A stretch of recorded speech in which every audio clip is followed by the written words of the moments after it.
Chapter 1. Year 1503 of the Oceanic Calendar, May 13th. The first half of the Great Voyage. Upon the azure expanse of the sea, there lies a small island, spanning merely a few dozen square kilometers. The damp sea breeze sweeps in from the ocean's surface, intertwining with the dense foliage, creating a symphony of rustling leaves. Seagulls alight upon the sandy shore, flapping their wings and emitting melodious cries. A silver-haired youth, appearing to be around 14 or 15 years of age, clad in a blue suit, with a somewhat youthful yet strikingly handsome visage, lies supine on the beach, his eyes tightly shut, as the waves relentlessly crash against his form. In the sky, the sun radiates an increasingly intense warmth, causing the sand beneath to gradually heat up. The youth lets out a soft sigh, one hand shielding his forehead, the other propping up his torso as he slowly rises to his feet. Where am I? The sea? Am I not supposed to be in the earthquake-stricken area of the mainland, rescuing patients? Upon opening his sapphire-like eyes, he surveys his surroundings with a look of bewilderment. His gaze falls upon his somewhat frail, fair hands, and he is momentarily taken aback. These hands certainly do not belong to a 26-year-old man. This is not his original body. As he attempts to recollect the events that led to this moment, unfamiliar memories surge forth with alarming speed. Amidst a tempest of blinding lightning and howling winds, a pirate ship, adorned with a black skull and crossbones, launches an assault on the large tourist vessel where the youth is situated.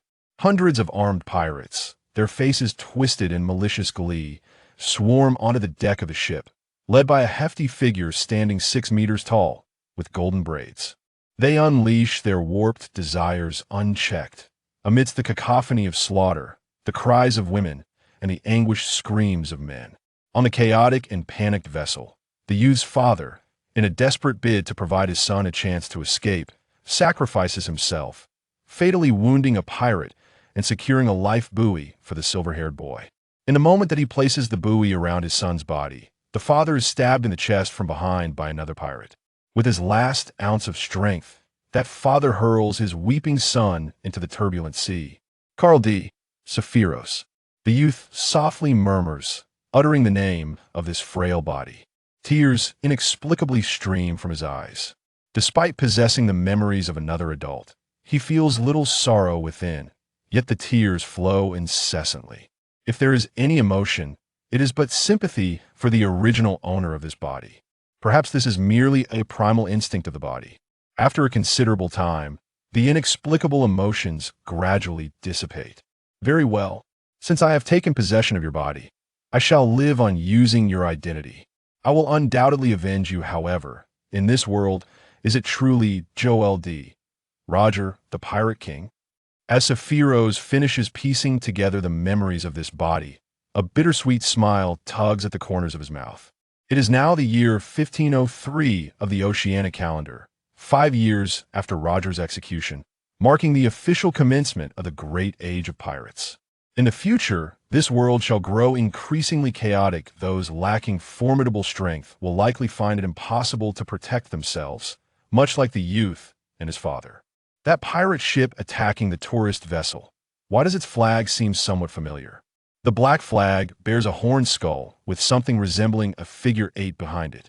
The gnawing hunger in his abdomen and the weakness coursing through his limbs compel Sephiroth to abandon his contemplations. His immediate priority is to locate sustenance to satiate his hunger and restore his strength. Sephiroth retrieves a silver pocket watch from his clothing, glancing at the time, which reveals it to be just past 10 in the morning. He then surveys the beach once more and resolves to venture into the island's forest in search of something edible. Although seagulls abound on the shore, his current frailty renders him almost incapable of walking, let alone the exertion of attempting to catch one for meat. He finds himself unwilling to waste effort on such endeavors. After all, the original owner of this body was merely a frail scion of a wealthy family, long devoid of physical exertion, who would tire after running a mere 200 meters, often gasping for breath. As for fishing in the sea, he feels a twinge of embarrassment in his previous life. He was a landlubber, lacking confidence in his ability to catch fish in shallow waters with his frail and exhausted physique. Sephiroth, with his somewhat delicate frame, traverses the damp, dense underbrush. Though he wears small leather shoes, he exercises great caution with each step. After all, should a thorn or a pit suddenly appear, he would surely suffer the consequences. He is unsure how long he wanders through the forest, but eventually he discovers a small fruit tree bearing a few unripe wild fruits. Excitedly, Sephiroth rushes over, eager to pluck the fruits to stave off his hunger. Suddenly, as he reaches the base of the fruit tree, his gaze inadvertently falls upon the nearby thicket, where he spots a purplish red fruit adorned with spiraling patterns. The treasure of the sea, the devil fruit. At the sight, Sephiroth's breath quickens. He hurries a few steps, cradling the purplish fruit in his hands. If his memory serves him correctly, the full name of this fruit should be Zoantype, mythical beast, bat fruit, vampire form. Once consumed, the user can attain eternal life and youth through the consumption of blood. But why has this fruit appeared here? Should it not be hidden within the ancient ruins of Sleepy Town? In this desolate island, with no means of self-defense, Sephiroth dismisses further contemplation of the matter and brings the vampire fruit to his lips, taking large bites, skin and all. He dares not savor it, nor does he wish to ponder its flavor. Previously, he had heard an unreliable claim that while consuming a single bite of a devil fruit grants power, devouring the entire fruit enhances its initial developmental potential. Sephiroth remains uncertain of the truth of this assertion. Yet, in his quest for strength, he forces himself to consume the entire fruit, save for the stem. Ultimately, he cannot withstand the explosive sensation on his palate, and his hands press against the ground as he begins to retch violently, his stomach convulsing fiercely. Ugh! The repulsive taste of the devil fruit makes him vow never to attempt it again in his lifetime. He even feels that the dark culinary disasters of his past pale in comparison to the flavor of the devil fruit. After a bout of dry heaving, yielding nothing, Sephiroth's already weakened body can no longer endure. Thud! The youth's frail body collapses onto the grass, and he faints once more. Time passes. In the forest, 3 men appear, carrying wooden barrels filled with fresh water. Upon spotting the silver-haired youth sprawled on the grass, they rush over. Hey, there's a boy here, but this is clearly an uninhabited island. Why is he lying on the ground? From his symptoms, he seems merely weak, without any apparent illness. His appearance is quite remarkable. He would fetch a good price if sold to the upper-class nobility. All right, then let's take him aboard the ship. The 3 men exchange words, swiftly determining Sephiroth's status as a mere commodity, without inquiring about his personal consent. The earlier inconsistencies are explained in these 2 chapters. If one lacks the patience to read the over 800,000 words of build-up and foreshadowing, one may first glance at chapters 320 and 321, then return to chapter 2. Dim firelight, the gentle sway of the ship, the solid sensation of wooden planks beneath. Big sister, he seems to be waking up. Is that so? Let me see. Sephiroth feels his cheeks being gently pinched. Upon opening his eyes, he finds himself gazing at an adorable girl with long black hair, draped in a white cloak, wearing only a red short top and a skirt. Beside her stand 2 other similarly clad girls, one with orange hair and the other with green. Sephiroth raises his right hand, adorned with metallic shackles, and weakly calls out, "Water!" Hearing this, the girl with long black hair quickly retrieves a wooden bowl, supporting the youth's body as she carefully feeds him the broth within the bowl. From the flavor of the broth, Sephiroth deduces it to be fish soup, though devoid of any meat or bones. Gululu. As the fish soup was consumed, the pangs of hunger within the young boy were instantly awakened, emitting an embarrassing sound. "You must be quite famished." Here, the girl with long, straight black hair covered her mouth with a soft chuckle as she handed over a piece of dark bread. "Thank you." The coarse and hard texture of the dark bread caused Sephiroth to frown slightly, but in his current state of hunger, he had no other choice. He washed down the dry bread with the remaining fish soup, swallowing it bite by bite. Once he had finished the meager meal, he regained some of his strength and finally turned his gaze toward the 3 girls. "My name is Carl D. Sephiroth. What are your names?" "I am Boya Sandasonia." "I am Boya Marigold." I am Boa Hancock, their elder sister. Boa Hancock. The names of the first two girls sounded vaguely familiar to Sephiroth, but it was only upon hearing the introduction of the girl with long black hair that he was struck with astonishment. He scrutinized Boa Hancock with a look of surprise, gradually merging the image of the haughty queen he had known with the innocent girl before him, blending the two-dimensional character with a three-dimensional reality. How annoying. Why are you looking at me like that? In this moment, Boa Hancock bore none of the arrogance or capriciousness of the future Pirate Empress. When the boy gazed at her, she shyly turned her face away, unable to meet his eyes. Ahem, I merely find your name quite special. You are bound to become a great beauty in the future. Sephiroth noticed the peculiar glances exchanged between Sandersonia and Marigold, prompting him to awkwardly divert his gaze. After all, the first beauty from the world of One Piece had suddenly appeared before him, and he couldn't help but feel a sense of astonishment. As a longtime fan of the series, his fondness for the girl with long black hair surged unexpectedly, and his wariness diminished considerably. This sensation was akin to a devoted fan encountering their beloved idol unexpectedly despite having no prior connection. An inexplicable affection blossomed. However, in his past life, Sephiroth was simply enamored. Even if you flatter me like that, I won't be pleased. Boa Hancock raised her head with a proud expression, yet the slight upturn of her lips betrayed her true feelings. At this point, Boa Hancock had yet to endure the dark and harrowing life of slavery. Her character remained untainted, and as she ventured away from Amazon Lily for the first time, she was still somewhat naive, embodying the essence of an ordinary girl. Is this ship a slave ship? Sephiroth tugged at the metallic shackles binding his wrists, a shadow of gloom flickering in his eyes. The three girls also bore identical shackles on their wrists. The cabin in which they found themselves was enclosed by a metal barrier, with the oil lamps in the corridor providing the only illumination.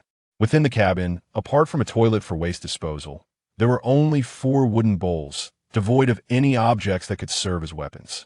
Upon hearing his words, a hint of sorrow flickered across Boa Hancock's delicate features. Yes, this is indeed a slave ship. She had never anticipated that on her maiden voyage, while patrolling aboard the ship of the Kuja pirates, she and her sisters would be ambushed by human traffickers who used drug-laced handkerchiefs to render them unconscious. When the 3 girls awoke, they found themselves confined within this cabin. Had she not been so presumptuous, believing herself a competent Amazon warrior and rejecting the company of other crew members, this predicament might never have arisen. What fate awaited them next, Boa Hancock dared not contemplate further. Sephiroth strained against the chains of his shackles, a hint of resignation etched upon his face. Despite having consumed the vampire fruit, he could distinctly feel the enhancement of his strength, vision, and hearing. Yet, with his current abilities, he was still incapable of breaking the iron chains binding him. How wonderful it would be if I had consumed a Logia fruit. Instead, I could simply transform into an element and escape these shackles. While lost in such thoughts, Sephiroth suddenly sensed an unusual sensation coursing through his body, as though his hands yearned to split apart. Creak, creak. To his astonishment and delight, his hands indeed transformed into a swarm of black bats, taking to the air and fluttering their wings, causing the shackles to drop onto the deck with a clatter. Is this the power of the devil fruit? Boa Hancock exclaimed softly, a gleam of joy flickering in her eyes. They had hope of escaping. Boa Sandersonia scratched her green locks, her expression one of confusion. When they captured you, they didn't even use sea prism stone handcuffs. The sea prism stone is a rare mineral, possessed by few beyond the Navy, Boa Marigold elucidated. Under Sephiroth's mental control, he found himself directing the bats with ease. Sephiroth, can you command those bats to retrieve the keys over there? Boa Hancock leaned against the iron bars, pointing towards a set of keys hanging on the wall at the end of the corridor, a distance of over 3 meters. There is no need for the bats to fetch them. I can retrieve them myself. As he spoke, his form transformed into a multitude of flapping bats, squeezing through the iron bars and reassembling in the corridor. Sephiroth stood in the corridor, casting a glance to the side. He discovered that on this deck of the ship, apart from their own cabin, there were 3 additional cabins, one of which was vacant. Within the other 2 cabins resided peculiar creatures, each confined. One was a small elephant adorned with tiger-like fur, while the other was a dog bearing horns and a tail reminiscent of a sheep. Both of these animals were beyond Sephiroth's comprehension, eluding any nomenclature he could muster. Ultimately, he could only muse that in the world of One Piece, indeed, there existed a plethora of bizarre entities. The notion of seeking assistance had entirely dissipated, leaving the silver-haired youth with a tinge of disappointment. However, he swiftly procured a set of keys, unlocking the iron-barred door of the cabin housing the three women, thereby releasing them. To Sephiroth's astonishment, he discovered a key for shackles among the keys. After freeing the women from their bonds, he inquired, "Do you possess any intelligence regarding the enemy?" Boa Hancock, arms crossed, responded in a low voice, "When we were captured aboard the ship, we saw 9 of them, each armed with long knives and firearms. I shall not depict the protagonist consuming a fruit only to awaken and dominate effortlessly, as if conquering the heavens and the earth. Even Luffy, after consuming the sun god Nika fruit, was still bullied by mountain bandits. Likewise, Kurizumi Orochi, despite having consumed the mythical Zoan-type fruit allowing him to transform into the Yamada no Orochi, remained ineffectual. Should I portray the protagonist as an unstoppable force post-fruit consumption? It would indeed be preposterous. Moreover, the protagonist's character arc will evolve with the progression of the narrative, transitioning from an ordinary individual to one embodying the traits of a warlord and a lecherous character. Suddenly, a series of footsteps echoed from the upper deck of the cabin, growing increasingly closer, as if someone were descending the stairs. This unexpected turn of events startled the four standing in the corridor. Hancock was the first to react, signaling the others to press against the wall by the staircase. Clearly, she was preparing to ambush the approaching individual. Before long, a towering bald man, standing at 2 meters and 40 centimeters, appeared within their line of sight. He wielded a mop in one hand and carried a wooden bucket in the other, seemingly preparing to clean. At the instant the bald man descended, Hancock lifted her right foot, aiming a kick toward his groin.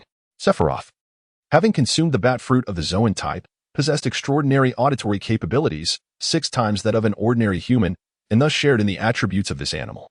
In the next moment, a resounding smack echoed through the air. Sephiroth distinctly heard the sound of an egg cracking, which instinctively caused a chill to run through him, prompting him to swiftly close his legs. The lethal kick from the girl with long black hair was remarkably effective. The bald man collapsed with a thud onto the corridor floor, clutching his groin and emitting a high-pitched wail of agony. However, Hancock was not finished. She delivered another fierce kick to the bald man's temple, rendering him unconscious. Chaos erupted below. Someone shouted, "Quick! Go see what's happening. Hurry! Move swiftly and bring weapons." The clamor of footsteps echoed from the upper deck, and Sephiroth could discern the unmistakable sounds of guns being loaded and blades being drawn. In his previous life, he had been an ordinary individual living in a peaceful nation, while the original owner of this body had never even engaged in a fight. Faced with the impending battle, he felt an overwhelming surge of anxiety. He could distinctly sense his heart racing faster. In contrast, the 3 women displayed the composure of competent warriors from Nine Snake Island, exhibiting their inherent combat prowess. Hancock was the first to charge up the stairs, engaging the first wave of adversaries, while Sandersonia wielded a mop as a makeshift weapon, and Marigold seized a wooden barrel. The 3 women faced the imminent conflict with unwavering courage. Upon hearing gunfire from above, Sephiroth gritted his teeth and prepared to follow suit. Hiding behind the women, seeking refuge and allowing them to battle, was simply not an option that his masculine pride would permit. As he was about to step over the collapsed bald man and ascend the stairs, his movement suddenly faltered. Ever since Sephiroth awakened, he had experienced an insatiable thirst for blood, an urge that compelled him to feed. He understood that consuming blood was essential to fully awaken the powers of the vampire fruit. With this realization, and in dire need of increased combat strength, Sephiroth hesitated not for a moment. As he opened his mouth, 2 sharp fangs protruded from his upper gums. Without delay, he seized the bald man's right arm and sunk his teeth into it. With a swift motion, the fangs pierced through skin and muscle, and as he drank the blood, a surge of crimson light erupted around him. Instantly, his form and visage transformed.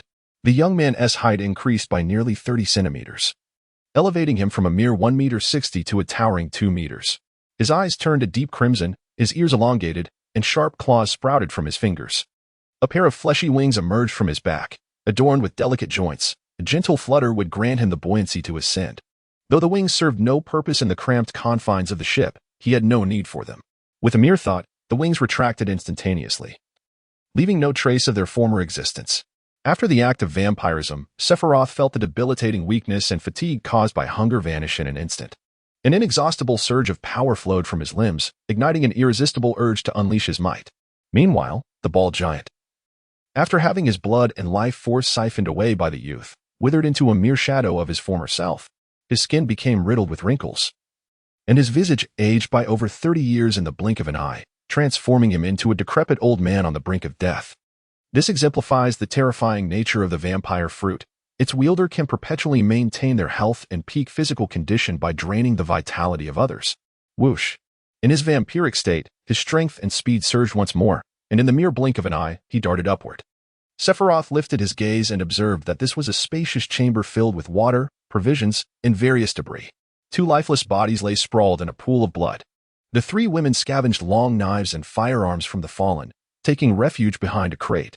As Sephiroth burst forth from the staircase, he found himself confronted by 4 ominous gun muzzles aimed directly at him from the opposite side of the cabin, and the triggers were pulled. Bang! Bang! In a moment of urgency, he swiftly sidestepped and ducked behind a stack of cargo crates. During this evasive maneuver, a bullet grazed his left arm, sending a sharp, fiery sting coursing through his nerves. Yet, after a fleeting 6 or 7 seconds, that sensation vanished without a trace. Sephiroth raised his right hand and brushed it across his left arm, blood gushing from his palm, yet the wound on his arm had already healed completely. The vampire fruit, by consuming the life force it absorbed, enabled his body to undergo a rapid regeneration. As long as there was sufficient life force, he could continuously mend his bodily injuries. Such a terrifying regenerative ability could not be compared to even the pinnacle of the Navy's 6 styles, which extended the art of life restoration to its utmost limits. As the sound of gunfire gradually subsided, Hancock, positioned on the opposite side of the room, tossed a handgun towards Sephiroth. Sephiroth hastily caught the handgun, scrutinizing its design with great care. At first glance, the weapon in his possession bore a striking resemblance to a flintlock pistol. However, it was, in fact, a fixed-chamber pistol, capable of being loaded with bullets at the grip, accommodating a total of 6 rounds. He inspected the magazine and discovered it contained 5 bullets. 2 had perished here. 1 lay unconscious below, while 4 individuals lingered outside the opposite door, with 2 others mysteriously unaccounted for. Sephiroth attentively listened to the sounds emanating from outside the door. Yet he remained unaware of the presence of the other 2 individuals. Faintly, he discerned the sound of a magazine being ejected. They were reloading. With this thought in mind, the young man swiftly extended his hand and peered cautiously, discovering 2 figures still attempting to aim into the room. Without a moment's hesitation, he pulled the trigger twice in rapid succession. Bang! Bang! The 3 gunshots reverberated almost simultaneously. Immediately following, a thud echoed from outside. The sound of a body collapsing to the ground. Kevin, that despicable scoundrel, I shall avenge him. Calm down. Do not act rashly. The captain will arrive shortly. Remain composed. Meanwhile, Sephiroth concealed himself behind a cargo crate, a slight twitch at the corner of his eye as he gazed at the wound on his wrist. Just moments ago, as he fired his weapon, the adversary opposite him had managed to strike him as well. Observing this, Boa Hancock furrowed her brow, her expression filled with concern. How is your injury faring? It is not severe, just quite painful. Sigh. Sephiroth clenched his teeth, extending his left hand with his index finger and thumb, piercing his slender nails into his wrist to forcibly extract the embedded bullet.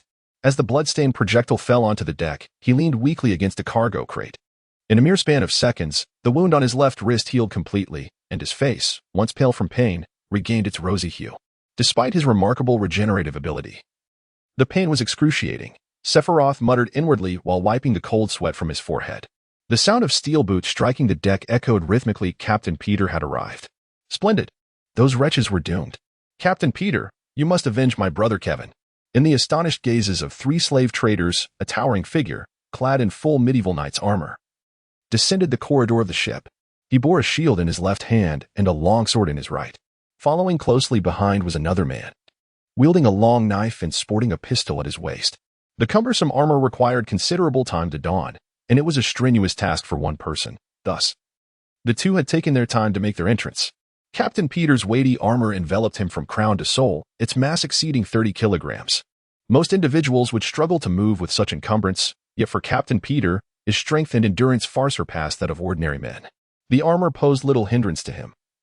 Indeed, clad in such protection, he could disregard the bullets of common firearms and the slashes of swords.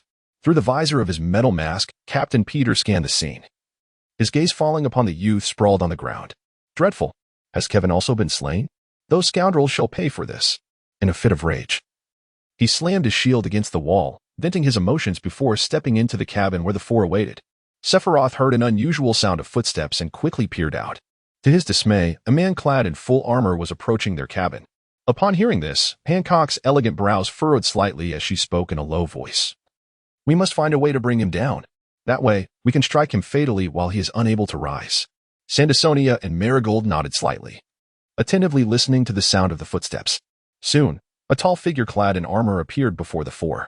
The Boa sisters each lifted a wooden bucket filled with water and hurled it toward Captain Peter's head. However, the armored man was already prepared. He swiftly sidestepped, dodging the two buckets, and swung the longsword in his right hand. With a swift flash, the sword cleaved the buckets in two, causing the halves to tumble onto the deck.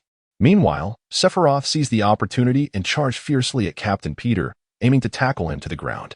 However, in the next moment, the armored man's encased arm struck Sephiroth's chest with tremendous force, sending him flying against the cabin wall with a resounding thud. The excruciating pain in his chest nearly caused Sephiroth to lose consciousness. He could distinctly feel several ribs in his chest had likely fractured. The terrifying power of Peter's fist felt as if he had just been stomped by a colossal elephant. In that instant, he found himself unable to rise, stripped of the strength to continue the fight. Seeing this, Captain Peter raised his longsword, preparing to strike at the boy's throat. Clang! The sound of metal clashing rang out as Hancock hastily swung her long knife, barely managing to intercept the blow and save Sephiroth. Seizing the moment, Marigold lunged at Captain Peter, aiming to pierce the joint of his armor. Yet, emboldened by his full armor, the opponent swiftly adjusted his stance and forcefully pushed his shield towards the orange-haired girl, knocking her to the ground. From a distance, Sandersonia raised her pistol and repeatedly pulled the trigger at Captain Peter. Bang! Bang! The bullet struck the armor, sparking several flashes of fire. But the armored Captain Peter remained unfazed, entirely ignoring the green-haired girl's gunfire. As he suppressed Hancock's long knife with a sword, he swung his shield back, striking the right side of the girl's head. At that moment, Hancock realized it was too late to evade. She could only desperately channel the little Conqueror's Haki she possessed, concentrating it on her forehead in a bid to minimize the damage. Thud.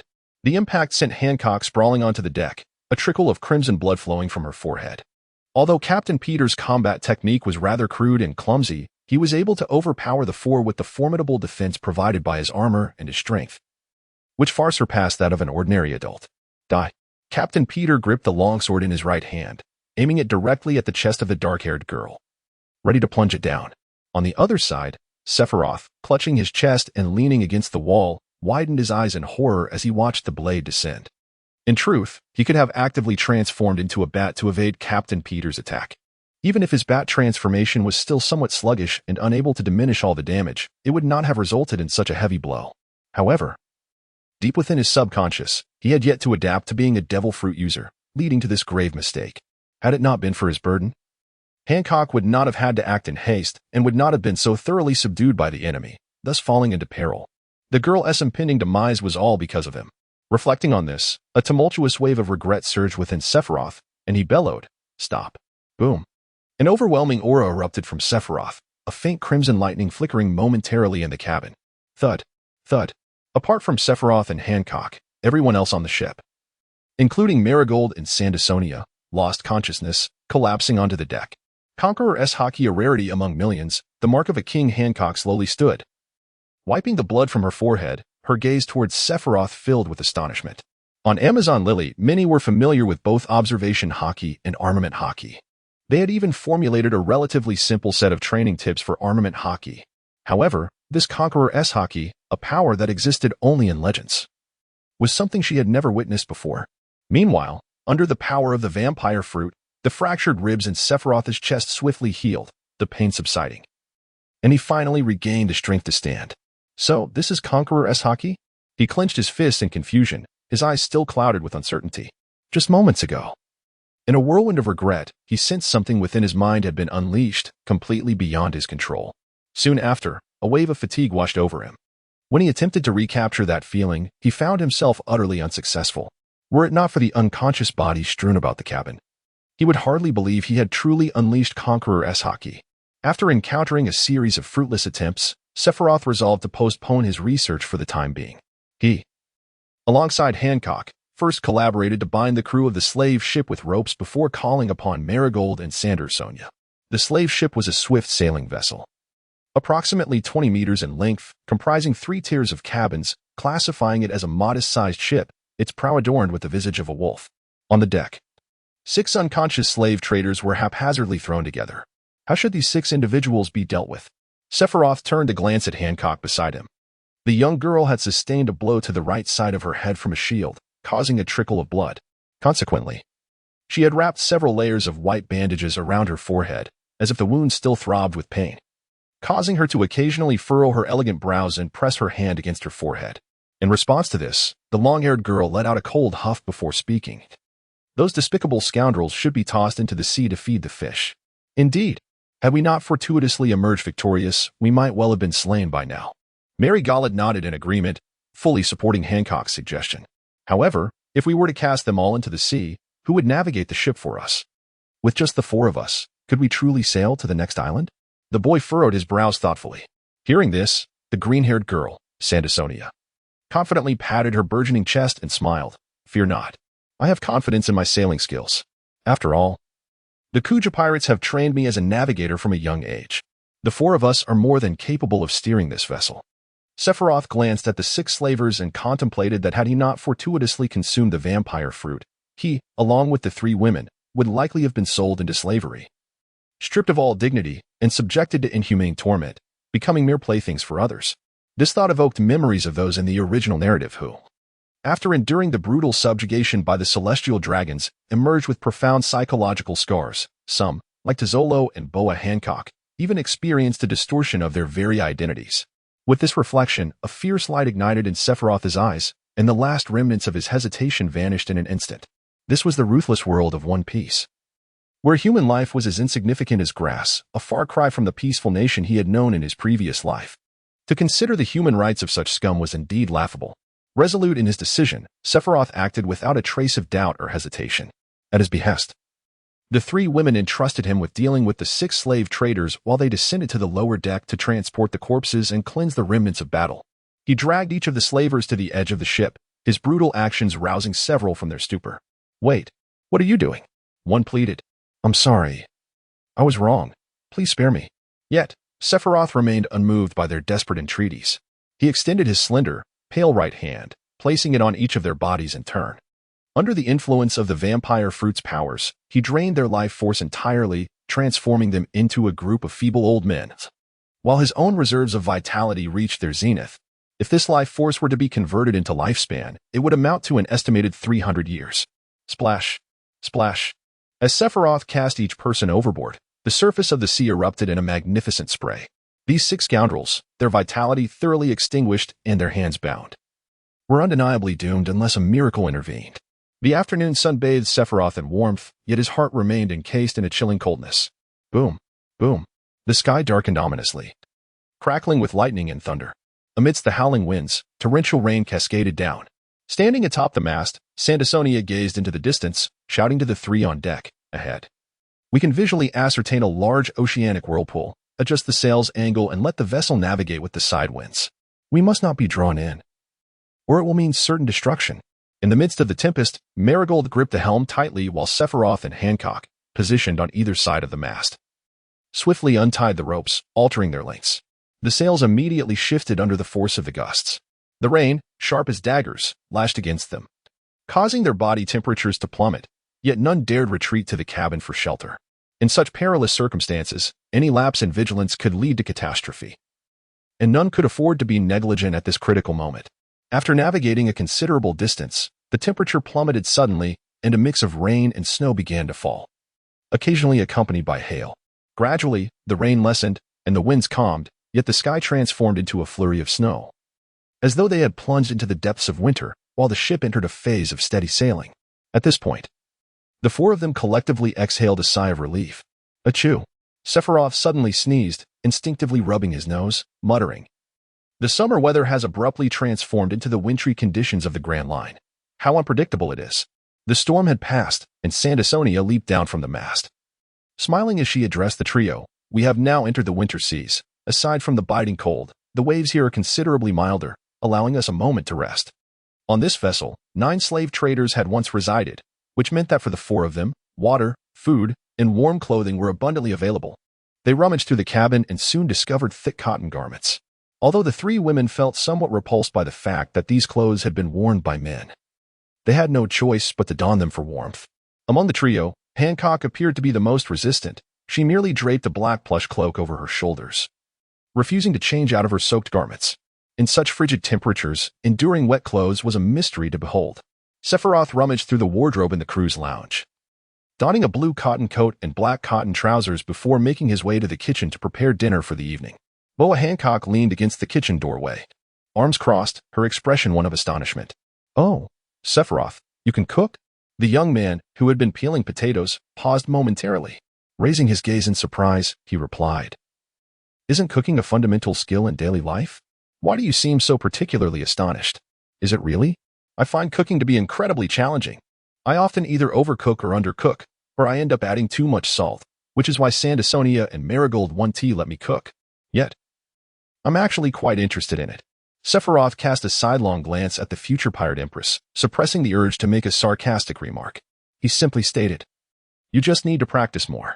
Then, he added, "By the way, aren't you going to change out of those wet clothes? You could catch a cold like that." It was at this moment that he noticed the black-haired girl before him, beneath her fluffy cloak, was wearing a drenched red top and skirt. Boa Hancock blinked her large, captivating eyes, curiosity evident in her expression. "What does it feel like to catch a cold? I've never experienced it in my life." Sephiroth pondered thoughtfully, realizing that the physical prowess of individuals in the world of One Piece differed significantly from that of ordinary people he had known in his previous life. Take Whitebeard, for instance, a being so extraordinary that even after losing half his head, he continued to unleash his fury. Then there was Usopp, a character prone to frequent fractures and excessive blood loss, yet after a while, his body would recover completely without any lingering repercussions. Even certain minor characters, who endured multiple stabs and bled profusely, managed to survive and, after some time, returned to their former selves as if nothing had occurred. As a graduate in clinical medicine, Sephiroth found this utterly unscientific. Wait, that's not right. Different worlds may operate under different laws. Without thorough research, he couldn't hastily draw conclusions. He needed to be rigorous and scientific. Under Sephiroth's diligent efforts, dishes such as beef stew with potatoes, stir-fried pork with cabbage, braised fish, and tomato egg soup were gradually laid out upon the dining table. The tantalizing aroma wafting from the dishes caused the 3 sisters to gather around the table, their mouths watering as they gazed eagerly. When he emerged from the kitchen bearing the final dish of braised pork and announced, "Dinner is served," the Boa sisters could no longer contain their appetites and eagerly picked up their chopsticks to indulge. Hancock, savoring a piece of fish, moaned in delight, This is delicious." The green-haired girl, Sandersonia, after tasting the stir-fried pork with cabbage, remarked on the perfect balance of cooking and seasoning, exclaiming, "Sephiroth, are you a professional chef? Your culinary skills surpass those of our crew's cook by leaps and bounds. That fellow merely boils large pots of food, tossing in some salt and oil, and perhaps a few spices.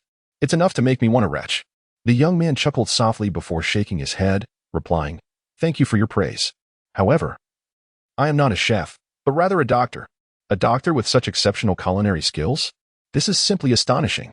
Marigold exclaimed as she picked up a piece of potato, savoring its melt-in-the-mouth texture, enriched by the robust flavors of the broth and beef, leaving her somewhat entranced. "Ah, this is a long story." A fleeting reminiscence flickered across Sephiroth's face as he instinctively reached into his pocket, yearning for a cigarette.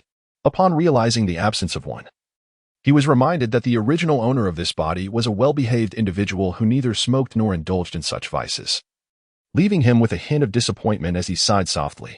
In truth, his exceptional culinary skills had their origins in a rather peculiar circumstance, a dissection class. He still vividly recalled the overwhelming stench of decay and the chilling touch of the lifeless body through rubber gloves. Struggling against waves of nausea, he completed the dissection, only to find himself lacking an appetite for several consecutive days.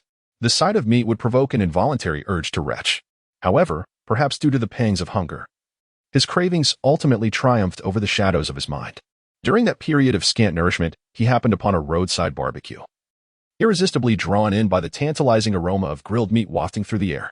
In that moment, he cast aside all thoughts of dissection and indulged heartily at the barbecue stand. From that day forth, he developed an unwavering passion for gastronomy, transforming into a true Epicurean. Evolving from dining out to honing his cooking skills. Unbeknownst to him, he had acquired remarkable culinary prowess. After dinner, as darkness enveloped the sky and snow continued to fall, the ever-volatile Grand Line prompted Sandersonia to cease navigation, opting to drop anchor for safety. The four of them conferred and decided to split into two groups for the night watch, ensuring ample rest for each while guarding against any unforeseen maritime disturbances. This evening, Sephiroth and Hancock were assigned to the watch. Beneath the inky black sky, delicate snowflakes drifted down, blanketing the deck of the single-masted vessel in a thick layer of snow. Since arriving in the world of One Piece, Sephiroth had been preoccupied. Only after finishing dinner did he realize how rather monotonous this world seemed. The absence of mobile phones and computers was one matter. The most disheartening aspect was the complete lack of a book to occupy his time aboard the ship. Admittedly, he had subconsciously overlooked a significant fact. Although the technological advances in the One Piece world had surged due to the influence of the Moon People, the world government had systematically eradicated many aspects of history from the Great Kingdom, including lunar technology. Consequently, they had regressed the entire world's developmental trajectory back to a medieval civilization. Thus, the majority of nations in this realm continued to uphold feudal monarchies. And some even resorted to slavery. Human rights? Freedom? Equality? Such concepts were deemed heretical and manipulative rhetoric in the eyes of the ruling class. It was no wonder that the Revolutionary Army, founded by Drago, was seen as a thorn in the side of the world government. This world was utterly dismal. A desperate thought escaped Sephiroth's mind, wishing for home. At Hancock's suggestion, the four of them ventured onto the deck to engage in the playful activity of building snowmen. Sephiroth knelt down, gently cupping a handful of snow with his gloved hands, placing it atop the nascent form of a snowman, yet his expression betrayed a certain distraction. Hancock adorned her self-constructed snowman with a felt hat, utilizing a carrot for the nose and two potatoes for the eyes, before nodding in satisfaction. Sephiroth, what occupies your thoughts so deeply? Hancock chuckled softly upon observing the lopsided snowman crafted by Sephiroth. What exactly is this formidable power? How can I harness it? Sephiroth lamented, his visage etched with concern.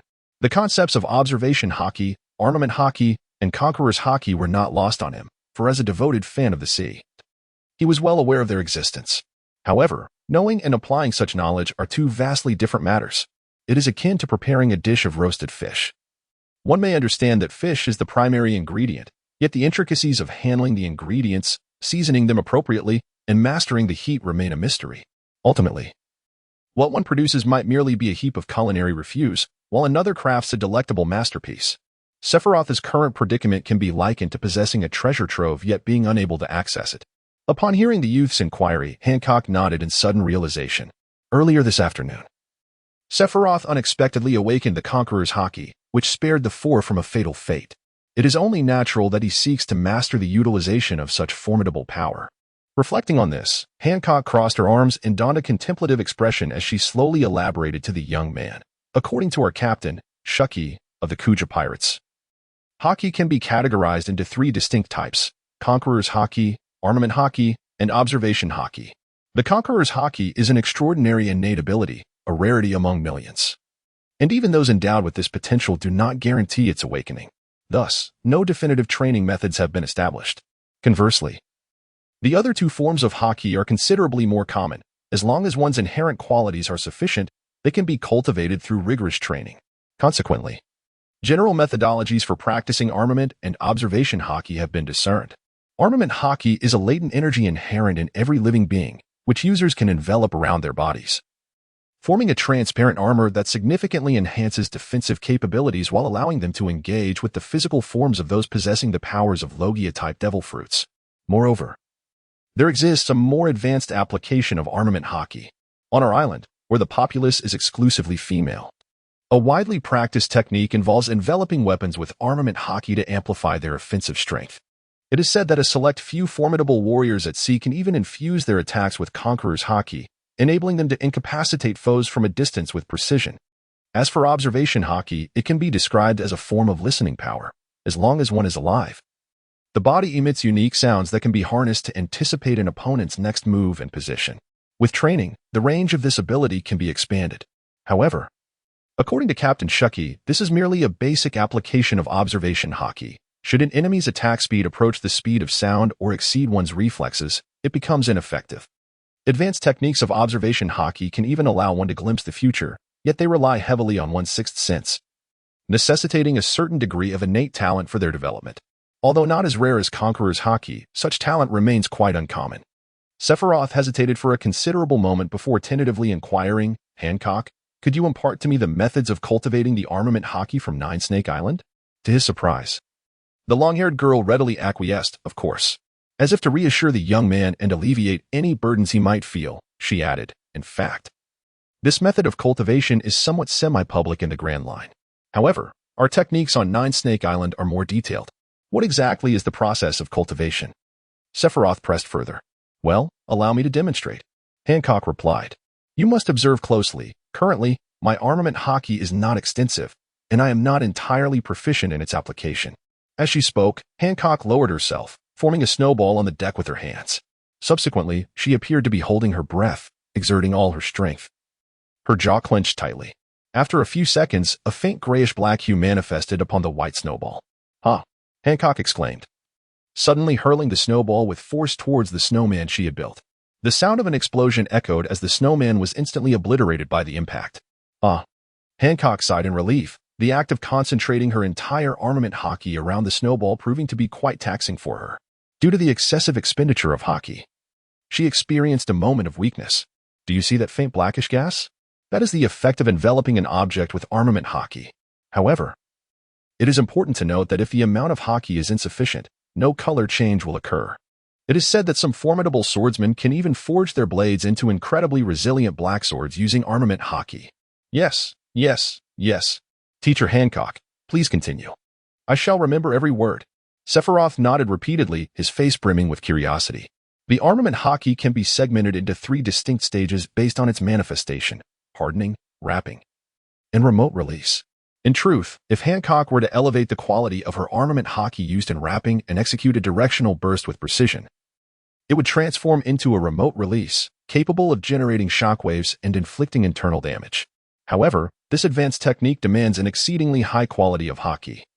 If the Haki is insufficiently potent, the resulting effect may prove unsatisfactory, potentially failing to even harm a single hair of the adversary. Armament Haki is, in essence, an energy produced by the muscle cells of the human body, inherently lying dormant within. Through rhythmic breathing, complemented by meditation, one can attune to its presence.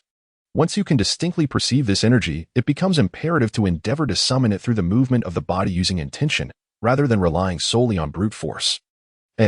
Sephiroth listened intently to the words of the long-haired girl, which inexplicably reminded him of the concept of qi in traditional Chinese medicine. "What is it?" "Nothing." "Please continue." "Ah. The innate talent for armament Haki varies from person to person. Consequently, the conditions for perceiving and utilizing it differ significantly among individuals. Some possess keen insight. Even if their physical prowess is lacking, through prolonged meditation, they can gradually master it. If one cannot sense the presence of armament Haki through breath and meditation, extensive physical training over time is required to elevate one's physical condition to a level where it can be perceived and gradually employed. Through Hancock's elucidation, Sephiroth came to understand that this power of armament Haki is wielded and cultivated by individuals not only in the latter half of the Grand Line but also in its earlier stages and across the 4 seas. Even many relatively renowned pirates may possess the ability to utilize observation and armament Haki. After all, Haki is a latent power within the human body. Even those of lesser strength, if they master the correct methods of guidance, have the potential to awaken it. Not to mention figures like Big Mom, Charlotte Lin, who possess a natural affinity for armament Haki. There are also numerous individuals like Ace who inexplicably awaken their armament Haki. On Amazon Lily, many have mastered armament Haki through diligent training, and all the female warriors of the Kuja pirates who set sail are proficient in it. However, in battles between those who can utilize Haki and those who cannot, victory is not guaranteed for the latter. If one's raw strength does not measure up, defeat is inevitable. Ultimately, Haki can be likened to a buff in a game. While it enhances one's abilities, it does not guarantee victory over an opponent who possesses superior raw strength. Those who wield Haki are not necessarily the pinnacle of power, but undoubtedly the mightiest among them will possess Haki. Sephiroth surmised that 17 years hence, when Luffy set sail, the first half of the Grand Line would witness a scarcity of formidable pirates wielding Haki, while the latter half would be rife with even the most elite of minions possessing such prowess. A plausible explanation for this phenomenon could be that the Navy had eradicated those pirates of considerable strength who could utilize Haki, leaving behind a segment of the sea too daunting to conquer entirely. Thus, among those pirate factions, there lingered a relatively intact methodology for cultivating Haki. After all, prior to Roger's advent of the Great Pirate Era, pirates roamed aimlessly, devoid of any quest for grand treasures. It is entirely reasonable that some, unwilling to vie for dominance in the latter half of the Grand Line, opted to linger in the first half in the Four Seas. For instance, figures like Toribaryu and Virgo from the Don Quixote family in the North Sea chose to pledge their allegiance only upon learning of the presence of Conqueror's Haki and Doflamingo during his youth. This underscores that even within the Four Seas, there exists knowledge of Haki, albeit in limited numbers. In the late hours of the night, the snow ceased. Above, the waning moon hung in the sky, casting an infinite silvery radiance. 198,199. Sephiroth propped himself on the deck of the swift sailing vessel, rhythmically performing push-ups. 200. Upon completing the last repetition, he collapsed onto the icy deck like a deflated balloon, gasping for breath. This body possessed little strength, and coupled with prolonged neglect of physical exertion, it could be deemed frail. Even with the enhancement granted by the vampire fruit, without undergoing the transformation, his strength was merely somewhat superior to that of an average adult. It is worth noting that Zoan-type devil fruits endow the consumer with the inherent primal strength of animals, augmenting their physical capabilities and bestowing them with corresponding animal traits. Furthermore, the user undergoes 3 stages of transformation: human form, hybrid form, and beast form. The human form of the vampire fruit represents his current state, devoid of any animalistic transformation. In hybrid form, he becomes a vampire, experiencing a surge in speed and power, along with the emergence of wings that enable flight. As for the beast form, it is when he splits his body into a swarm of bats during his time in prison. In that state, he fully embodies all the characteristics of a bat, such as the ability to emit and detect ultrasonic waves. Moreover, if a significant number of bats are vanquished in that form, he can, at the cost of his life force, restore his complete body.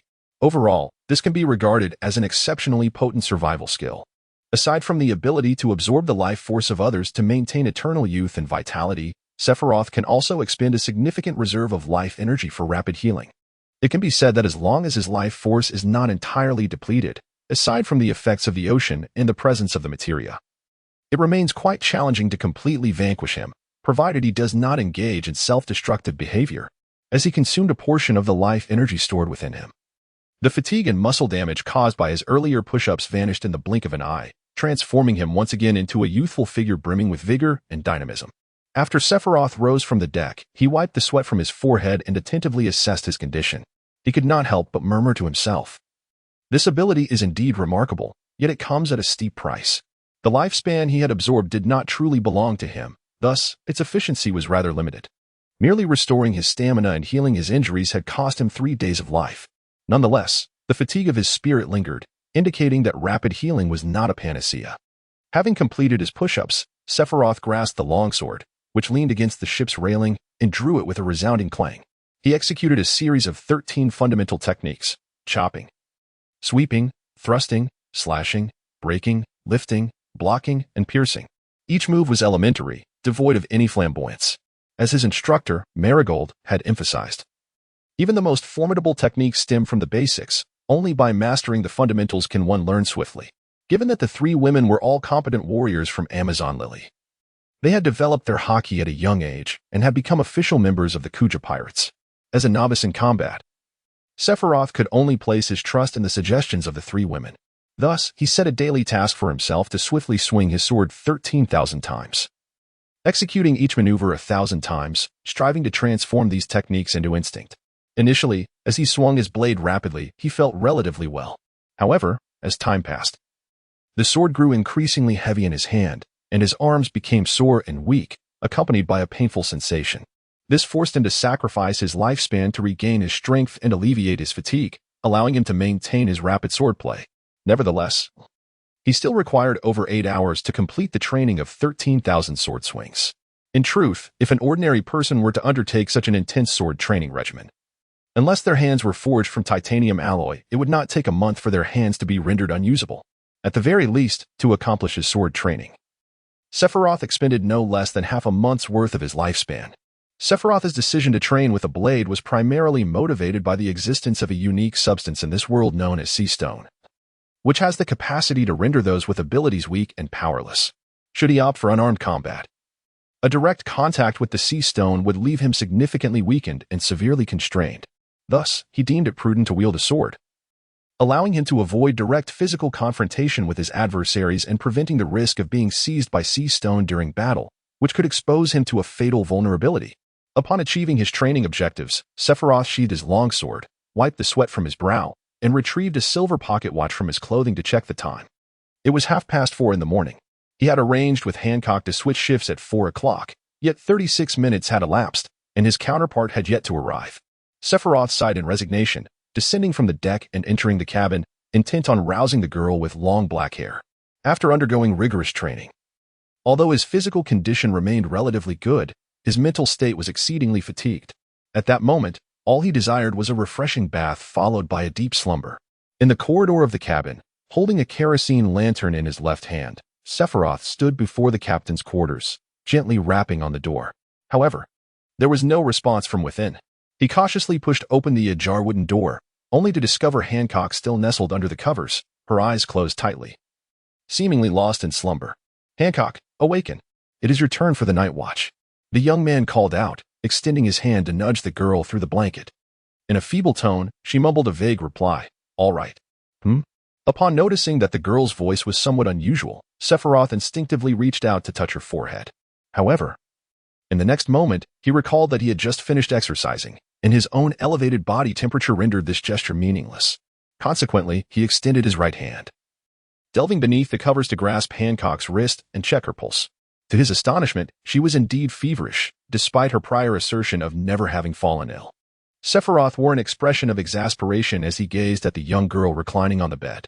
He recalled that she had not only been drenched by the rain that day but had also spent half the day in her damp clothing amidst the biting cold. If she were to avoid falling ill under such circumstances, it would be utterly absurd. Hancock propped herself up with her right hand, her voice weak as she murmured, "I'm sorry, I overslept. I will go on deck to keep watch now. Rest well if you're unwell. I shall discuss the watch duty with Sandasonia and Marigold." As he spoke, Sephiroth gently pressed Hancock back down onto the bed, tucking her in snugly. On the desk in the bedroom lay a first aid kit.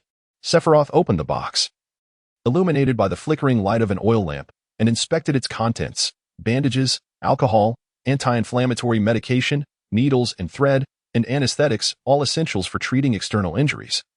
Yet conspicuously lacking were any medications for colds or fevers. Seeing this, Sephiroth could not help but mutter under his breath, "Truly foolish humans. To sail the seas without adequate provisions of common medicines, did they not fear falling ill?" He picked up a piece of anti-inflammatory medication, his brow furrowing slightly. While such medication could alleviate fever caused by inflammation, Hancock's condition was due to a chill. However, she did have an injury on her forehead, which could lead to a bacterial infection. After a moment's contemplation, he decided to pour out a dose of the anti-inflammatory medication to administer to the raven-haired girl. With no appropriate medication at hand, he certainly could not concoct a saline solution without any equipment, could he? Water. How could I have overlooked this? With this thought, Sephiroth strode into the kitchen, igniting the gas stove and boiling a kettle of hot water. In the absence of suitable medicine, sometimes a pot of hot water serves as a commendable alternative. Once the water was boiling, Sephiroth returned to the captain's quarters, bringing the kettle to Hancock's bedside, where he poured a cup of hot water and placed the anti-inflammatory medication beside it. "You have a fever. You need to sweat it out. Drink plenty of hot water. This will hasten your recovery." Hancock, still in a daze, slowly sat up in bed and swallowed the medication with the hot water. Finally, Sephiroth fetched an additional blanket from another cabin and draped it over the girl. Above, the azure sky was dotted with drifting white clouds. A swift sailing vessel, propelled by the ocean breeze, stirred up frothy white waves as it navigated steadily toward its destination. Sephiroth lay sprawled on the deck, his body forming a cross as he pushed aside the damp fringe from his forehead, gazing up at the resplendent sky above. He couldn't help but mutter under his breath, "Damn the weather of the Grand Line." Who would have imagined that just over 10 minutes ago, this swift sailing vessel had been teetering perilously amidst a tempest? He, along with Sandasonia and Marigold, had been frantically occupied, terrified that a moment's inattention would see the ship swallowed by the ocean.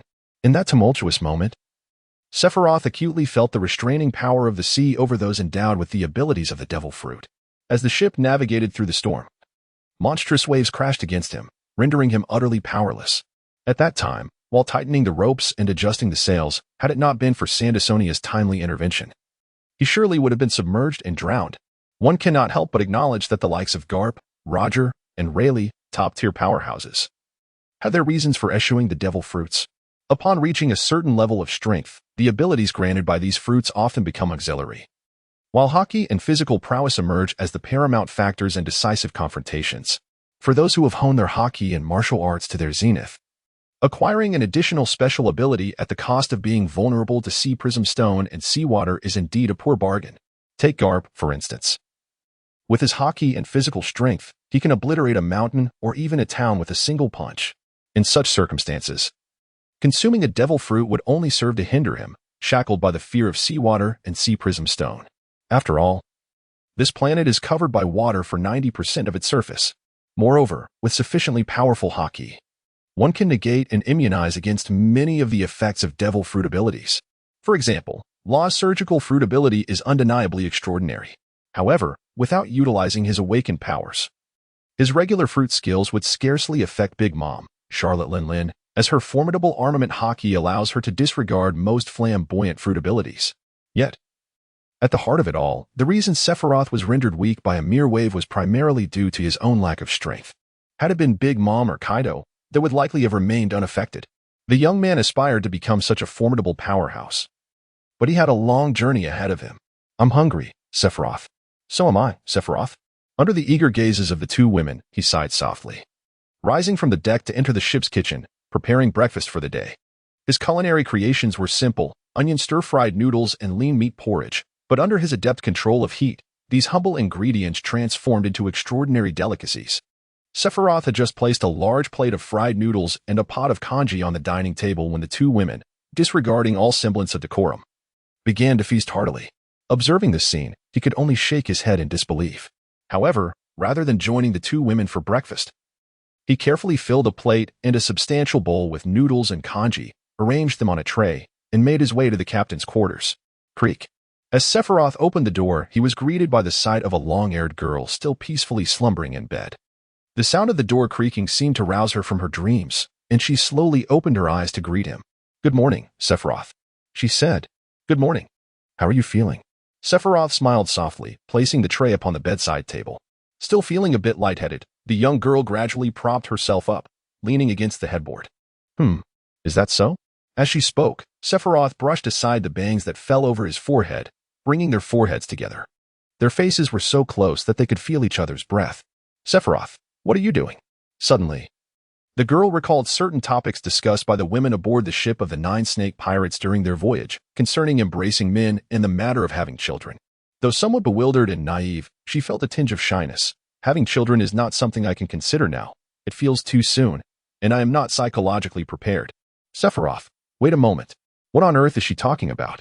I merely intended to gauge her temperature by placing my forehead against hers, to ascertain her condition during this fever. Could it be that such an act carries a peculiar connotation on Daughter Island? After some contemplation, Sephiroth resolved to clarify. Do not overthink it. I simply wish to ascertain whether you still have a fever. Oh, her temperature remains slightly elevated. After breakfast, I shall prepare a pot of hot water for you. Remember to drink plenty. As for the anti-inflammatory medication, it would be best to refrain from taking it for now. Be sure to stay covered and avoid catching a chill. After Sephiroth and the young ladies finished their meal, they tidied up the utensils and returned to the dining area. At this moment, the two girls, having enjoyed their fill, reclined comfortably in their chairs, occasionally caressing their slightly rounded bellies. Observing the spotless large plates on the dining table and the pot that had been emptied of even the porridge water, he couldn't help but fall into contemplation. My sincerest apologies. I forgot you hadn't eaten yet. A hint of embarrassment flickered across Sandasonia's face. I'm sorry, Sephiroth. Your breakfast was simply too delectable. How about I prepare another for you? Marigord scratched her head and chuckled. As a youth with the mindset of an adult, Sephiroth could hardly be upset with the two charming young ladies. He smiled and shook his head. It's all right. No need to go through all that trouble. I can manage on my own. No way. Let me handle it. Marigord insisted stubbornly, pushing the silver-haired boy down into his chair. She then entered the open kitchen and got busy. Moments later, a plate of stir-fried noodles with onions was presented before the boy. He picked up his chopsticks, took a bite, and chewed thoughtfully. "So, how is it? Is it good?" Marigord inquired with a grin. The noodles were somewhat undercooked, a tad too salty. And the onions had not been pre-cooked. In short, there were a few issues, but it was still edible. Thus, Sephiroth could only nod reluctantly and say, "It tastes all right. But next time, you absolutely cannot cook again." Sailing across the ocean was, in fact, a rather tedious endeavor, with nothing but water stretching as far as the eye could see.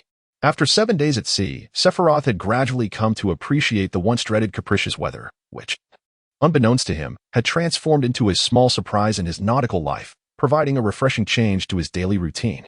Of course, there were also instances of great surprises, such as the sudden emergence of massive sea creatures or the relentless mad dog waves.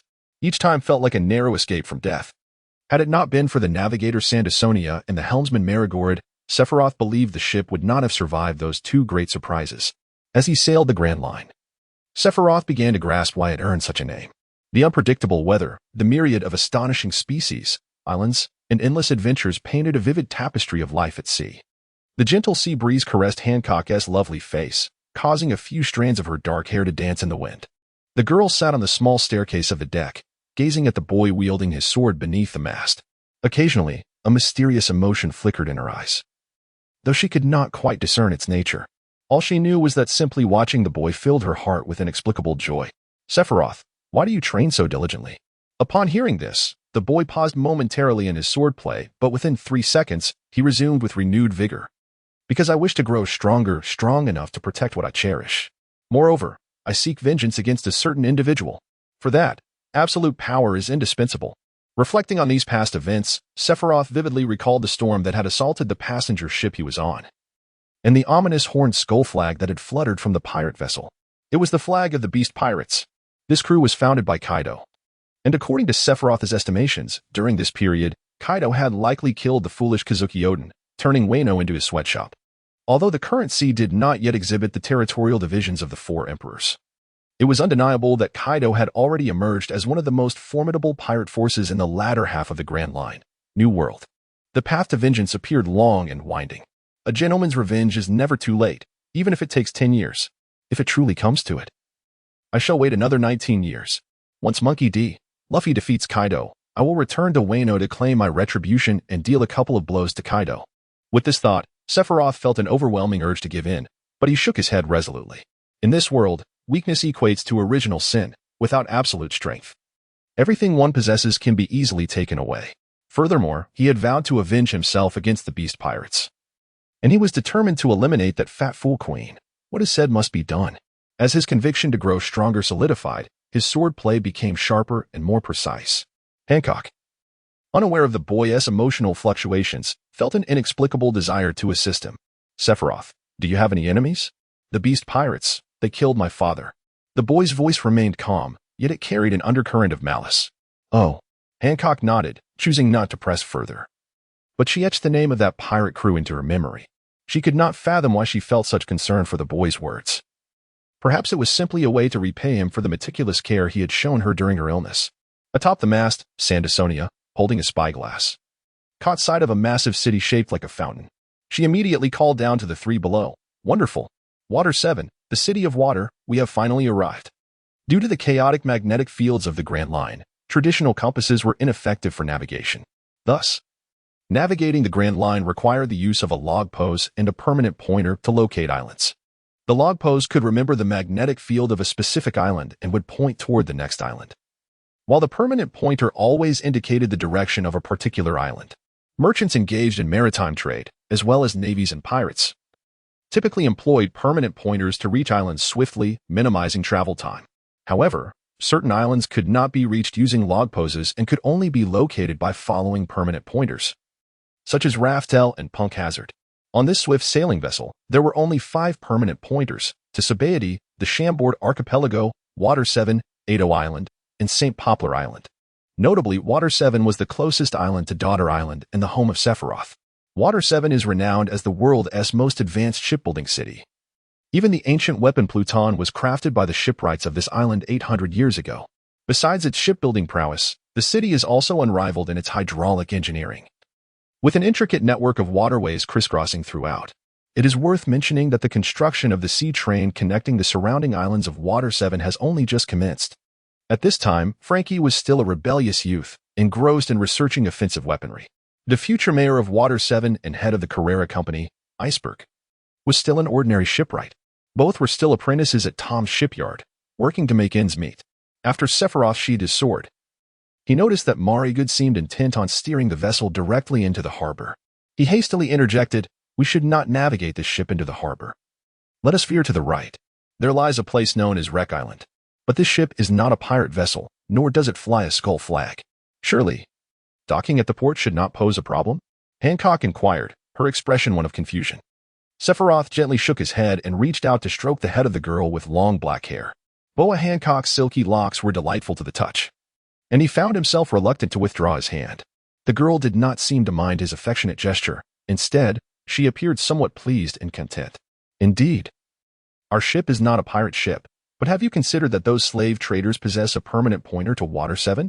It stands to reason that they would have affiliated forces in this vicinity." "Ah, I see," Hancock responded, her understanding dawning as she nodded. The four of them had eliminated a slave ship's crew and seized their vessel. If those affiliated forces were to discover their actions, it would undoubtedly invite considerable trouble. Marigood immediately adjusted the ship's helm, guiding the swift sailboat to navigate around the bend, heading toward Wreck Island's edge. On Wreck Island, amidst hills formed from discarded ship parts, a boy with blue hair, clad in a floral shirt and blue swim trunks, was tinkering with a uniquely designed long cannon. "Frankie Cannon, fire!" shouted the blue-haired youth before pulling the fuse. Boom! The cannonball erupted from the muzzle, propelled by gunpowder, soaring into the distance. At that moment, a swift sailboat burst forth from the coast of Water 7, propelled by the wind. The cannonball struck the sailboat's main mast, shattering it in two, causing it to tilt precariously downward. Sonda Sonia, perched atop the mast, gasped in alarm. "What the?" Seeing this, Sephiroth rushed toward the green-haired girl, attempting to catch her with his hands. However, in his view, her green skirt revealed a curvaceous form descending towards his face. At this juncture, it was too late for him to evade. Thud. Sonda Sonia landed squarely on Sephiroth's face, adopting a rather compromising position. He could hardly reflect on how suggestive the situation appeared as the weight of over 70 pounds struck him, causing a sharp crack in his neck that rendered him momentarily unconscious. Yet, with the powerful regenerative abilities granted by the vampire fruit, Sephiroth's fractured neck was restored within mere seconds. Marigood hastily relinquished the helm and rushed to the ship's railing, peering down with concern. "Sonda Sonia, are you all right?" The green-haired girl, sporting a playful grin, scratched her head and replied, I'm fine, not injured at all." Underneath her, Sephiroth raised his hand to pat her rear, his voice muffled and tinged with exasperation. As long as you're all right, could you perhaps stand up? I'm on the verge of suffocation." My apologies," Sonda Sonia exclaimed, realizing her predicament as she awkwardly stood and took a few steps back. "Sephiroth, are you okay?" the silver-haired youth inquired, rising from the deck and twisting his neck, producing a series of audible cracks. Meanwhile, on Wreck Island, a purple-haired figure clad in a brown t-shirt and white jeans, Aspicu, seized the blue-haired boy by the collar. He pointed toward the sailboat with its shattered mast, roaring, "You reckless fool. Frankie, have you truly created such a dangerous contraption? Look what you've done. You've caused chaos." "I didn't mean to. That ship just appeared out of nowhere," Frankie retorted, flustered at his blunder. Taking responsibility for your actions, that's what makes a true man," boomed the figure, a hulking merman with horns, effortlessly shouldering a steam locomotive. His name was Tom, the mentor of both Frankie and Aspicu, and he was the craftsman who built the Aro Jackson for the Pirate King, Roger. "I understand, Mr. Tom," Frankie replied, his impatience evident. Abandoned by his parents at the tender age of 10, he was taken in by Tom, who had become both a father and a mentor to him. Generally, Frankie complied with Tom's directives without hesitation. After a brief while, the swift sailboat gradually docked at Wreck Island, propelled by the ocean currents. Who on earth is responsible for such a perilous act? Sephiroth leaped from the deck of the ship, landing gracefully upon the ground. With a countenance marked by displeasure, he cast a scrutinizing glance over the three individuals standing by the shore. Ultimately, his gaze settled upon the youth with azure hair. Interestingly, Frank was quite forthright. He bowed deeply before Sephiroth, stating, "I apologize. It was I who fired the cannon. Feel free to impose any punishment you deem fit. I shall also take care of repairing the ship." "Oh, Is that your assertion? Sephiroth smirked, his lips curling into a sinister grin as he cracked his right fist with a resounding pop. Were it not for the remarkable healing properties bestowed upon him by the vampire fruit, he would likely have found himself bedridden for an extended period after the recent blow dealt by Sandasonia. Although not a petty individual, he was hardly magnanimous. Thus, he resolved to teach that rascal Frankie a lesson. Upon witnessing Sephiroth's demeanor, Frankie clenched his teeth, refusing to back down, and boldly shouted, "That's right. Bring it on." "Ah, such bravado. I appreciate your spirit," Sephiroth retorted. The moment his words faded, he swung his fist with ferocity, striking Frankie squarely in the face, sending him reeling with a stream of blood cascading from his nose, propelling him backward over a meter. "Now, we are even," Sephiroth declared, shaking his aching right hand. Inwardly cursing, "Damn. Frankie's face is as tough as nails. It seems he hasn't undergone any enhancements yet." With the conflict seemingly resolved, Shipwright Tom burst into laughter, exclaiming, "Ha ha ha. My friend, rest assured, we will expedite the repairs on your vessel. I would like to trouble you to dismantle the ship," Tom continued. Before he could finish, Frankie, nursing his bleeding and fractured nose, stood up, visibly irked. He widened his eyes and boomed, "What? So my punch was in vain?" Gazing at the wolf-headed figurehead of the ship, Mr. Tom scratched his head in confusion, remarking, "This ship looks quite familiar. The captain appears to be a fellow named Peter. Doesn't he? They were here recently to have their ship repaired." Boggart chimed in, Yes, that's the one. Do you know those individuals?" Sephiroth took a slight step back, a look of vigilance crossing his face. The three women, who had just leaped from the ship, instinctively placed their hands upon the long swords hanging at their waists, poised to draw their blades at a moment's notice. "Ah, it seems you have some history with those fellows," he remarked with a chuckle.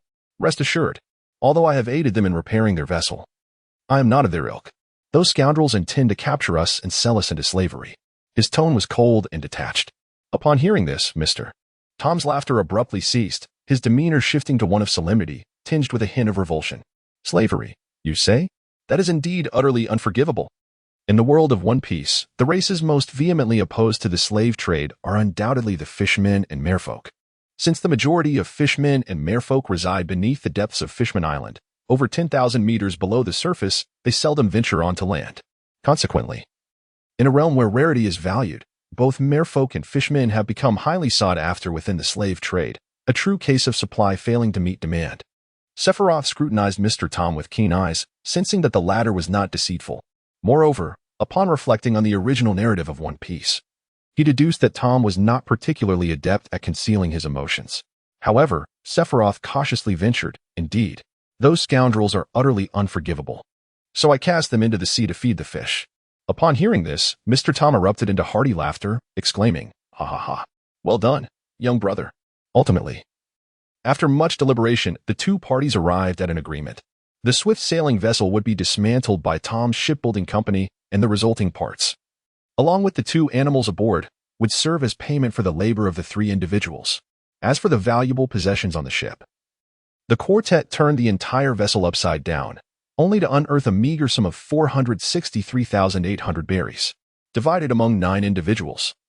This paltry amount amounted to just over 50,000 berries per person, barely sufficient for an ordinary person's monthly expenses. A group of paupers. The 4 divided the money, each receiving over 110,000 berries, which could be deemed as compensation from the slave traders. Abandoned Ship Island. After concluding his business discussion with Mr. Tom, Sephiroth, accompanied by 3 women, entered the gateway of the Water City. Hancock murmured softly, somewhat perplexed, "Why is the entrance to the Water City a shop?" Upon hearing this, Sephiroth smiled and elucidated, "This is related to the architectural style of the Water City. Here, waterways far outnumber streets, making travel by water more convenient. Consequently, we utilize certain unique aquatic creatures for transportation. The fish I typically use is currently housed elsewhere, and our boat has unfortunately been lost. Thus, we must resort to renting." As they spoke, the 4 of them had already stepped inside the shop. At the counter, a plump young man wearing glasses and engrossed in a newspaper greeted them. "Welcome. Are you 4 looking to rent a bull?" "Indeed. Could you provide us with 2 arrowfish suitable for 2 passengers each?" "Certainly."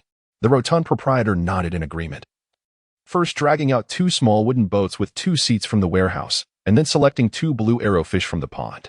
He affixed the boats onto their backs, secured them with reins, and placed them into the waterway. "Is this truly a bull?" Hancock inquired, observing the creature, whose upper body resembled a horse while its lower half was that of a fish. Curiosity danced across her face as she reached out to touch it, prompting the arrowfish to snort and nuzzle against her hand. Haha, it seems quite fond of you. The proprietor chuckled. The rental for one arrowfish is 250 berries. How long would you like to rent them? One day will suffice. As he spoke, Sephiroth produced a 500-berry note from his pocket and handed it to the shopkeeper. We look forward to your next visit. Once the four of them were seated on the arrowfish, the shopkeeper waved them off with a beaming smile. Hancock, sitting alongside Sephiroth on the same arrowfish, tugged at his sleeve, her eyes glimmering with hope. Let us head to the commercial street first. I wish to purchase some clothes. He turned to glance at her red short top and skirt, immediately understanding her intent and nodding in agreement. Recently, Sephiroth had noticed that Hancock appeared to exhibit mild obsessive tendencies regarding cleanliness. She preferred not to use items previously owned by others. To this end, she had even crafted her own white short top and skirt from her white cloak, employing needle and thread. Following their instructions, the two arrowfish, displaying remarkable intelligence, swam willingly towards the commercial district of the Water City without requiring them to pull the reins. Sephiroth, why are there so many buildings beneath the water's surface? Mary Golod leaned over the edge of the boat, gazing into the crystal-clear water below. Numerous submerged structures came into view, their outlines shrouded in the sea. Oh, our Water City faces tremendous tsunamis annually, their ferocity capable of submerging most of the city. Even after the waters recede, the water level remains elevated. Over time, this island's land has been gradually inundated. Due to the high water levels, the residents have been compelled to construct new buildings atop the existing ones. Hence, the structures you see beneath the waves are remnants of the Water City from decades past. Does that not imply that this island is destined to be completely submerged? Sandersonia inquired, astonished. Indeed, however, if Mr. Tom successfully develops the sea train, this island could be salvaged and rejuvenated. The four engaged in a light-hearted conversation, though most inquiries came from the three women, with Sephiroth providing the answers. Upon arriving at the commercial street, they secured the two arrowfish and disembarked onto the somewhat desolate avenue, where foot traffic was sparse. Occasionally, one could spot a few shipwrights gathered together, sipping their drinks in silence. This city seems to exude an air of desolation, Boa Mary Golod observed quietly. This is an inevitable outcome. With the land submerged and rampant piracy plundering the economy, the city's fortunes have declined significantly. As he spoke, Sephiroth's voice grew somber, his gaze distant. His father had been a purchasing manager and shareholder for a shipbuilding company named Hughes. And it was during a business trip to negotiate iron and timber that he was attacked by the beast pirates at sea, sacrificing himself to save Sephiroth. Such tragedies, as the era of great pirates intensifies, are becoming increasingly common. In this chaotic time, without absolute power, mere survival can become an extravagant luxury. Hancock perceptibly noticed Sephiroth's shift in mood.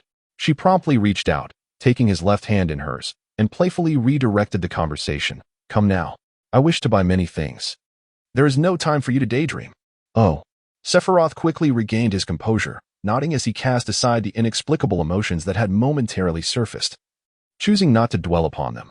Soon, the four of them entered a clothing store, embarking on the task of selecting their respective outfits. Hancock abruptly drew back the curtain of the fitting room, showcasing the purple short top and white denim shorts he was wearing.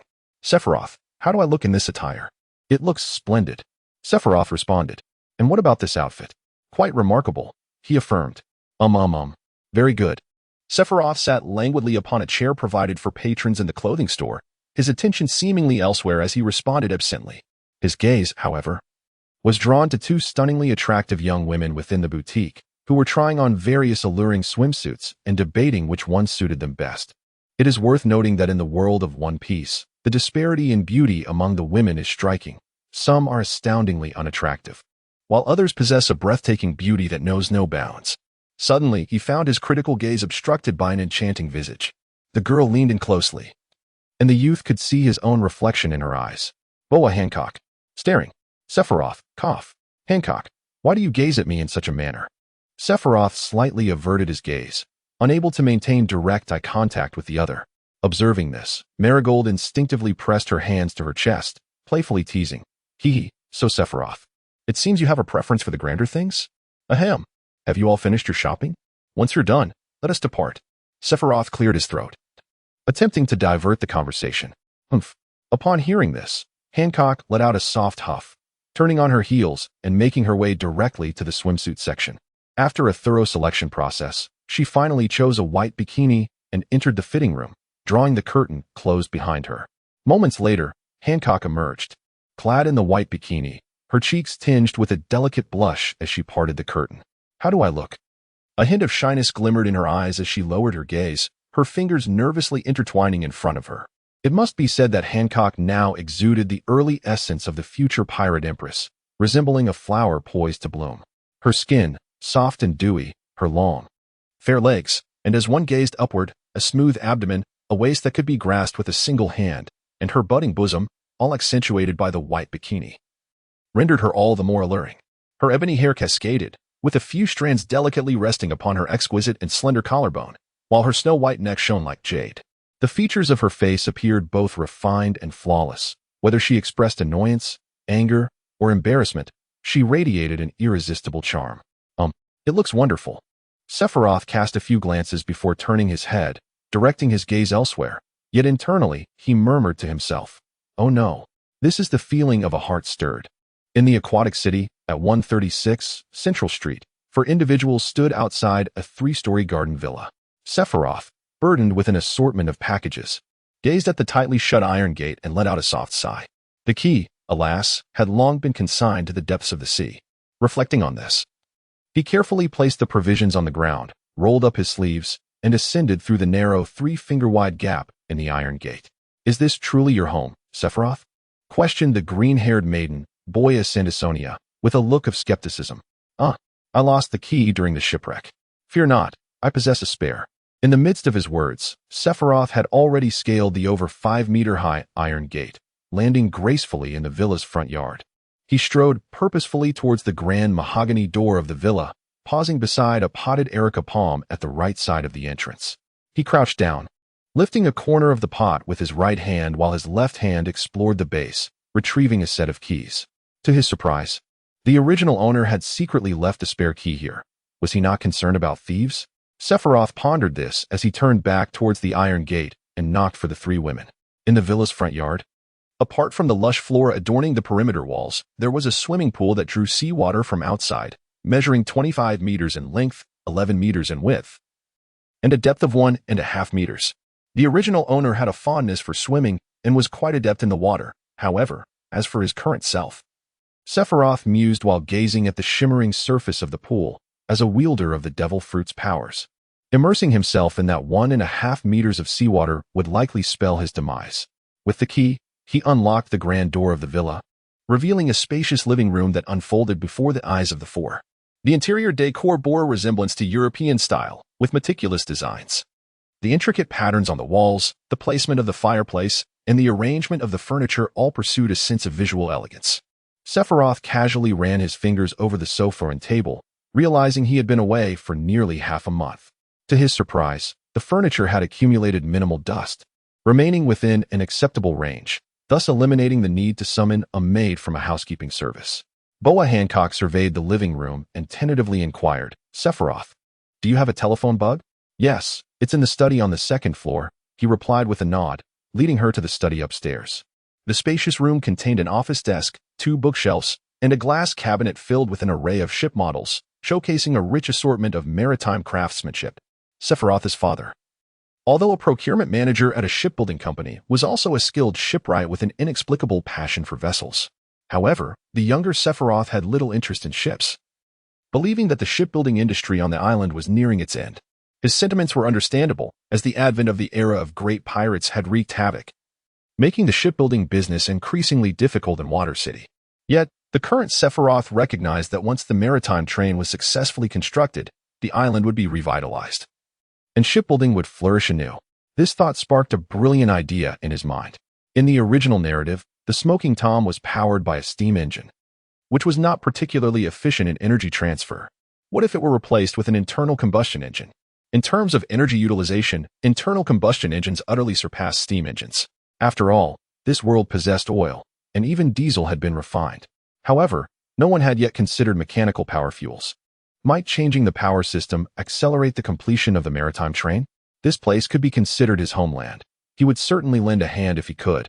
and such an action would also endear him to Tom and his apprentices. Given their craftsmanship, it was inevitable that he would one day require their assistance. The telephone bug rested in a glass box on his desk. Hancock reached out with her delicate hand, gently tapping the ball-sized shell of the telephone bug to awaken it from slumber. Once the telephone bug opened its eyes, the slender girl pressed the numerical keys on the right side of the shell, dialing a number. After a brief moment, the call connected, and a young woman's voice emerged from the telephone bug. "Hello? Who is this? Is it Belladonna? This is Hancock." Oh, Hancock. Where have you three sisters been? We have searched high and low for you. Do you know how worried we were?" "I'm so sorry." Hancock quickly explained how the three of them had been captured by a slaving crew and had escaped to Water City. Given that the 9 snake pirates were now quite far from Water City, the telephone bug on the other end decided that the 3 women should wait on the island for a few days before someone could come to escort them back to 9 Snake Island. There were many vacant rooms in the villa, so Sephiroth arranged for each of the 3 women to have their own private quarters. At noon, after enjoying a sumptuous lunch prepared by Sephiroth, the 3 women changed into the refreshing swimsuits they had purchased from a clothing store. Boa Sandersonia donned a green bikini, while Boa Marigold chose a pink one. With the enthusiastic invitation from the 3 swimsuit-clad beauties, Sephiroth postponed his plans to draft the internal combustion engine blueprints until the evening. He donned a swim ring and immersed his lower body in the sea, joining the 3 lovely maidens in a game of water volleyball in the swimming pool. It must be noted that the sea exerted a significant suppressive effect on those with devil fruit abilities. Simply having his lower body submerged in the pool left Sephiroth feeling weak, with both strength and speed diminished by more than half, and his stamina rapidly depleting. However, to his astonishment, he discovered that despite being in the water, he could still quickly recover his stamina by expending a portion of his lifespan, albeit with much lower efficiency than in his normal state. The sea merely incapacitated those with devil fruit powers, causing them to sink beneath the waves. But it did not inhibit their abilities themselves. It was akin to Aokiji freezing the ocean. While others feared the sea, he could still freeze it. Did this imply that if he adapted to the sea's incapacitating effects, he could convert lifespan into stamina, allowing him to swim in the ocean without succumbing to drowning? On Scrap Island, Tom, Iceberg, Frankie, and a giant frog stood before a steam locomotive they had assembled over 3 days. Frankie, overwhelmed with excitement, embraced the frog and exclaimed, "Mr. Tom, fantastic! We have assembled the locomotive. Next, we just need to make it run on the sea track, and we will be successful." "Haha, not so fast. Let's conduct a trial run first." Tom laughed heartily as he embraced the locomotive, to test whether the train could run on the sea. They had already constructed a short track near Scrap Island's coastline. With the terrifying strength of the fishmen, the steam locomotive, weighing over 100 tons, was effortlessly lifted and placed at the starting point of the track. Before Tom could issue any commands, Frankie, his eyes gleaming with excitement, volunteered, "Mr. Tom, let me drive the train." "Haha, it seems you can hardly wait. Then you shall start the train." Frankie giggled, racing into the locomotive's power room to stoke the coal and ignite the fire. Moments later, billowing black smoke erupted from the locomotive, accompanied by the rumbling sound as it began to move, with the metal wheels spinning faster and faster. However, just as the steam locomotive had traveled barely 20 meters, it uncontrollably plunged into the sea, prompting Frankie to leap from the train into the water to evade a watery demise. Seeing this, Tom immediately jumped into the sea with a splash. He was not concerned about rescuing Frankie. He was well aware of the latter's swimming abilities, unless thrown into a massive whirlpool. Frankie would swim back unharmed. Rather, he aimed to save the steam locomotive. If every failure resulted in the loss of a steam engine, his finances could not withstand such waste. Fishmen were the darlings of the sea. They thrived in water, showcasing their racial talents far better than on land. Soon, Tom resurfaced from the depths, shouldering the steam locomotive as he climbed ashore. Frankie, shaking off the water from his blue hair, looked utterly speechless. "Mr. Tom, didn't you say this locomotive could navigate the sea? Why did it sink?" Hearing this, Tom laughed heartily, scratching his head. "Haha, this situation was unavoidable. The buoyancy of the track and the locomotive's suspension system was insufficient, and the speed of the maritime train was also a concern. I am quite troubled by this. If the steam engine's efficiency could rise from 8% to over 15%, it might achieve a balanced state. What if we employed another machine to provide power, achieving energy efficiency of 25% or even 40%? Upon hearing this somewhat familiar voice, Tom turned in surprise to see Sephiroth approaching from a distance. If that were the case, it would indeed be remarkable. Perhaps the maritime train could traverse the sea directly. Oh, then I believe you would find this matter quite intriguing. Sephiroth unfurled a rudimentary blueprint before Tom. Despite its simplicity and lack of intricate details, it represented the culmination of his exhaustive recollections over the past few days. Could you elucidate its operational principles? Tom, the shipbuilder, gazed intently at the mechanical schematic and the approximate cross-section of the internal combustion engine, lost in contemplation. He had boldly proclaimed before the judge that he could construct a maritime train connecting multiple islands within a decade. This confidence stemmed from his considerable expertise in mechanical engineering. He understood that overcoming certain technical challenges could transform the vision of a maritime train into reality. Thus, upon viewing the internal combustion engine blueprint, Tom instantaneously grasped many concepts. This engine, powered by diesel, was capable of converting thermal energy into mechanical power. Sephiroth meticulously conveyed the knowledge he had acquired regarding internal combustion engines to the renowned shipwright of the pirate world, hoping he could swiftly comprehend the existence of such machines. Frankie, who had eagerly approached, was instantly captivated after listening to Sephiroth's explanation, a broad smile illuminating his face. Mr. Tom, this is incredibly fascinating. I feel compelled to give it a try. Haha. Truly remarkable. Young man, your willingness to share the principles of this machine with me speaks volumes about your character. Given Frankie's understanding, it was evident that his mentor, Tom, would grasp the concepts effortlessly. Could you show me the relevant diagrams of the component dimensions? Frankie inquired eagerly. However, Sephiroth promptly shook his head and replied dismissively, I do not possess such materials. This is merely something I devised on a whim. As a surgeon, Sephiroth could engage in detailed discussions about medicine, articulating his thoughts with clarity. Yet, mechanical engineering? That was an entirely different realm. It was commendable that he could sketch a rudimentary diagram of an internal combustion engine, but asking him for precise component specifications was indeed an unreasonable expectation. Oh, I see. You're quite impressive in your own right. By the way, what is the name of this machine? Tom chuckled. It is called an internal combustion engine. After concluding his discussion with Tom about the internal combustion engine, Sephiroth boarded the flying fish and set off toward home. He understood that specialized matters were best left to experts. In the grand endeavor of constructing a sea train, his contributions were limited to this. Nevertheless, he had gained something invaluable. He had earned the goodwill of Tom, Frankie, and Esbegu. Should he require assistance from the trio in the future, given their natures, they would likely lend their support, provided it was not overly burdensome. Upon returning home, Sephiroth found a guest waiting in his living room. The Boa sisters were seated on the adjacent sofa, keeping the visitor company as they awaited his return. The guest was Hughes Hilk, the president of Hughes Shipbuilding Company. A stout, red-haired middle-aged man clad in a sharp black suit. Sephiroth, it is truly wonderful to see you. I heard that your passenger ship was attacked by pirates. By the way, how is your father, pal? Hughes exclaimed, his face brimming with excitement. He sacrificed himself to protect me from the pirates, Sephiroth replied. A soft sigh escaping his lips, his gaze clouded with sorrow. The man known as Carl D. Pal was a great father. Someone who would lay down his life for his son. Sephiroth's mother, Carl D. Sephiroth, had passed shortly after his birth, leaving his father to raise him alone. Thus, in the depths of Sephiroth's heart, his father held the utmost significance. Upon hearing this, Hughes sighed in sympathy, looking at Sephiroth earnestly. How about this, Sephiroth? Would you consider working at the shipbuilding company? Although the company is currently struggling, your presence would provide a stable income. Thank you for your kindness, Uncle Hilk. But I must decline. To be honest, I am preparing to join the Navy, Sephiroth confessed. At this revelation, the Boa sisters exclaimed in unison, their astonishment evident. The Navy? Sephiroth, why would you choose to become a Navy officer? Hancock inquired, her brow furrowed in confusion. Because I need not only strength but also the power to rival the beast pirates in order to exact my revenge. Joining the Navy is presently my best option.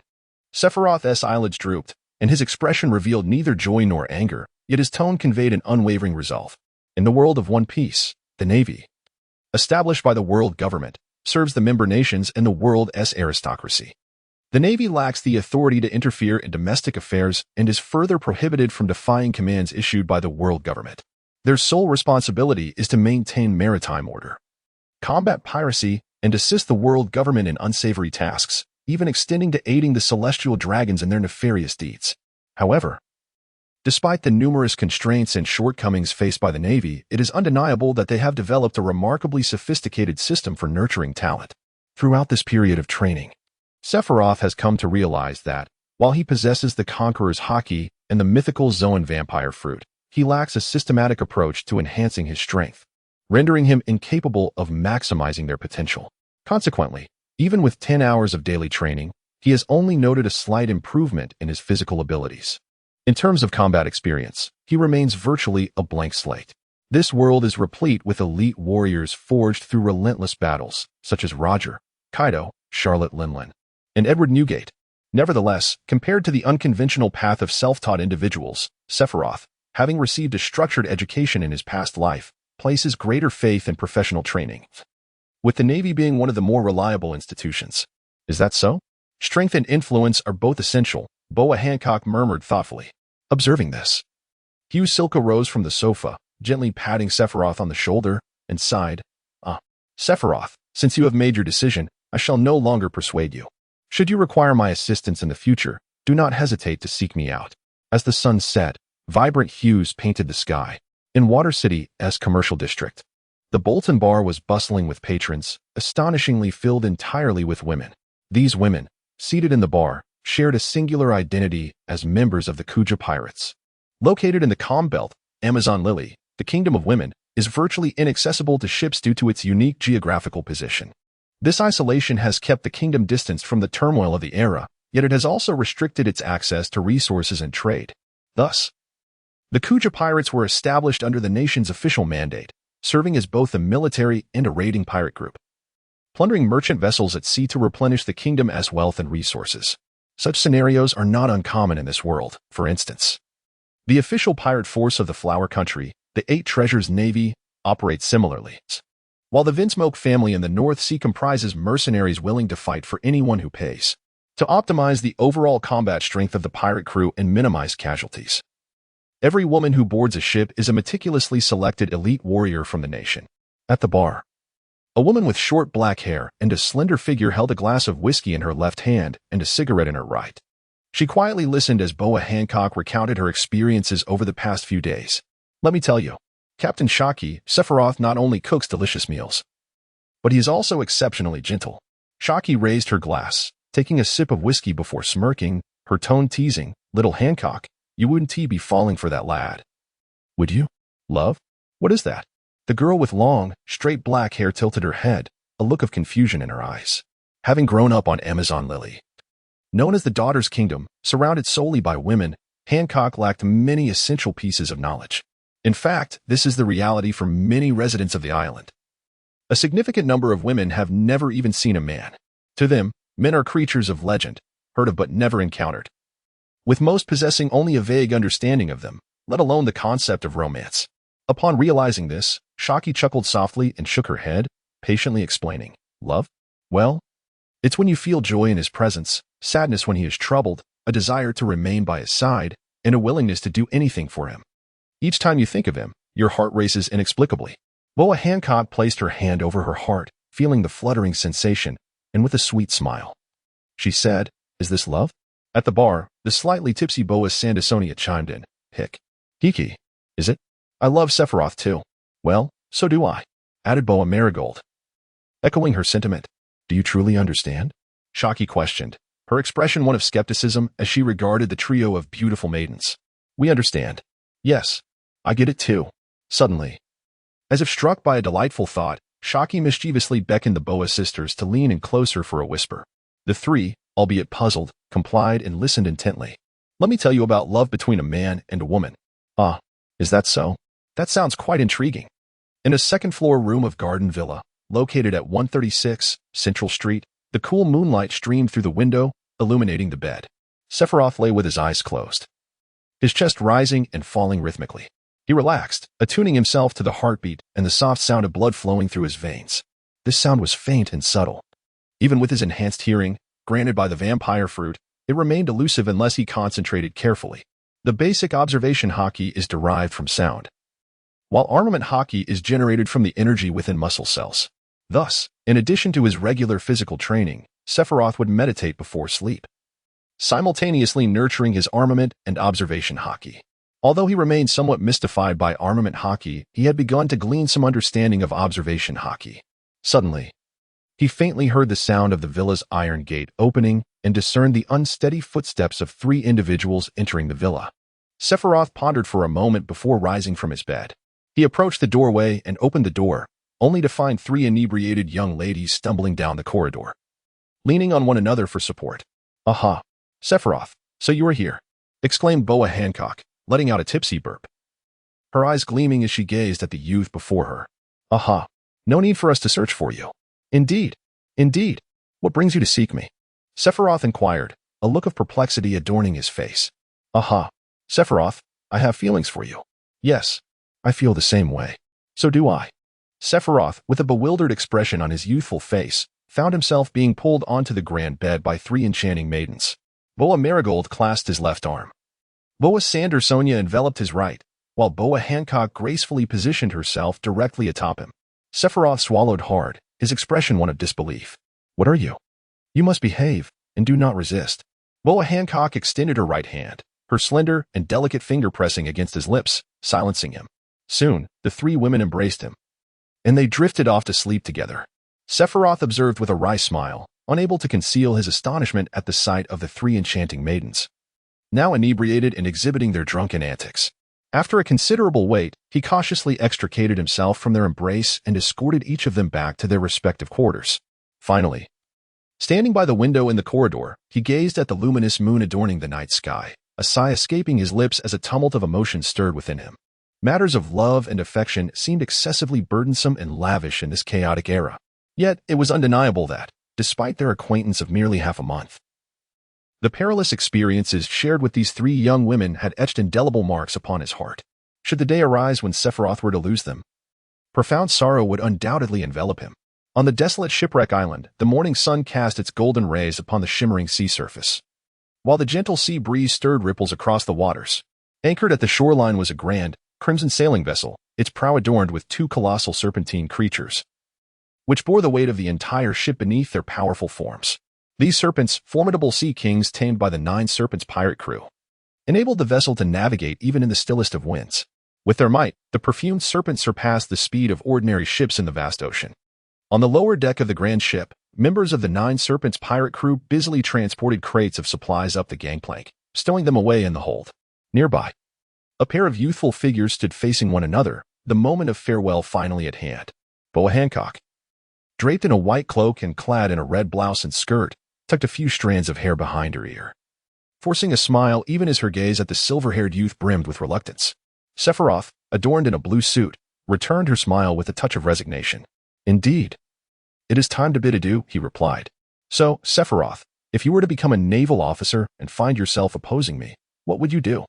"I would turn and flee, or perhaps raise my hands and surrender. Regardless of the circumstances, I shall never engage you in combat. And if I were to fall into peril, captured by the Navy?" The dark-haired maiden pressed further. "I would cast aside all allegiances and exert every effort to rescue you." His voice, though soft and calm, resonated with unwavering conviction. "Promise me you won't deceive me. Let us seal our pact with a pinky swear."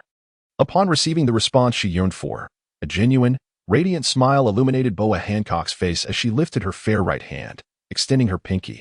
"Agreed. A pinky swear."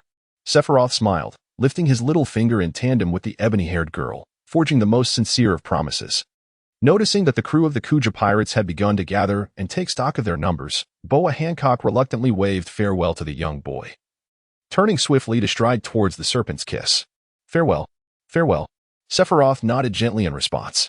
"You certainly know how to make a girl smile," remarked Haki, who approached with a cigarette dangling from her lips. As she passed by the silver-haired youth, she instinctively teased him. As the current captain of the Kuja pirates and the strongest on Amazon Lily, her observation Haki was formidable. Every word exchanged between the two had been captured in its entirety. What I said was entirely truthful, not a mere fabrication to amuse her. Sephiroth gazed calmly at Haki, who scrutinized him for a moment before smiling and saying, "Very impressive. Your heartbeat remains steady, and there are no signs of muscle tension or trembling. It appears you are not lying. I suppose my efforts were not in vain, bringing those 3 sisters along, haha. Who would have thought? Aside from your dark circles, you look surprisingly energetic. Youth is indeed a wonderful thing." At her words, the corners of Sephiroth's eyes twitched slightly as he stifled the urge to unleash a torrent of sarcastic remarks. "So it was you teaching them those bizarre things?" Do you have any idea how I've endured these past 3 nights? I nearly caused internal injury from suppressing the urge to strike at the 3 women. Captain Haki. All crew members are assembled, called a member of the Kuja pirates, leaning over the ship's edge and waving at the 2. What's your name, young man? Carl D. Sephiroth. D. You say? I am Haki, captain of the Kuja pirates. Thank you for taking care of my 3 crew members. Until we meet again. With a wave. Haki sashayed towards the Snake Princess. As the sails unfurled, the grand red ship gradually drifted away from the shore. At the stern, Boa Hancock leaned over the edge, gazing wistfully at the silver-haired youth standing on the shore. Unbeknownst to her, Haki had already approached the girl. Exhaling a smoke ring and flicking the ashes from her cigarette with a nonchalant tone, you know, if you don't want to leave him, you don't have to go back to the ship. Boa Hancock did not turn to face her captain, her gaze still fixed on the silver-haired boy. She murmured softly, That won't do. I am destined to become the queen of Amazon Lily and intend to seize the captain's position from you. For him. Do you wish to be a queen? How intriguing, Haki replied, a faint bitter smile gracing her lips as she held the cigarette. Rest assured, once your strength surpasses mine, I will gladly relinquish the captain's position to you without you having to ask.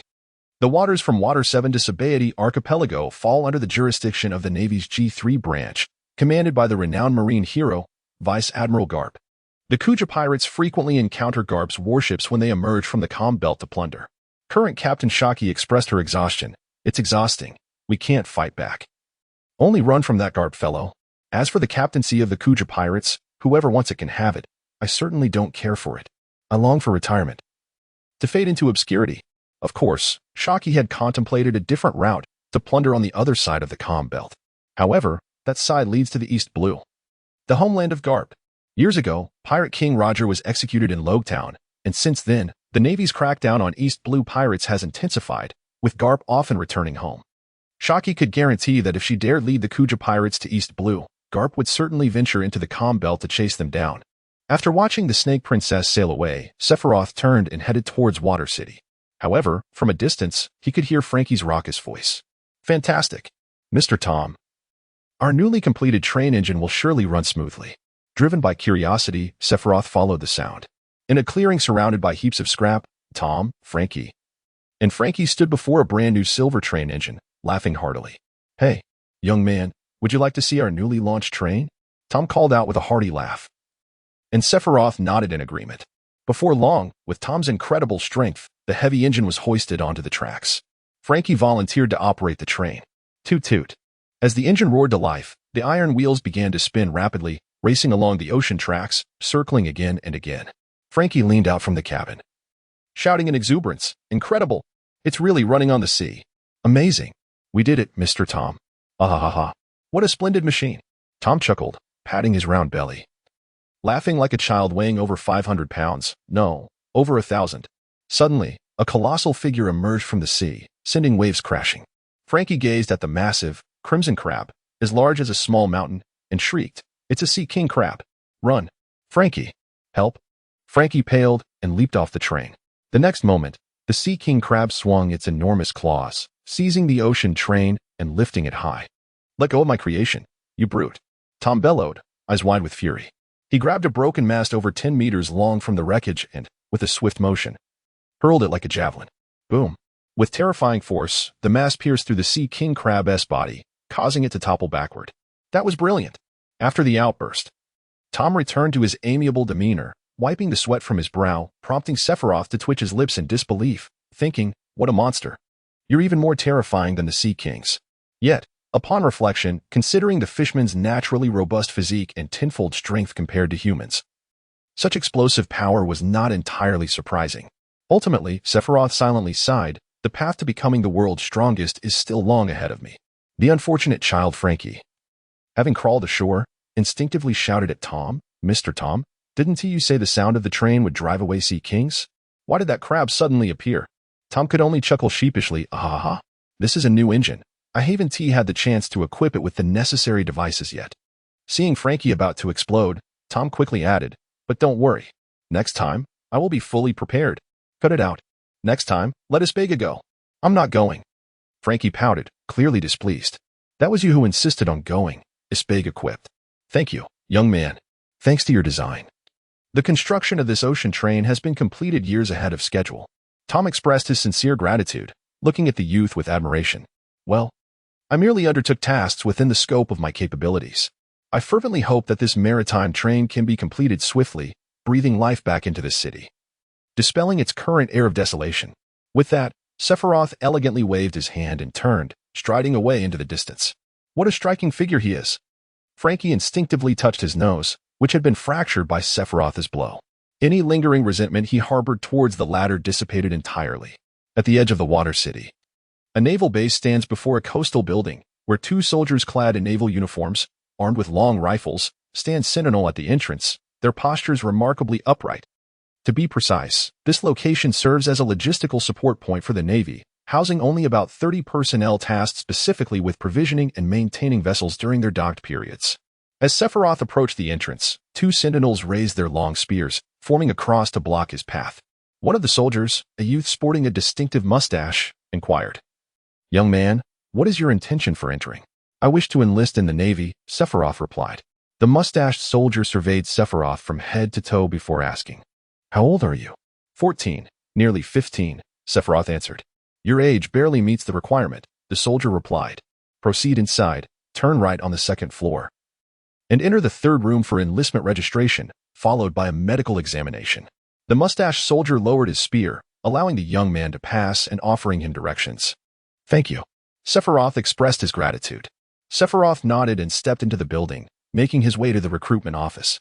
There, he encountered a young man with a scruffy beard and the rank of lieutenant adorning his shoulder, seated at his desk.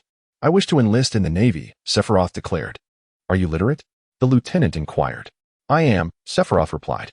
"Please fill this out," the lieutenant said, his expression devoid of emotion, embodying a bureaucratic demeanor as he retrieved a form from a folder on his desk and handed him a pen. Sephiroth glanced at the document, which contained nothing more than the usual inquiries regarding names, residential addresses, and familial details. However, in the final section, there was an unusual entry. "Do you possess a devil fruit?" "Type and classification," Sephiroth murmured softly. Upon hearing this, the bearded man chuckled lightly and shook his head, saying, "Devil fruits are treasures of the sea. Such things are serendipitous, young man, so do not dwell on them. If one is fortunate enough to consume such a fruit, as long as their abilities are not utterly useless, they will undoubtedly receive special training from our Navy, and their rank will at least be that of a junior officer." "Oh, what does this special training entail?" Sephiroth inquired with keen interest. "At the very least, it guarantees a spot at the Marine Headquarters Military Academy in Marineford. Why do you ask so many questions? After all, you have no—" The bearded man trailed off, evidently unwilling to indulge the boy in such fanciful discussions. If acquiring a devil fruit were so simple, he would not have toiled for years within the Navy, and at 30 years of age, he had only managed to ascend to the rank of lieutenant through perseverance and favors, serving as a commander at this modest supply station. "Who says I don't have one? I just happen to eat a rather peculiar fruit. It should be the bat fruit, I believe." As he spoke, Sephiroth's physique suddenly transformed. He grew taller, sprouted leathery wings, elongated ears, and his hands became adorned with sharp claws. He felt no qualms about revealing his consumption of a devil fruit, as he knew it would eventually come to light. Concealing it would only lead to complications during military training when he would be asked to engage in maritime combat. Would he jump or not? Thus, he deemed it wiser to showcase his extraordinary abilities early on, seizing the opportunity for special training. Gulp.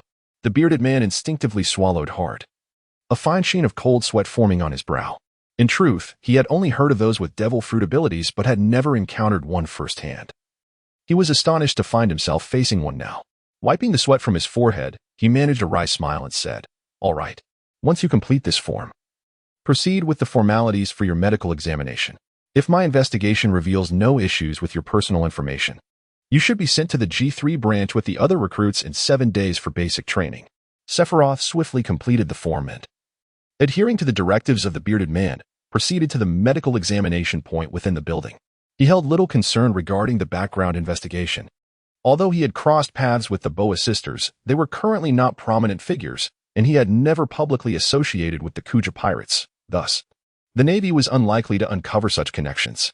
After all, if the Navy could allow Virgo, a member of the Don Quixote family as underworld, to ascend to the rank of vice admiral, surely he could navigate through military school for some experience without issue. If worst came to worst, He could always make a hasty retreat if discovered. The Navy's medical examination was straightforward, accompanied by some physical fitness tests that provided Sephiroth insight into his current physical condition.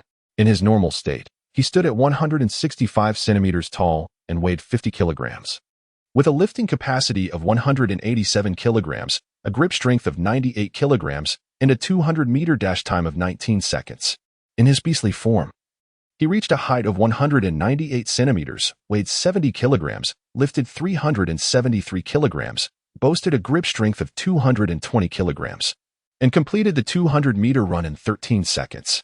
Overall, in his normal state, he surpassed the capabilities of an average adult, and only in his vampire form did he exceed normal human limits.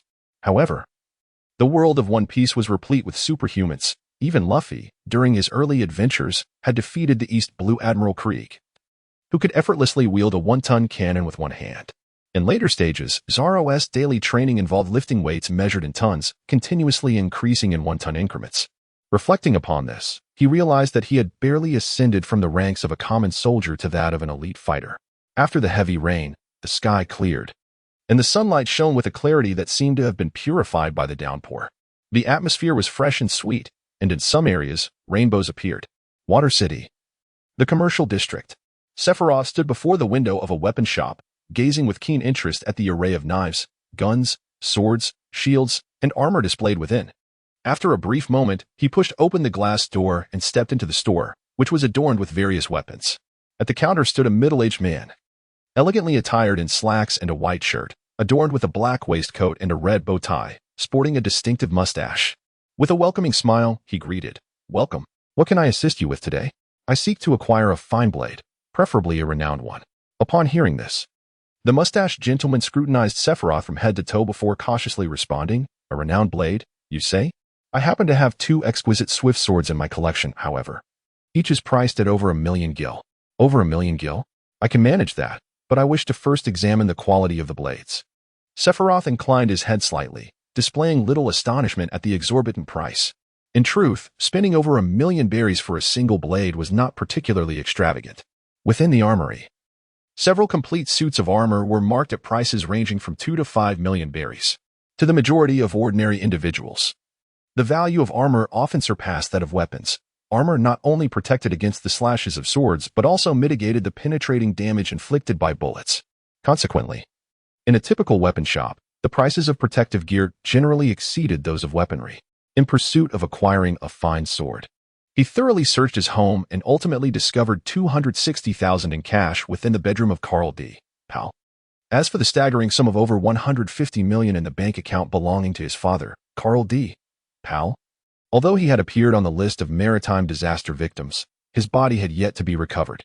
According to the laws of Water City, a declaration of death required a waiting period of 1 year, after which Sephiroth could inherit the estate. The mustachioed proprietor, however, did not linger unnecessarily. He approached a nearby shelf and retrieved 2 long swords, sheathed and ready, placing them upon the counter. Sephiroth grasped one of the blades, and with a resounding clang, drew forth the long sword. Its impeccably straight blade was adorned with an eerie pattern of purple hues, evoking an inexplicable chill that surged from the depths of one's heart. This swift blade, known as Haki, measured 84 centimeters in length, 7 centimeters in width, and boasted a mere 0.8 millimeters at its cutting edge. The hilt extended 23 centimeters, with a width of 2 centimeters, and was priced at 1,000,000 berries. As he spoke, the mustachioed proprietor hesitated momentarily before continuing, "However, I must caution you, young sir, that this blade is a cursed weapon." The 3 previous wielders met with tragic fates. With a swift motion, amidst the astonishment reflected in the proprietor's eyes, Sephiroth remained expressionless, silent as he swiftly sheathed his longsword, casting it onto the counter, and directly seized another sheathed blade. The mustachioed proprietor uttered no word. Clang! Sephiroth effortlessly drew a second longsword. Its fiery red, straight blade resembled the autumn maple leaves, and it was slightly heavier than the previous one. This swift blade, named Autumn Leaf, measured 96 centimeters in length, 1.8 centimeters in width, with a blade edge of approximately 0.7 millimeters, and a hilt that spanned 25 centimeters in length and 2.3 centimeters in width, priced at 1,500,000 gil. Sephiroth gently brandished his crimson blade before cautiously inquiring, Could this also be a cursed sword? In response, the mustachioed proprietor hastily shook his head and clarified, not at all. This blade possesses exceptional quality, its sharpness remarkably akin to that of a fine katana of 50 craftsmanship. Sephiroth contemplated for a moment, extending his left hand to grasp a pencil from the countertop, lifting it before him, while his right hand wielded the crimson blade of the autumn leaf. Striking towards the pencil, he scarcely felt any resistance as the fiery longsword effortlessly cleaved the pencil in twain. Remarkable! This blade far surpassed the one I previously used for practice. That wretched knife struggled even to sever a wooden post. Driven to the brink of exasperation, he ventured into the weapons shop, prepared to spend lavishly on a superior sword. After all, the captain had already contacted him, assuring that his identity verification posed no issues whatsoever. In 3 days, he was to report to the Navy's G3 division for basic training. Thus, there was little reason to be overly frugal, especially with the Navy providing for his sustenance and lodging in the future. Very well, I shall take this sword. Sephiroth lifted the inner lining of his azure suit, revealing 2 stacks of 10,000 yen bills. He counted out a stack and handed it to the proprietor of the weapon shop. Hee. My friend, how refreshingly straightforward. By the way, I happen to have an array of exquisite weaponry, including some formidable firearms. As the saying goes, a decade of martial training pales in comparison to the potency of a single bullet. I wonder if this piques your interest? The mustachioed shopkeeper swiftly counted the bills with both hands, his gaze fixed eagerly on the remaining 500,000 belly in Sephiroth's possession. I just acquired a revolver known as the Python. In close quarters, it can fell even an elephant with a single shot, priced at a mere 150,000 belly. If you purchase now, I will even throw in 60 rounds of ammunition. No, thank you. Sephiroth shook his head, declining his employer's proposal. Devoid of any inclination to make a purchase, he had confiscated an array of firearms aboard the slave ship, now gathering dust in his home. Although these weapons could be of significant assistance to him, an over-reliance on them would not bode well for his current state. It might foster a sense of complacency in his mind, leading to neglect and honing his physical prowess. The foremost champions in this world are typically enveloped in a formidable aura of armed might. For instance, under normal circumstances, as long as the formidable Charlotte Linlin does not suffer a mental breakdown, she remains unscathed even when struck by bullets or cannon fire. As for Kaido of the 100 Beasts, his exploits are even more remarkable. He routinely engages in reckless acts, such as leaping from heights of 10,000 meters, emerging unscathed, with merely a slight dizziness as a consequence. While Sephiroth was lost in such thoughts, he unconsciously found himself in the vicinity of the marketplace. Sephiroth contemplated that midday was approaching, and it was time to procure ingredients for a meal. Thus, he set about gathering provisions, preparing to return home to cook. As he passed by a lamb shop, he paused, entered the establishment, and navigated past the glass display case adorned with dried lamb and blood sausages. He ventured deeper into the shop, arriving at a corner where several iron cages were positioned. Sephiroth extended his right index finger, pointing towards an iron cage that held 3 white goats. He turned his head and inquired of a golden-haired youth standing by the slaughtering table, brandishing a cleaver as he prepared to dismember a whole sheep. Pray tell, how much for a live sheep? The young man responded, if you intend to purchase by the head, even at 500 belly per sheep, there are customers interested in buying goats. I am currently preoccupied. Could you lend a hand? Understood, brother. A slender, golden-haired maiden emerged through the back door of the shop, despite a few freckles gracing her cheeks. Her youthful and charming visage remained captivating. Overall, she could be considered a striking beauty. Lilith opened the iron cage, ensnaring one of the white goats with a rope, and led it to the large iron scale. As she added weights to the scale's arm, she inquired, Dear customer, do you require our assistance in slaughtering your goat? No. I only desire it alive.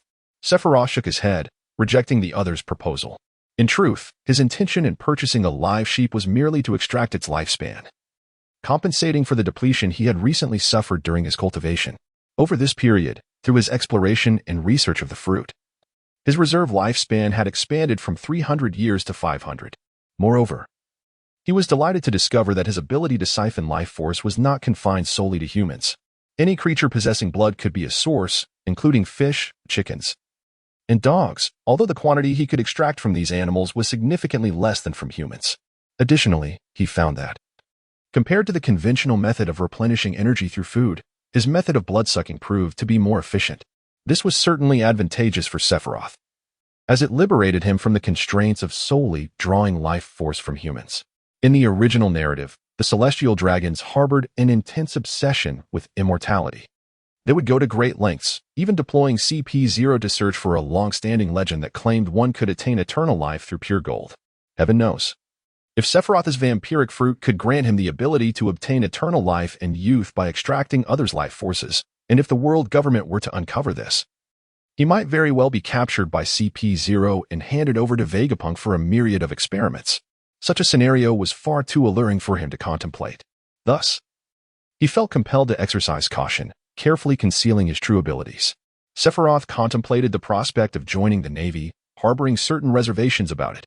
The Navy's talent cultivation system represented the most promising avenue for him to enhance his strength. He surmised that once he attained a level of power akin to that of the Seven Warlords, the world government would be unable to act against him. After all, the surgical fruit had long been a coveted item for the celestial dragons. A prime example of this was Trafalgar D. Waterlaw, the user of the surgical fruit, who, upon reaching a formidable level of strength and boldly joining the ranks of the Seven Warlords, was not apprehended by the world government for experimentation. In other words, as long as Sephiroth could escalate his power swiftly enough to render himself untouchable, any potential troubles would dissipate into nothingness. Lilith gazed at the now balanced scale, beaming as she remarked, exactly 100 pounds, totaling 50,000 berries. Excellent. Sephiroth nodded, retrieving a small stack of banknotes from the inner pocket of his suit, preparing to count out 5 bills of 10,000 berries to hand to the blonde maiden. How could a pirate ship suddenly appear in the commercial street? Bang! Bang! The sudden sound of gunfire shattered the tranquility of the street, sending the populace into a panic. Pirates are here. Run. Help. In the city of water. Within a lamb shop on the commercial street, upon hearing the commotion outside, Sephiroth's hand faltered as he counted the money. He hastily stuffed the bills back into his suit and resolved to venture outside to ascertain the situation. However, as he took a couple of steps, 3 figures burst into the lamb shop, brandishing firearms and wielding long knives, their demeanor menacing. Hand over all the meat and money in the shop. One of the trio, a bald man, pointed his gun at Lilith, who stood beside Sephiroth. Splendid. What a beautiful woman I've encountered. I'll take my turn first. And when I'm done, it will be your turn. Andrew Bass, a towering man at 2 meters tall, with a robust build and a buzz cut, wore a face marked by brutish features and an eye patch over his left eye. As the captain of the Watson pirate crew, he had a bounty of 9.6 million berries, and acts of arson, murder, and plunder were as routine for him as eating and drinking. Please spare my sister. Take anything from the shop. It's yours. The golden-haired youth trembled slightly but stood resolutely before the 3 men, gripping the kitchen knife tightly in his hand. If everything in the shop were to be stolen, he would suffer immense losses, but for his sister, it was worth the sacrifice. Bang! Bang! A cold smirk spread across Andrew Bass's face as he raised his pistol and fired 2 shots at the golden-haired youth. One bullet struck his chest, and the other pierced his forehead, extinguishing his life in an instant. Thud. The young man's body crumpled lifelessly to the ground. Are you trying to teach me how to do my job? What a clueless fool you are. You have no right to negotiate with me. He spat a thick glob of phlegm onto the corpse, hitting the face squarely. Brother. Everything transpired too quickly, too unexpectedly. The blonde girl, regaining her senses, attempted to rush towards the lifeless body. But, don't be foolish, run. Sephiroth, snapping back to reality, swiftly grasped the blonde maiden's arm and dragged her towards the back door of the shop, forcefully slamming it shut behind them. Bang! Bang! As he closed the door, 3 more gunshots rang out. Sephiroth's back erupted instantaneously with 3 blossoming sprays of blood as the 3 pirates fired upon him. Observing that Sephiroth's hand remained pressed against the door, Andrew Bass could not suppress a grin, his face twisted into an increasingly malevolent sneer. Another fool. He deserves to die. However, in the next moment, to the astonishment of the trio, Sephiroth's form underwent a rapid transformation, his ears elongated, his stature surged to 2 meters, and a pair of fleshy wings unfurled from his back. Roar! Sephiroth emitted a primal growl, his eyes glinting with lethal intent. In one fluid motion, he turned, drew his sword, and charged forward. Witnessing this scene, the 3 pirates were struck with astonishment, yet only Andrew Bass managed to react in time, instinctively firing a shot at the youth. Bang! The aim was so poor that it barely grazed the target, merely a mere outline of a human figure, failing to even touch a hair on Sephiroth as the bullet lodged itself into the wall of the shop. Sephiroth swiftly maneuvered around the counter laden with goods, his long blade striking with formidable force. With a swift motion, a flash of crimson light erupted, and in an instant, one of the pirates was cleaved in two, blood splattering in all directions. A few droplets even struck his cheek, warm and imbued with a faint metallic scent. In close proximity, Sephiroth severed a man's head with his own hands, yet he felt no semblance of fear or panic within. For a surgeon, blood and severed limbs were mere commonplace occurrences. He had witnessed far more gruesome scenes. On the contrary, after slaying this scoundrel, an exhilarating sense of satisfaction surged within him. The brutal demise of their companion jolted the two pirates back to reality, prompting them to swiftly raise their pistols and aim at Sephiroth. Their legs retreating rapidly towards the exit of the shop. Bang! Bang! Transformed into a vampire, the youth experienced a remarkable enhancement in physical prowess. Utilizing his foresight, he deftly evaded while advancing. However, one bullet grazed his left arm, leaving a crimson mark. Yet, in stark contrast, following his evasive maneuver, he surged forward with ferocity, wielding his autumn leaf blade to swiftly cleave through the throat of another pirate. Andrew Bass muttered a curse, switching his gun to his left hand while drawing his long knife with the right, swiftly slashing diagonally towards Sephiroth. In the astonished gaze of the one-eyed man, his strike cleaved Sephiroth's head in two. Squeak, squeak, squeak.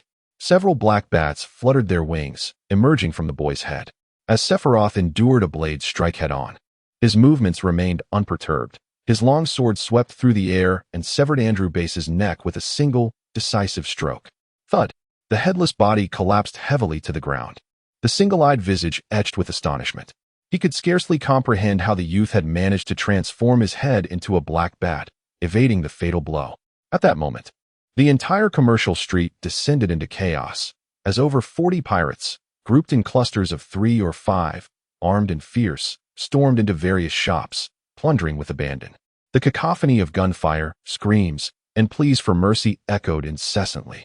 Sephiroth furrowed his brow as he gazed at the twin-masted sailboat moored along the waterway, a sense of bewilderment swelling within him. The black skull and crossbones flag fluttering from the mast unmistakably marked it as a pirate vessel. The commercial street, situated near the heart of the water city, should have made the brazen arrival of such a ship impossible to overlook. Suddenly, a gunshot rang out, shattering his contemplations, and a burst of crimson erupted from his left chest.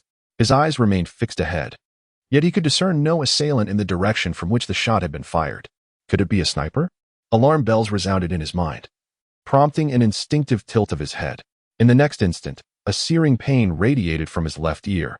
Despite his evasive maneuvers, the bullet had pierced through. Where could the enemy be hiding?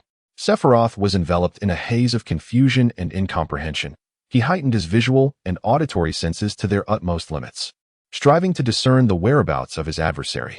The rhythmic sound of footsteps approached, tap, tap, and in this state of heightened concentration, his extraordinary hearing revealed that someone was indeed drawing near to his position. Sephiroth swiftly raised his long sword before his chest, his gaze fixed intently upon the direction from whence the voice emanated. Being struck by a bullet in any part of his body was inconsequential to him. Provided it was not his head, such wounds were trifling, merely a slight drain on his vitality, for he could recuperate rapidly. Even the bullet that had recently pierced his heart was no exception. The wound had momentarily staunched, healing partially, awaiting only the extraction of the projectile to restore him completely. Aha! Is it a Zoan-type devil fruit user? Your vitality is indeed remarkable. Yet, this is futile. Under my cloak of transparency, you are merely destined to be struck. In light of your slaying of Andrew Bass, how about joining me as my ally? I shall grant you the position of combat captain, replete with power, wealth, and fame, all at your fingertips, should you choose to follow in my wake. A voice, somewhat heavy-set, resonated through the air, reaching Sephiroth's ears.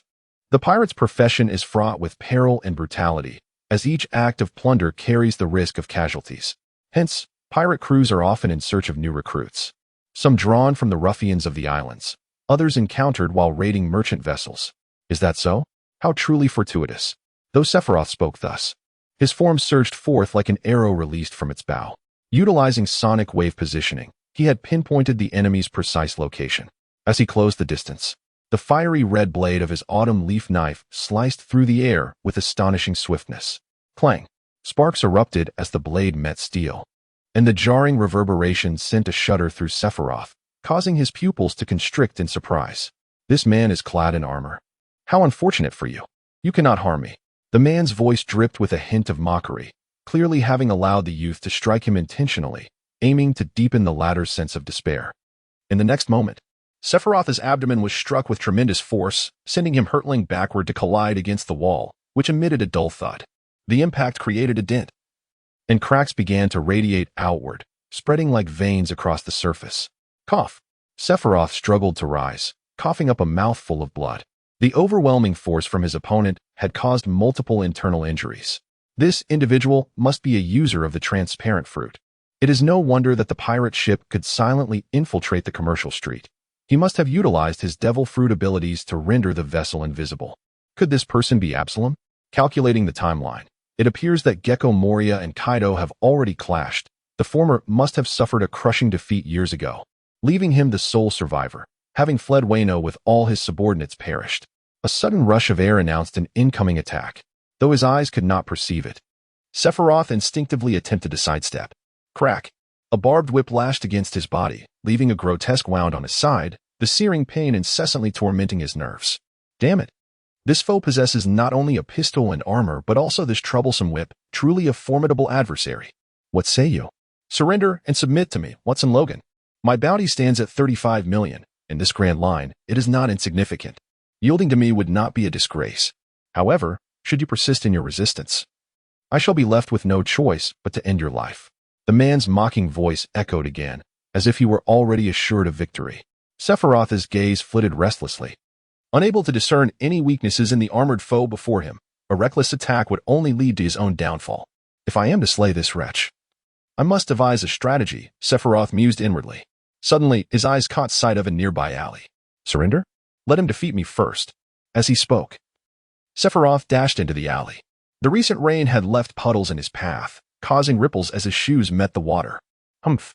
You refuse my courtesy. And now you shall face the consequences. I trust you will meet your demise obediently. The man snorted coldly and pursued him into the narrow passage. After running a few meters, Sephiroth abruptly pivoted and charged back, casting a glance at the puddle beneath him. Combining this with the man's earlier words and their source, he quickly estimated the adversary's height to be around 2 meters and 20 centimeters. In such confined quarters, a long whip-like weapon would lose its efficacy. And with the puddle aiding his positioning, Sephiroth envisioned a rough outline of the man's form.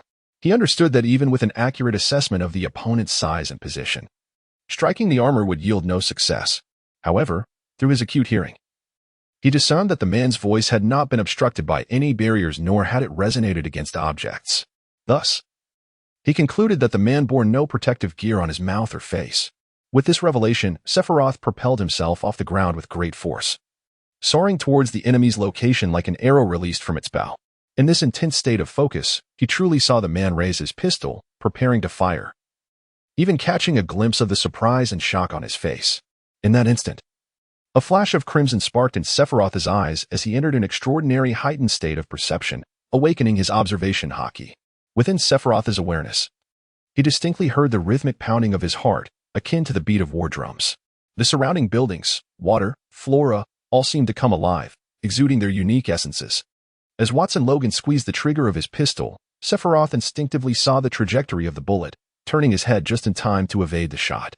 Before the man could react, the young warrior's fiery autumn leaf blade had effortlessly pierced through the slightly parted lips, driving through the chin and into the nape of his neck, ensuring a swift demise. Thud. The imposing figure, standing at 2 meters and 20 centimeters, clad in a hooded chainmail and sporting a breastplate, one hand gripping a pistol while the other wielded a barbed whip, collapsed heavily to the ground. Splashing water in a wide arc, Sephiroth gazed at the metallic bracers and greaves adorning his opponent's limbs, a twitch of irritation flickering at the corner of his eye. This individual was indeed armed to the teeth. To be fair, had it not been for his vampiric fruit endowing him with an extraordinary regenerative ability, and the fact that Watson Logan was underestimating his adversary, recklessly relying on his transparency fruit, the endeavor to vanquish his foe would undoubtedly have proven to be a far more arduous affair. Sephiroth first sheathed his long blade, then, with his slender nails, brutally extracted the bullets lodged in his body, causing his cheeks to twitch in pain. Fortunately, the agony was fleeting, dissipating as swiftly as it arrived.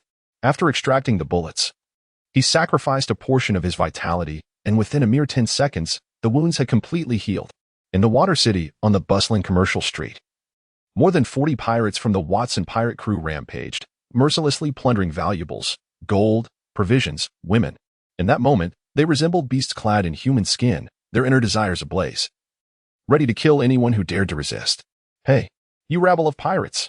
Your captain, Watson Logan, with a bounty of 35 million berries, has been slain by me. Who among you bears a bounty? Step forward and meet your demise. As he spoke, Sephiroth, still in his vampiric state, dragged Watson Logan's lifeless body and flung it into the center square of the commercial street, a wild and manic grin spreading across his face. The pirates, upon seeing their captain's corpse, froze momentarily, their fervor doused as if thrown into cold water. However, amidst the crowd, a man with dual pistols, adorned with frameless glasses and sporting slick-back black hair, felt a surge of excitement upon hearing Sephiroth's proclamation. His gaze instinctively wandered into the distance, and to his delight, he discovered that Andrew Base was also dead. This man, George Dean, the third-in-command of the Watson pirate crew, a strategist and navigator with a bounty of 5 million berries, had long grown weary of the senselessness of both Watson Logan and Andrew Base. They relied solely on brute strength, refusing to employ their intellect, as evidenced by their reckless raid. He had previously warned them that while the waterways of Water City were well developed, enabling their ship to reach the commercial street undetected, the familiar naval forces would not allow them to escape unscathed, surely devising a means to intercept them as they retreated. The foolish and cursed captain possessed a convenient devil fruit ability, which could have allowed them to plunder merchant ships at sea effortlessly, amassing great wealth. Yet he chose to venture ashore and meet his doom.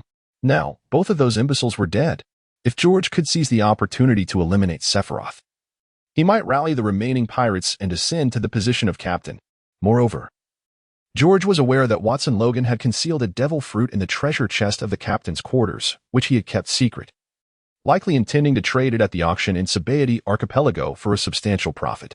Should George consume that devil fruit, he would undoubtedly gain powers akin to those of Watson Logan.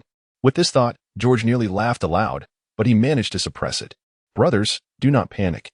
He stands alone against us. Over 40 of us can transform him into a pincushion with a single shot each. With that, the bespectacled man raised his dual pistols, pulling the triggers as he aimed at Sephiroth. Bang! Bang! The pirates felt a surge of confidence as this command came from their third-in-command, leaving them no reason to disobey.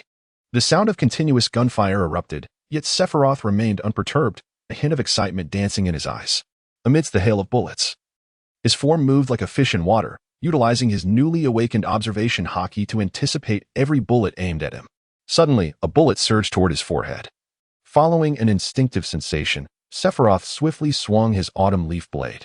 Swish! The razor-sharp edge struck the bullet, which was spinning at high velocity, cleaving it as effortlessly as slicing through butter. Sparks flew as the two fragments of the bullet whizzed past his body. The extraordinary evasion of Sephiroth astounded the band of pirates, who could scarcely fathom how he managed to remain unscathed amid such a torrent of gunfire.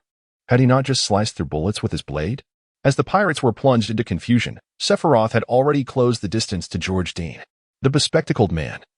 At such close range, repeatedly squeezed the triggers of his dual pistols, yet Sephiroth deftly dodged each shot, powerfully swinging his autumn leaf blade to strike at the pirate's neck. Blood erupted forth in an instant. In the world of One Piece, life is remarkably tenacious. Even a few cuts may not spell death. Thus, Sephiroth aimed for the vulnerable, lethal areas, primarily targeting the throat. Should a strike to the throat or a severing of the carotid artery fail to secure a kill, he would have to plunge his blade into the heart as well. Witnessing this scene, the pirates surrounding George Dean displayed expressions of horror, their hands trembling as they clutched their weapons. Before they could fully comprehend the situation, Sephiroth swiftly dispatched 2 more pirates with his blade. The Navy! The Navy is coming! A cry of alarm pierced through the air, as one pirate, gripped by fear, turned and fled. This exclamation acted as the final straw that broke the camel's back. Having lost their leader and with the Navy approaching, the pirates instantly succumbed to despair, scattering like frightened mice into the surrounding alleys. In no time at all, the pirates had vanished completely from sight. Sephiroth exhaled deeply, relinquishing his vampire form and sheathing his long blade. He gazed down the street, where 5 naval officers were sprinting towards him, and he couldn't help but murmur, such swift speed. Although, there seems to be a lack of numbers. Soon, he recognized the leader among them, a man with a scruffy beard, the very captain he had encountered when enlisting. "Oh, is that you, lad?" The bearded man expressed surprise, scrutinizing the blood-soaked youth before him and then glancing at the fallen pirate corpses nearby. The bounty of 5 million berries on George Dane. And 35 million berries on Watson Logan. Did you slay them all? Sephiroth scratched his head, a hint of surprise in his voice. Ah, so this bespectacled scoundrel also has a bounty. No wonder he is so audacious. The bearded lieutenant wore an expression of disbelief as he gazed at Sephiroth.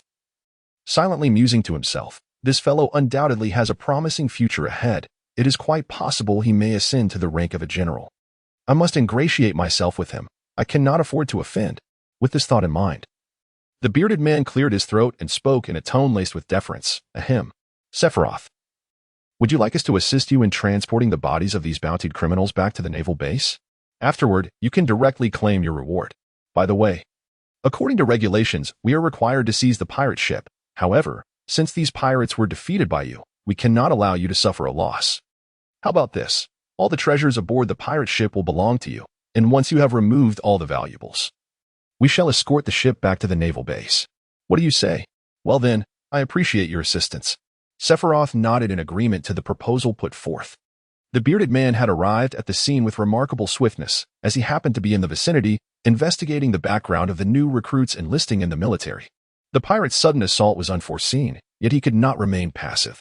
After calling for reinforcements from the naval base, he hurried to the scene, determined to buy time until the support team arrived. To his astonishment, Sephiroth single-handedly eliminated all the officers of the Watson pirate crew, leaving the remaining 40 or so pirates in a state of panic, fleeing in all directions from the scene. Soon, they would need to pursue the fleeing pirates throughout the entire water city. Reflecting on this, the bearded captain felt a wave of frustration wash over him. Muttering to himself, what a bother. Meanwhile, Sephiroth had boarded the two-masted sailing ship, rummaging through it in search of valuable items. As he passed by a locked cabin adorned with a sign reading Captain's Quarters, his brow arched slightly in intrigue, transforming into his vampiric form. He tensed the muscles in his legs and delivered a powerful kick to the cabin door. With a resounding crash, the wooden door fell, crashing to the ground. Sephiroth stepped onto the wooden door and entered the captain's quarters. The cabin was quite austere, furnished with a simple desk and chair set, a large bed, and a spacious wardrobe, while 2 rifles were crossed upon the walls. His gaze briefly swept the room, landing on a locked treasure chest quietly resting in the corner. After searching the captain's quarters thoroughly, he could not locate the key to the lock. He pondered that the key to the treasure chest must still be with Watson Logan. However, he had a more ingenious method to unlock it. Sephiroth reached for a rifle mounted on the wall, pulling back the bolt to discover it was already loaded. With the muzzle aimed at the iron lock securing the treasure chest, he squeezed the trigger, and with a resounding bang, the lock was forcefully shattered open. Sephiroth eagerly opened the treasure chest, only to be met with a slight disappointment upon discovering it contained merely a small pile of gold coins, 3 stacks of banknotes, and a small wooden box. What a hassle! Why is something so trivial packed away in a box? He muttered to himself as he casually lifted the unlatched lid of the tiny chest. Upon gazing inside, his heart raced at the sight of a green, gourd-shaped fruit adorned with circular spiral patterns. Could it be a devil fruit? In this world, the price of a devil fruit ranges from 100 million to 5 billion berries, and it is often more valuable than available as it is a rare find. In actual auction scenarios, barring exceptionally inferior abilities, most fruits command bids exceeding 1 billion berries. Ordinary individuals who acquire a devil fruit frequently find themselves in a quandary, torn between consuming it for the chance of gaining unknown powers or selling it for a substantial sum, thus securing a life of luxury. Only the extravagant celestial dragons would dare to offer devil fruits to their slaves for the sake of entertainment. Sephiroth meticulously retraced his thoughts in search of any recollections pertaining to the cursed fruit. Yet, he found nothing. Ultimately, he resolved to secure the fruit for the time being, intending to consult the Devil Fruit Compendium later to discern its effects before deciding on a course of action. In Water City, at the naval base, a contingent of soldiers stood in 4 perfectly aligned rows, their posture impeccably straight. They awaited the arrival of a formidable dog-headed warship that was advancing toward them across the horizon. Clad in a fresh recruit's uniform, Sephiroth wore black military boots, blue trousers, a white short-sleeved shirt, a blue neckerchief, and a white naval cap, standing in formation with 9 other recruits. Although he had vanquished 3 officers of the Watson pirate crew just 3 days prior and earned a bounty of 49.6 million, he had not yet officially enlisted as a naval soldier, rendering his accomplishments ineffective in securing any commendation. Thus, Sephiroth remained an unseasoned recruit. Soon, a massive dog-headed warship docked at the port, lowering a gangway onto the pier. A figure draped in a white cloak emblazoned with the word justice and wearing a dog-headed hat descended from the ship, positioning himself before the assembled crowd. Following him was a troop of soldiers marching in unison, accompanied by a knife-wielding man also cloaked in white. Vice Admiral Garp, thank you for personally welcoming our new recruits. Lieutenant Beard, accompanied by a cadre of naval soldiers, saluted Garp in unison. The newly enlisted recruits, including Sephiroth, mimicked the gesture, raising their right hands with palms facing backward in salute. Is it truly necessary for a vice admiral to come for a mere recruit? Is the Navy so short-staffed? Sephiroth mused silently. Lieutenant Beard's words went unanswered, and amidst the solemn silence, a sudden snoring erupted. Garp, zzz. Everyone, silent shock, Vice Admiral Garp. Lieutenant Beard tentatively raised his voice. How annoying. I heard you. Garp yawned, seemingly awakening to reality. With a hearty laugh, he exclaimed, Where are my sweet donuts? They are ready for you, Lieutenant Beard gestured, and two soldiers promptly approached with a large wooden crate filled with donuts. Ha ha ha. Excellent. I have been thinking about those sweet donuts during my vacation in the East Blue, Garp proclaimed, casually grabbing a donut to munch on as he hoisted the crate over his shoulder and briskly ascended the dog-headed warship, seeing the crowd still in a daze. He turned around, puzzled, and said, Are we leaving? Why are you all still standing there? Set sail for G3 base. The crowd responded with a resigned expression. All right. So it seems that indulging in donuts is the priority, while welcoming new recruits is merely an afterthought. At that moment, the newly enlisted naval recruits witnessed their once heroic image of Vice Admiral Garp shatter, revealing instead the persona of a comical old man. New recruits, when your names are called, bring your belongings and assemble on the warship. Harrisburn, present. Code Tapper, present. Chaldee, Sephiroth, present. Sephiroth responded with a nod, seizing his autumn leaf blade and hefty suitcase, hastening aboard the canine-headed battleship. Within the suitcase, apart from a few garments, lay his entire fortune of 67.8 million berries.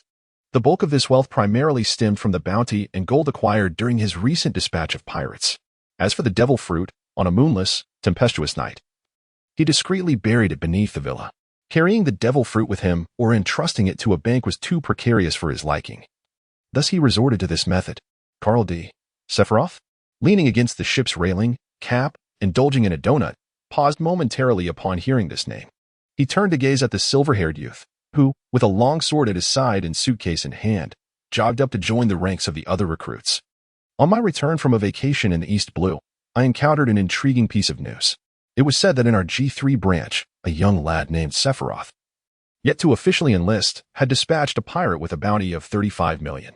That individual must be you, correct? Cap's eyes, as round as copper bells, fixated on him, sending a shiver down his spine. Indeed, it is, Vice Admiral Cap. Sephiroth nodded with a composed demeanor, his expression remarkably serene. Very well. You young man possess great promise. As he spoke, the elderly Carp extended his large hand, delivering resounding slaps upon Sephiroth's back, causing the latter to wince in discomfort. With a silent complaint in his heart, this old man is quite heavy-handed. Does he intend to inflict internal injuries upon me? Carp, zzz.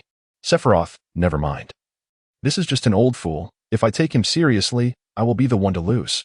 Cloaked in a white mantle of justice and wielding a long sword, Vice Admiral Boggart, upon discovering Captain Carp asleep, displayed an expression devoid of any emotion. He promptly issued the command to set sail and return to the Navy's G3 branch. The new recruits of Sephiroth were all assigned to reside in a spacious cabin, where each individual was allocated a bunk. Subsequently, they received orders to clean and maintain the vessel. Sephiroth was assigned the task of cleaning the deck. He received a mop and a bucket from the logistics officer and commenced his sweeping duties. He had long anticipated that, as a member of the Navy, he would be subject to various orders from others. In this world, the strong command respect. Those without power cannot safeguard anything, cannot retain anything, not even their own lives. The powerful can indulge in their whims, much like the red-haired Shanks, who intervened in the Marineford War, claiming he wished to mediate the conflict between the parties. No one dared to disregard his authority. This was not merely due to his possession of the Marimarinomi, but rather because his strength and influence were formidable enough to compel even the highest echelons of the Navy to tread carefully. To cite a closer example, take the old rascal Carp beside him. Despite being merely a vice admiral, he audaciously refused to show respect to the current fleet Admiral Sengoku, repeatedly declining promotions to admiral. This led to a vacancy in one of the three admiral positions, leaving only Sengoku and Zifa to fill the ranks. Later, his son became the leader of a revolution. And his grandson emerged as a notorious pirate, yet Carp continued to live with such carefree ease that even the Gorosei, wary of his power and influence within the Navy, dared not act against him lightly. I just fell asleep. What was I about to say? Carp, with a perplexed expression, scratched his head, finding himself unable to recall. Never mind. I shall continue devouring my donuts. Having said that, the old man resumed his battle against the donuts before him. However, after a brief moment, Carp, ZZ, Sephiroth. On the azure sea, the wind howled, and the waves surged unpredictably upon the dog-head warship. The sails on the three masts billowed, propelling the vessel forward. In the center of the ship, within the lookout of the second mast, a naval soldier holding a telescope shouted urgently downward, "Report. 13 pirate ships have appeared on the horizon." From the initial assessment of the pirate flag, it was determined that it belonged to the notorious pirate Admiral Paul Flood's Lion Fleet. The bounty on the pirate Admiral Lion Paul Flood is a staggering 365 million berries. And he is indeed among the fleet. Pirates. Upon hearing the lookout's call, old Carp immediately felt invigorated.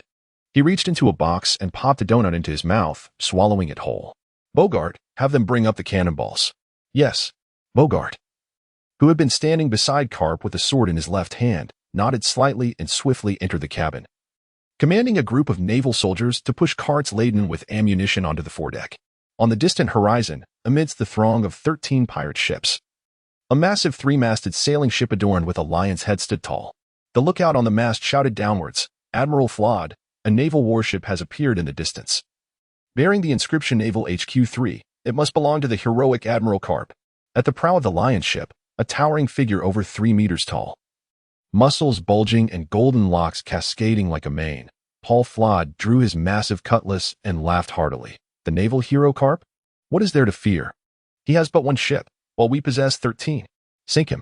This will be the perfect opportunity to establish my name before advancing into the New World. Defeating Carp will bring me one step closer to the throne of the Pirate King. Fire at will. Following the grand proclamation of the burly man, the pirates' morale surged, and they roared in excitement, loading cannonballs into the guns, preparing to shoot. Under Paul Flood's command, all pirate ships aligned in formation on the sea, their broadside cannons aiming at the approaching doghead warship. When the vessels were 3 kilometers apart, hundreds of cannons from Flood's fleet unleashed a barrage. Boom, boom. At the bow of the doghead warship, Carp stood at the forefront, beaming with excitement. He effortlessly lifted a nearly 20-kilogram black cannonball, tossing it in the air. Fist of the meteor shower. With a mighty shout, Carp's hands began to move in a flurry, creating the illusion of multiple arms. Whoosh, whoosh, one by one. The 20-kilogram cannonballs flew from his hands, hurtling towards the 13 ships 3 kilometers away. Boom, boom. The cannonballs fired from the pirate ships splashed into the sea near the warship, sending up great plumes of water that drenched the deck. Sephiroth cast a glance at the deck he had just cleaned, letting out a soft sigh. I reckon I'll have to scrub it again soon. Every cannonball on a trajectory to strike the doghead warship was intercepted and thrown back by Garp, detonating midair and erupting into fierce flames. Garp. You must have held back when you struck Luffy, Sephiroth mused silently. Garp, single-handedly facing hundreds of cannons, managed to spare moments to hurl several shells towards the pirate fleet, damaging their vessels and causing them to slowly sink beneath the waves. His terrifying rate of fire was akin to a human Gatling gun. Without skilled martial artists or effective interception measures on the enemy pirate ships, they found themselves at the mercy of Garp's relentless assault. It was no wonder that the Roger pirates fled in all directions from Garp's pursuit. Under such overwhelming firepower, it was exceedingly difficult for anyone to muster the desire to engage in battle. With Garp's furious bombardment, 13 pirate vessels sank one after another. Soon, only a massive 3-masted ship with a lioness head prow remained on the battlefield, a testament to the desperate efforts of Captain Flood to shield his crew from the cannon fire. Garp peered ahead, preparing to continue his barrage and sink the flagship, but instinctively reached for more cannonballs, only to find his supply depleted. Bring up more shells, don't dawdle, he barked. The logistics officer swiftly stood at attention, reporting. Admiral Garp, that was our last 1,500 shells. What? Didn't I instruct you to keep 5,000 on hand? Garp turned, visibly displeased. The remaining 3,500 were expended during your previous encounters with pirate ships. Couldn't you have resupplied? Garp's eyes widened in exasperation. The logistics officer's eyelid twitched slightly as he weakly explained, When we arrived at Water City, you urged us to set sail back to G3 before we could resupply. Ah, I see. No matter then. I suppose I must prepare some recoverable iron ball shells for the future, Garp chuckled, brushing it off. And issued a new command. Forget the details. Prepare to board and engage in close combat. Yes, sir. The naval soldiers sprang into action at the command, raising their weapons. While those armed with rifles began firing under the officer's guidance, Boggart scanned the deck and spotted Sephiroth, leaning on his mop and gazing into the distance. New recruit. The upcoming battle is not something you can casually partake in. Get down to the cabin and don't come out. Hearing this, Sephiroth merely pouted.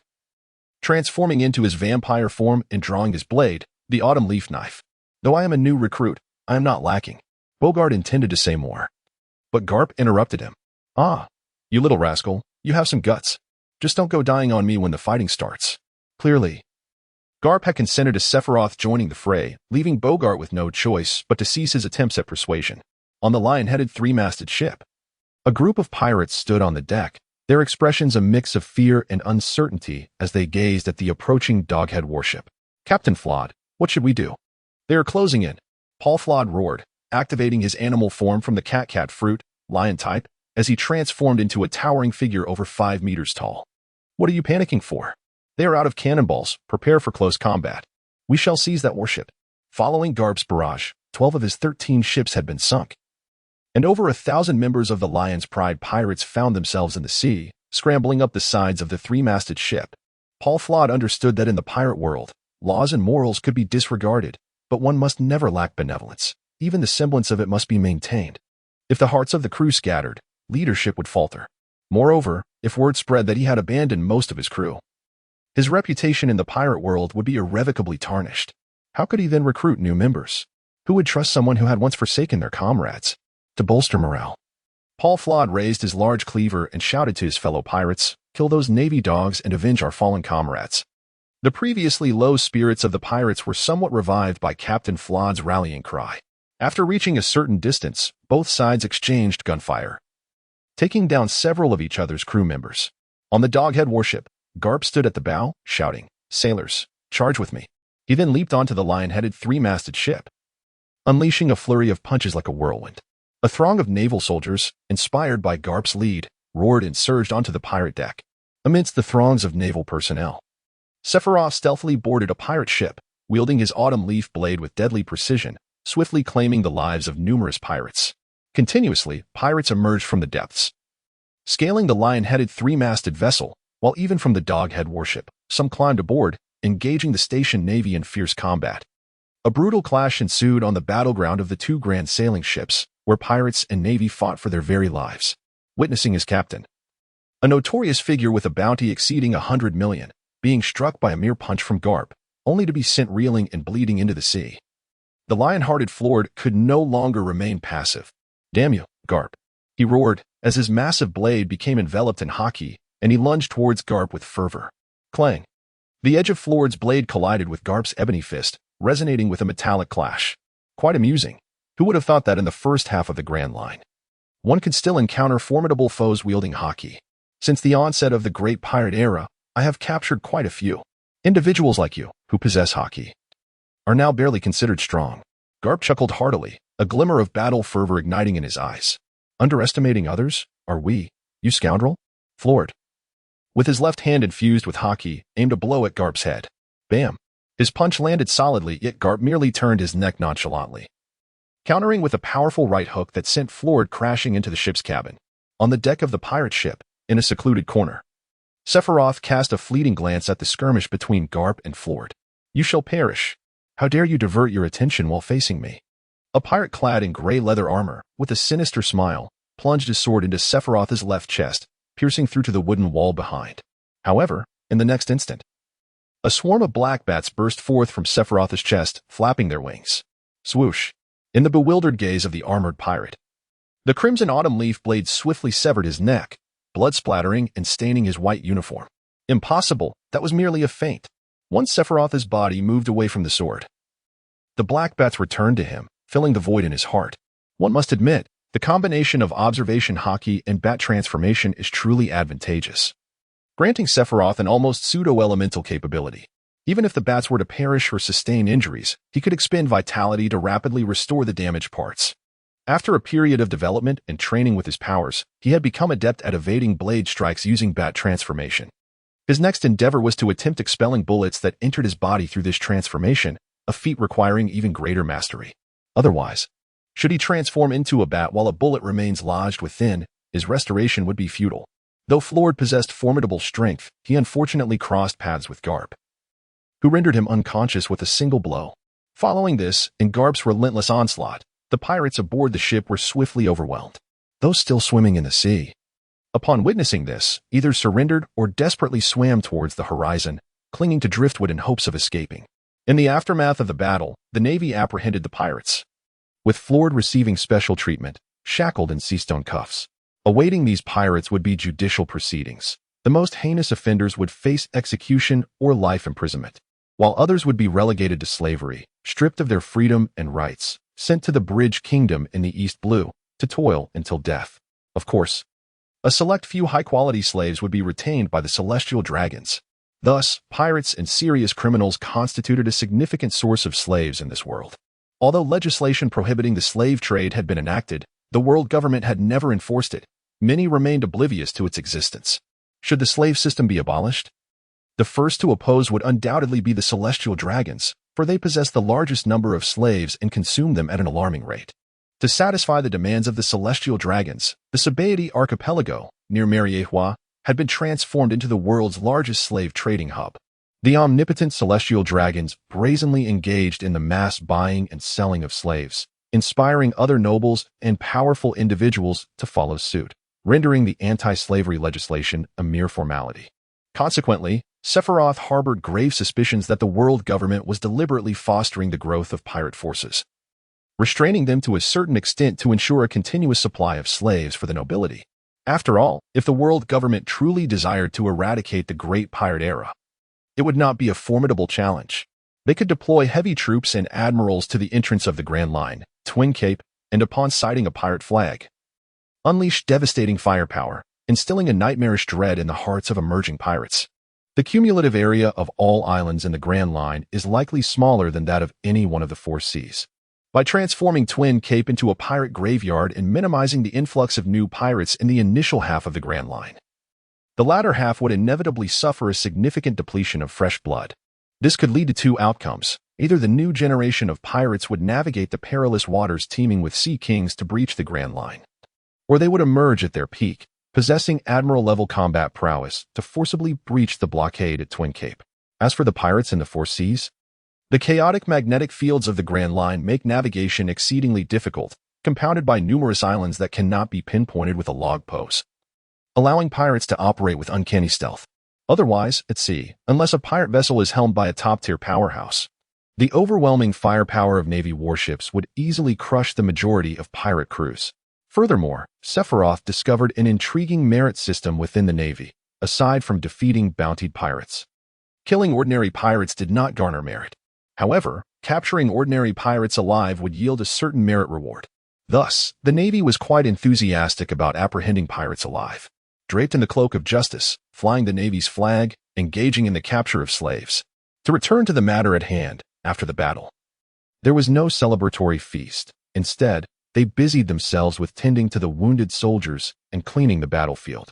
Those with minor injuries collected their own medical supplies and bandaged themselves, while the uninjured hurried to transport the severely wounded to the operating room for urgent care. In this fierce battle, despite Karp's remarkable valor, standing alone against 100 foes, the Navy still suffered casualties. 7 were slain on the spot, 13 sustained minor injuries, and 6 were gravely wounded. The new recruits, under the command of their officers, utilized stretchers to transport the severely injured to the threshold of the operating room, awaiting medical attention. With only 2 doctors available and a limited number of medical staff, 2 unconscious patients were left in the corridor of the ship's cabin, having been administered stimulants. In fact, these 2 individuals bore injuries far graver than those of the 4 being ushered into the operating room. Sephiroth was acutely aware that these 2 individuals had, in fact, been abandoned in their treatment. At present, the 2 military doctors were so overwhelmed with work that they were unable to attend to these patients, and the operating room was filled to capacity. In order to ensure the highest possible survival rate, The doctors had to make the most rational decision, opting to treat those with less severe injuries. Reflecting on this, Sephiroth furrowed his brow and extended his right hand, gesturing towards the 4 new recruits in the corridor of the ship. Assist me in transporting these 2 gentlemen to the adjacent medical room. At that moment, the faces of the majority of the new recruits were etched with expressions of anxiety and confusion. Having just enlisted, they had not undergone any training. Yet they had witnessed a fierce battle, which left them with an undeniable sense of trepidation. What do you intend to do? One of the recruits asked, furrowing his brow in response. What do I intend to do? I am a doctor, and I am prepared to perform surgery to save lives. Hurry, do not dawdle. Sephiroth turned his gaze, casting a menacing glare at the new recruit, causing the latter to tremble with fear, his heart racing in a state of disarray. Having just emerged from a fierce battle, not only was his attire stained with blood, but his visage bore the marks of the conflict as well. Thus, his words and expressions exuded an aura of intimidation, rendering the inexperienced soldiers, who had yet to witness the horrors of bloodshed, speechless with trepidation. The group hastily lifted the unconscious wounded onto a stretcher and transported them to the infirmary, laying them upon the pristine white bed. They swiftly tore open the garments of the 2 individuals. What do you mean by Hurry, draw the curtains. Sephiroth, while directing several recruits to assist him, rummaged through the medical room in search of surgical instruments and other necessities. The gravity of the situation, coupled with Sephiroth's fierce demeanor, compelled the recruits to comply without hesitation. What Sephiroth was unaware of was that while he was preoccupied with performing surgery on the 2 gravely injured soldiers, the old man named Carp had silently approached the curtain outside. With an impassive expression, he peered through the gap in the curtain, observing the silver-haired youth as he diligently attended to his task. After a brief moment, he turned and left the medical room. The 2 naval soldiers were in critical condition, suffering from multiple gunshot wounds. Even though stimulants had been administered, it could not halt the depletion of their vitality. In desperation, Sephiroth resorted to the life reversal ability granted by the vampire fruit, gradually infusing the life energy he had absorbed into their bodies, staunching the bleeding from their wounds. The life force within Sephiroth could be harnessed for accelerated regeneration and eternal youth. However, when bestowed upon others, it could merely enhance vitality, stave off the ravages of aging, and prevent the deterioration of injuries. In truth, Sephiroth could have chosen to ignore their plight. After all, he did not even know their names. They were merely comrades who had fought alongside each other. The decision to save or not save them was entirely his prerogative. Yet, after years of serving as a physician, the instinct to save the wounded had become ingrained in him. Thus, without a second thought, he instinctively opted to treat these 2 critically injured men. Having resolved to save lives, it was his unwavering principle and duty as a doctor to exert every effort to ensure the survival of his patients. Who among you can sew? After extracting a bullet from the wound of a naval soldier, Sephiroth finally raised his head to inquire of the 4 new recruits assisting him. 2 of the recruits hastily raised their hands in response, to which Sephiroth nodded. Very well, observe my technique. Although suturing a wound differs from sewing fabric, we cannot afford to dwell on such distinctions at this moment. Having swiftly completed the suturing of that particular injury, he proceeded to perform another extraction procedure, managing 2 operations simultaneously while the 4 recruits followed his instructions diligently. Suddenly, the 2 wooden doors of the operating room swung open as an elderly military doctor, wearing spectacles, emerged from within. Upon witnessing the desolate corridor of the ship's cabin, he paused in bewilderment. Have the 2 severely injured men succumbed? He pondered. Do not dawdle. Apply cotton quickly to staunch the bleeding, then suture the wounds. Just as the old doctor sighed in resignation, he was startled by the authoritative voice of a youth emanating from the infirmary. Driven by curiosity, he hastened into the medical room and pulled aside the curtains encircling the scene. What unfolded before him was a remarkable sight. A group of recruits was diligently attending to 2 patients undergoing surgery, directed by a bloodstained youth. Observing the boy's deft surgical skills, the old doctor felt a surge of astonishment. Such proficiency could not be attained without 5 or 6 years of clinical experience. However, the suturing performed by the 2 recruits was indeed a dismal sight. Finally, unable to tolerate the scene any longer, the old doctor bellowed, "You 2, are you sewing fabric or suturing wounds? Step aside and allow me to take over." With that, he brusquely pushed past the 2 recruits, swiftly taking the needle and thread to attend to the wounded. Sephiroth cast a glance at the elderly man without uttering a word. returning his focus to the operation at hand. The two toiled for nearly an hour before successfully tending to the wounds of the two injured individuals. Once the procedure was complete, the veteran physician first lifted his hand to examine the eyelids of both patients, then checked their pulse at the neck. With a look of astonishment, he remarked, "Incredible. I never expected their lives to be so resilient." To which an inner thought echoed, "Of course. Having expended a decade of my own life force, how could these two not possess a tenacity for survival?" As Sephiroth wiped the perspiration from his brow, he quietly murmured to himself, "Young man, have you studied medicine?" "Well, I have studied for a few years." Upon hearing this, the old military doctor broke into a broad smile. "How about, once your basic training concludes, you submit a report to the medical department? The number of doctors in the G3 division has always been insufficient. I apologize. However, I would prefer to remain in the frontline combat units, fighting alongside the pirates." Sephiroth shook his head, removing the bloodstained medical rubber gloves from his hands. "What a pity," sighed the old military doctor, refraining from further persuasion. For the youth, engaging in battle certainly appeared to be the swiftest path to glory and promotion. However, how many could truly guarantee their survival in the next skirmish? The night was cloudless, the bright moon hung high, and countless stars glittered in the sky. On the deck of the dog-headed warship, Sephiroth, clad in a naval uniform, faced the gentle sea breeze, repeatedly wielding his autumn leaf blade, diligently practicing his fundamental sword techniques. He had maintained a regimen of 13,000 swings daily for the past 25 days. This endeavor was undeniably monotonous and tedious, yet he found it to be quite rewarding. By the 10th day, he had grasped the agile grip technique, and by the 20th day, he had mastered a more effective swing. His next aspiration was to transform the act of wielding the blade into an instinctual response. Crack, crack. Admiral Carp, draped in a white cloak of justice, emerged from the ship's cabin, a package of rice crackers in hand, crunching them audibly between his teeth. Behind him trailed his ever-loyal aide, Boggart. "Ah ha ha ha. Sephiroth, you little rascal. You're putting in quite the effort, aren't you?" exclaimed Admiral Carp, alongside Colonel Boggart. Sephiroth halted his actions and nodded slightly towards the two, offering a greeting. "Boggart, go and exchange a few moves with him," Cap said with keen interest.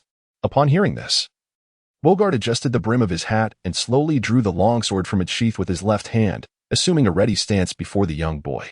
Sephiroth did not engage in frivolous conversation. He too raised his CHY knife, its tip aimed squarely at his opponent. At that moment, an unsettling sensation crept over him, akin to being stalked by a ferocious beast intent on its prey. A profound hesitation welled up within him, leaving him at a loss for action. Suddenly, the glint of the blade flickered. He remained still, yet Boggart made the first move, lunging forward with his knife at an exceedingly awkward angle.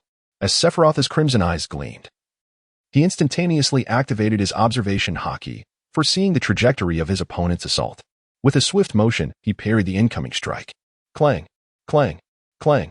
Boggart's onslaught intensified with each swing, yet Sephiroth remained composed and unflustered, skillfully deflecting the blows with his keen perception. However, in stark contrast, he found himself utterly unable to seize an opportunity to counterattack. Observing this spectacle, Carp, momentarily pausing from his consumption of rice crackers, raised an eyebrow in intrigue. Sephiroth's movements were, indeed, exceedingly disordered, resembling those of a novice in combat. Yet, each time he parried, he exuded an air of calmness. Has this wretched boy awakened the observation Haki? Boggart, a master swordsman, discerned the flaws in his opponent after several rounds of probing. Thus, during his offensive, he deliberately exposed a subtle vulnerability. In the next moment, as anticipated, Sephiroth seized the opportunity to strike without hesitation. However, in a flash, Boggart vanished from his sight. As Sephiroth, still propelled by inertia, swung his blade downward, his adversary had already positioned the back of his sword against his neck from behind. Kapu, munching on some bay with a crunch, commented, "His talent is commendable, yet he possesses no combat experience or technique. Boggart, I entrust this rascal to your tutelage." Having said that, he leisurely turned and retreated into the ship's cabin. In combat, one must learn to discern the opportune moments for offense and recognize when an opponent intentionally exposes a flaw. While observation Haki can facilitate the anticipation of an enemy's assault, one must also understand that it can be misled. Adversaries may employ feints and adapt their tactics mid-battle to induce misjudgments in one's observation Haki. As Boggart elucidated, he demonstrated several fundamental techniques to aid Sephiroth's comprehension.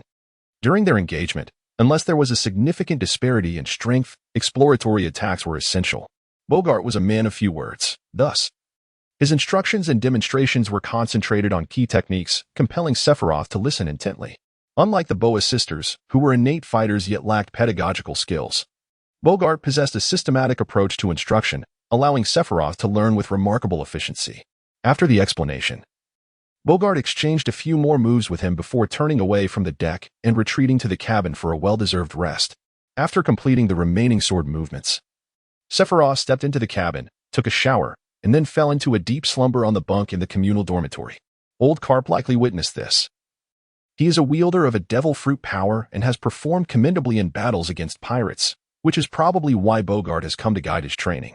The following day, around noon, guided by the Eternal Pointer, the Doghead warship arrived at the Navy G3 branch. This was an island spanning over 10 square kilometers, solely occupied by naval-based structures, devoid of any civilian dwellings.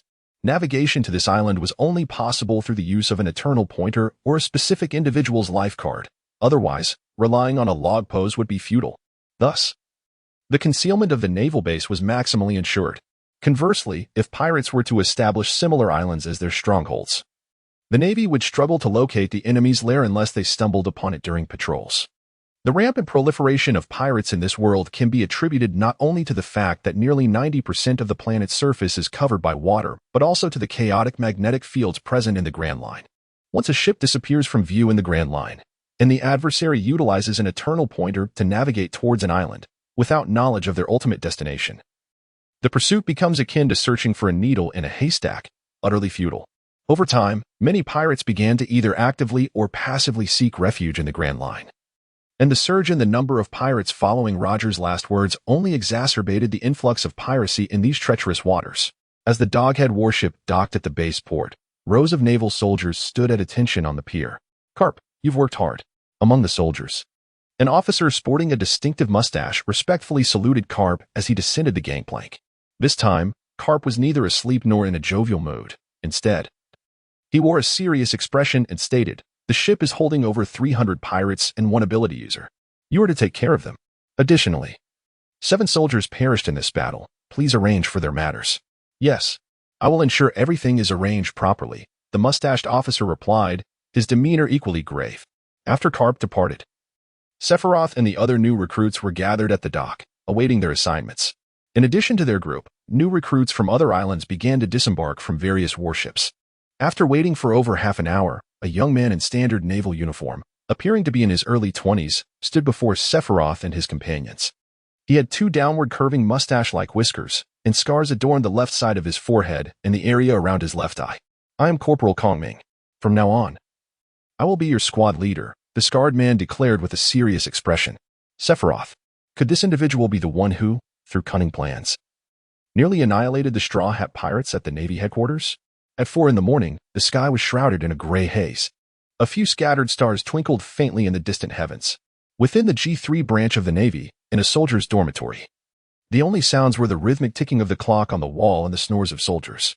On the single bed closest to the dormitory door, Kongming, guided by his remarkably punctual biological clock, naturally opened his eyes.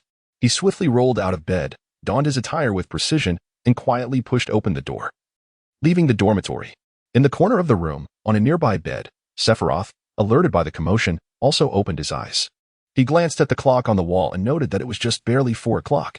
According to Navy regulations, aside from those assigned to missions, all soldiers were required to be in bed by 10 o'clock at night and rise at 6 in the morning. Sephiroth propped himself up, casting a glance out the window at the playground, where he observed that over a dozen Navy soldiers from the G3 branch had already gathered, commencing their morning run. Each of them exhibited an astonishing burst of speed. They completed a lap of the 400-meter track in just over 20 seconds, nearly 30, showing no sign of slowing down. Indeed, the phenomenon of competition exists everywhere. Sephiroth murmured softly, swiftly rising from his bed. After donning his attire, he grasped the Aoyuan knife, which leaned against the bedside, and departed the dormitory, making his way to the training ground to engage in his daily regimen of 13,000 sword swings. The ardent dedication exhibited by his comrades was not without justification. Along the Grand Line, each G-designated naval base allocates 10 slots annually for soldiers to attend the Marine Vondo Academy. As long as one holds a rank of non-commissioned officer or above and is under the age of 26, the opportunity to enroll is available. with all graduates commencing their military careers as second lieutenants, thus formally entering the officer ranks. The method of securing a place at the Marine Vondo Academy is straightforward. Merit prevails. If one is among the top 10 strongest soldiers, they stand a chance of obtaining an admission slot. However, for soldiers from the 4 Seas branch aspiring to enroll in the military academy, the process is more cumbersome.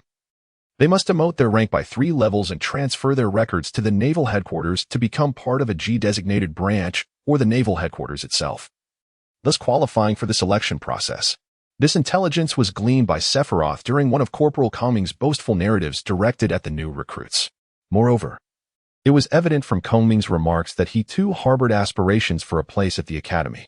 After all, Kongming had gone to great lengths to submit an application to the Naval Headquarters, demoting his own rank from second lieutenant of the 4 Seas branch to corporal of the Naval Headquarters.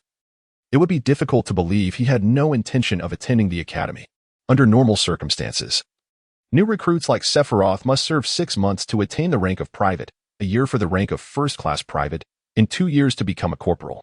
Waiting 2 years to qualify for military academy admission was an interminable stretch for Sephiroth. However, this timeline altered in the event of combat achievements. Promotions could then occur at an accelerated pace. Advancing his rank was one of the reasons Sephiroth chose to engage actively in battle when encountering the Paul fleet. At 6 o'clock in the morning, the sun ascended gracefully above the horizon, casting its warm rays upon the base's training ground. The sound of the reveille echoed, invigorating the entire G3 branch as more naval soldiers gathered on the field. Within 2 hours, Kongming had already completed over 200 laps. Gasping for breath, he approached the silver-haired youth's side. "Good morning, Sephiroth," he greeted. "Good morning, Kongming," Sephiroth replied, continuing his sword practice. "Do you aspire to join the Marine Vondo Academy as well?" Kongming inquired, wiping the sweat from his brow with a tentative tone. "Of course. A soldier who does not wish to become a general is not a good soldier," Sephiroth affirmed. Sephiroth nodded affirmatively, believing there was no need for concealment regarding such matters. "I think you should dedicate more time to physical training. Otherwise, securing a place will be quite challenging," Kongming advised earnestly before turning to leave, as he still needed to rally other recruits for morning exercises on the drill field. Moments later, under Kongming's guidance, the new recruits embarked on a 6-kilometer morning run. Even this simple long-distance run revealed numerous issues. The seasoned veterans of the G3 unit completed their morning exercises with ease, while most of the new recruits appeared breathless and fatigued. After finishing their morning training, Sephiroth and the other recruits lined up on the drill field to receive a briefing from a major officer, stripping away all the formalities and superfluous rhetoric. The essence of the address conveyed that the Navy exists under the aegis of the world government to uphold maritime order, tasked with combating the nefarious pirates and maintaining justice and peace. Sephiroth scoffed at this notion, recognizing it as mere platitudes aimed at deceiving passionate youths, blissfully ignorant of the global landscape. The higher one ascends within the Navy, the broader one's perspective becomes, exposing them to the darker facets of reality. The majority of nations in this world perpetuate systems of slavery and monarchical despotism, while the Navy serves merely as an instrument of violence for the world government, lacking the authority to intervene in the internal affairs of other nations, and obliged to serve the aristocrats of each member state. When stripped of all pretenses, the Navy's essence is strikingly akin to that of stateless mercenaries. They serve whoever sustains them, much like the Vinsmoke family. As for non-member states of the world government, regrettably, they fall outside the Navy's protective jurisdiction. Even in the face of a pirate massacre, it is deemed none of the Navy's concern. Indeed, even if the Navy were to commit atrocities against the citizens of non-member states, such actions would not be considered unlawful. When those who have become the backbone of the Navy, officers and generals, discover the world government's dark underbelly, they often find themselves faced with a choice: to either complicity conform or to resign themselves to a lackadaisical existence. A rare few may contemplate challenging the established rules and authority of the world government, but such thoughts are scarce, as the Navy fundamentally lacks political agency. Ultimately, they are but a violent apparatus. Thus, figures like Karp and Aokiji, entrenched within the upper echelons of the Navy yet acutely aware of their inability to instigate change, often choose to languish in complacency, engaging in sporadic skirmishes against pirates to fulfill their duties as naval officers. After becoming a naval soldier, Sephiroth's days became monotonous. His existence revolved solely around training, either participating in routine exercises or engaging in additional practice under Boggart's tutelage. Notably, his speed with the blade has accelerated remarkably. Originally taking 8 hours to complete 13,000 swings, he has now reduced this time to 3 hours. This remarkable efficiency stems not only from his exceptional proficiency but also from significant improvements in his physical conditioning. Moreover, to enhance his stamina and acclimatize to the debilitating effects of seawater, Sephiroth would wade into the shallow waters by the beach during his daily breaks, performing squats and frog jumps. Occasionally, he would flap his wings in the sky to hone his flying abilities, currently achieving a top speed of approximately 50 kilometers per hour, sustaining flight for about 3 hours. Amidst this monotonous yet tranquil life, aside from the enhancement of his skills, the only source of amusement for Sephiroth was a collection of medical books he had borrowed from the old military doctor, containing accounts of unfamiliar diseases and unique remedies. Time swiftly passed, and before he knew it, more than half a month had elapsed, ushering in the beginning of the second month. On the drill field of the G3 unit, over 2,000 naval soldiers stood in tight formation, creating a square array. Upon a makeshift platform, a colonel officer, holding a draft paper, shouted, "Sergeant Maynard, step forward." "Yes. Last month, you demonstrated exceptional performance in the battle against the Kim pirate group, earning commendable accolades, and are hereby promoted to the rank of Staff Sergeant. New recruit Carl D. Sephiroth, step forward." "Yes." Sephiroth responded and swiftly made his way from the formation to the podium, standing before the colonel. Last month, during the battle against the Paul pirate crew, he had distinguished himself with remarkable valor, earning commendable accolades, and was subsequently promoted to the rank of corporal. Although Sephiroth had been aware of his promotion following the conclusion of the conflict, he had not anticipated a leap of 3 ranks. Only last night did he learn the reason. During the encounter with the Paul pirate crew, he had eliminated a pirate swordsman with a bounty of 12 million. According to naval regulations, soldiers who eliminate wanted criminals during military operations are rewarded based on their contribution and involvement. If a soldier single-handedly defeats a target, they may receive up to 50% of the bounty. Thus, in addition to his promotion and salary increase, Sephiroth received a bounty of 6 million berries. The Navy deducted 50% of the bounty, which seemed somewhat harsh compared to the full payment typically given to bounty hunters.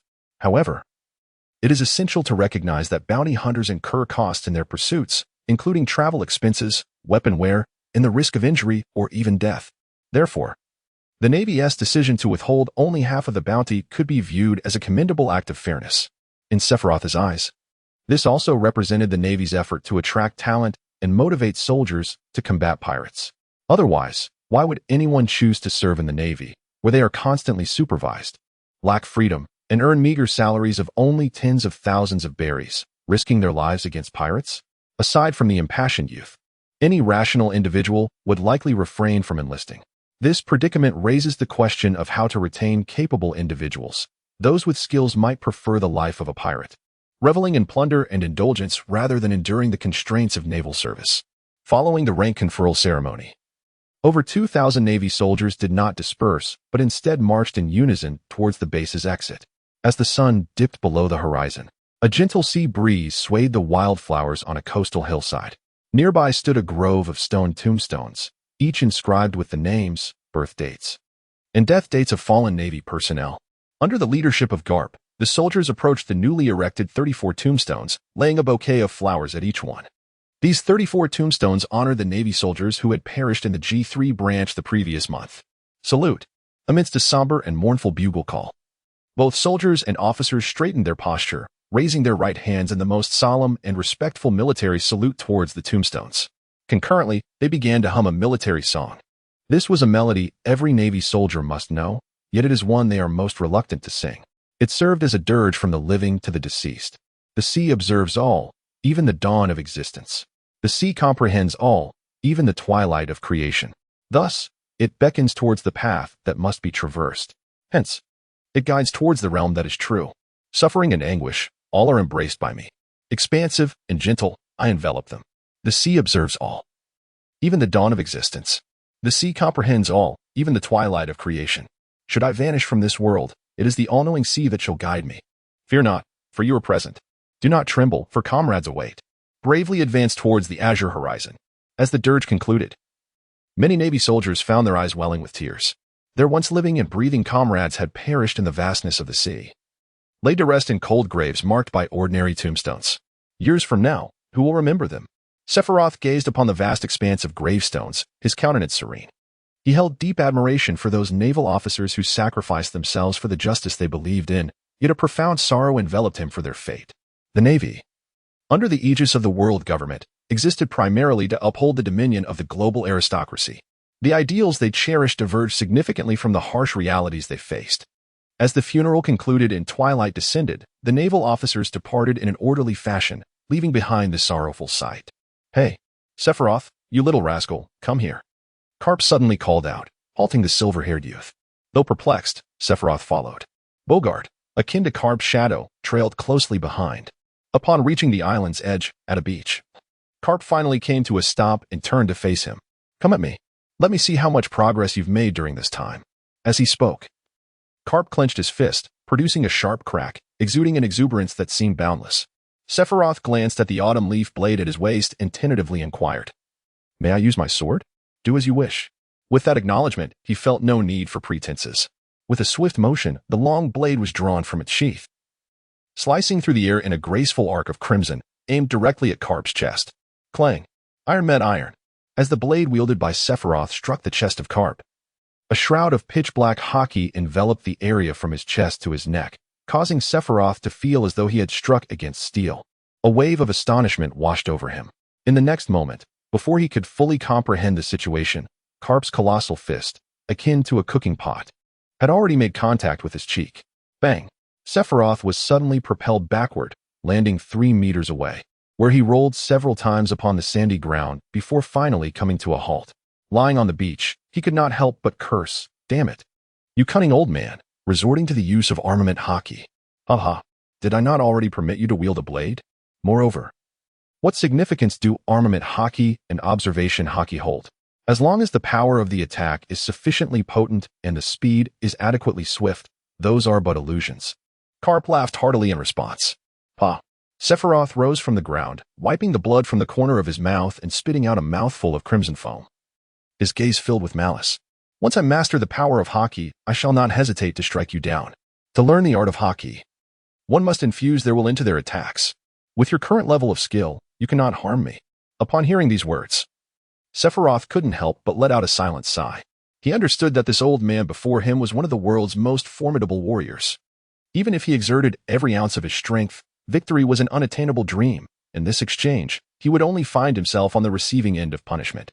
Yet, he roared. Sephiroth let out a low growl, his height of approximately 1.7 meters swiftly ascending to a towering 2.3 meters. His garments taut against the bulging muscles that defined his physique. In a flash, he lifted his right leg and forcefully stomped the ground, propelling himself forward like an arrow released from its bow, swinging his blade menacingly at the elder. Yet, Kapu remained steadfast, unmoving in his stance. As the youth approached, he narrowly sidestepped the arc of the longsword, swiftly countering with a right fist aimed at the latter's abdomen. Bam! Sephiroth's body was once again hurled into the air, crashing onto the sandy beach. Through the observation Haki, he had foreseen Carp's assault. However, the old man's attack was simply too swift, surpassing his capacity for reaction.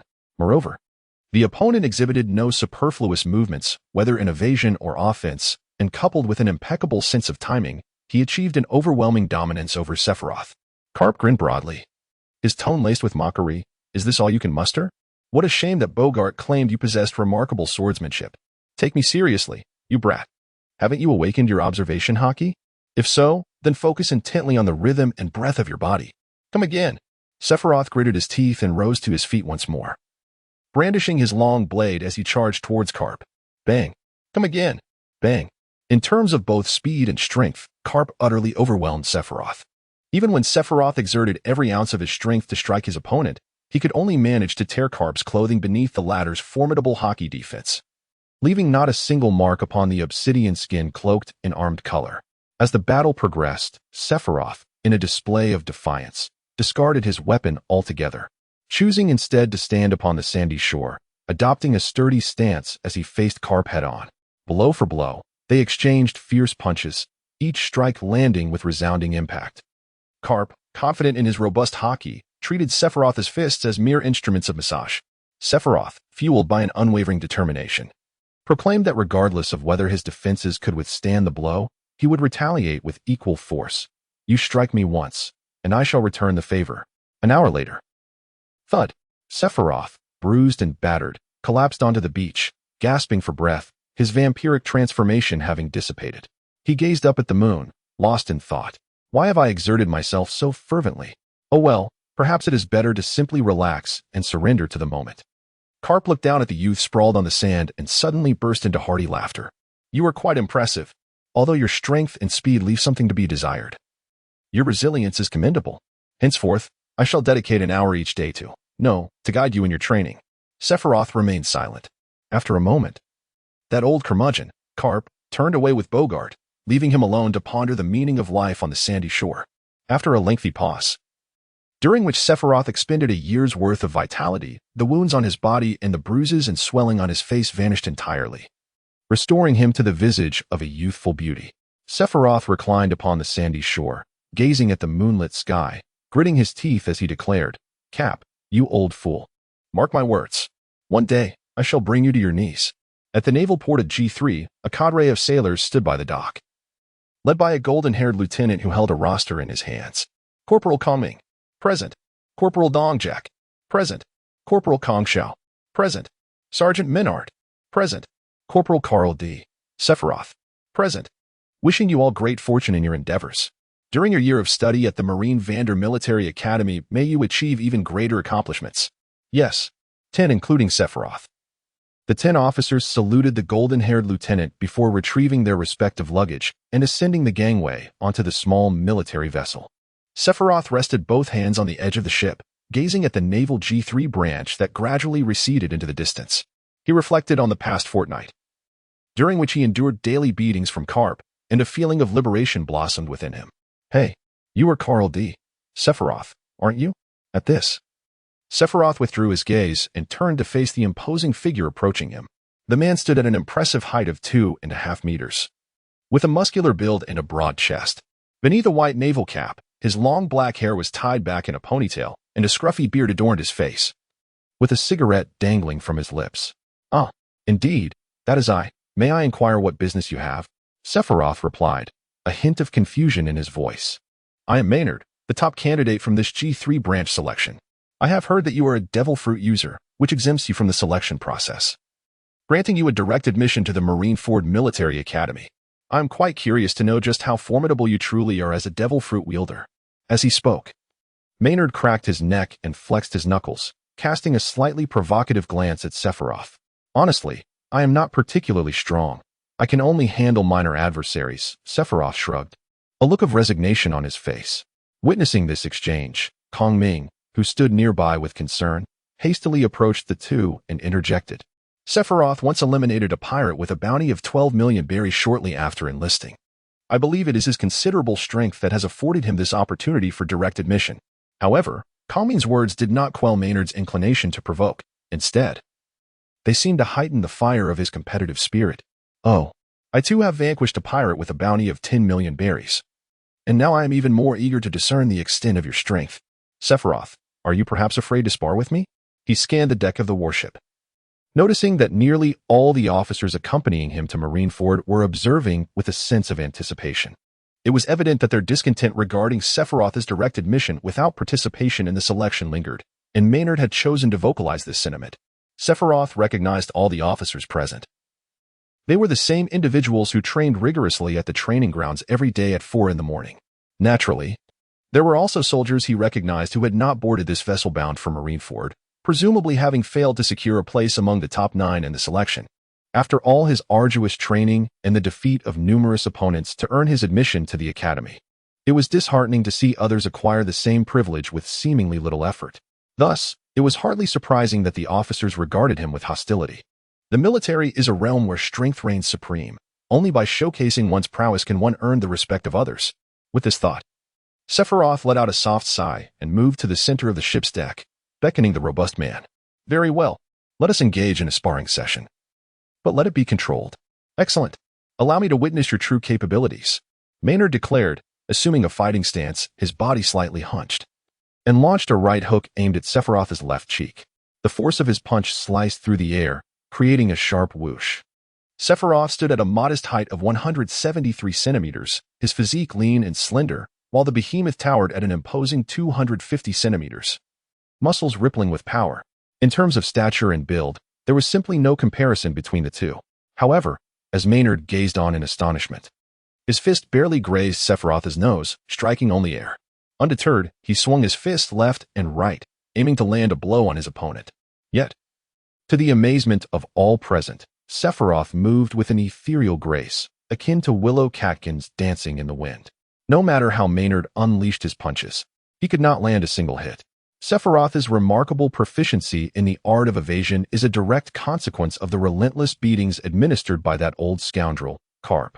After enduring a fortnight of punishment, he has yet to master the formidable armament Haki, yet his observation Haki has seen significant enhancement. Regrettably, despite this progress, he still finds himself unable to withstand the majority of Carp's formidable punches. Frustrated by the futile flailing of his fists through thin air, Maynard felt a surge of anger welling within him. He cast aside his nearly extinguished cigarette into the sea and glared at Sephiroth, exclaiming with venomous disdain, "Damn it. If you have the guts, stand your ground and take a punch from me. Very well. I shall not evade any longer." Sephiroth nodded calmly, having lost interest after some time of play. With the assistance of observation Haki and a speed advantage, his opponent stood no chance of defeating him. Maynard stomped his right foot forcefully on the deck, his figure lunging at Sephiroth like a ferocious beast. Bang! To the astonishment of onlookers, Sephiroth swiftly appeared in Maynard's path, delivering a decisive right hook that landed squarely on Maynard's chin, sending him crashing to the deck. Maynard doubled over in pain, unable to rise. Silence, shock, breathlessness. The outcome of this battle was a swift knockout. Ignoring the stunned expressions around him, Sephiroth picked up his suitcase and leisurely walked toward the cabin. Finally, as if recalling something, he spoke with a hint of amusement. "Actually, before I enlisted, I took down a small pirate with a bounty of 35 million berries." Gulp. The officers present, all elites from the G3 branch, had each defeated pirates with bounties in the millions. And Maynard had even vanquished a pirate with a bounty of 10 million. Yet, they could hardly fathom that Sephiroth had slain a pirate worth 35 million. "I knew it. He must have been recommended to the military academy due to his formidable strength," Kong Ming declared proudly. "Indeed, he was surely admitted based on his prowess." "Exactly. Perhaps it was Admiral Carp who, fearing we would be discouraged, exempted Sephiroth from the selection tests? That makes sense." The crowd engaged in conversation, managing to mask the earlier awkwardness. Maynard, feeling dizzy for some time, finally propped himself up by his chin and wobbled to his feet, cursing, "Bah! And you two rascals encouraged me to provoke him." Cough. Two Navy soldiers among the seven, with guilty expressions, turned away, whistling, avoiding Maynard's gaze. The vast azure sea shimmered under the sun, the brisk sea breeze stirring the air. Fleets of warships sailed through the waves, heading in the same direction. After a day and night of sailing, the warship carrying them finally passed through the gates of justice and continued on until they spotted the island of Marine headquarters, Marineford. As they approached, the magnificent headquarters building came into view. The white seagull flag fluttered in the wind atop the lookout tower. Warships were neatly docked in the crescent-shaped harbor, while teams of Navy soldiers bustled about, with ships arriving and departing in a scene of frenetic activity. Behind the Marine headquarters lay a town where naval families resided. Marineford's unique geographical position holds immense strategic significance.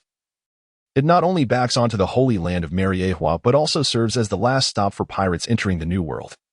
Located 30 kilometers away in the Sabaody archipelago. Thus, Marineford is garrisoned by 30,000 troops, with the fleet admiral and generals on standby, ready to unleash a thunderous retaliation should any pirate dare to cause chaos. Once the warship anchored in the harbor, Sephiroth and the others descended the gangway, forming a line on the dock. Shortly after, a young lieutenant approached them, guiding them across Olis Square, passing the Great Ox Clock. This clock, a sacred relic, was salvaged from the historically significant warship, the Ox Royce. According to naval tradition, at the start of the new year, the clock is struck 8 times in gratitude for the past year, followed by another 8 strikes to herald the new year, totaling 16, which is referred to as 16 o'clock, symbolizing the commencement and conclusion of an era.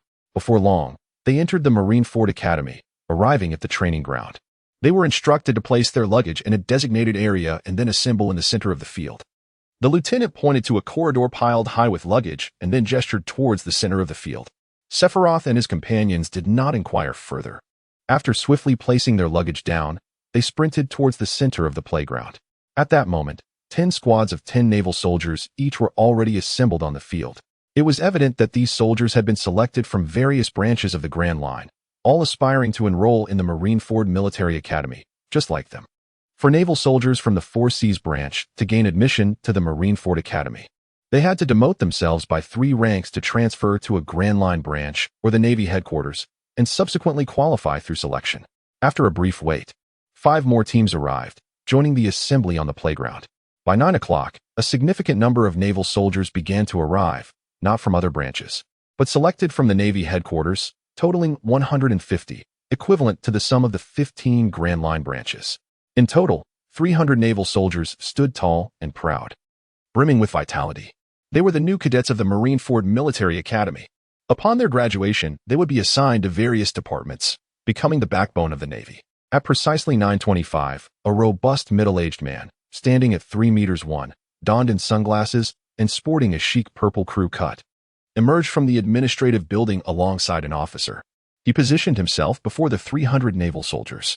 The officer, a long-limbed individual with a rugged appearance and dark complexion, had arms so long he could easily touch the ground while standing upright. His name was Shiozua, a beloved disciple of Zephyr and his aide. Greetings, fresh recruits. I am your chief instructor, Zephyr. This marks our first encounter, so consider it an initiation gift. All of you shall run 200 laps around the playground. Anyone who fails to complete this within an hour will face an additional penalty of 100 laps. If you haven't finished by noon, you will go without lunch. Silence. 1 hour for 200 laps, with each lap measuring 400 meters. In essence, they were expected to cover 80 kilometers in that time. Failure to complete the task meant an additional 40 kilometers would be added to their burden.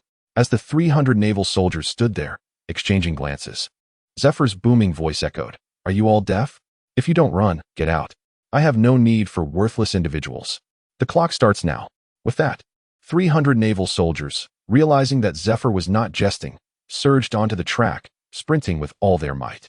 To complete 80 kilometers in 1 hour, they needed to maintain an astonishing speed of nearly 22.3 meters per second.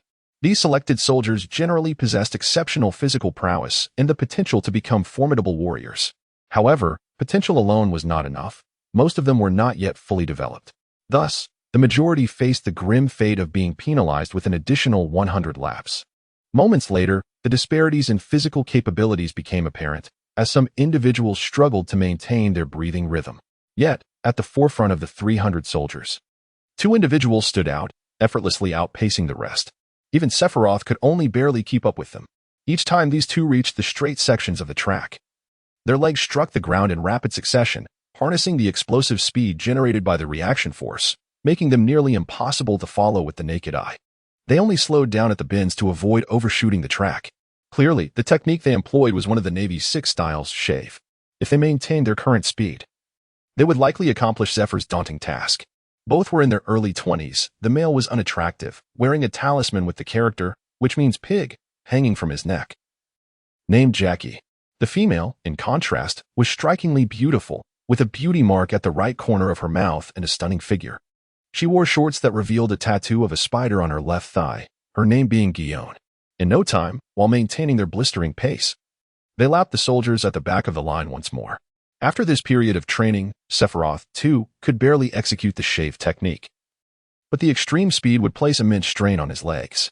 If he continued to employ it during the long run, he would undoubtedly risk injury. Though he had various means to replenish his vitality, the need to slow down to recover from injuries would ultimately hinder his high-speed state. Thus, in this back and forth, the efficacy of using shave became less advantageous than simply sprinting at full speed.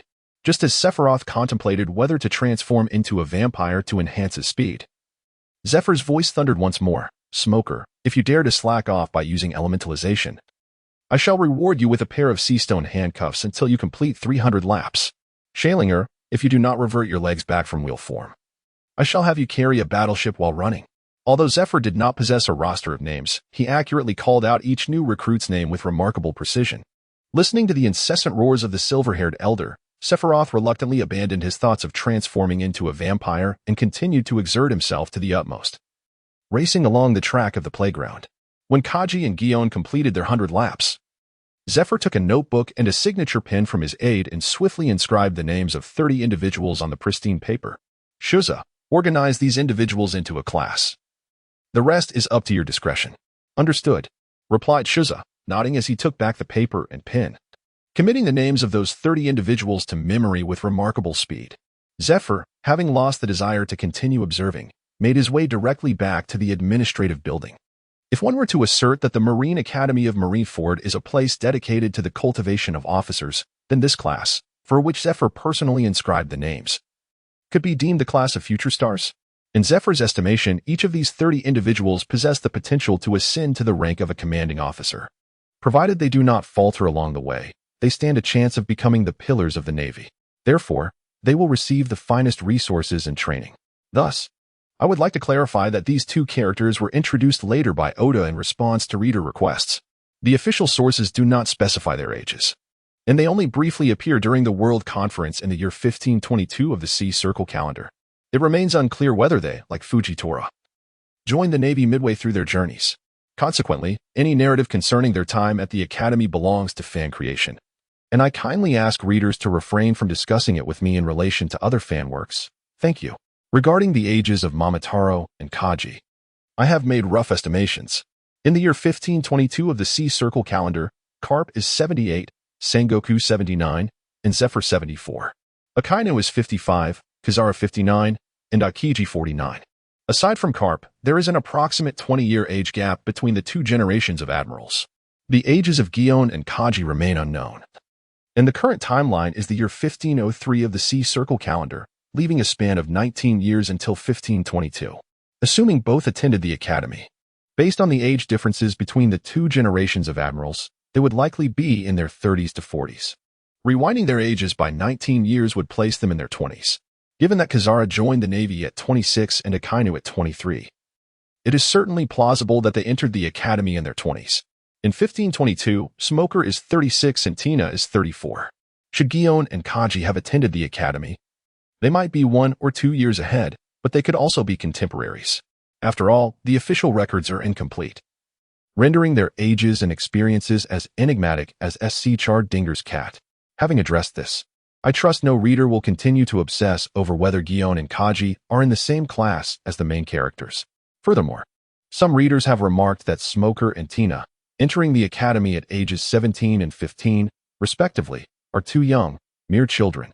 However, Zephyr enlisted at the age of 14 according to official records, making it entirely reasonable for the two to receive specialized training due to their devil fruit abilities. Moreover, I have been accused of having a disordered timeline and of not having watched One Piece. In truth, I have engaged with the anime, manga, films, specials, ukiyo-e stories, video games, Ace's novels and comics, as well as Oda's responses to reader inquiries in the SBS. While writing, I have diligently referenced the timeline. Therefore, I should not have committed any egregious errors regarding the timeline. Of course, in later plot developments, there was a specific instance where I intentionally delayed the timeline, yet astonishingly, no one noticed or criticized me. Rest assured, I will address that gap, along with others regarding the devil fruits and Conqueror's Haki, in due time.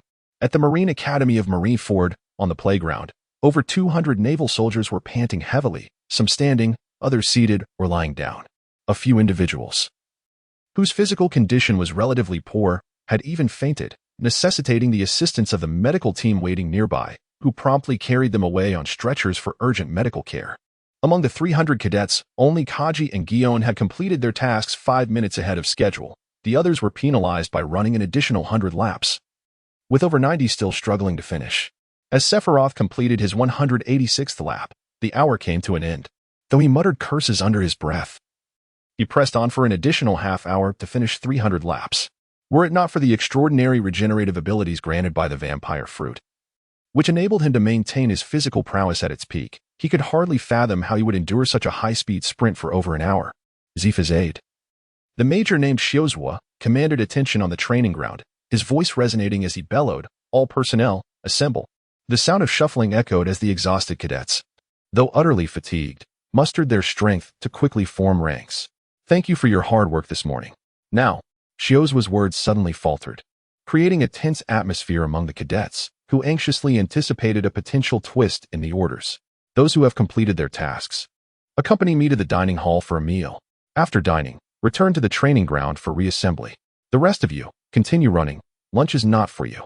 A collective sigh of relief swept through the assembled crowd as they comprehended that Shiozua's dramatic pause was merely a means of intimidation.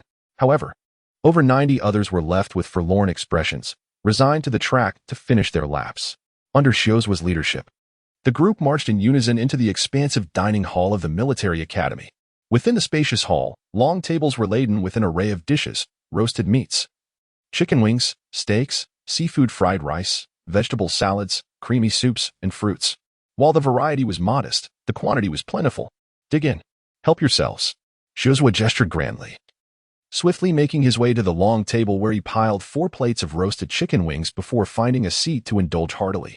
The cadets, having just engaged in strenuous exercise, were ravenously hungry and paid little heed to dining etiquette as they hurried to select their favorite foods. They found seats in the dining hall and began to feast with abandon. One individual, in particular, stood at the table overflowing with food, voraciously shoveling it into his mouth without restraint. This was Jiej. Clad in a white naval uniform, he soon found his attire besmirched with greasy stains, further diminishing his already lackluster appearance. Sephiroth, holding a plate of food, casually chose a dining table in the cafeteria to take a seat. He picked up a pair of chopsticks and ate the food on his plate sporadically. You eat so little, aren't you hungry? A fragrant breeze wafted in his guion. Towering at 2 meters and 4 centimeters with a pair of long, snow-white legs, took a seat opposite Sephiroth, expressing her bewilderment at the scant amount of food on his plate. Sephiroth wore a look of utter bewilderment as he gazed at the plate before him, overflowing with a veritable mountain of food. He found himself at a loss for words to articulate the dissonance within his heart. A stunningly beautiful, voluptuous woman with long legs possessed an insatiable appetite. Noticing the boy's silence, Guion blinked her large, expressive eyes in curiosity and inquired, "Is something the matter?" "No. It's merely that I have a poor appetite," he replied. Sephiroth scratched his head and casually offered a vague response regarding the issue of appetite. He had indeed come to the realization that he did not possess a voracious appetite.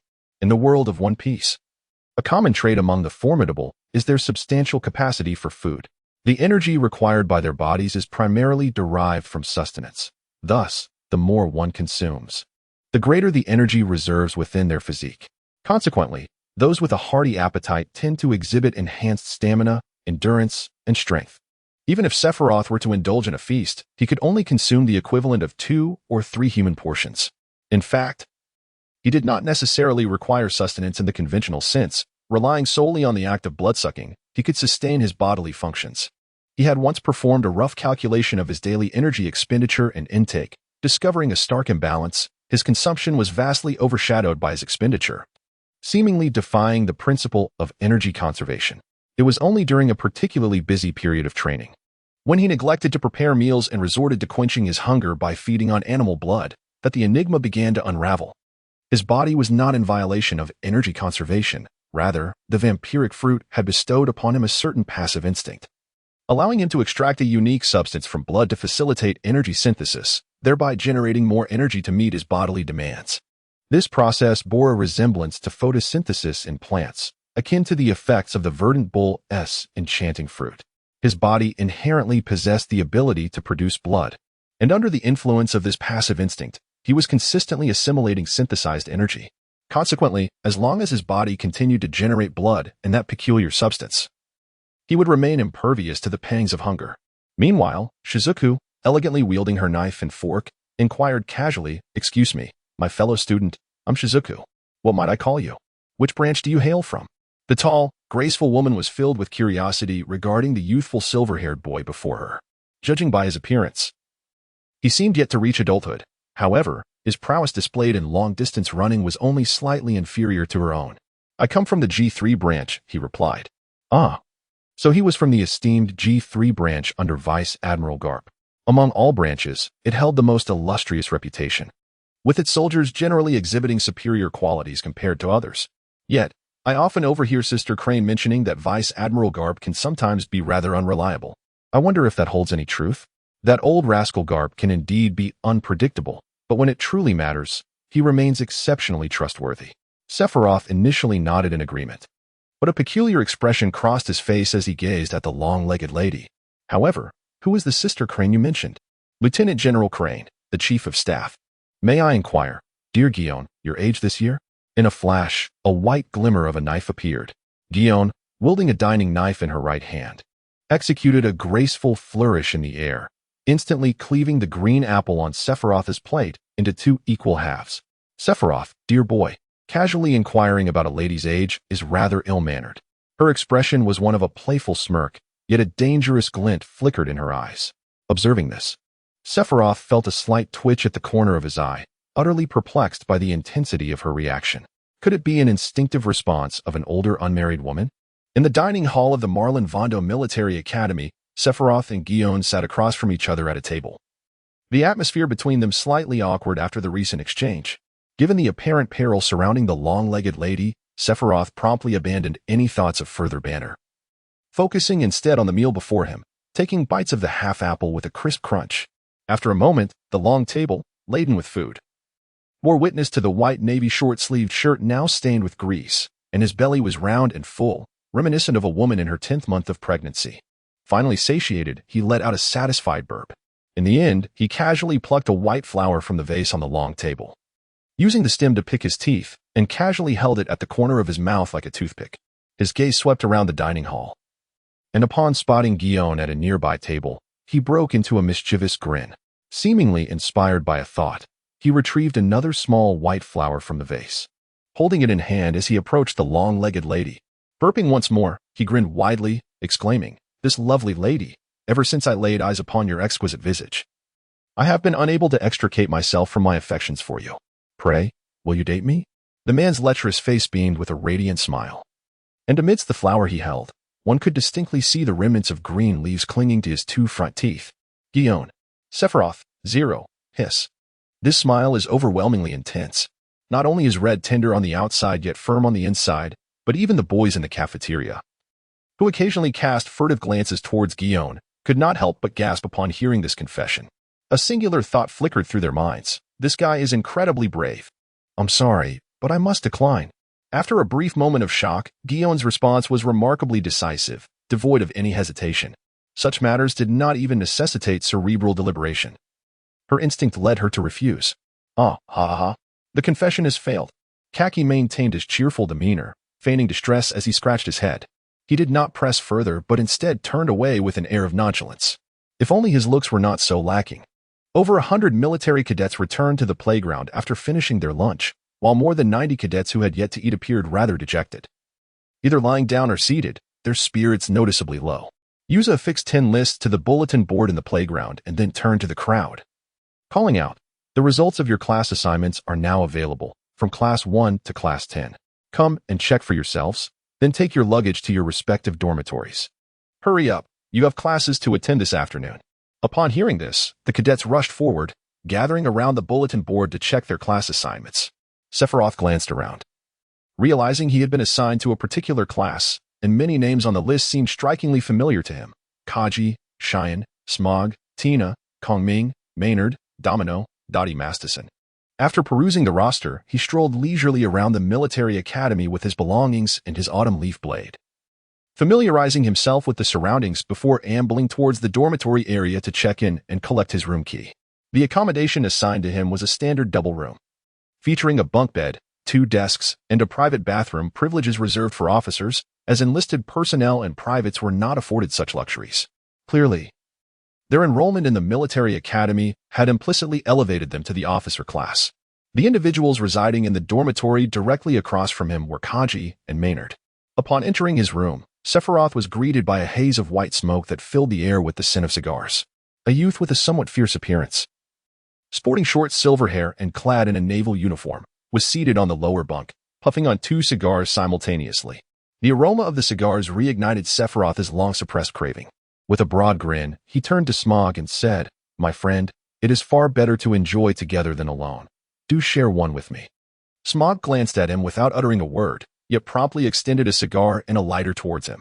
Sephiroth lit a cigar and took a long drag before feigning ignorance and inquiring, "I am called Carl D. Sephiroth, and you are?" "Smoker," came the reply. "I was born in Water 7, and you?"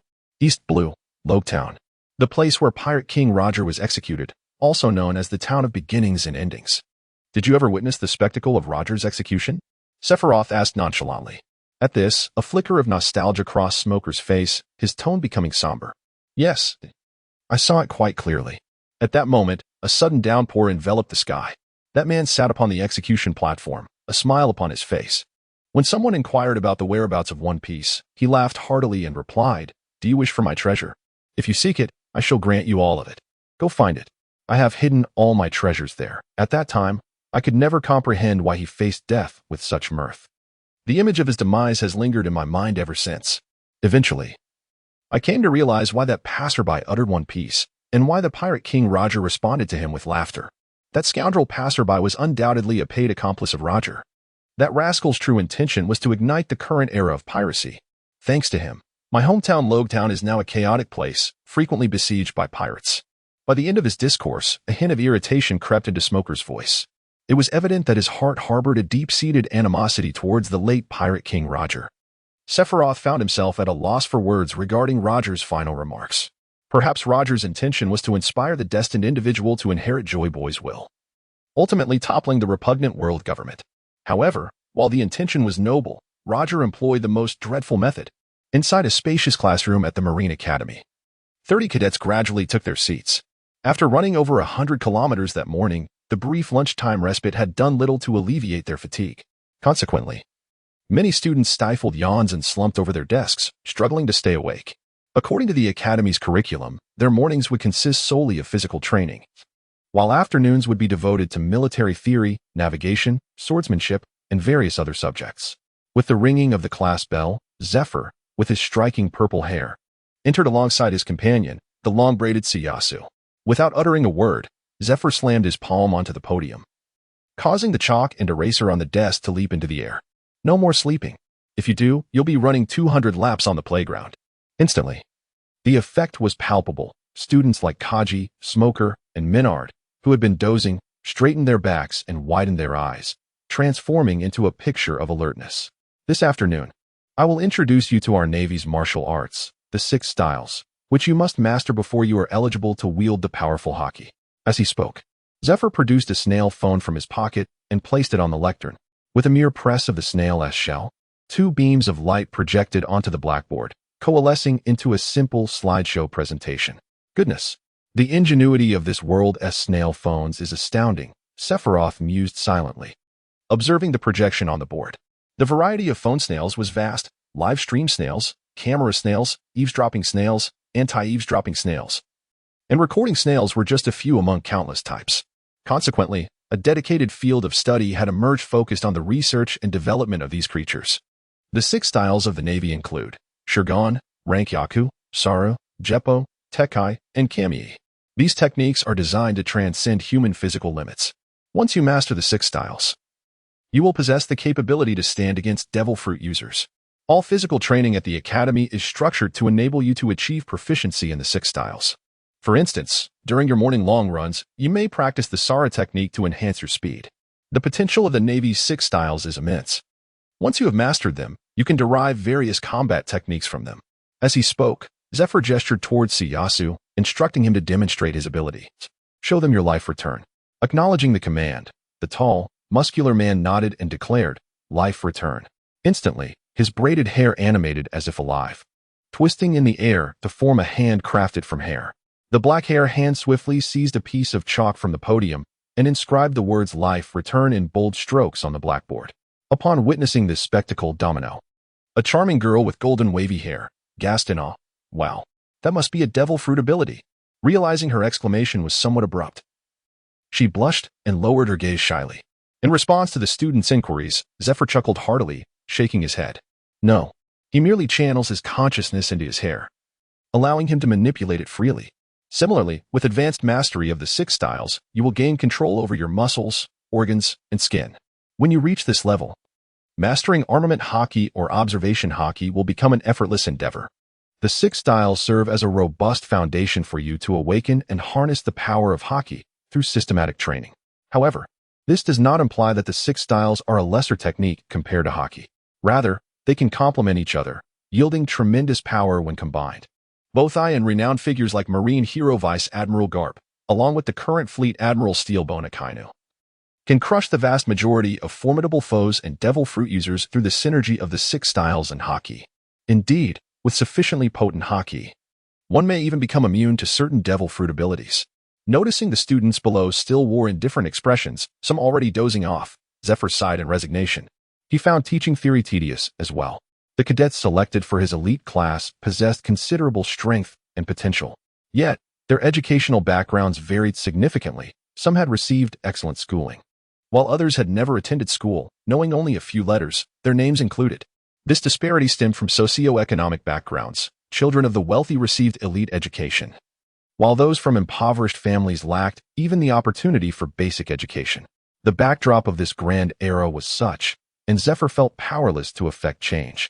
Thus, it was due to a suggestion from Admiral Sengoku that cultural courses were included in the Academy's curriculum. However, grades often exhibited a polarizing distribution, rendering cultural scores merely supplementary references for assessing potential and not a criterion for graduation eligibility. Siyasu, go to the equipment room and bring back a 10-centimeter steel plate. Understood. The tall man nodded and swiftly exited the classroom. Moments later, Siyasu returned, hoisting a steel plate measuring 1.5 meters wide and 3 meters long. With a resounding thud, he released the 3,000-kilogram plate onto the ground, which caused the entire classroom to tremble slightly. I have a nickname, Black Arm. This title was earned by defeating many renowned pirates using only my arms, iron blocks, and Haki. As he spoke, Zephyr enveloped his right arm in black armament Haki, bellowing as he swung his fist towards the steel plate, which Siyasu held steady. Boom! To the astonishment of the cadets, Zephyr's fist penetrated the steel plate, stopping mere millimeters from Siyasu's chest. Gulp! Is this fellow truly human? The cadets collectively pondered in disbelief. Observing the nearly unbent steel plate that Zephyr had pierced, Sephiroth couldn't help but contemplate further. What immense force was required to penetrate it without causing deformation? Moreover, it was evident that Zephyr had halted his fist forward momentum just before reaching Siyasu's chest. Could one possess such destructive capability while maintaining precise control? Zifa observed the astonished expressions of his students, maintaining an air of composure as he extended his right arm. With a tranquil tone, he proclaimed, "This is the power derived from the fusion of the 6 styles and Haki. When you reach a level akin to mine, you may also be regarded as a formidable force upon these vast seas." The military academy students, upon hearing Zifa's words, felt a surge of motivation and began to focus intently on the lecture. However, 15 minutes later, Smoker, "And you rascals, how dare you slumber in my classroom? Get out and run 200 laps." Zifa bellowed, slamming his fist heavily upon the podium. The students, already weary from exertion, found themselves struggling to engage with Zifa's tedious and complex theoretical discourse, even if they had not succumbed to sleep. Most were merely letting the information drift in one ear and out the other, with few genuinely attentive. Yet, there was one notable exception. As Sephiroth listened to the theoretical discourse of the old man Zephyr, he found himself reminiscing about the techniques of Haki training from Nine Snake Island. Coupling this with his extensive knowledge of medicine, a bold idea began to form in his mind. This Haki was strikingly similar to the internal energy described in the martial arts novels of his previous life. He felt compelled to explore this line of thought further. While he decided to take a grounded approach and not to delve into extravagant martial arts just yet, he believed that advancing the Haki training methods from Nine Snake Island held great potential. At 6 in the morning, dawn gradually broke. The earth was shrouded in a white mist, creating an ethereal atmosphere akin to a veil of silvery gray. At the Marine Academy's training grounds, 300 cadets began to assemble in formation. In a corner of the field, Sephiroth sheathed his sword and hung it back at his waist, letting out a long breath as he wiped the sweat from his forehead. 2 hours had passed, and he had only managed to swing his sword 10,000 times. Still 3,000 short, which he would have to make up for later that evening. As Sephiroth approached his class's formation, he noticed Kaki's beaming smile as he made his way toward Gun. "Good morning, Gun. I like you. Let's go out," he exclaimed. Gazing at the rather lecherous smile before her, the tall and elegant woman felt a twitch in the corner of her eye and instinctively replied, "I'm sorry, I must decline. Good morning, everyone." Zephyr appeared on the training ground with an innocent smile, yet the hearts of the 300 cadets instinctively chilled. "Now, everyone will run 200 laps around the field. Those who cannot finish within an hour will have to run an additional 100 laps." Though the cadets grumbled silently about Zephyr, they obediently began to run. Following the theoretical instruction from the previous day, many cadets attempted to employ the technique of Soru to accelerate during their run. This led to a somewhat chaotic scene. as collisions occurred due to the inability to stop in time. Nevertheless, the medical team stood by, ready to assist any injured cadets who could not continue. This made Sephiroth ponder whether the long-distance running was indeed meant to enhance their physical endurance while simultaneously fortifying their resilience. After completing the long run, they were granted an hour for breakfast and rest. Then came the next grueling challenge: 2,000 push-ups, 100 rope climbs, and 100 frog jumps. In summary, Zephyr, that old rascal, showed no regard for the cadets, relentlessly pushing their physical limits. Throughout the ordeal, Zephyr often shouted that those who could not endure were welcome to leave, promising not to retain them. Nevertheless, the vast majority of cadets, even if they fainted from exhaustion and were carried away by the medical team, refused to abandon their training. After all, enduring this year meant they would eventually tread the path to success within the Navy. However, some could not muster the strength to persevere. Instructor Zephyr, I protest. Your training methods are excessively cruel and utterly unreasonable, exclaimed a towering man, collapsing to the ground. The prolonged frog jumps had left his legs weak and trembling. His voice was hoarse and dry, yet he managed to express his grievances. Cruel and unreasonable, you say? Zephyr approached the man deliberately, looking down at him. You frog in the well, do you have any inkling of the monsters that inhabit the new world among the pirates? Some possess unimaginable devil fruit abilities, capable of annihilating entire cities. Others are born destroyers, endowed with innate Haki, their strength beyond comprehension. Bullets and explosives cannot harm them in the slightest. These monsters are inherently unreasonable. If I do not push you to your limits, who among you can confidently claim to defeat those pirate monsters? Zephyr raised his head, surveying the cadets with his dark glasses. Do you know where you are? This is the Marine headquarters, a bastion of justice. The academy you are entering is designed to cultivate elite forces for the Navy, the hope for its future. Do you wish for me to coddle you like cherished ancestors and raise you all into inept individuals, jeopardizing the Navy's future? Who will uphold justice then? A bunch of spineless cowards who cannot even endure training? Zephyr's scathing rebuke left the man on the ground feeling utterly ashamed. I was wrong, Instructor Zephyr. The man gritted his teeth and rose again, resuming his unfinished frog jumps. I have said it before, those who cannot endure may leave. But do not question my training regimen. Do you understand? Understood. The scattered responses from the cadets prompted a frown from Zephyr, who shouted, louder. I cannot hear you. In response, the cadets bellowed in unison, understood. Regardless of their fervor, by noon, when training concluded, the vast majority ambled toward the dining hall like exhausted dogs. Sephiroth, are you not tired? A somewhat familiar female voice reached his ears. Sephiroth was momentarily taken aback, turning to regard Juin, who had approached him. With such an overwhelming training regimen, my body feels as if it is on the verge of collapse. How could one possibly not feel fatigued? In my observation through the lens of perception, your breath reveals no sign of disarray. Juin scanned Sephiroth from head to toe, her expression tinged with skepticism. Sephiroth tugged at the corner of his mouth, somewhat at a loss for words. Should he reveal to the other party that he relied on life force to swiftly restore his physical condition and heal his injuries? Ultimately, he could only offer a vague response. I am a user of a Zoan-type devil fruit. Now it made sense. The long-legged lady nodded in understanding. Zoan-type users typically possess formidable regenerative abilities and vitality. Once their fruit is awakened, no matter how grievous their wounds, as long as they remain alive, they can eventually recover fully and continue to thrive. Consequently, many martial arts experts opt to consume a Zoan-type devil fruit to transcend their inherent limits. After a brief midday respite, the group of military academy students, dragging their weary bodies, made their way into the classroom. Ding, ding, ding. With the ringing of the class bell, Major Crane, cloaked in a white mantle of justice and holding a textbook, entered and took her place at the podium. After surveying the listless students before her, she spoke in a calm tone. Today, I shall be imparting military theory to you. In the future, when you become commanders of warships, this course will prove immensely beneficial. If you employ strategy and tactics effectively, you may even overcome foes far superior to you on the high seas. This subject requires deep thought and diligent study. I hope you will listen attentively. Major Crane's lecture on military theory was exceptionally well articulated, blending simplicity with depth and incorporating numerous real-life naval combat examples. Sephiroth even heard an analysis of how Garp, with his fist of the meteor shower, managed to single-handedly sink an entire enemy pirate fleet in a 1v20 scenario. Of course, Garp served as a cautionary tale. Yet the battle itself was a success story. Unbeknownst to him, at some point during the lecture, aside from Sephiroth and a few other students like Kongming and Tina, a significant portion of the class had succumbed to slumber, while many who remained awake were lost in daydreams. Major Crane, however, did not comment on this. She continued her lesson for the attentive students. In this era, where strength reigns supreme and educational standards are low, tactics and strategy do not hold much sway.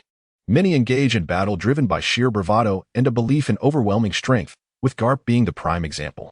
The initial intent behind offering military strategy courses to the cadets was merely to provide them with a basic understanding of conventional tactics and strategies, ensuring they were not entirely ignorant. In the event of actual warfare, the formulation of specific plans would be entrusted to specially trained staff officers. Ding ding ding. The bell signaling the end of class rang punctually. Major Crane, gathering her textbook, turned and exited the classroom without the slightest inclination to prolong the lesson.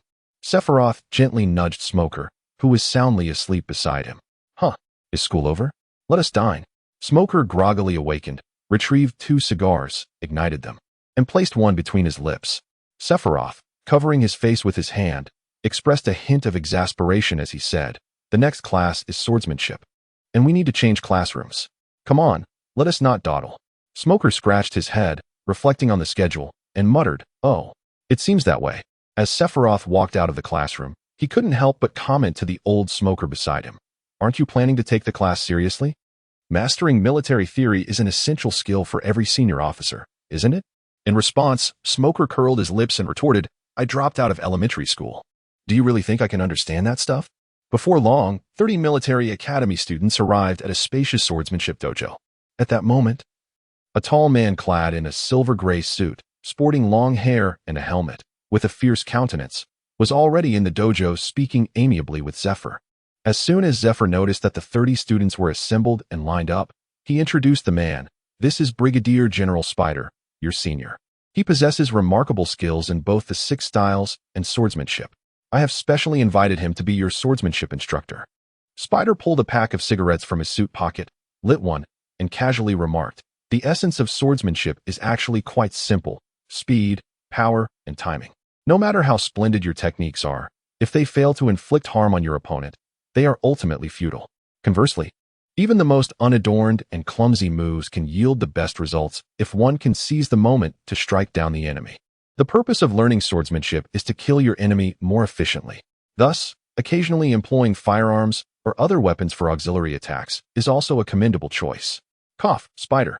"This is a swordsmanship class. Please refrain from mixing in other peculiar elements." Zephyr interjected with a light cough, signaling for him to stay on topic. Spider said nothing in response. Instead, he retrieved a bamboo sword from a nearby basket.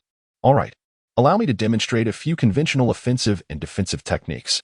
As he spoke, Spider began to showcase a highly standard set of offensive and defensive techniques to the audience, briefly explaining the transitions between moves.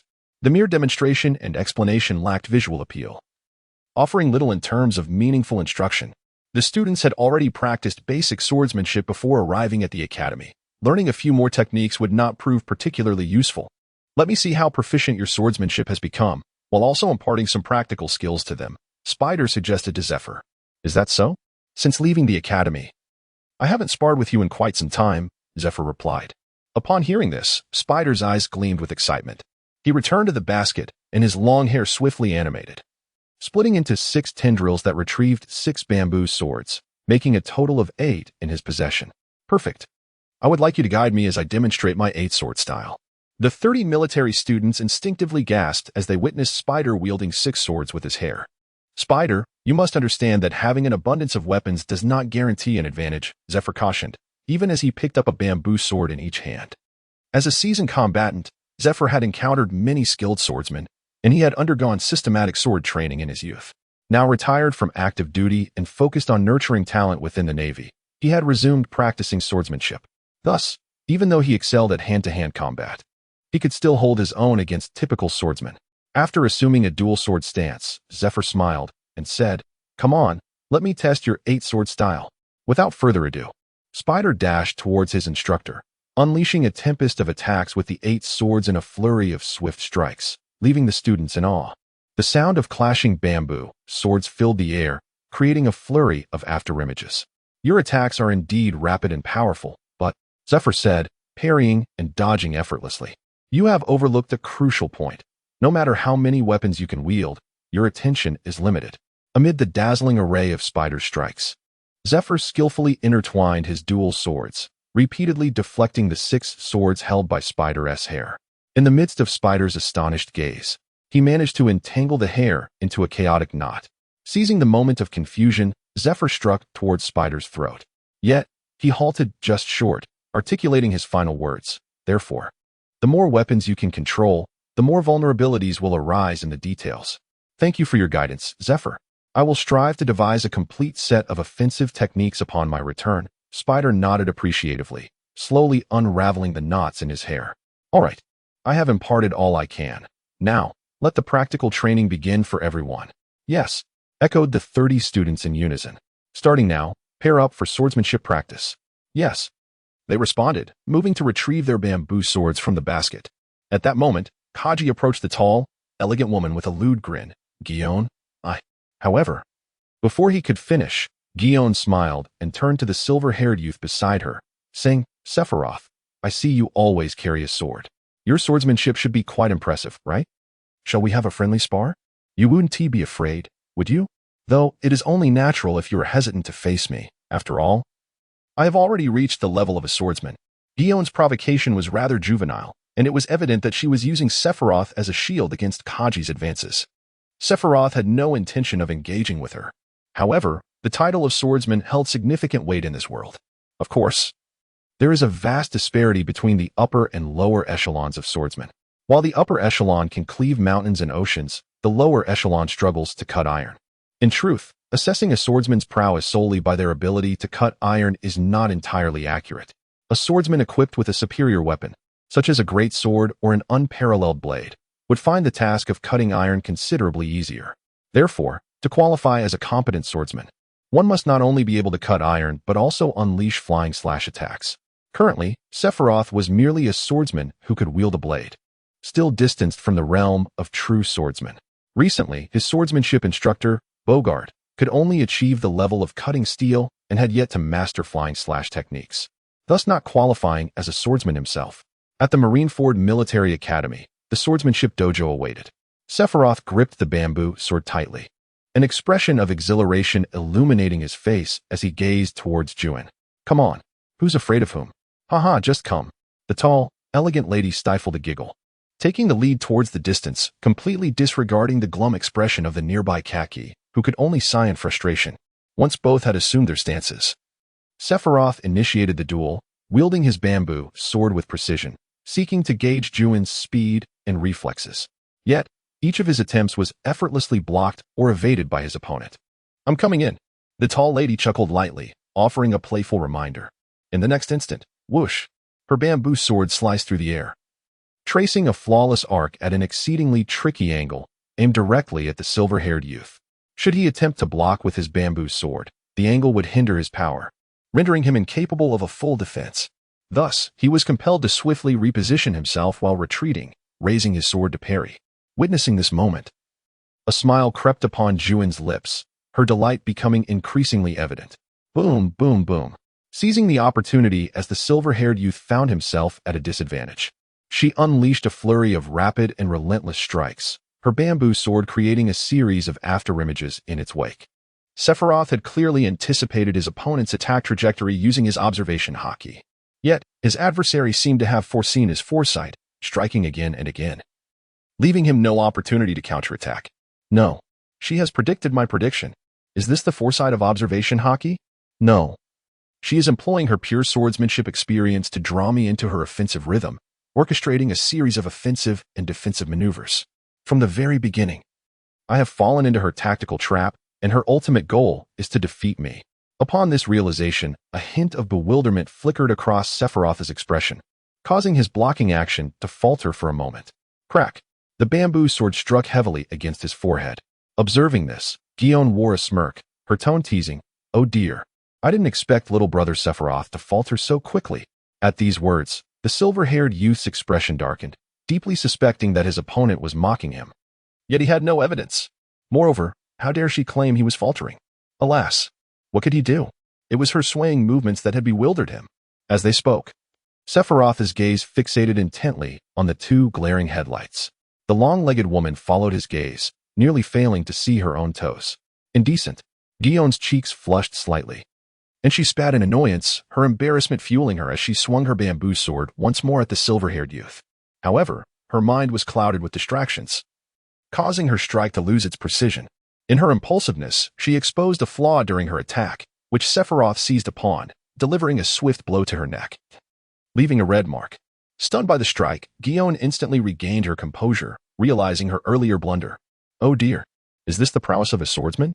Could it be? With the advantage gained, Sephiroth hastened to taunt her, igniting further irritation within Gion. Come at me again. Bring it on. After a rigorous morning of training, Gion's stamina had significantly waned, while Sephiroth remained in peak condition, resulting in a disparity in their abilities that was not insurmountable by technique alone. Under Boggart's guidance for over a month, his keen intellect had already grasped the necessary skills. Now, what he lacked was merely experience in combat. Each of Gion's moves contained numerous variations, preventing Sephiroth from fully predicting her attack trajectory with his observation Haki, thus continuously suppressing him throughout their engagement. Nevertheless, he was swiftly absorbing her techniques and experiences, incorporating them into his own swordsmanship. Oh dear, little brother Sephiroth, are you faltering again? This is unavoidable, is it not? After all, you are a woman driven by unfulfilled desires. Each time Gion struck Sephiroth with her bamboo sword, she instinctively mocked him, and he retorted in kind. As time passed and Gion's stamina severely depleted, her movements began to slow, allowing Sephiroth to mount a counteroffensive. TSK. Older sister Gion. It seems you are merely skilled with words, but lacking in physical prowess. Who could find any interest in little brother Sephiroth's techniques? Meanwhile, on the other side, during his practice with Minard, Kaji, an experienced fighter, found the conversation increasingly odd. What was going on between these two? Were they flirting or engaging in a swordsmanship duel? Distracted, Kaji was repeatedly struck by Minard's bamboo sword across his face, adding an absurdity to his already dubious expression. Ding ding ding. As the class bell rang, signaling the end of their swordsmanship lesson, the next session, a hand-to-hand combat class, was to take place on the school playground. Thus, the group returned their bamboo swords and prepared to leave the dojo. Sephiroth, let us engage in a fair duel. Kaji called out to the silver-haired youth, who was about to turn away. Sephiroth, what are you saying? Why should I duel with you? The dialogue between the two instantly captured the attention of those around them. Even stopping Zephyr, who had already reached the entrance of the dojo, his expression one of keen interest as he observed the pair. Of course, it's for Gion. Haki replied with a cheerful grin. Sephiroth gazed at the other with a look of utter bewilderment, struggling to comprehend the thoughts swirling within their mind. A man of my stature, both handsome and affluent, surely has no reason to be overlooked by Gion. In response, Sephiroth vehemently shook his head, interjecting with a sharp retort. No. It seems you have a distorted perception of what constitutes attractiveness. Indeed. A chorus of military academy students nearby nodded in agreement. How could that be? The ladies of Joy Street have proclaimed that I am not only witty and humorous, but also strikingly handsome and wealthy. Nay, I believe you are gravely mistaken. The crux of their admiration lies solely in your wealth. The silver-haired youth rubbed his forehead, nearly at a loss for words against the banality of the man before him. I care not. Beauty is meant to be possessed by the strong.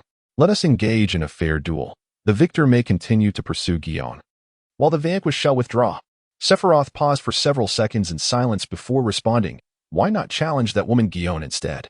If you prevail, you may confine her to a basement and inscribe her with words of virtue. Should you lose, cease your pursuit of her.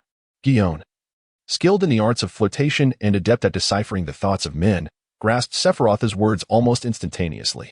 Having endured the silver-haired youth's mockery for so long, she was seething with indignation.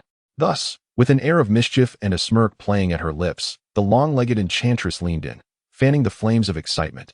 Oh dear, you truly are heartless. Just moments ago, you were showering her with sweet nothings. Sephiroth remarked, women can become quite unruly, and men are not immune to it either. Zephyr gently pushed aside the onlooking cadets and approached Sephiroth and the others with a grave expression. Hey, you two rascals. Engaging in clandestine duels is strictly prohibited within the school. Right? Well, I shall take my leave now." The silver-haired youth nodded repeatedly, turning to depart. However, Zephyr suddenly broke into a broad grin, revealing a set of gleaming white teeth. "But the next class is a hand-to-hand combat session, designed to hone your fighting skills and resilience. Therefore, for the upcoming lesson, you will pair up, and the session will conclude only when one of you is rendered unconscious. If both of you are still standing at the end of class, you shall face a punishment of running 200 laps. If you two wish to brawl, you may form a team for the next class." Sephiroth, as the sun descends in the west, the evening glow paints the horizon in a mesmerizing hue reminiscent of blood. The last rays of sunlight cast their warm embrace upon the earth. At the Marinvando Military Academy, on the playground, a group of students gathered. Intrigued by the news of a duel sparked by a girl, their curiosity piqued as they eagerly surrounded the scene, embodying the spirit of spectators reveling in the unfolding drama. "Come on. When it comes to physical prowess, I possess unwavering confidence," Haki declared, twisting his neck and limbs, producing a series of audible cracks. "Alas, even if you were to triumph over me and profess your love to Gion 98 times to reach a neat total of 100, she would still not accept you." Sephiroth sighed. "Haha, then I shall declare my affection 101 times. Go for it, little Sephiroth. Should you emerge victorious, perhaps I shall consider your pursuit favorably." Gion chimed in from the crowd, her laughter ringing like sweet chimes. Witnessing this spectacle, Sephiroth could only smile. Raising his right hand to express his discontent with a solitary finger, a gesture that ignited a spark of irritation in the latter. With the atmosphere charged to this extent, it would be unreasonable for me to continue evading or to feign defeat. I shall muster all my strength to vanquish you. After casually stretching his limbs, Sephiroth assumed a fighting stance, his expression solemn as he gazed at Kaji. "Come on." This embodies the fervor and romance that belongs to men. As he spoke, Kaji launched a right hook towards him. Bang! To the astonishment of the onlookers, Sephiroth did not flinch or evade. He took the blow squarely on the face. Bang! Witnessing this, Kaji seemed to grasp the essence of the moment, and when the silver-haired youth swung his right fist at him, he too stood firm, absorbing the punch with his body. Bang, bang, bang. Under the fading glow of the setting sun, Sephiroth and Kaji engaged in a brutal exchange of blows before the assembled military cadets, neither retreating nor dodging, delivering punch after punch in a relentless cycle of being knocked down and rising again. The lack of technique left the spectators feeling a sense of discomfort. Amid the crowd, Smoker, with 2 cigars clenched in his mouth, expressed his bewilderment. What on earth are these two doing? In response, Maynard chuckled lightly and patted Smoker's shoulder. This is a contest of will and determination between two men. No evasion, no retreat. Unbeknownst to them, this fierce clash had persisted for half an hour, resulting in a barrage of hundreds of exchanged punches. Bang! Sephiroth charged forward, swinging his bloodied right fist with ferocity, striking directly at the chin of Kaji, sending him sprawling onto his back. With a thud, he fell to the ground, unable to rise, his chest rising and falling in rhythmic breaths, the only testament to his continued existence. Maynard approached Kaji's side, glanced at him, and upon confirming his unconscious state, bellowed, "The victor is Sephiroth." Oh, oh, oh. Following the announcement, the surrounding cadets erupted into raucous cheers. However, Zifa's voice cut through the din like a splash of cold water, admonishing, "What are you rascals clamoring about? There are only 30 minutes left in class. If you fail to subdue your opponents, you'll be running 200 laps around the field." His words dampened the spirits of the cadets, prompting them to quickly find their respective opponents and engage in sparring. Upon ascertaining that Kaji had indeed lost consciousness, the medical team rushed over, lifting him onto a stretcher and promptly commencing treatment. "Smoker, you little brat, enjoy elemental transformation." "Do you? Let me be your challenger," Zifa sneered, shoving aside a student who had been playfully manipulated by Smoker's elemental prowess. As a dark aura of Haki enveloped his arms, the bell rang, signaling the conclusion of the day's lessons, which had commenced at 6 in the morning and extended until 6 in the evening. Naturally, those cadets who had failed to bring their opponents down had no choice but to remain on the field, grimly running their 200 laps. Sephiroth hummed a tune as he made his way to the military academy's infirmary, intending to check on Smoker, who had been knocked down by Zephyr. "This nurse. I am Haki. May I inquire your name?" "Liliana," she replied. "Miss Liliana, ever since I laid eyes upon your exquisite visage, I have been utterly captivated by you. Will you grant me the honor of courting you?" Inside the infirmary, Haki, seated upon the pristine white bed, casually plucked a flower from the vase on the bedside table and presented it to the lovely nurse, administering ointment to his face. With her cascading violet waves and charming countenance, the nurse gazed at Kaki's disheveled face, marked by bruises. Without thinking, she blurted out her thoughts. "I'm sorry. I must decline." Witnessing this exchange, Sephiroth couldn't help but cover his face with his hand, pondering how this scene struck a familiar chord within him. "Oh, Sephiroth, my friend. I leave Guion in your capable hands. I have now encountered my destined partner." Kaki chuckled jovially. Sephiroth found himself overwhelmed with grievances, yet struggled to articulate them. Ultimately, he could only utter a simple phrase: "May your wishes come true." Following the recent hand-to-hand combat class, the infirmary was bustling with individuals, nearly every bed occupied. However, among these patients were those who, under the pretense of recuperating from injuries, seized the opportunity to shirk their training responsibilities. In response, the military academy refrained from forcibly discharging them. Instead, they would deduct conduct points in accordance with the duration of their recovery, thereby impacting the rank they would be awarded upon graduation. Sephiroth traversed several hospital beds before arriving at Smoker's bedside. He gazed at the latter's face, marred by bruises and smeared with a yellow ointment, and stifled a chuckle, inquiring, "Are you all right? That old curmudgeon Zephyr certainly has a heavy hand." "Oh, right. He is indeed called Black Arm. It is rather peculiar. Despite having elementalized myself, how could he still land a blow on me? The armament Haki can interact with the tangible forms of natural elements. Hasn't this been stated during our lessons?" I scarcely paid attention. "By the way, how come your injuries have healed so swiftly? Just a moment ago, you were sporting quite a battered visage. Now, it seems you bear no scars at all." "I am a Zoan-type user. Exceptional recovery is to be expected, isn't it?"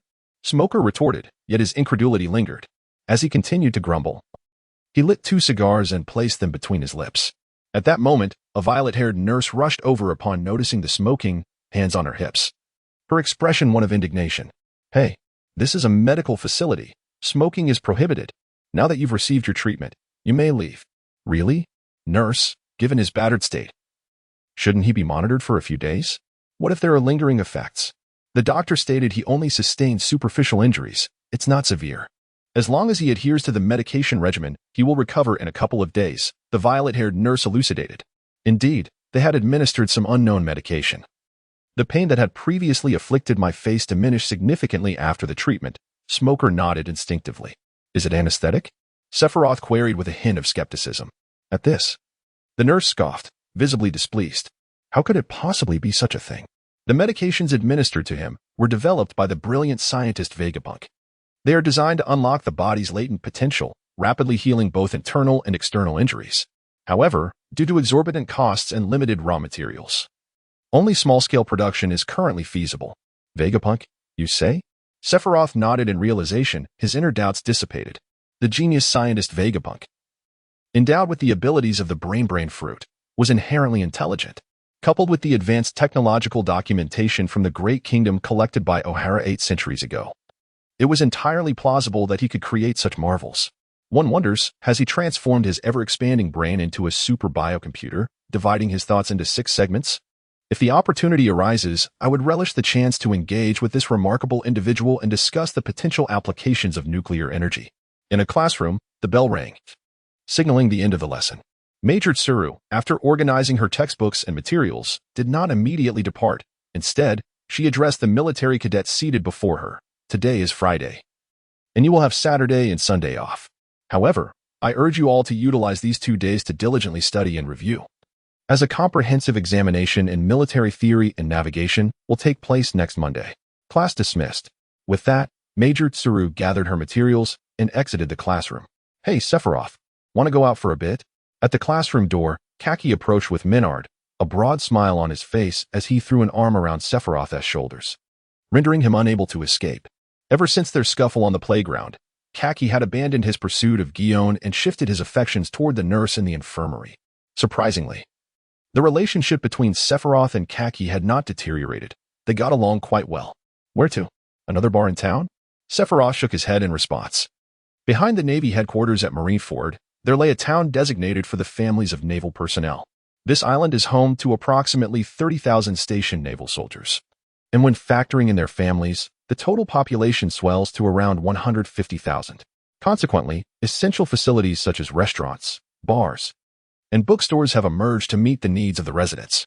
After school, Sephiroth was taken out by Kaji and the others on 2 occasions. However, to be honest, the town appeared to him no different from an ordinary village of his past life, with scenery that hardly inspired.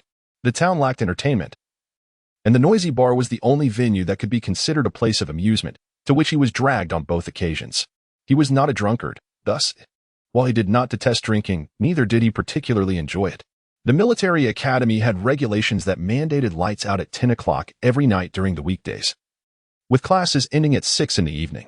After accounting for necessary chores and meal times, he was left with just over 2 hours of free time. Therefore, he was unwilling to squander his precious leisure hours entirely in a bar. With that spare time, he would rather delve into the study of medicine or hone his swordsmanship. No. Now that vacation had arrived, how could he possibly return to that town? Of course, he would go to the Shambhala Islands. That place promised far more excitement than this one. Shambhala. Sephiroth murmured softly before turning his gaze towards Smoker beside him. I wish to take a look. Will you accompany me? Since I have nothing else to do, I shall join you. As he spoke, Smoker retrieved 2 cigars from the band tied around his left arm, igniting them and placing them between his lips. Witnessing this, Sephiroth, gripped by a craving for nicotine, casually took one as well, waving it in the air to request a light from the former. Hey, you, since you wish to smoke, why not buy your own? Always mooching off my cigarettes, what is the matter with you? Although Smoker complained, he nonetheless tossed his lighter over. Well, I suppose there's no helping it. I had actually intended to quit smoking, but with you puffing away before me every day, I find it nearly impossible to give it up. How about you join me in quitting? With a look of exasperation, Sephiroth shrugged his shoulders, igniting the cigar in his hand and taking a gentle puff, exhaling a plume of white smoke. If you wish to quit, do so on your own. Do not involve me, Smoker retorted, visibly displeased. If I quit smoking while you continue, won't I be subjected to your second-hand smoke every day, sharing a dormitory with you? Sephiroth replied with a hint of annoyance.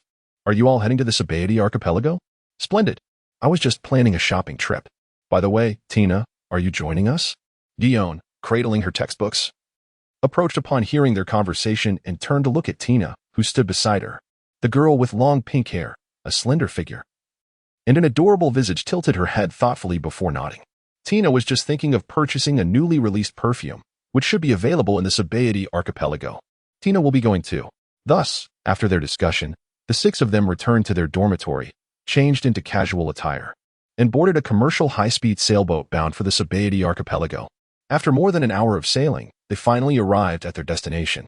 The Sephiroth archipelago, located before the red soil continent that lies in the middle of the Grand Line, is adorned with towering trees, with massive roots breaking through the surface of the ground.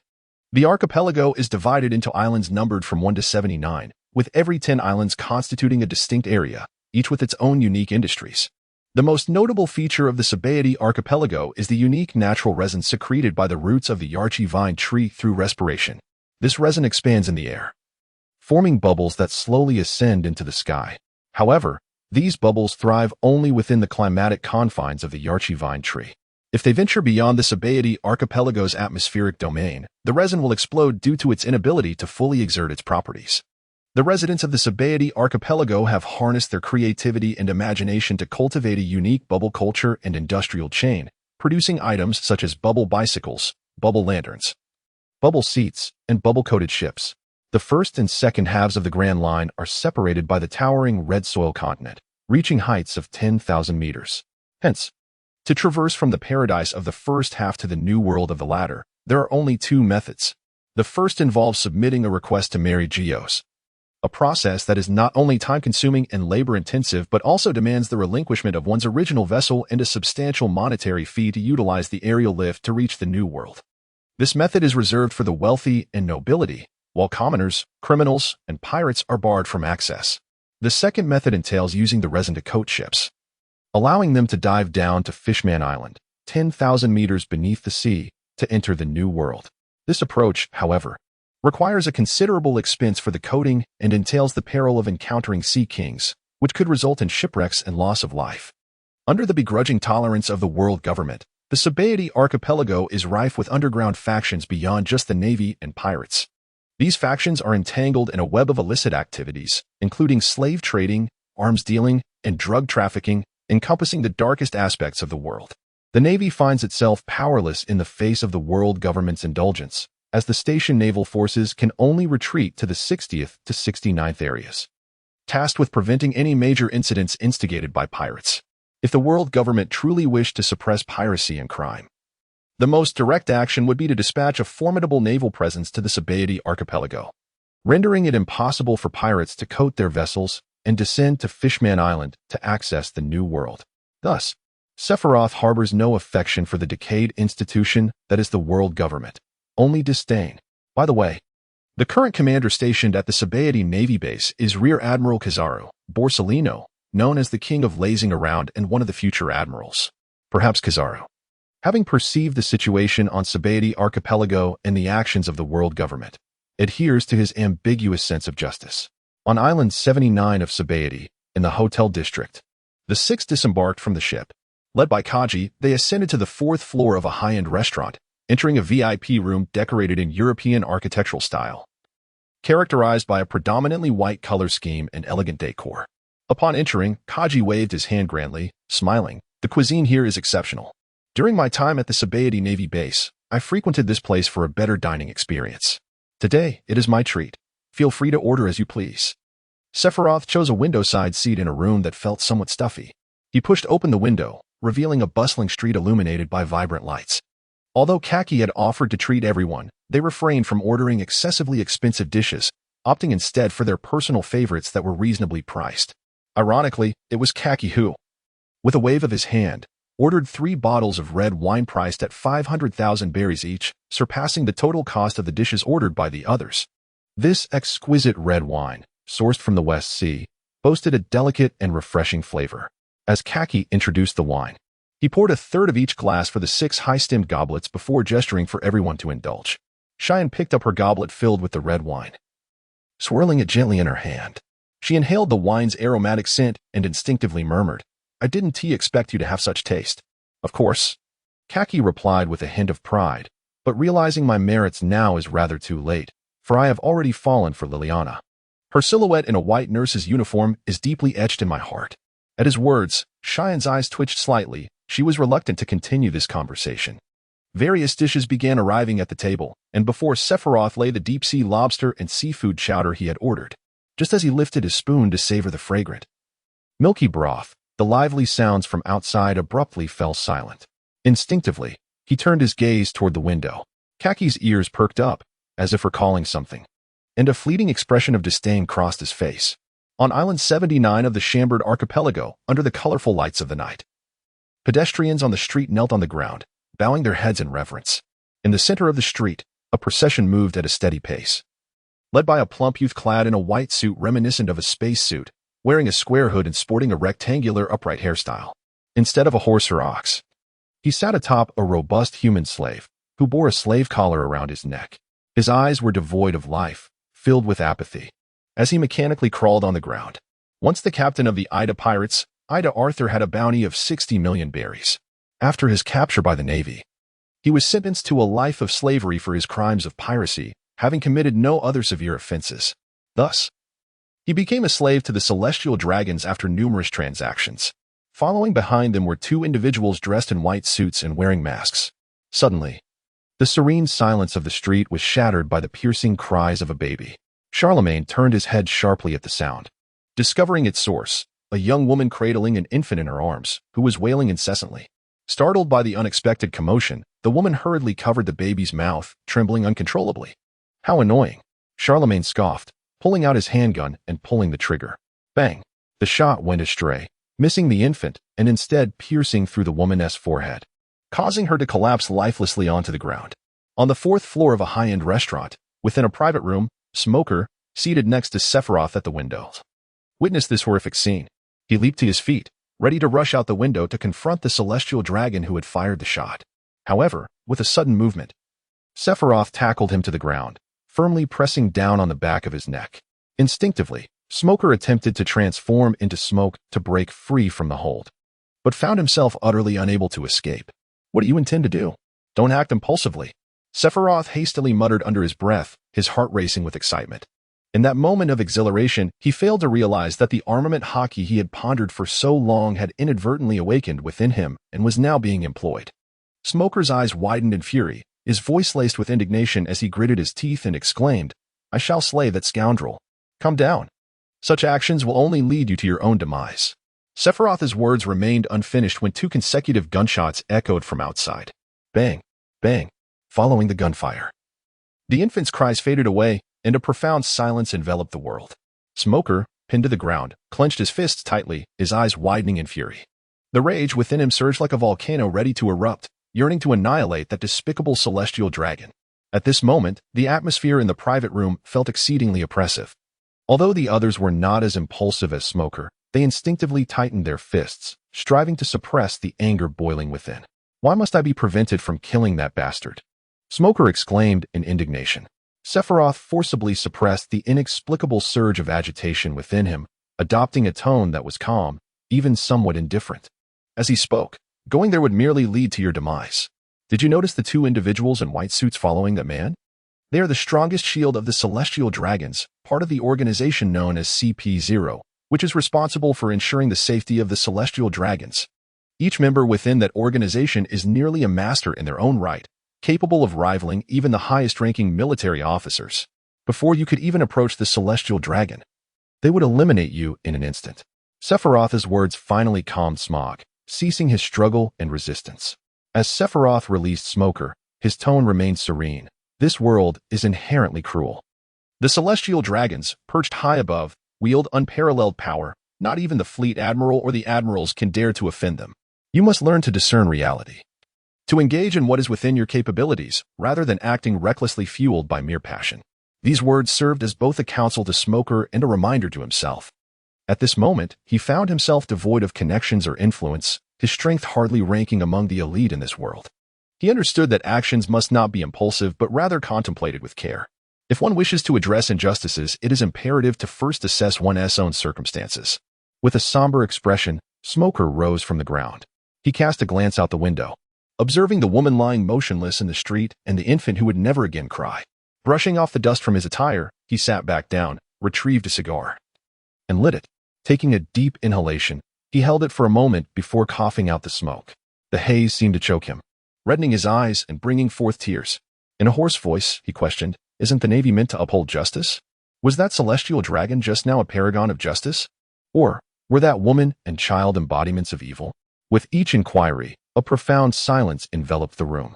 The atmosphere thickened with a medley of emotions. Anger, sorrow, and skepticism intermingled within their hearts. Even their faith in the Navy's so-called justice began to waver. Justice and evil were concepts defined solely by the victors.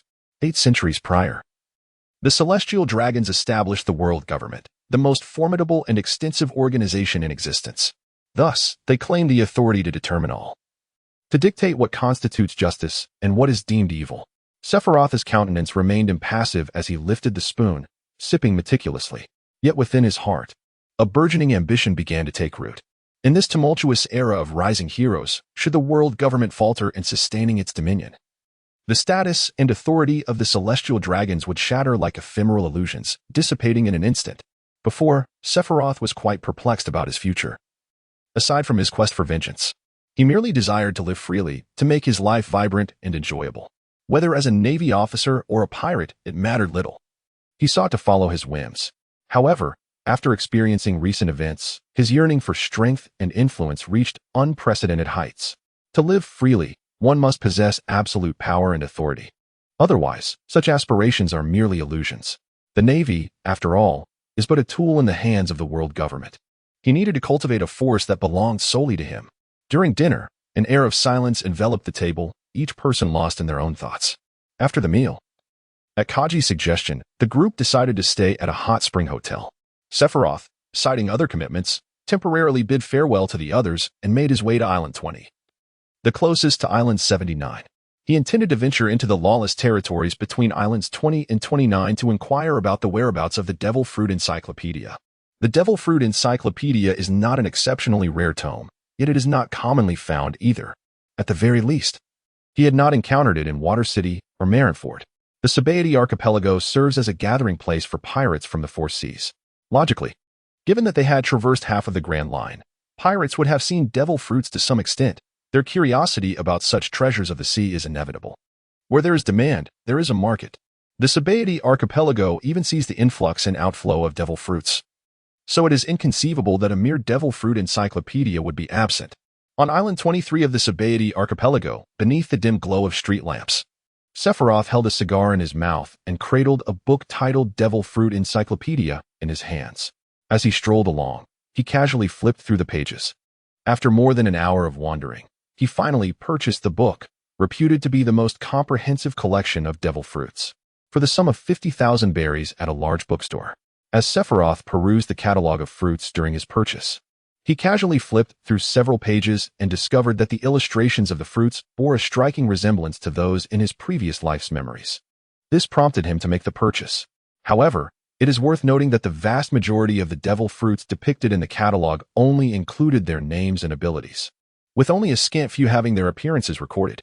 He scrolled through the natural and animal categories without encountering the green gourd-shaped devil fruit. He even failed to find the vampire fruit that had been consumed by him. Yet, as he flipped through nearly half of the superhuman devil fruit catalog, he finally came across a green gourd-shaped fruit adorned with black spiraling patterns, the superhuman door fruit. Hiss. Upon reading the description, Sephiroth was momentarily taken aback, his heart swiftly consumed by a mix of elation and conflict. The door fruit, one of the few space-type fruits, undoubtedly possessed formidable power, particularly in terms of its life-saving capabilities. It allowed the user to escape any situation by simply opening a door, provided they wished to flee and did not act recklessly. Virtually no one could kill them. This contrasted sharply with the original narrative where Bruno was foolishly rendered less intelligent, opting for a direct confrontation using the strongest illusion technique from the 6 styles, Iron Block, against Luffy's every attack. Throughout the world of One Piece, those who dared to rely on Iron Block for defense met with failure, one after the other. Regardless, when Sephiroth began his studies in the 6 styles, he resolved to view Iron Block as an offensive skill, refusing to use it for defense. To deliver Bink Sake to your side, day after day, in the twilight of dreams. Never again shall I see that waving farewell figure. Why do you wear a frown? Tomorrow's moonlight remains unchanged. To deliver Bink Sake to your side, let us sing a song. The song of the sea. Regardless of who it may be, we all eventually turn to dust. Endless and eternal, merely a jest. On a silent street. Before the iron bars of a human sale shop's window, a strikingly beautiful woman with golden hair and a slave collar around her neck gazed out at a green-haired youth. With a smile, she remarked, "Taisolo, your singing is truly delightful. I feel I could never tire of it. Gilder Taisolo, give me a little more time. I have gathered half the money. Soon, I shall be able to buy your freedom."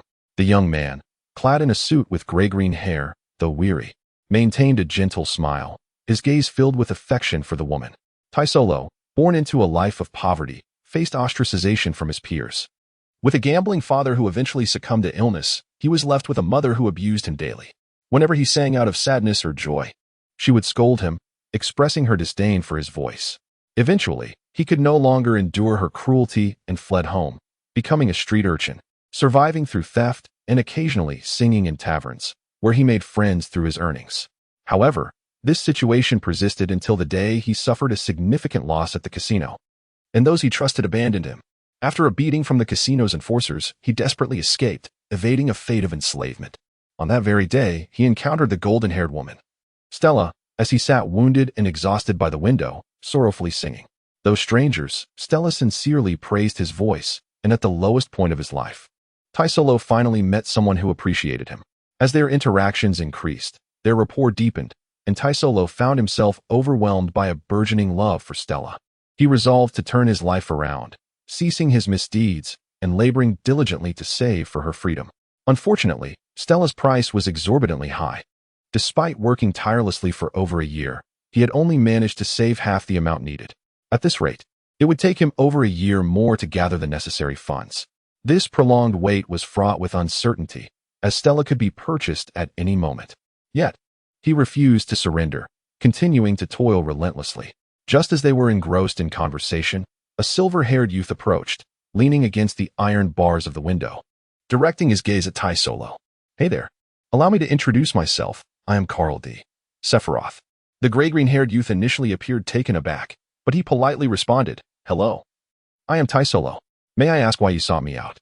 Your singing is exquisite. I happened to hear it as I passed by. Sephiroth smiled. Upon receiving the compliment, Taisolo, a bit bashful, scratched his head and replied, Thank you for the kind words. I also heard you wish to buy this lovely lady's freedom. Is that correct? Yes. Indeed. At this, the green-haired youth felt a sudden flutter of anxiety, fearing that the silver-haired boy in the blue suit might seize the opportunity to purchase Stella before him. How about we make a deal? What kind of deal? I will provide the money for you to purchase Ms. Stella's freedom, but in return, you must pledge your loyalty to me and work for me. What do you say? Upon hearing this, both Taisolo and Stella felt a surge of excitement. Yet they exchanged incredulous glances at Sephiroth. Why would you do this for me? Because you are destined to become the Golden Emperor, the wealthiest man in the world, with royal-level combat prowess. If it were anyone else, I might not be so benevolent in my investment. Securing your loyalty would greatly facilitate my ambition to build my own faction. Sephiroth harbored such thoughts, yet articulated a different narrative. Today, I have witnessed a disheartening event wherein the celestial dragons trampled upon life itself. Hence, I yearn to witness a comedy where lovers ultimately unite. I perceive great potential in you. Thus I wish to extend my assistance. Nevertheless, the final decision rests with you. Should you decline, I shall not impose. I am willing. As long as you provide the funds to secure Stella's freedom, I, Gilder Taisolo, pledge my loyalty to you. A man in love is often fervent, yet blind. Taisolo, without a second thought, acquiesced to Sephiroth, not even inquiring about his profession.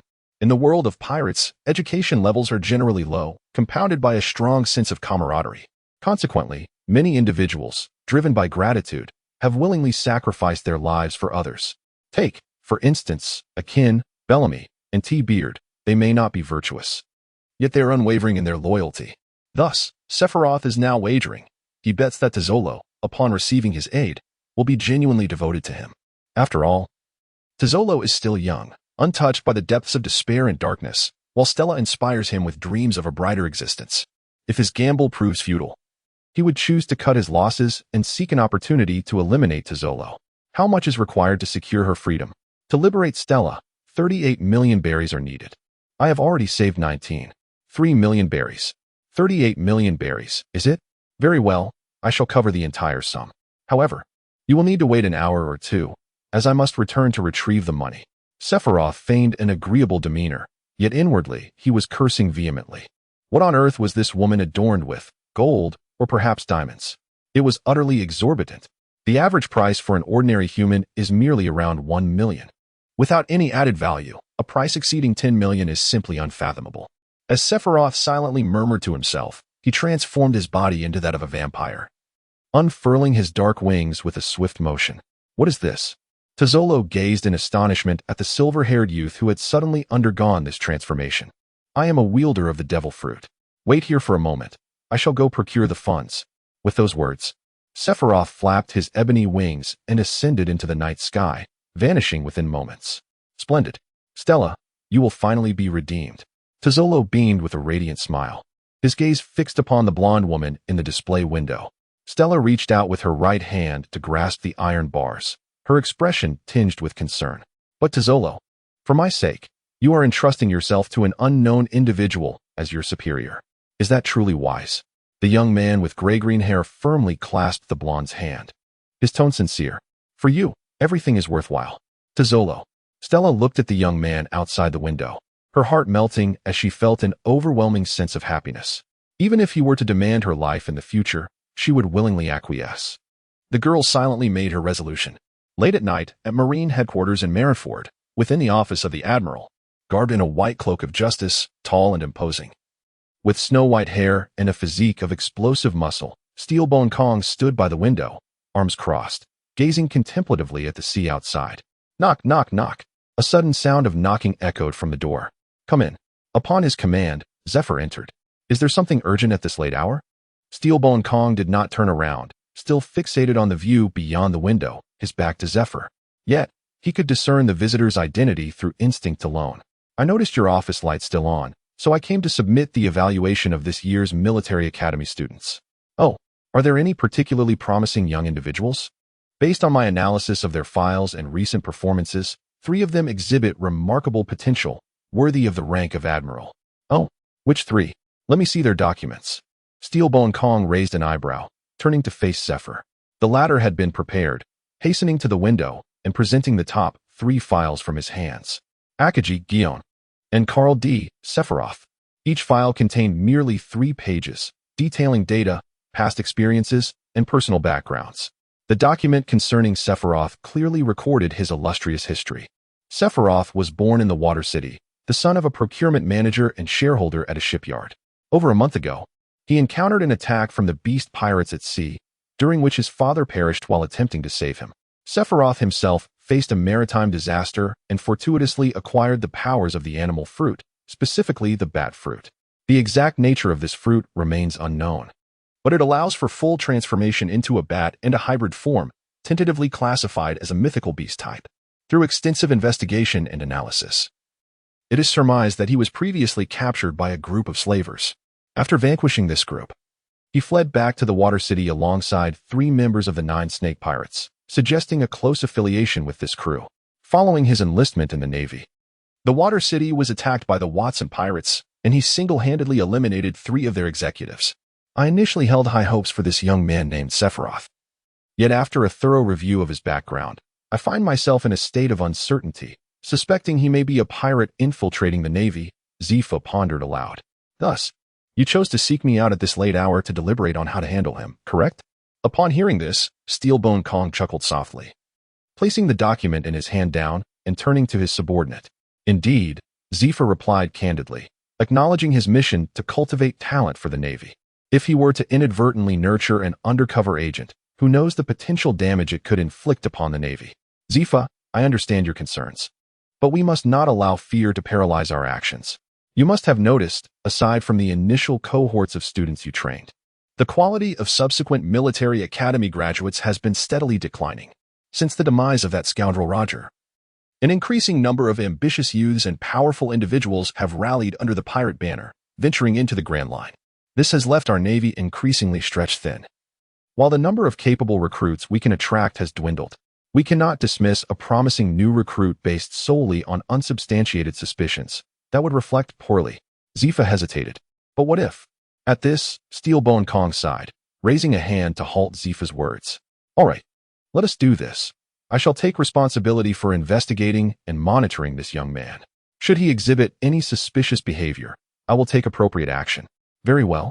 With the Navy Admiral, Steelbone Kong, asserting his stance, Zifa found little ground to stand on. Once Zifa closed the office door and walked away, Steelbone Kong picked up Sephiroth's file, murmuring to himself, Carl D. Sephiroth. Is the day mark of destiny, or something else? At the Marineford Military Academy. On the sports field, Zifa paced with his hands clasped behind his back, contemplating how to address the uncertainty that Sephiroth posed. As for physical training at his age, such pursuits had lost their significance. His muscles and strength had ceased to grow and were gradually declining, year by year. He estimated that in another 10 or 20 years, his abilities might diminish to the point where he could scarcely contend with his student, Borisolino, who overly relied on his fruit powers. Suddenly, in his observation of the future through his Haki, a shadow plummeted from the sky, destined to land at the dormitory of the military academy. In an instant, Zifa broke the sound barrier, employing rapid directional changes to reach the dormitory entrance. He lifted his gaze to the figure enveloped in dark mist, descending rapidly. His right wrist swiftly cloaked in a layer of dark armament Haki. Before long, the figure landed, the black mist dissipating to reveal Sephiroth. Hee. Good evening, Teacher Zifa. Sephiroth, while forcing a smile, retracted his vampiric transformation, yet inwardly, he was cursing profusely. What are you doing, you old codger, lurking at the dormitory entrance at this late hour? Do you fancy yourself the gatekeeper?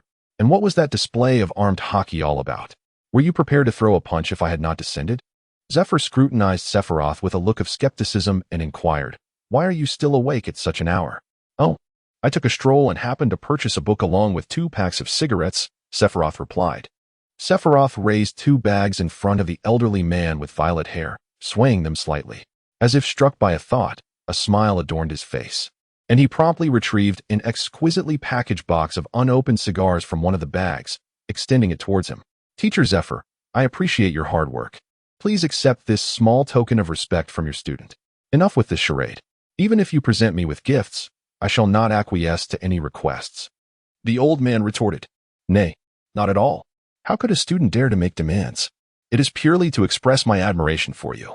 After a brief exchange of reluctance, Zephyr begrudgingly accepted the cigars, uttering the words, "This shall not be a precedent." After exchanging a few pleasantries, Sephiroth took his leave and swiftly returned to his dormitory, his heart secretly aching. That was a cigar worth 100,000 berries. Just like that, it was gone. It was originally intended as a gift for Smoker. Now, I must apologize. Smoker, your cigar is no more, if you seek one. Perhaps you should turn to that old rascal Zephyr. Upon returning to his dormitory, Sephiroth retrieved his suitcase from beneath the bed. After extracting all of his clothing, he closed the suitcase, clutching his entire fortune of over 70 million berries, and stealthily slipped out of the dormitory, transforming into his vampiric form. He enveloped his body in a shroud of black mist to enhance his concealment, ensuring that he would not be detected by the patrolling Navy soldiers. He then took to the skies once more, flapping his wings and vanishing into the night. The black mist was a recent manifestation of his devil fruit abilities. Rather than mere fog, it resembled amorphous black bats, a technique he had developed by relinquishing his shapeshifting and biomimetic capabilities. In terms of control, the black mist was considerably inferior to the bats. Once conjured, he could no longer alter its form or revert it to its biological state. The mist could be expanded or contracted, with a larger area requiring greater stamina. Currently, he was capable of creating a mist with a radius of 30 meters. However, while the black mist could obscure the enemy's line of sight, it did not impede the perception of observation Haki. Thus, it served as a means to swiftly eliminate minor foes, though it proved nearly ineffective against masters of observation Haki. Nevertheless, Sephiroth felt a sense of satisfaction. The development of a devil fruit ability is not solely reliant on creativity, it also necessitates commensurate strength to support it.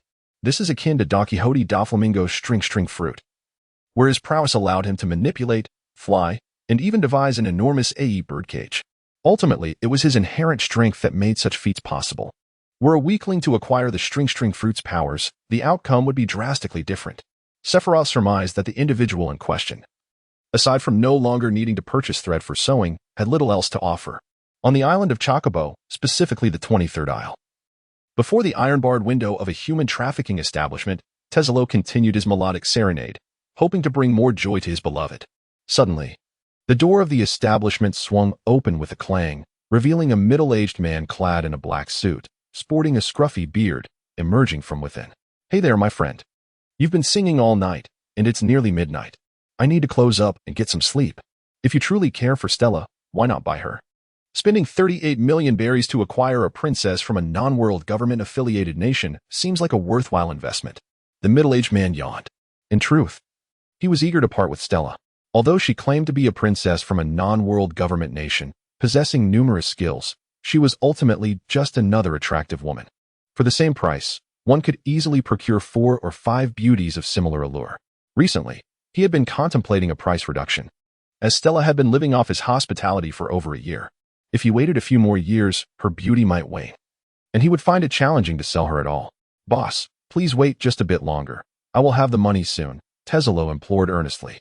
"If you genuinely intend to buy her, I can offer you a discount of 1 million berries. This price is a concession considering your daily visits over the past year." The man replied. As their conversation unfolded, a shadow enveloped in black mist descended from the sky, startling the proprietor. Once the mist dissipated, revealing the figure of a silver-haired youth, Tezzalo exclaimed with delight, "Sephiroth, I have brought the money." Sephiroth shed his vampiric state, a faint smile gracing his lips as he patted the suitcase in his hand. "The funds have arrived, my good sir. I am now prepared to redeem Stella." Tezzalo beamed with delight, gripping the middle-aged man's shoulder and shaking it vigorously. 1 million berries. How could I have been so soft-hearted as to lower the price? The owner of the human auction house lamented inwardly. Nevertheless, he remained true to his word, promptly leading Sephiroth and Tezzalo into the establishment. Swiftly processing the purchase documents for Stella, exchanging money for the precious cargo. As Stella was released from the display case and the explosive collar around her neck was removed, she immediately threw herself into Tezzalo's embrace, weeping loudly, prompting him to hastily comfort her. Witnessing their seemingly endless display of affection, Sephiroth cleared his throat. "Ahem. Gentlemen, perhaps we should rein it in a bit? There are others present."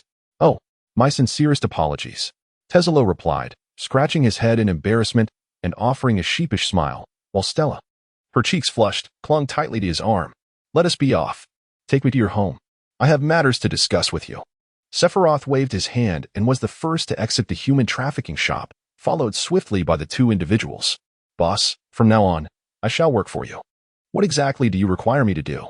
Sephiroth gently snapped his fingers, his expression exuding a sense of certainty as he declared, "Of course. It is all about conducting business for profit." "In what specific areas?" Tesla inquired cautiously. "Arms, pharmaceuticals, heavy industry, entertainment, and eventually, I aspire to delve into the realm of intelligence. It appears that our company is quite a substantial enterprise. Indeed, from now on, I shall be the chairman, and you will serve as the vice-chairman." At this, the corner of Tesla's eye twitched slightly, and he tentatively asked, "Boss, if I may be so bold, how many employees does our company currently have, and what is its name?" "Counting you and me, there are just the two of us. As for the name of the company," Sephiroth gently stroked his chin, contemplating for a moment before bursting into laughter, declaring, "Let us name it the Umbrella Corporation. Just wait and see. The name of this company will soon resound throughout the entire world." He continued, "As for the company's logo, it shall feature a white background adorned with an umbrella crafted from shades of silver gray and red." Upon hearing this, Tesla couldn't help but place a hand on his forehead, exhaling a quiet sigh of uncertainty. Deep down, he felt a sense of unease, yet having already boarded this proverbial ship of thieves, he could only commit to the journey and await the outcome. Observing his reaction, Stella, who had her arm draped around him, stifled a light laugh. "By the way, Miss Stella, I have a question." Sephiroth hesitated, then ventured to inquire, "I am uncertain whether I should ask." Stella blinked, her smile encouraging. "Mr. Sephiroth, please go ahead. I shall answer any questions I can. I heard from the owner that you are a princess. How is it that you ended up in a human trafficking shop?" "Oh, that's a long story. Over a year ago, our kingdom of Saldar was besieged by pirates. Our military was utterly powerless against the formidable pirate crew, and they usurped our land, wreaking havoc. It was during that tumultuous time that I was captured and sold into slavery. Why did your country not call upon the Navy for support? Because our nation is far too impoverished to afford the celestial tribute. Thus, we are ineligible to join the world government, and the Navy would not come to our aid. However, it is an unfortunate reality. Our islands are quite remote and cannot be reached by record pointers, only by permanent pointers, which makes them difficult to locate. Moreover, our land is barren and lacks valuable resources. Consequently, our interactions with the outside world are exceedingly limited, stunting the development of our nation." "I see." Sephiroth nodded in realization, understanding why a dignified princess had been reduced to the status of a slave. The world government has consistently adopted a stance of exploitation towards non-member states, squeezing them for all they are worth while neglecting those they cannot subjugate. Presumably, the kingdom of Saldar must be a destitute realm, otherwise, it would have long been drained of its resources. "What is the name of the pirate crew that attacked your nation?" "It is led by the notorious Captain Paul Flawed and his formidable Lion Grant fleet. That individual has a bounty of 365 million berries." That name strikes a familiar chord, a bounty exceeding 300 million. Sephiroth stroked his chin, momentarily lost in thought, before a look of realization washed over his face. That fellow seems to have been imprisoned and impelled down by Carp. Is that true?" "Indeed, that individual encountered Vice Admiral Carp at sea and chose not to flee. Instead, he opted for a direct confrontation but was ultimately defeated." Upon hearing this, Stella was overcome with joy, tears streaming down her face. For over a year, she had harbored concern over this matter, and receiving such uplifting news today was almost too much for her to contain. On the island of Sabaody, specifically on the 78th Isle, stood the humble abode of Tesla, nestled beside a towering mangrove. The two-story wooden house was rather modest, with furnishings that were quite basic, just the essentials: a sofa, a cabinet, a table, and a few chairs. The space was in disarray, cluttered with empty bottles, old newspapers, and discarded clothing strewn about. My apologies. I have been so overwhelmed with work that I haven't had the chance to tidy up," Tesla lamented, mortified at the sight of his beloved woman witnessing such disheveled living conditions. In a panic, he hastily began to clean up. With Stella's assistance, he managed to restore some semblance of order to the living room, after which he invited Sephiroth to his study. Shortly thereafter, Tesla presented a cup of coffee to Sephiroth, who sat comfortably in the office chair, while Tesla respectfully stood beside him. "Boss, how should we initiate the development of our company?" As the conversation turned to business, Teselo's demeanor shifted to one of seriousness, his eyes sparkling with wisdom. Over the past year, he had been engaged in various small ventures. After all, it was no small feat to amass over 10 million berries, an amount that would require decades of labor for an ordinary person. This illustrates the extent of Teselo's acumen in generating wealth. Otherwise, he would not ascend to the ranks of the world's richest, adept in both legitimate and illicit enterprises. In the early stages of the company, substantial capital accumulation is essential. Therefore, I plan to temporarily take on the role of a bounty hunter. As for business matters, I intend to entrust you with full responsibility. Sephiroth began to outline his future aspirations to Teselo, intending to initially delve into heavy industry and the arms trade. As for the development of weaponry, he planned to entrust that task to Frankie in Water City. That fellow was perpetually tinkering with weapons, capable of even crafting a cannon that could annihilate sea kings, and his enthusiasm remained unwavering. Should he extend an invitation, it was highly likely that Frankie would acquiesce. At that juncture, Sephiroth would provide insights from his past life regarding weapon development, while Frankie would progressively bring those ideas to fruition. Teselo, being a local power, possessed a clear understanding of the circumstances surrounding the Sabaody archipelago and could assist in establishing trade routes. Moreover, with the advent of the internal combustion engine, it would be a pity not to venture into the realms of automobiles and aircraft. If necessary, Sephiroth could also assume the role of a weapons developer himself, as he had garnered considerable knowledge pertaining to firearms during his time in the army. However, all of these aspirations required substantial financial investment in the early stages. Thus, becoming a bounty hunter to swiftly amass wealth became Sephiroth's sole option. The Sabaody archipelago was a convergence point for pirates from 4 seas, with bounties reaching into the millions, and even surpassing 100 million in some cases. Fortuitously, Sephiroth needed to hone his swordsmanship, and having awakened his Haki, engaging in real combat to enhance his prowess was an excellent choice. Although his current Haki was limited in quantity, and he found it somewhat challenging to fully envelop his Akabano sword, it was nonetheless sufficient for him. Possessing both observation Haki and armament Haki, along with the powers of the vampire fruit, he anticipated that hunting ordinary pirates with bounties in the millions would be relatively effortless. As for those with bounties exceeding 100 million, he was not inclined to take unnecessary risks and preferred to play it safe, considering such pursuits only once his strength was adequately fortified. Boss. The profession of a bounty hunter entails a high degree of danger and often invites the ire and encirclement of other pirates. I advise you to deliberate this matter carefully. Teselo hesitated to say. Sephiroth waved his hand dismissively, his expression one of indifference. Rest assured, I shall exercise caution. Besides, my current profession is that of a naval officer, and pirates inherently harbor animosity towards me. Wait, boss, you are a naval officer? Then why do you still wish to establish your own company for commerce? A flicker of astonishment crossed Teselo's eyes as he struggled to comprehend why Sephiroth, clearly a naval officer, would entertain the notion of running his own business. Sephiroth suddenly realized that he had inadvertently let something slip. However, he considered this matter to be of little significance. After all, Teselo was both his subordinate and partner, and the latter would inevitably discern his true identity in due course. It would be better to be forthright about it now. With this thought in mind, Sephiroth shrugged his shoulders and spoke in a casual tone. Well, I am merely a military academy student at the moment, planning to spend a few years in the Navy to assess the situation. If I find the Navy unfulfilling, I shall venture forth to establish my own enterprise and expand my influence. Hence, I have prepared for both contingencies in advance.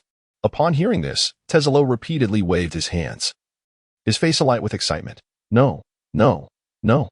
Boss, if you could be assigned to the Navy base in the Chocobo Islands after graduation, I believe our company could undoubtedly grow strong and dominate a significant portion of the industries in the Chocobo Islands. Sephiroth raised an eyebrow slightly, speaking with an air of curiosity. Oh, do elaborate. That night, the two engaged in extensive discussions about the company's future, and Sephiroth came to fully appreciate the remarkable acumen of Teselo in business. At 3 a.m, noticing Teselo's stifling yawns, Sephiroth finally decided to take his leave, handing over the remaining 30 million berries from his suitcase to Teselo. He held no concern that Teselo would abscond with the money.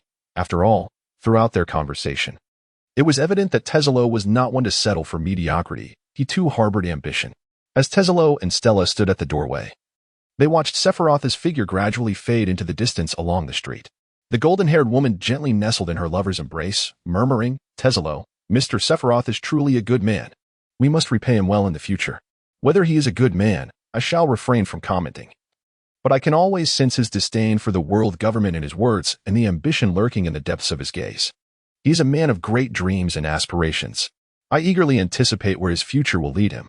The following day, at 9 in the morning. On the island of Sabaody, at Bubble Park.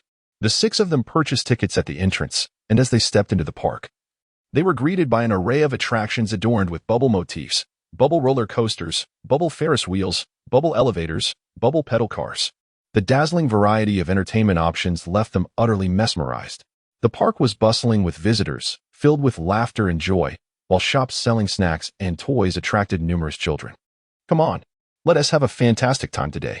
Haki cheerfully waved to the others behind him, and under his enthusiastic recommendation, they were soon pulled along to experience the bubble elevator. Once they settled into their seats and fastened their seatbelts, the elevator began its slow ascent. Smoker, with 2 cigars clenched between his teeth, muttered with a hint of skepticism, "What is so fun about this? It's so sluggish." However, as the elevator reached its pinnacle, a dizzying height of 150 meters, it suddenly plummeted at breakneck speed. The group, seated in the elevator, erupted into shrill screams as they experienced the stark contrast between utter stillness and sudden motion. Just before reaching the ground, the elevator finally began to decelerate, coming to a gentle stop.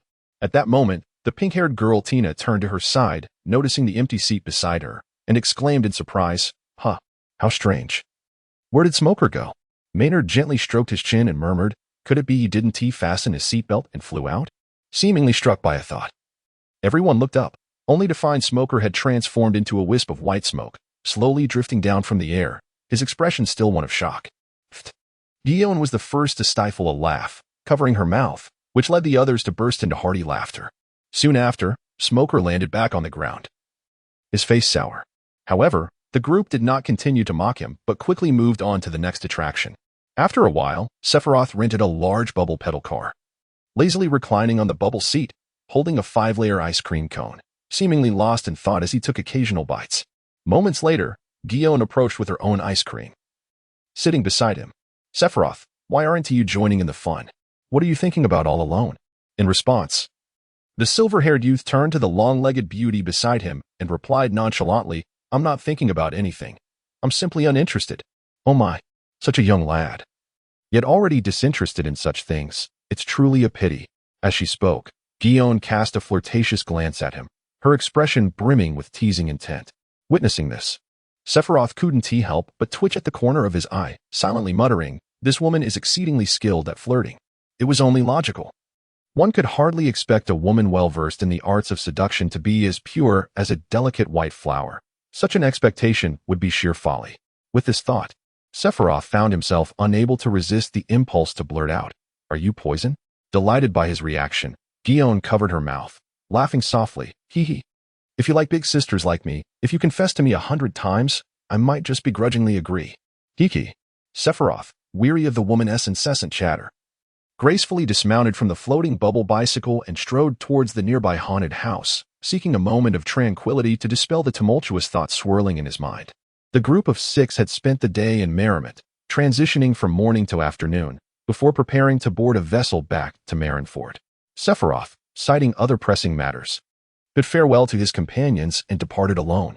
On Island 52 of the Shambody archipelago, within a shipyard, a towering man, 2 meters tall with flowing gray hair and a menacing scar adorning his left cheek, entered the facility accompanied by over 20 pirates. Many among them carried bags and wooden crates, clearly in a state of readiness for departure. The scarred man first cast a glance at the 3-masted sailboat docked in the shipyard's bay before turning to address the 6 shipwrights within the building. "Hey, it has been 2 days. Have you completed the coating on our vessel?" In response, one of the shipwrights, a robust man with short brown hair and a full beard, nodded and replied, "The coating has been thoroughly completed. You may set sail directly for Fishman Island." "Is that so?" The scarred man grinned broadly, drawing a revolver from his waist and aiming it at the brown-haired shipwright. "I would appreciate your cooperation, Grey Wolf Bellet. We are here to rob you. Hand over all your money." As his words echoed, the 20 or so pirates behind him raised their weapons, brandishing swords and guns, their faces twisted in menacing smiles as they glared at the 6 individuals. Yet, unbeknownst to them, a solitary black bat hung upside down from the eaves of the shipyard roof, silently observing the unfolding scene below.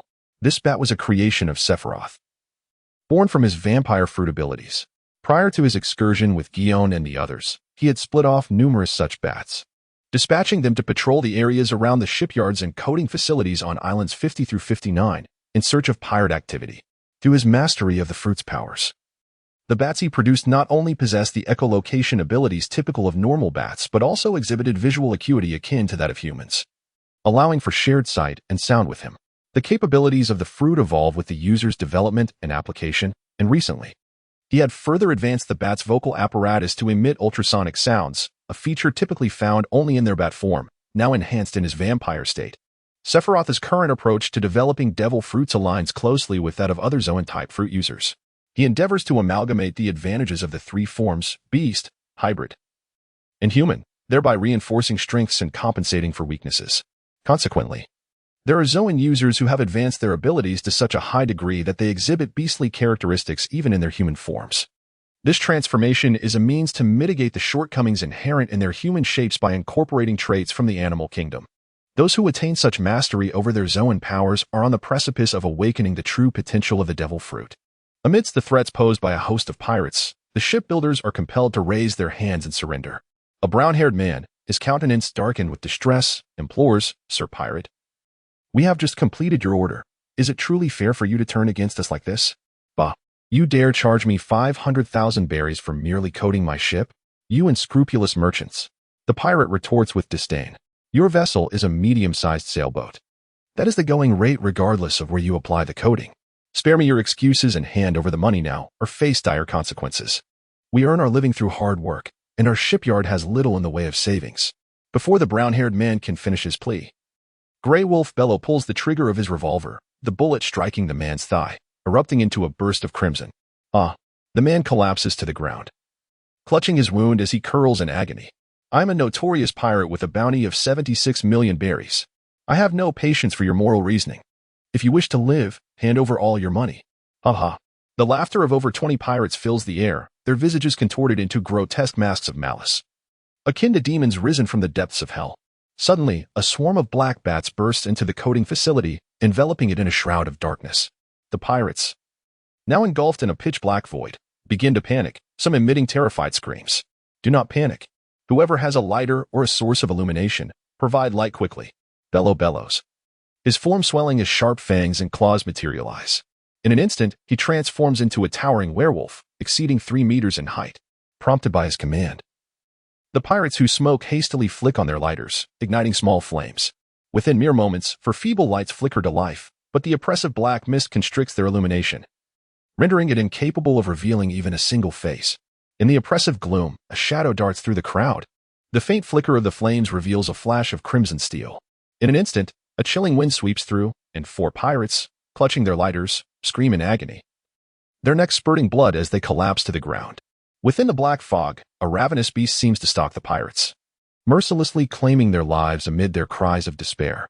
In the ensuing chaos, the pirates instinctively fire into the darkness, resulting in a series of friendly fire incidents that escalate the pandemonium. "Stop shooting!" Bellow roars, his voice cutting through the chaos. "Everyone, cease fire. Come down." Suddenly, a profound silence descends, eerie in its stillness.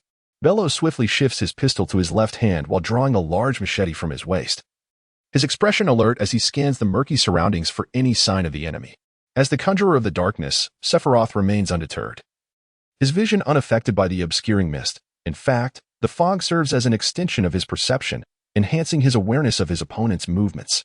Thus, in the shadows, he finds himself in his element. Sephiroth surged forward, and as he neared his adversary, he gripped the hilt of his sword with unwavering determination, swiftly drawing the blade from its sheath. The combination of his extraordinary speed and the rapidity of his draw culminated in a devastating strike of immense power. In an instant, Grey Wolf Bellow felt a chilling gust sweep past him. Before he could react, Sephiroth proclaimed, "One sword style, instant slash." With that utterance, blood gushed from Bellow's neck as he relinquished his weapon, desperately clutching his throat in a futile attempt to stem the flow. Alas, all was in vain. Thud. Bellow's body collapsed heavily to the ground. As his vision dimmed, the inky mist dissipated, slowly revealing a figure cloaked in a black hooded cape, adorned with a half-black, half-white mask that bore an eerie smile, complemented by a single droplet of white and black tears on either side, lending it a strangely sinister appearance. As Grey Wolf Bellow gradually succumbed to his fate, his form reverted from its beastly transformation. Yet, his insatiable resentment and unwillingness to yield kept his eyes wide open, fixated on the figure clad in darkness. Observing the fallen bodies of over 20 pirates and 5 shipwrights, the expressions on their faces were filled with uncertainty. A brown-haired man, grimacing from pain in his thigh, struggled to rise, gazing at the enigmatic figure in the black robe adorned with a mocking mask, and cautiously inquired, "Who are you?" "I am merely a bounty hunter indulging in my interests," came the reply. "Regardless, I am grateful for your timely assistance." "Do not mention it. I simply seized the opportunity to earn some coin while rendering aid." As the 5 beheld the cloaked figure, he inexplicably placed a black bag beside Grey Wolf Bellow's lifeless form and unfastened it, revealing an assortment of various fruits within. Subsequently, Sephiroth began to gather the bounty notices, executing the still-breathing foes with deft precision. The bounties of Grey Wolf Bellow at 76 million berries, Twin Guns Post at 23 million berries, and Ironclaw Harka at 26 million berries seemed astonishingly high, yet their combat skills were woefully lacking, mere novices in the art of battle. Had they formed a united front in their moment of despair, Sephiroth would have found it a challenge to vanquish them. However, they faltered among themselves, striking their own comrades, which allowed Sephiroth to reap their lives with alarming ease. After tallying the bounties, he rummaged through the pirates' possessions in search of valuables. Aside from provisions and water, he discovered merely 2 locked wooden chests. Sephiroth crouched down and felt around the body of the Grey Wolf, Belu, but found no key. In desperation, he picked up the constrictor revolver from Belu's corpse and aimed it at the 2 boxes, firing twice with a resounding bang, as he shattered the iron locks.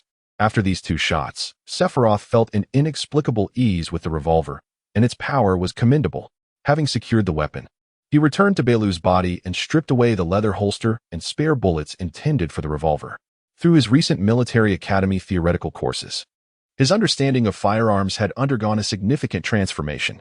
Anyone with a certain level of armed color Haki could enhance the bullets fired from their weapon with armed color wrapping, substantially increasing their offensive power and penetration. Moreover, if the Haki was sufficiently potent, it could even elevate the bullet's muzzle velocity.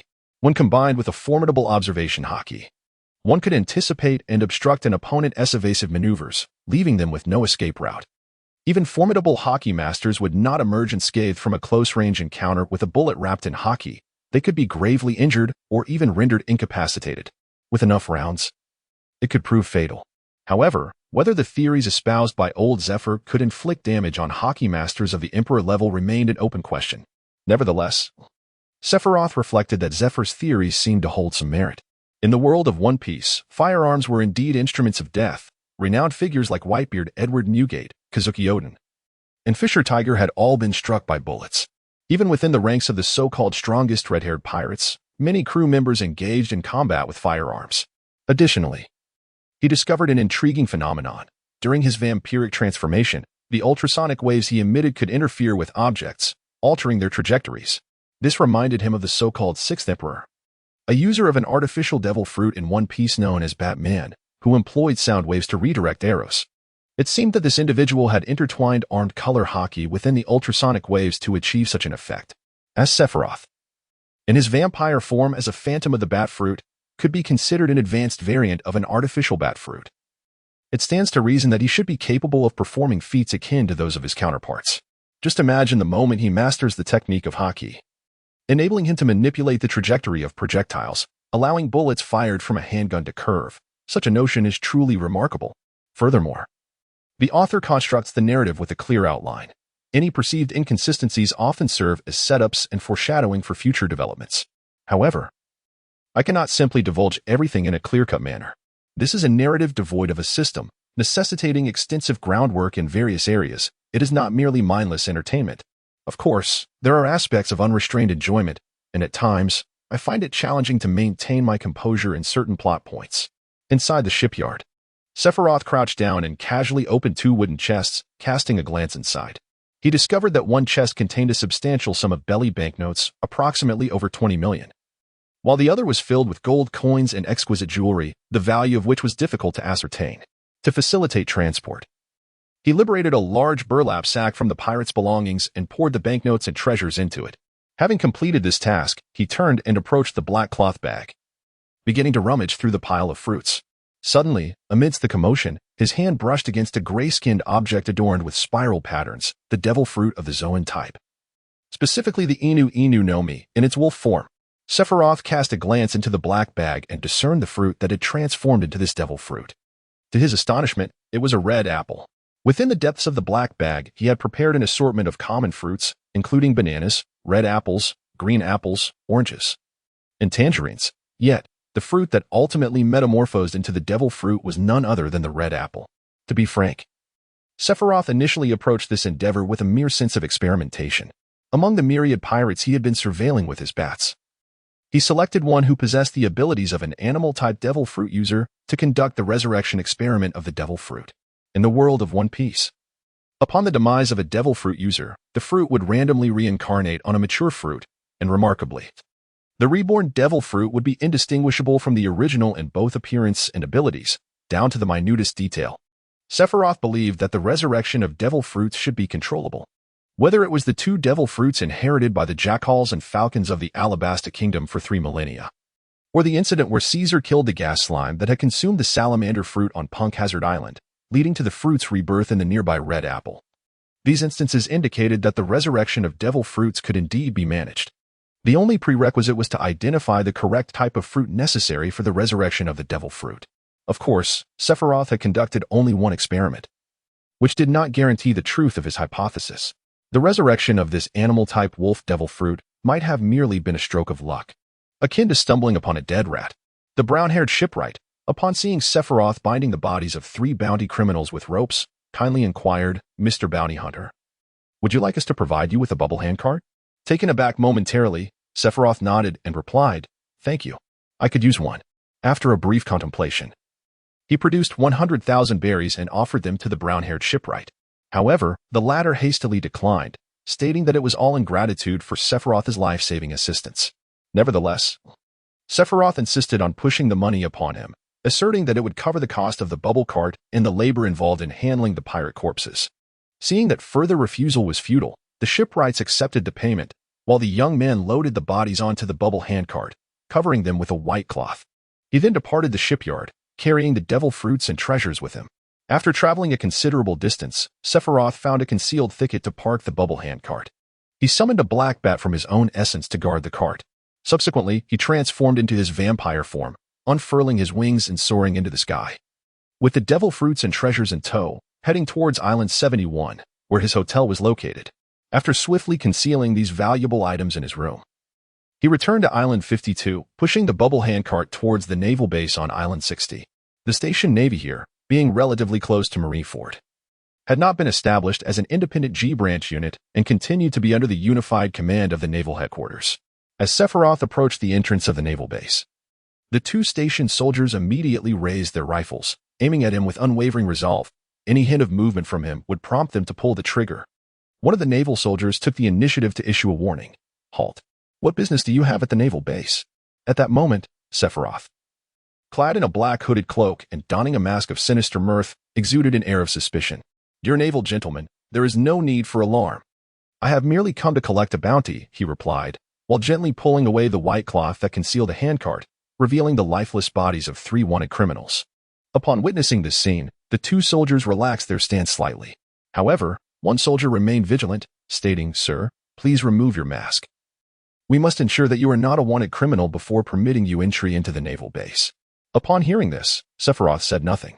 Instead, he gently removed the mask that veiled his face, revealing a somewhat pallid and broodingly handsome visage. In one fluid motion, he also tossed aside his hat, unveiling a cascade of short, vibrant green hair. In order to conceal his true identity while visiting the naval base to collect his bounty, Sephiroth sought the assistance of Stella, who skillfully transformed his appearance, even dyeing his hair a striking shade of green. To navigate life comfortably, one must embrace a touch of green. After all, it's all about earning a living without losing face. 2 naval soldiers scrutinized Sephiroth for a moment, ultimately concluding that he was not the wanted criminal they were searching for, before they opened the tightly secured gates of the base, allowing him and his vehicle to enter. The verification of the wanted criminal's identity takes place on the 1st floor of the office building, in the room located at the far right. "Thank you for the reminder." Sephiroth nodded, opting not to don his mischievous mask again in order to avoid further complications. He pushed the bubble cart through the expansive playground, brushing past a group of naval soldiers engaged in their training. The ground of the naval base differed from that of the other islands in the Cambodia archipelago. It bore the marks of land reclamation, having been transformed into a sizable expanse of land. This was evidently a deliberate effort by the Navy to reinforce the foundation, rendering it somewhat incongruous with the other islands of Cambodia. Before long, he entered the frigid morgue, where he encountered a portly lieutenant draped in a white cloak of justice, his face adorned with black-framed glasses. Sephiroth, his voice hoarse, greeted the captain before him. "Greetings. I have come to collect the bounty. What is your name?" "Young man?" "Rorano Azaro." "Very well. Allow me a moment to verify the identity of the wanted criminals." Captain Luthoff, a corpulent figure, adjusted his spectacles before retrieving a thick stack of bounty notices from his desk. He perused the details of 3 lifeless bodies. Grey Wolf Bellow, 76 million berries. Dual Gunpost, 23 million berries. Iron Claw Harka, 26 million berries. The total bounty amounts to 125 million berries. Since the total bounty exceeds 100 million berries, you must seek the signature of Admiral Kizaru. As he spoke, Luthoff picked up the instant camera from his desk, capturing 3 photographs, and swiftly drafted a formal document, signing his name and affixing his seal alongside the 3 bounty notices. "Please sign your name on this document, then proceed to the 5th floor.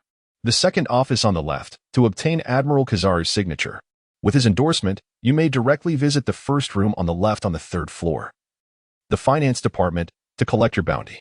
Sephiroth casually inscribed the name of Rorano Azaro upon the document, murmuring instinctively, "Ah, how troublesome." Deep within, he harbored a reluctance to encounter Kizaru. What if Kizaru were to discover that he, a mere military academy student, had ventured out during his holiday to earn some extra income? What might be his thoughts? Would he report this to the old man Zephyr? Alas, any sum exceeding 100 million necessitated the signature of our Vice Admiral Kizaru for the finance department to authorize payment. Ruffin first offered a cheerful explanation, then proceeded to hoist 3 corpses, placing them into the designated freezer for the storage of deceased individuals. Periodically, the Navy headquarters would conduct a thorough inventory of all the bountied criminals' remains within the base, collecting them uniformly and returning them to their places of origin, displaying the corpses to serve as a warning to those intending to venture forth as pirates. Sephiroth ascended to the 5th floor, clutching 3 photographs and a document. He positioned himself at the doorway of the 2nd room and gently rapped on the closed door. "Come in." A voice, tinged with a yawn and a hint of languor, emanated from within the room. As Sephiroth pushed open the door, he beheld a tall man draped in a white cloak of justice, clad in a yellow suit, with a rather lecherous countenance and a drowsy expression. He was reclining against his office chair, with his feet propped up on the desk. This man was Admiral Kizaru, the highest commander of the Navy base in the Sephiroth archipelago, destined to become one of the 3 great admirals of the Navy. On the wall behind Kizaru, a plaque hung, inscribed with the ambiguous notion of justice. "Greetings, Admiral Kizaru. I have come to collect my bounty." Sephiroth approached the desk with a demeanor that was neither subservient nor arrogant, presenting the documents for review. 12,500,000 berries, including a bounty of 76 million berries for a pirate. How formidable. The yellow monkey, using his left hand to scratch his ear, reached for the pen on the desk with his right and swiftly inscribed his signature, followed by the official seal. "Very well. Take this document and proceed to the finance department to claim your reward." With that, he stifled a yawn, his fatigue evident as he settled back into his chair, drifting off once more. "Truly, you are remarkable," Sephiroth silently mused, turning away to close the office door behind him as he made his way to the finance department to collect his bounty.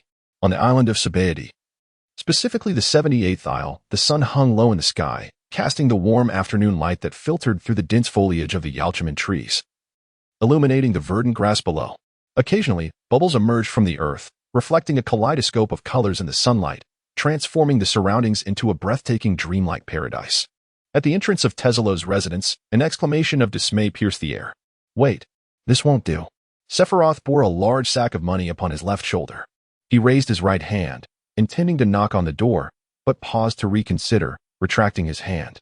He then turned and settled onto the stone steps before the entrance.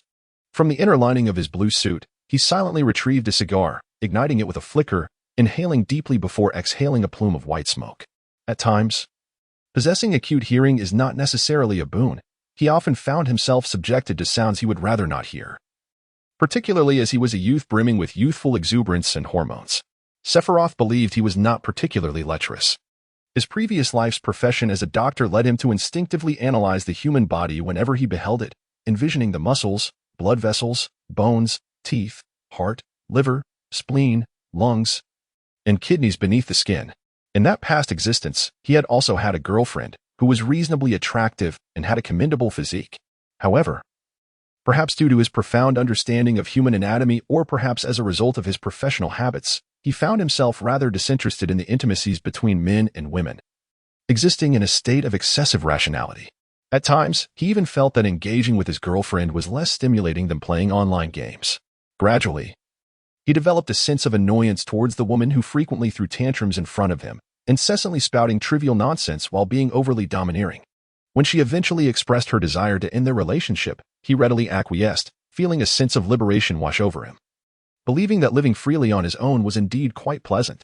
Thus, when the three sisters, Boa Hancock and her siblings, clamored about their affection for him, he remained remarkably composed, uninterested in acting upon their sentiments. For him, a physical connection was acceptable, but a heartfelt one warranted further contemplation. After much deliberation, he concluded that the root of his recent irritability lay with that woman from Guion, whose incessant flirtations had stoked the fires of his frustration.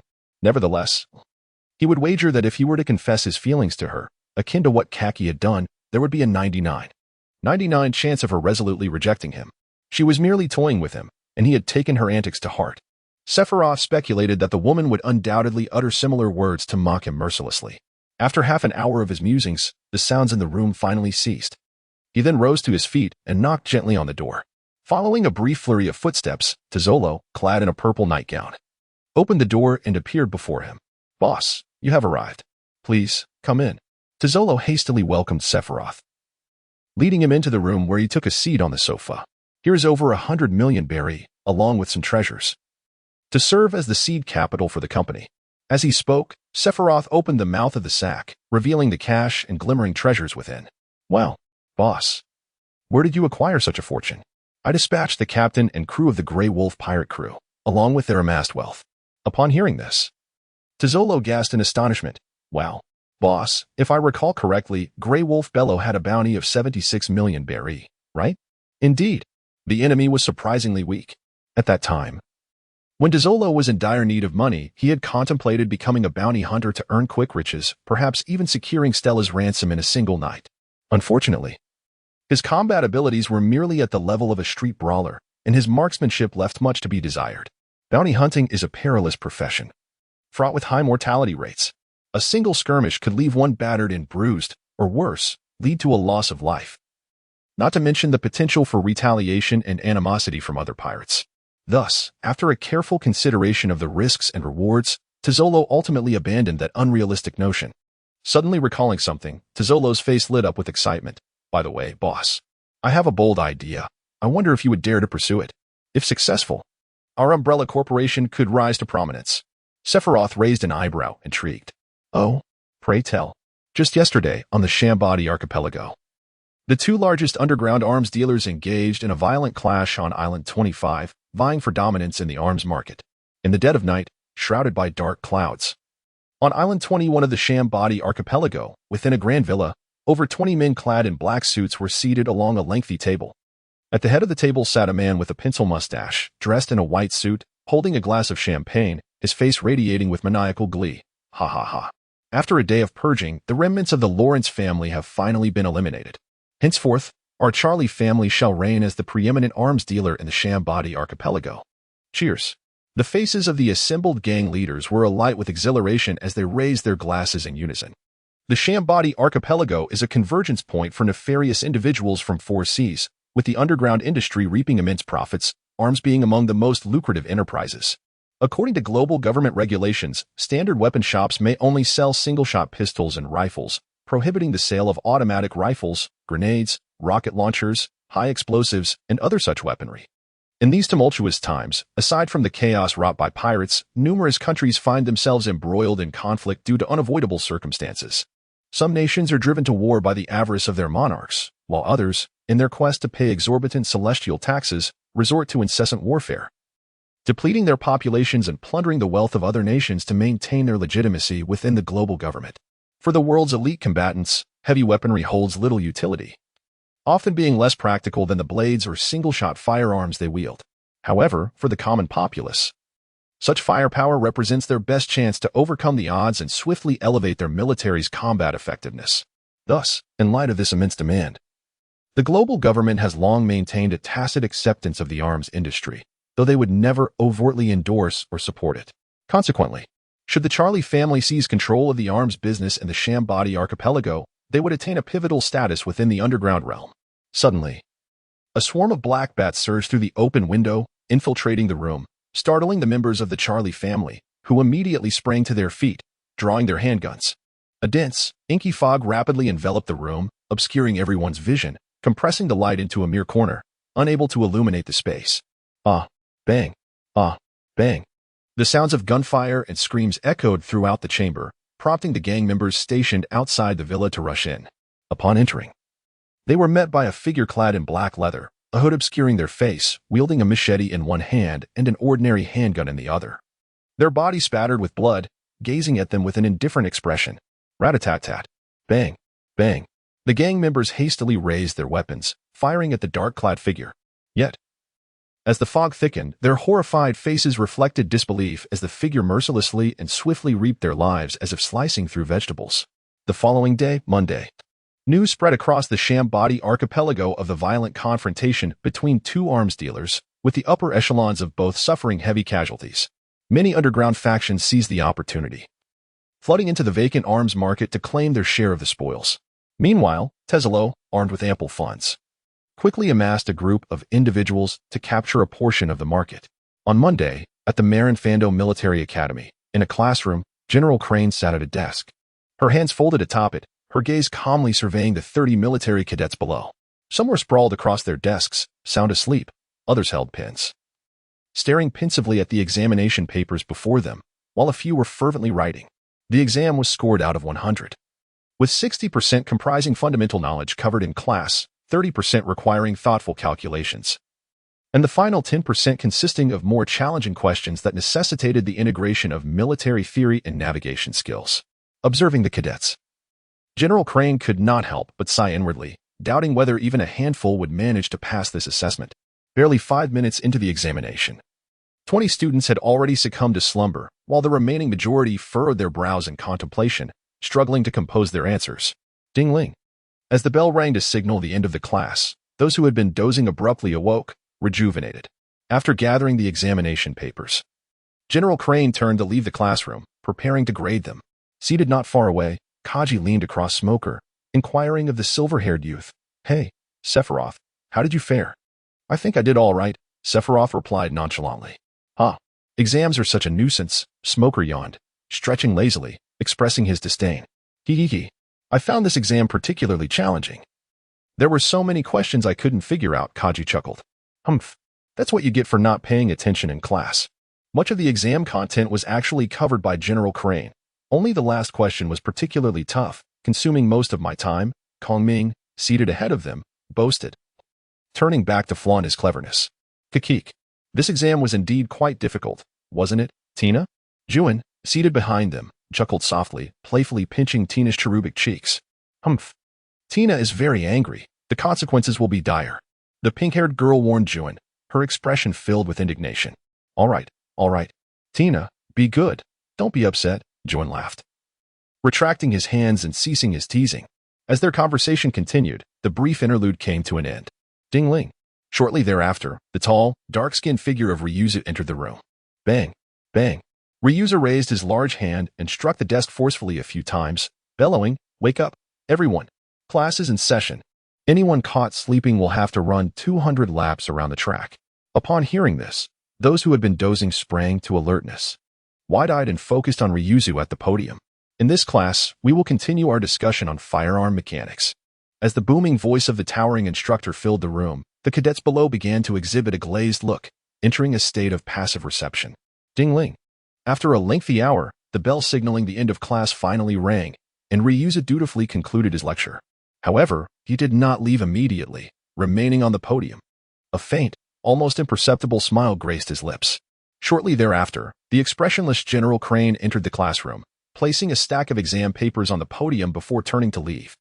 The results of the recent examination have been released. When I call your name, come forth to collect your paper. With a mischievous grin, Shiozwa began to call out each name from those seated below. Smog, 0 points. Upon hearing Shiozwa's somewhat mocking tone, Smog's eyes twitched slightly, his cheeks flushing with embarrassment. It was undeniably humiliating for the entire class to know he had scored a 0. Maynard, 0 points. Frere, 0 points.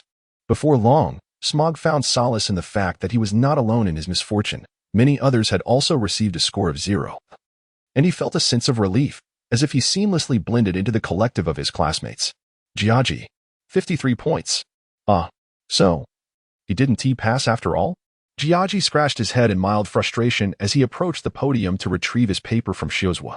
However, he suddenly noticed that the gazes of his classmates had transformed, now filled with surprise, admiration, and awe. Giagi thought, what is this feeling of standing out among the crowd? Fortunately, as Shiozwa continued to announce more scores, the peculiar sensation dissipated quickly. Domino, 66 points. Tina, 59 points. Guion, 72 points. Kongming, 95 points. When Shiozwa pronounced this score, a hint of astonishment crept into his voice. Wow, he actually managed to score that high. Unbelievable. I only got 12 points, while he achieved 95. A chorus of gasps arose from the 20-odd military students. All eyes suddenly fixed on Kongming as they whispered and exchanged thoughts. I can't believe it. I didn't achieve a perfect score. Was it because of the last question I didn't answer correctly? Kongming shook his head, sighing softly. Yet the proud smile stretching from ear to ear betrayed his true feelings. As he left his seat to collect his paper, he stood tall and confident, striding back to his desk with an air of triumph. We are all classmates, so if you have any questions in the future, feel free to ask me. I promise to share everything I know without reservation. He waved his exam paper in front of Sephiroth and Giagi, flaunting his high score, leaving his peers momentarily speechless. Daddy Masterson, 42 points. Carl D. Sephiroth, 100 points. A collective gasp echoed throughout the classroom as the military students stared in shock at Sephiroth, who had surpassed their expectations. They had assumed Kongming's score of 95 was the pinnacle, only to be confronted with a perfect score of 100. This is absurd. Terrifying, indeed. As the astonishment rippled through the room, Sephiroth approached the podium to retrieve his paper. Upon returning to his seat, Guion burst into laughter, teasing, Wow, little brother Sephiroth. I didn't realize you were so formidable. You've left me utterly amazed. Just a stroke of luck. Sephiroth chuckled softly as he sensed the peculiar gazes directed at him by those around him, as if to say, we all agreed to be slouches together. Yet here you are, secretly striving for excellence. He laughed and scratched his head, contemplating that perhaps next time, he should aim for a lower score, just enough to pass. Wayne, 26 points. After distributing the final examination paper, the smile on Shiozwa's face grew increasingly pronounced. In a deep, resonant voice, he declared, Now, I shall assign you the content for the next lesson, so listen closely. The paper is out of 100, for every point missed. You must run 10 laps around the playground. Now, all of you, get outside and start running. A chorus of dismay erupted among the cadets, their cries echoing in the air. Heavens! 1,000 laps? How long will this take? It's utterly exhausting, they lamented, recalling the grueling training they had already endured that morning. Amidst the tumult, Shiozwa raised his right hand and slammed it onto the desk, producing a resounding thud. Silence! He bellowed. You lot, if your brains aren't functioning properly, that's one thing, but if your capabilities are lacking, how do you expect to become naval officers in the future? Did you really think that Marineford Naval Academy is a gilded sanctuary where you can idly pass a year and emerge adorned with the rank of lieutenant or officer? Let me disabuse you of that notion. Whether it's physical training or academic performance, these factors will determine your rank upon graduation. If you squander this year, the best you can hope for is to become a warrant officer. If you wish to avoid hardship, then either leave the academy or take a year's medical leave. Shiozwa's words struck the others like a bolt of lightning, dispelling their complaints. They rose from their seats and headed toward the playground. Forget about aiming for low scores. The prospect of corporal punishment was too severe. Sephiroth observed the dejected figures of Smoker and his companions as they exited the classroom, and he immediately resolved in his heart that such a fate was not for him. Soon, the classroom emptied, leaving only Sephiroth behind. He approached the podium and inquired of the towering instructor, Instructor Suzwa, they have all gone to run. What should I do? Suzwa stroked his chin and murmured, You? Since you scored full marks, you don't need to run. You may amuse yourself as you wish. After all, the remainder of this afternoon is reserved for punishment runs, and there are no other classes scheduled. Instructor Suzwa. May I request something? What do you wish to request? Low purity sea prism stone shackles, the single handcuff variety, of course. I am willing to pay, Sephiroth tentatively suggested. Low purity sea prism stone shackles? Our navy only possesses the highest purity. What on earth do you need those for? Suzwa asked, his expression one of skepticism. Oh, well, it's certainly for the purpose of enhancing physical training. While low purity sea prism stone shackles do suppress the abilities of those with powers, rendering them incapable of using their abilities and inducing a state of weakness, they can nonetheless be employed to hone one's physique more effectively. Upon hearing this explanation, Suzwa's eyes widened in astonishment. Hey, I find this method quite intriguing. How did you come up with this idea? Oh, I once wore high-purity sea prism stone myself. However, that kind of material debilitates one's physical strength too severely, rendering it less practical. Sephiroth smirked, casually brushing off the conversation. It was hardly appropriate for him to admit that he was reminiscing about the renowned instructor Kaido's addiction to mining in the training center, famed for its rigorous physical conditioning methods. Recently, bolstered by the extraordinary regenerative powers of the vampire fruit, Sephiroth had trained without restraint, free from the concerns of muscle strains or excessive fatigue, resulting in a remarkable surge in his abilities. However, he now sensed that he had reached a plateau in his strength, no matter how diligently he trained. The improvements in his physical power and speed were no longer as pronounced as they once had been. This inexplicable sensation hinted at a certain constraint, a barrier he felt he must overcome to elevate his prowess further. Thus, he conceived of this strategy, even though he regularly engaged in physical training in the shallow waters. The inherent dangers were considerable. On one occasion, he was struck by a powerful wave on the beach, rendering him utterly powerless. Had it not been for the shallow water and the receding tide, along with his frantic consumption of his life reserves to muster enough strength to raise his upper body, he could have very well drowned in merely 30 centimeters of seawater. Your idea holds great merit. I shall certainly relay it to Teacher Zephyr and see if he can expedite a batch from the Navy's Scientific Research Department. They have recently been investigating sea prism stone and have successfully devised methods to deceive sea kings, so I imagine they would be quite intrigued by your proposal. Ruiza laughed heartily, patting Sephiroth on the shoulder before turning to leave the classroom. That day, due to the intense physical exertion, a significant number of cadets found themselves admitted to the military academy's infirmary. Just 7 days later, prompted by Admiral Zephyr, the low-purity sea prism stone shackles requested by Sephiroth were swiftly developed and mass-produced by the Navy's Scientific Research Department. On that very day, Zephyr cheerfully distributed a pair of low-purity sea prism stone shackles to every ability user in the military academy, mandating their use during physical training. Subsequently, after an exhausting morning of physical training, the Devil Fruit users Sephiroth, Smoker, and Tina lay sprawled on the ground, feeling as if they had lost half their vitality. On the military academy's playground, Smoker lamented the torturous methods devised by that old scoundrel, Zephyr. Like a languid fish, Smoker reclined on the ground, deftly unfastening the cuff of sea stone shackles on his left hand. With a swift motion akin to sifting chaff, he lit a cigar for himself. Tina, overwhelmed with fatigue, felt as if she might collapse. With her long pink hair cascading down, she sat in a duck-like position, bracing herself with her hands on the ground, panting heavily as sweat dampened the strands at her temples. How about we relax with a cigar? Smoker suggested, glancing at Tina as he produced a cigar from his pocket and offered it to her. After a moment of hesitation, she cast a dubious look and asked, Does that really help one to unwind? Absolutely. Whenever I feel drained or lack energy, I indulge in one, Smoker replied. Thus, under Smoker's persuasion, Tina embarked on her first attempt. Sephiroth listened to the incessant taunts of the Devil Fruit users on the playground. After a moment of contemplation, he resolved that he must never let them know that the idea of low-purity sea stone shackles originated from him, lest he be subjected to a brutal beating. Day after day, he engaged in rigorous training and study, occasionally sparring with Guillaume. To make the most of each day, Sephiroth reduced his sleep to a mere 4 hours. His military academy life was both busy and fulfilling, especially after the introduction of the low-purity sea stone shackles, which significantly increased the difficulty of physical training, often leaving him with an overwhelming urge to slack off. Fortunately, after removing the shackles, he always managed to recover swiftly from any physical damage or fatigue, allowing his body to remain in prime condition every day. Under the prolonged strain of extreme physical exertion, his mastery of armament Haki gradually increased in both quality and quantity.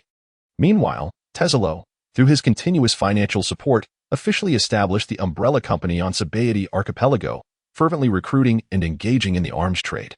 Subtly, the Umbrella Company began to show signs of becoming the largest arms dealer in the Sabaody Archipelago, with Tesalo intertwining with various figures from both the underworld and above. To ensure the company's initial cash flow, Sephiroth visited Sabaody Archipelago every week during his breaks, seeking pirates with bounties under 100 million berries to hone his combat experience while earning money. During this time, he encountered 2 devil fruit users, one with the animal-type cat fruit, leopard form, and another with the superhuman-type web fruit. Regrettably, he may have been somewhat unlucky, or perhaps the fruits he brought did not match, as he did not acquire the reincarnated devil fruit. On the 40th island of Sabaody Archipelago, at the entrance of a jewelry store, a towering man, adorned in a dazzling suit of golden armor, with blue spiky hair, strode confidently inside. "Robbery. Hand over all the gold to me." Upon hearing this, 4 store clerks in black suits emerged from behind the counter, each brandishing a submachine gun aimed at the intruder. "Sir, our store operates on a small scale, and we do not have much gold. Please, seek your fortune elsewhere.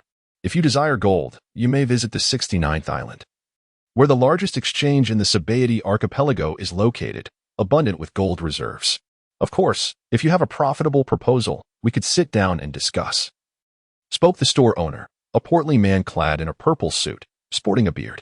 His tone, though courteous, carried an unmistakable threat. This rotund proprietor was no ordinary individual. He was part of the underground world, specializing in fencing stolen goods, often interacting with thugs and pirates, running the store merely to attract business. "Haha, do you take me for a fool? I am Hunter, the Golden Warrior, a pirate supernova with a bounty of 150 million. Scoffed the blue-haired man. "The 69th island is too close to the Navy base. I would be apprehended before I even reached the exchange. Then it seems there is nothing to discuss," replied the portly owner, his expression darkening as his form rapidly expanded, sprouting black boar bristles, and 2 massive tusks emerged from his mouth, transforming him into a boar man. "Eliminate him." With the owner's command, the 4 clerks raised their submachine guns and unleashed a hail of bullets at Hunter. Amidst the barrage, Hunter activated his golden armor, enveloping his body in a protective layer. He left only a narrow slit for his eyes to observe the surroundings, rendering him impervious to harm. The bullet struck the golden armor like a torrential downpour, creating showers of sparks, yet failing to inflict any injury. "Haha, useless.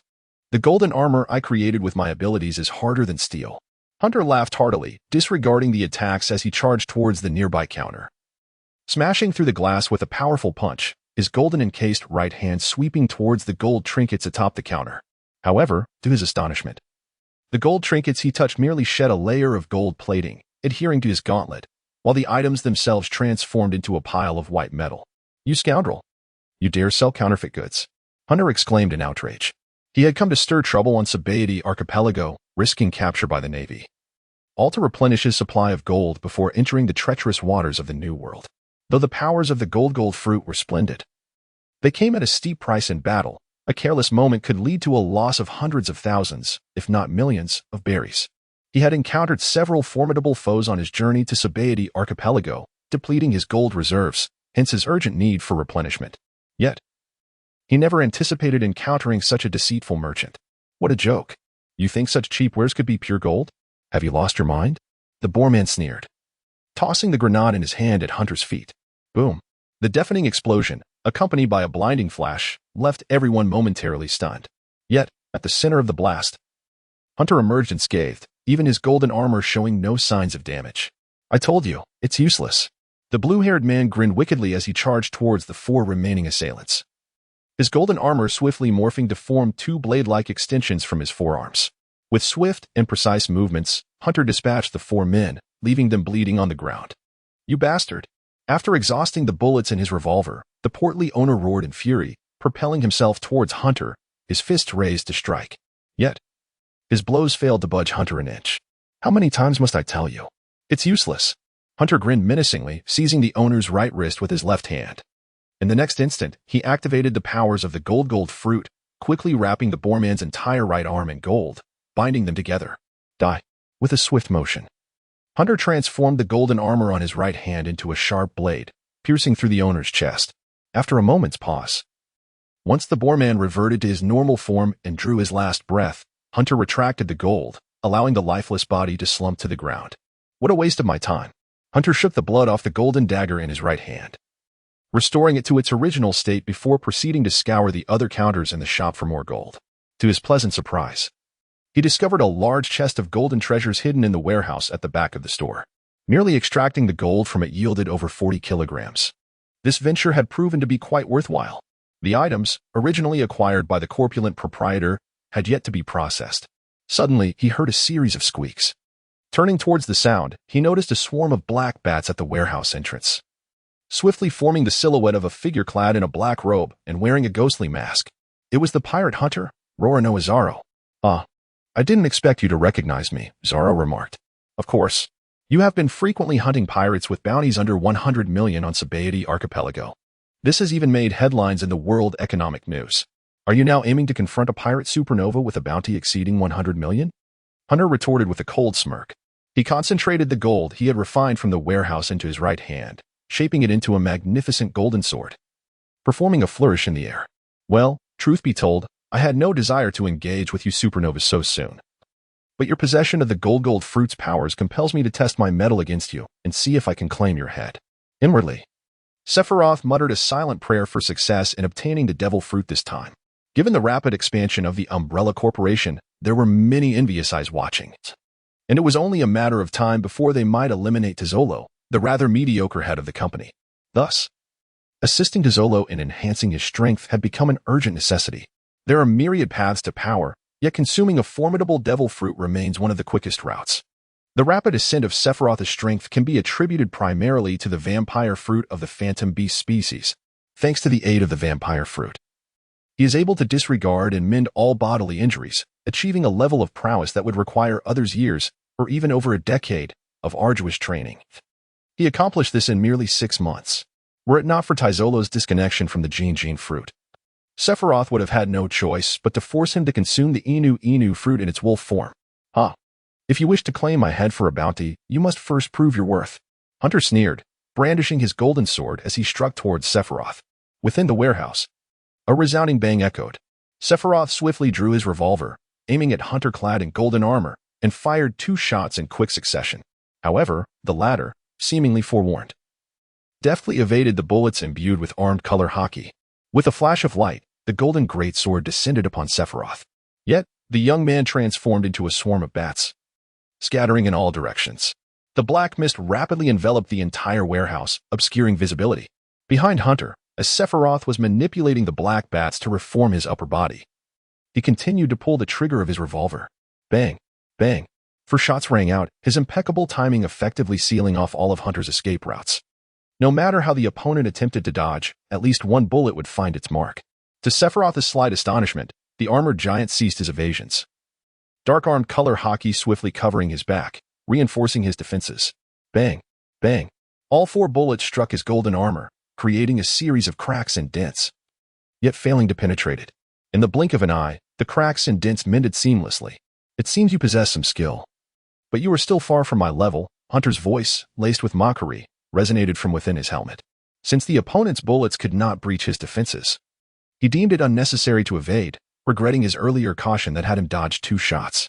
With the perception granted by observation Haki, he quickly locked onto Sephiroth, who had just reformed his shape.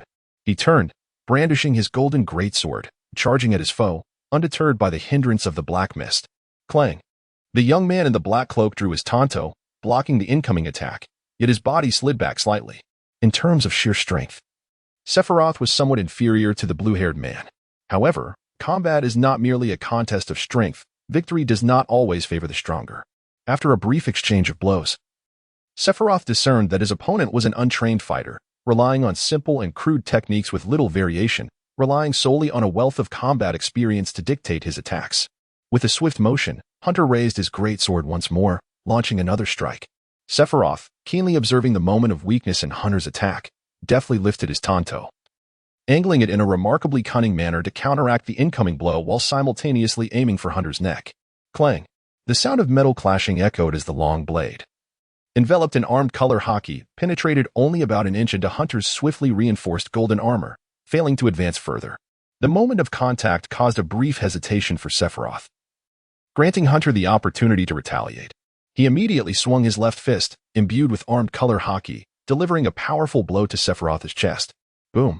The forceful impact sent Sephiroth hurtling backward, crashing into the wall of the warehouse, leaving an indentation of his form. Blood trickled from the corner of the young man's mouth as he brushed aside the debris from his body and stood once more, a bitter smile creeping onto his face. Cough. You, with that thick armor, are still so agile. It's truly vexing. Haha. Of course. My golden battle attire, forged through my abilities. Not only does it not hinder my speed, but it also significantly enhances my strength and defense. Little brat, prepare to meet your end. Hunter laughed heartily before launching himself toward the young man with tremendous force. Sephiroth, with a flourish of his blade, parried the golden greatsword that came crashing down upon him, simultaneously initiating his transformation into a vampire. In the blink of an eye, the youth's height surged from 1 meter 80 to an imposing 2 meters 30, towering over even the armored giant. Concurrently, his strength swelled immensely. During their next clash, he subtly overpowered his adversary, gaining an edge in speed as well. Clang! Clang! The crimson blade struck the golden armor repeatedly, etching a series of scratches upon its surface, yet failing to inflict any real damage. Once Sephiroth embraced his vampiric form, Hunter found himself at a distinct disadvantage in their clash of might. Had it not been for the protective armor, he would have surely been felled. As they battled, a shroud of black mist enveloped a vast area, leaving the pedestrians on the street utterly oblivious to the unfolding chaos. Yet, guided by instinct to evade danger, they hastily retreated from the encroaching darkness. With a swift movement, Sephiroth unleashed the one-sword style, instant slash. Creating a distance, he immediately activated Shave, propelling himself into his state of high-speed motion. Before Hunter could adequately brace himself, Sephiroth drew his blade and aimed for his opponent's neck. Clang! The obsidian sword, slicing through the golden armor, swiftly penetrated the flesh of Hunter's neck. However, due to the protective coating of armament Haki upon his skin, the autumn leaf blade was unable to sever the neck completely. Yet, Sephiroth had anticipated the encounter, showing no inclination to linger in battle. He swiftly sheathed his blade and distanced himself from the formidable armored giant. You wretched brat! Hunter cursed under his breath, feeling the warm blood gushing from the carotid artery in his neck. He hastily removed the golden armor from his neck and left arm, desperate to staunch the bleeding. In this deadly contest, Sephiroth harbored no intentions of allowing his opponent a moment's respite. The young warrior brandished his autumn leaf blade and launched a ferocious assault. Hunter, having sustained critical injuries, found himself unable to fully harness his armed Haki. In a matter of moments, Sephiroth had inflicted several more wounds upon his armor. This is your doing. As Sephiroth swung his blade once more, Hunter's resolve hardened. He concentrated the weight of his over 100-kilogram golden armor entirely to his right arm, transforming it into a colossal golden appendage while recklessly channeling his Haki into it. Golden explosion. In an instant, the golden armor on Hunter's arm collided violently with the long blade, resulting in a cataclysmic explosion. Boom. A shower of golden fragments erupted into the air, the force of the blast sending Sephiroth hurtling backward, his body peppered with shards of gold, rendering his wounds grotesque and terrifying. Some fragments even penetrated his flesh. Meanwhile, Hunter's right arm was left with but a thin veneer of golden armor. Sephiroth coughed violently twice, and the blood that escaped his lips was tinged with fragments of internal organs. Were it any ordinary individual, enduring such a blow would have left them sprawled on the ground, awaiting their demise.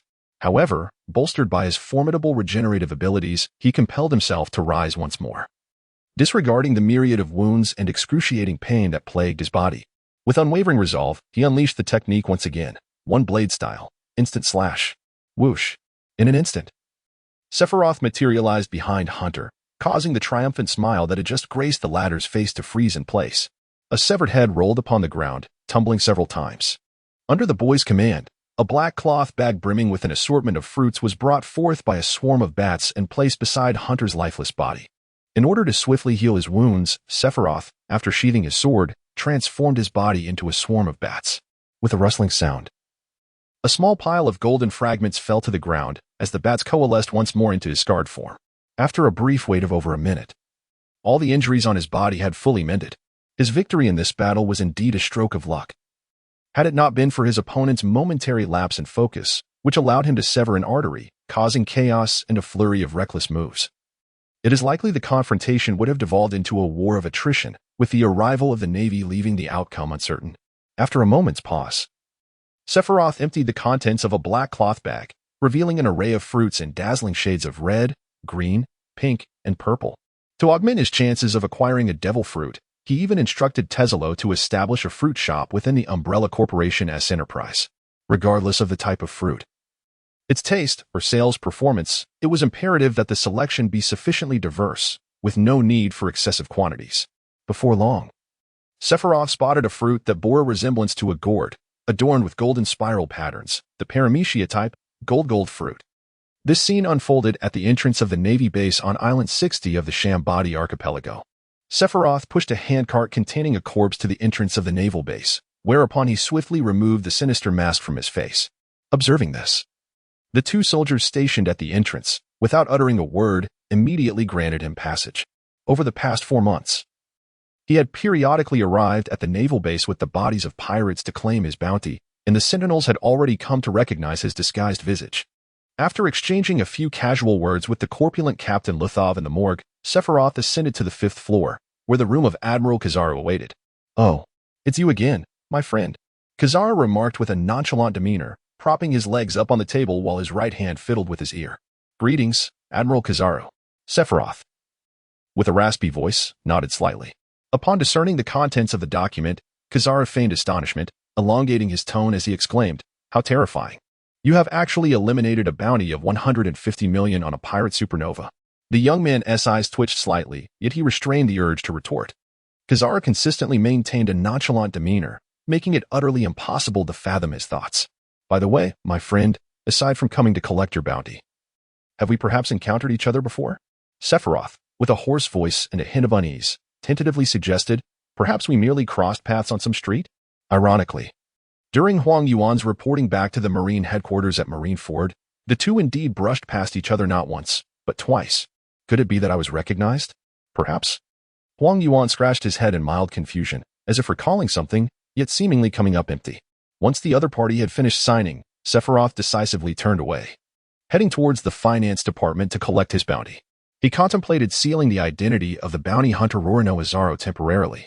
Otherwise, if his alias were discovered, it would inevitably lead to unnecessary complications with both the Marines and underground factions. On the island of Sabaody, at the villa owned by the Umbrella Corporation, a cadre of bodyguards clad in black suits formed layers of protection, armed and vigilant. In the study on the 2nd floor of the villa, Sephiroth, dressed in a pristine white suit and donning a white mask, reclined on a long sofa, his green hair still vibrant, gazing intently at Tezolo across from him. "I have something to discuss with you, boss." "What is it?" "Due to certain reasons, I have decided to temporarily cease my activities as a bounty hunter. From now on, financial matters will have to be managed solely by you." Upon hearing this, Tezolo paused momentarily, but refrained from inquiring further. Instead, he began to report, "No problem. The company is now on the right track, with financial operations running smoothly and in a stable phase. Oh, by the way," as if struck by a sudden realization, the young man's tone grew serious. "Because over the past 4 months, your hunting of pirates and the treasures seized have amassed nearly 10 billion berries. It has drawn the envy of many. Recently, I've received word that 7 pirate supernovas seem to have formed an alliance, intending to unite against you to seize your wealth. Their combined forces number in the thousands, representing a formidable threat. It is indeed wise for you to step back now." At these words, Sephiroth felt a slight twitch at the corner of his eye, startled to discover how deeply he had incited the ire of pirates. But could he be blamed? He was merely a bounty hunter seeking fortune. As for the fallen pirates, they should direct their ire towards Roger.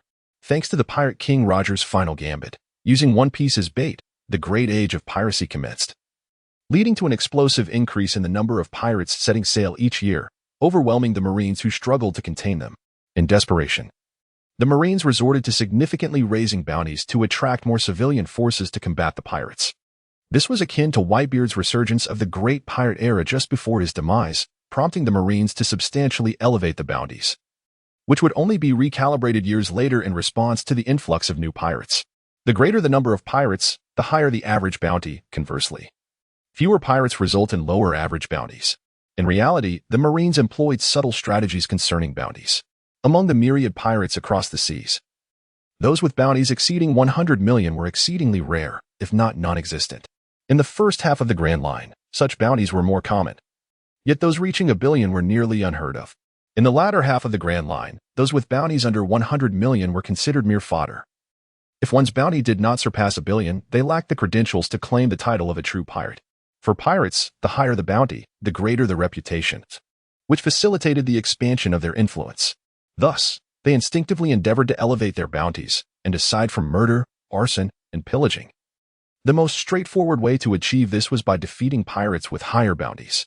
Such a simple and direct tactic employed by the Marines proved to be remarkably effective, creating significant ripples in the pirate world and inciting deadly skirmishes among them. This was the final sum of funds, 340 million berries. Sephiroth first placed a large chest upon the table and opened it, revealing it to be filled with stacks of banknotes. Subsequently, he retrieved a smaller wooden box from his side and set it on the table, unveiling its contents. Moreover, I hope you can consume this devil fruit. What kind of fruit is this? Tazzolo inquired, examining the gourd-shaped fruit adorned with golden patterns. This is the gold fruit. Upon consumption, you will gain the ability to directly manipulate and refine gold. Once you develop it to its awakened state, you will be able to control even gold dust effortlessly and temporarily assimilate other items, transforming them into gold. Upon hearing this, Tazzolo felt a stir of desire within, yet he hesitated, voicing his concern. Isn't this fruit excessively costly? I believe this fruit is quite suitable for you, especially now that you serve as the second in command of the Umbrella Corporation. Without any power, how will you command respect in the future? Mere business acumen will not suffice. In this world, ultimately, it is strength that speaks the loudest. Sephiroth let out a faint sigh, inwardly murmuring to himself.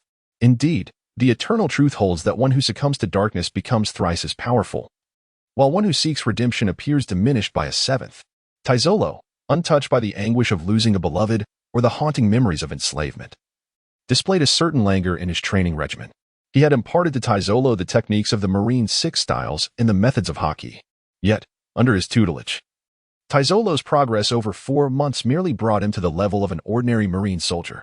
Upon reflection, this was to be expected, in a sense. Tazzolo was basking in the glory of success, achieving both career and love, reaching the zenith of his life. Were it not for the several assassination attempts on him, Sephiroth surmised that Tazzolo might have lost all desire to strengthen himself. I understand, boss. Tazzolo nodded, taking a bite of the gold fruit. The overwhelmingly unpleasant taste struck him, turning his complexion a sickly shade of green. This is horrid. You must consume it all. I've heard that finishing it enhances the initial effects of the fruit. Sephiroth remarked with a mischievous grin. Oh, Tazzolo replied, suppressing his nausea as he forced down the fruit bite by bite. After finishing, he washed away the lingering taste with 2 cups of coffee. After a moment, once he had regained his composure, Tazzolo straightened his posture and deliberated before speaking to Sephiroth. Boss, I've been contemplating the expansion of our company's entertainment sector. However, the entertainment tycoon in the Sephiroth archipelago has an ambiguous relationship with the world government. I am currently hesitant about whether to engage in industry competition with them. Upon hearing this, Sephiroth's cheek twitched slightly, and he quickly advised, I urge you to tread cautiously. The influence of the entertainment district is vast.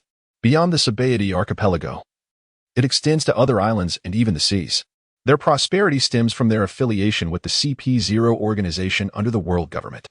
The entertainment district serves as a means for them to gather intelligence, and we are currently ill-equipped to contend with them. If you wish to avoid an untimely demise at the hands of the suddenly emerging CP0, I suggest refraining from direct competition in the entertainment industry. CP0. The Shield of the Celestial Dragons? I hadn't anticipated their involvement in such enterprises, Tazzolo thought to himself, his expression darkening. That was a close call, boss. If we forego the entertainment sector, we find ourselves at a developmental bottleneck in the arms industry. Currently, we act as intermediaries, engaging in wholesale and retail. To further expand our prospects, we must venture downstream in the industrial chain and establish our own arms factory to accrue greater profits. This way, our arms business would no longer be confined to the Sephiroth archipelago, but could extend to other islands. Oh, what are your thoughts on establishing an arms factory? Hee. This is a plan I anticipate implementing in a year or 2, Tazzolo chuckled, retrieving 2 blueprints from his desk drawer and presenting them to Sephiroth. One was a rough nautical chart of the first half of the Grand Line, and the other depicted a map of a certain island. This is? Sephiroth inquired, gazing at the youth with curiosity.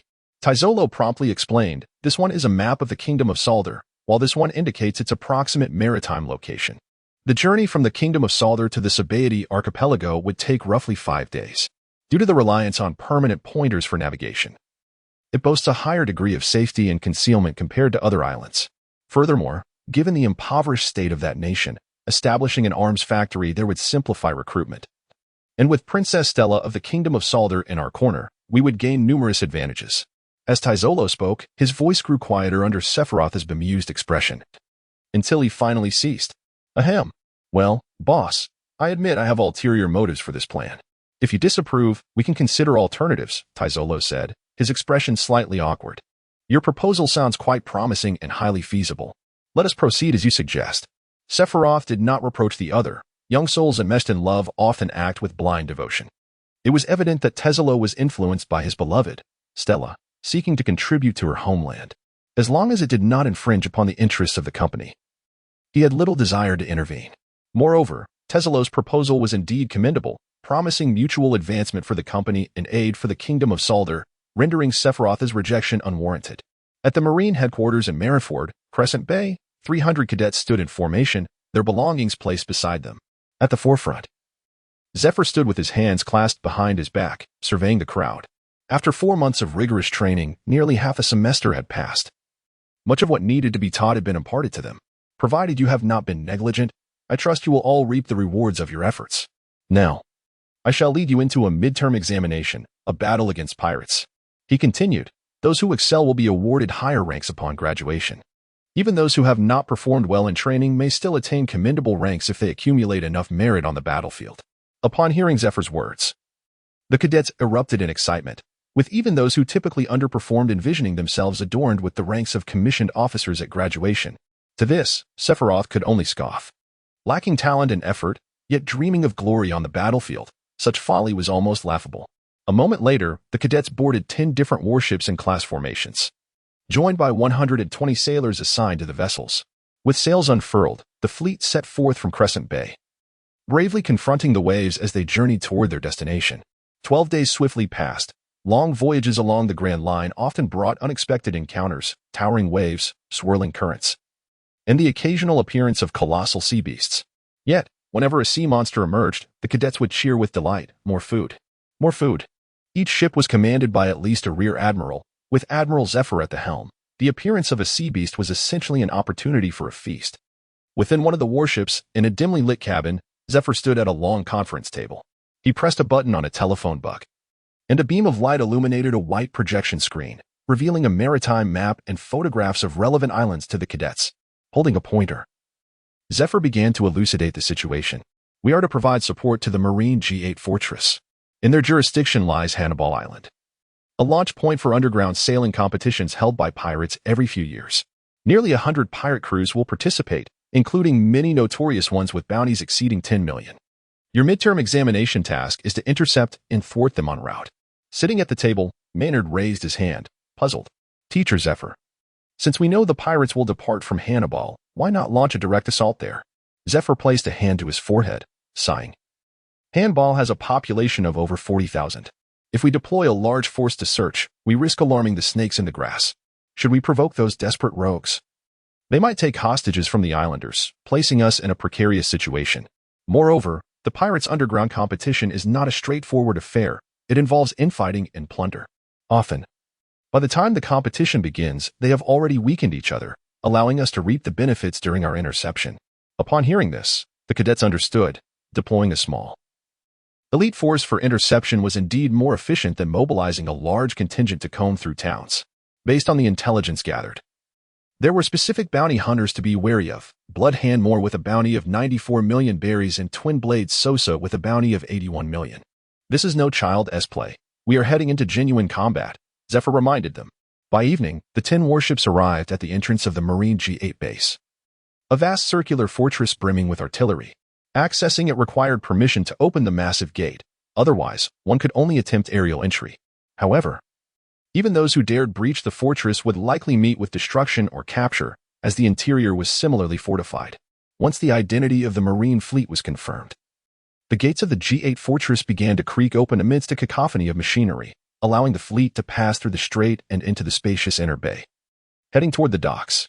On the deck, Guillaume gazed at the cannons lining the cliffs on either side, remarking, "The firepower here seems excessively extravagant. Why so many cannons within the fortress?" Hearing this, Sephiroth looked skyward, murmuring, "Perhaps it is due to the occasional visitors from the skies." "Visitors from the skies? That is impossible," Guillaume replied, skepticism etched on her face as she glanced at the sunset-drenched sky. After all, this was the Grand Line, where certain phenomena defied conventional logic. Sephiroth smiled faintly, yet refrained from elaborating further. High above the clouds, the existence of sky islands is often dismissed by many as mere folklore. A fanciful tale best suited for idle conversation rather than serious discourse. To ascend to these ethereal islands, there are two pathways.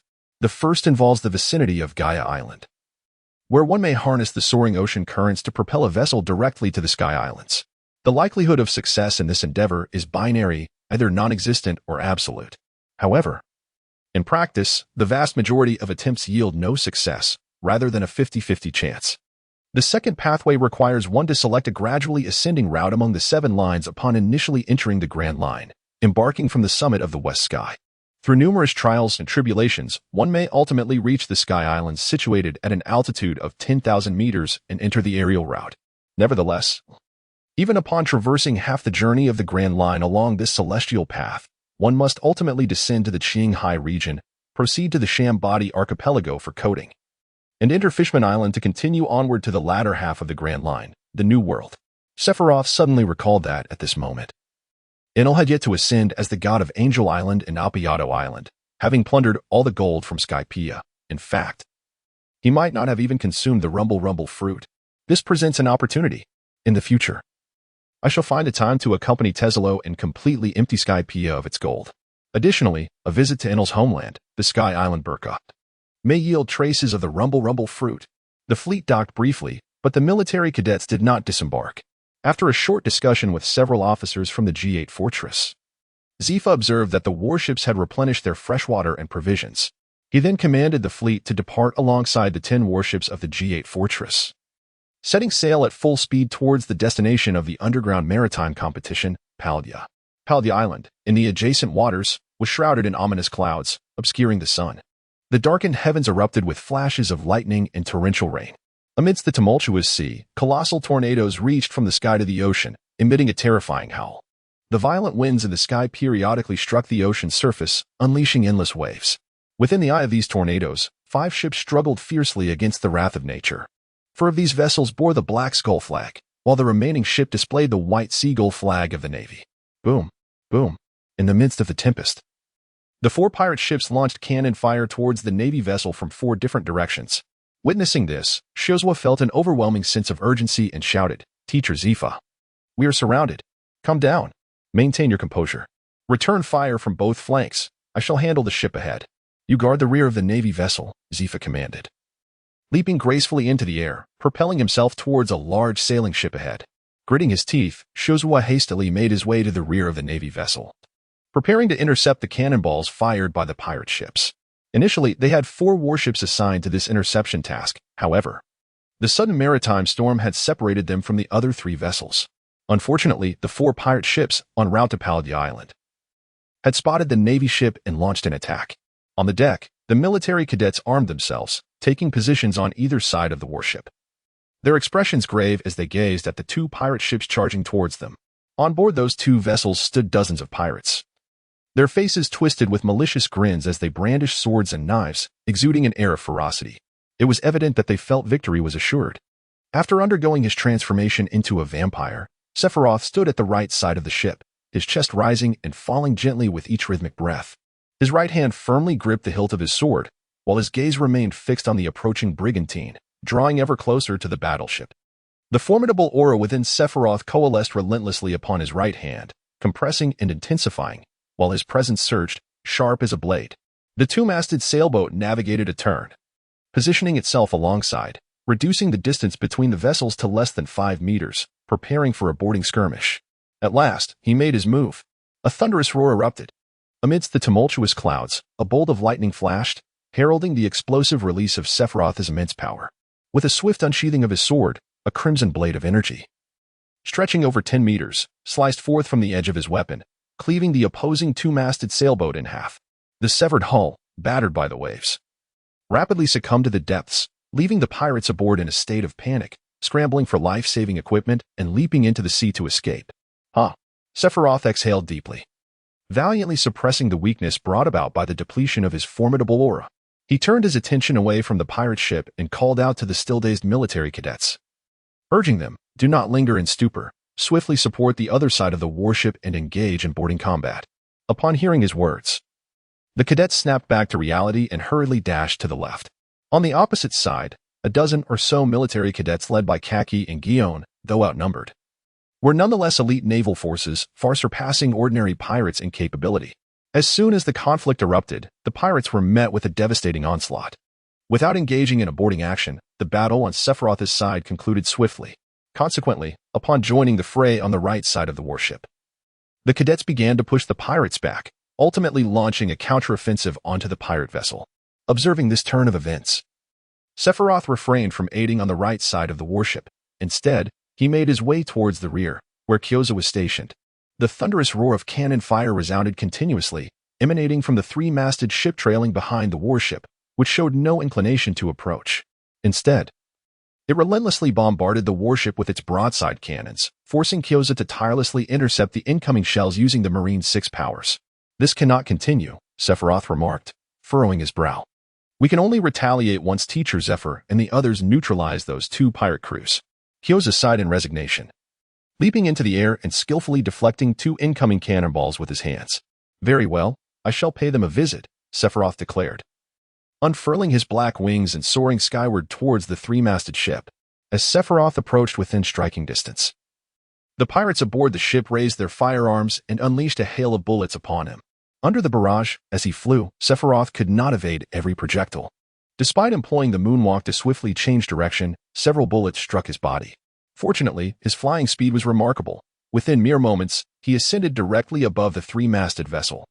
Sephiroth's form swiftly disintegrated in midair, transforming into a multitude of ebony bats that plunged towards the three-masted ship. Simultaneously, a dense, obsidian mist rapidly enveloped the deck, obscuring the vision of the pirate crew. Thud, thud. Sephiroth's figure resembled a wraith, swiftly reaping the lives of pirates beneath the shroud of darkness, leaving them utterly defenseless as they awaited the inevitable embrace of death. Suddenly, a fierce gale swept across the sea, dispersing the black mist and revealing Sephiroth's form. Amidst the crowd, a dark-haired man rushed toward him, raising his right fist to strike at his temple. Sephiroth did not contemplate for long. He swiftly turned and struck with his blade towards the newcomer. To his astonishment, the adversary did not flinch or evade, transforming his fist into a claw. His palm enveloped in a pitch-black Haki, firmly grasping the tip of the autumn leaf blade. In that instant, Sephiroth exerted force through his arm, attempting to withdraw his longsword. However, to his bewilderment, the very tip of the blade held by the dark-haired man was inexplicably corroded into rust. The remaining crimson blade tip fell to the deck below. A wielder of a devil fruit ability. In a fleeting moment of distraction, Sephiroth was caught off guard and took a solid punch to the chest, sending him hurtling backwards with a resounding crash as he broke through the hull of the ship, creating a massive breach. Curse it! This is a disastrous turn of events. Sephiroth gazed at the quarter-shortened autumn leaf blade in his hand, a wave of sorrow washing over him. 150,000 berries, gone. A swordsman without a blade is akin to a tiger stripped of its teeth. My rusty fruit is the nemesis of all swordsmen, a towering figure with raven hair. The brawny bloodhand Moore strode into the cabin, a mocking smile adorning his face. Suddenly, a gunshot rang out, the bullet, imbued with a dominating aura, pierced through Bloodhand Moore's chest, creating a gaping wound, and he collapsed lifelessly onto the deck. The times have changed. Nowadays, swordsmen have taken to wielding a pistol as their secondary weapon. Sephiroth, with a grim expression, silently sheathed his sword before returning the pistol on his left hand to the outer side of his thigh. Without the long blade, his hands were still adorned with sharp, elongated nails. Empowered by his finger blades, he swiftly dispatched the pirates with unmatched speed. After clearing the deck of foes, he turned and rushed into the ship's cabin. In no time at all, the pirates aboard the three-masted vessel had met their end at his hands. When the other cadets boarded the ship, they were greeted by the sight of Sephiroth, drenched in blood, his once white military uniform thoroughly stained crimson, as he emerged from the cabin with an air of nonchalance. With each step he took, a bloodied footprint was left in his wake.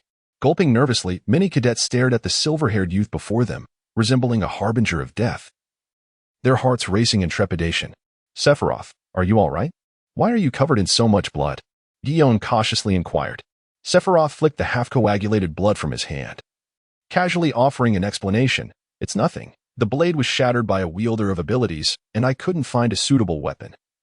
So I had to resort to using my hands. After the battle concluded, the others commenced the task of clearing the battlefield, apprehending pirates, and tallying the bounty criminals. Fortunately, the Navy soldiers who participated in the skirmish were formidable, and although some sustained injuries, there were no fatalities. In contrast, the pirate side suffered a more devastating fate, with 101 dead and 172 injured, while the number of those lost at sea remains unquantifiable. On the deck of the warship, the cadets stood in formation, perfectly straight. Zephyr stood before them, and upon hearing the report from Shuzai regarding the casualty statistics, his eyes involuntarily twitched slightly. As an instructor, he had not claimed a single life but had inflicted injuries upon 81 individuals. Sephiroth, as a student, exhibits a ruthless demeanor. Leaving no survivors in his wake, he has dispatched 84 foes. This style inevitably reminds Zephyr of one of his own students, Sakaski. That fellow shares a similar disposition. Whenever he encounters pirates, he eliminates one, and if two appear, he slays both. Unless ordered otherwise, he ensures that no enemy remains alive. Although Zephyr disapproves of Sephiroth's bloodthirsty conduct, one cannot deny his significant contributions in this battle, single-handedly neutralizing 2 pirate crews and thereby alleviating the pressure on his side. Thus, he musters a strained smile and approaches the ranks of the military academy students, standing before Sephiroth. He pats the young man's shoulder and, with a wry smile, says, "Ahem. Sephiroth, could you perhaps leave some alive next time?" The total annihilation approach is rather excessive. Overall, you performed admirably in this battle.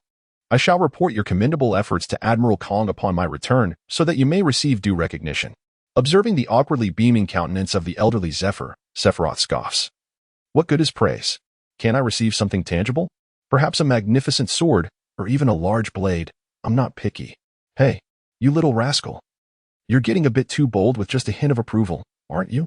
As Zephyr speaks, he instantly adopts a stern expression and delivers a light smack to Sephiroth's nape, causing the latter to grimace in pain. You old codger. If you want to give me anything, why resort to violence? Sephiroth mutters in dissatisfaction. I will certainly relay your request for a fine sword, but I cannot guarantee the caliber of blade Admiral Kong will provide, Zephyr remarks, his hands clasped behind his back as he strides away.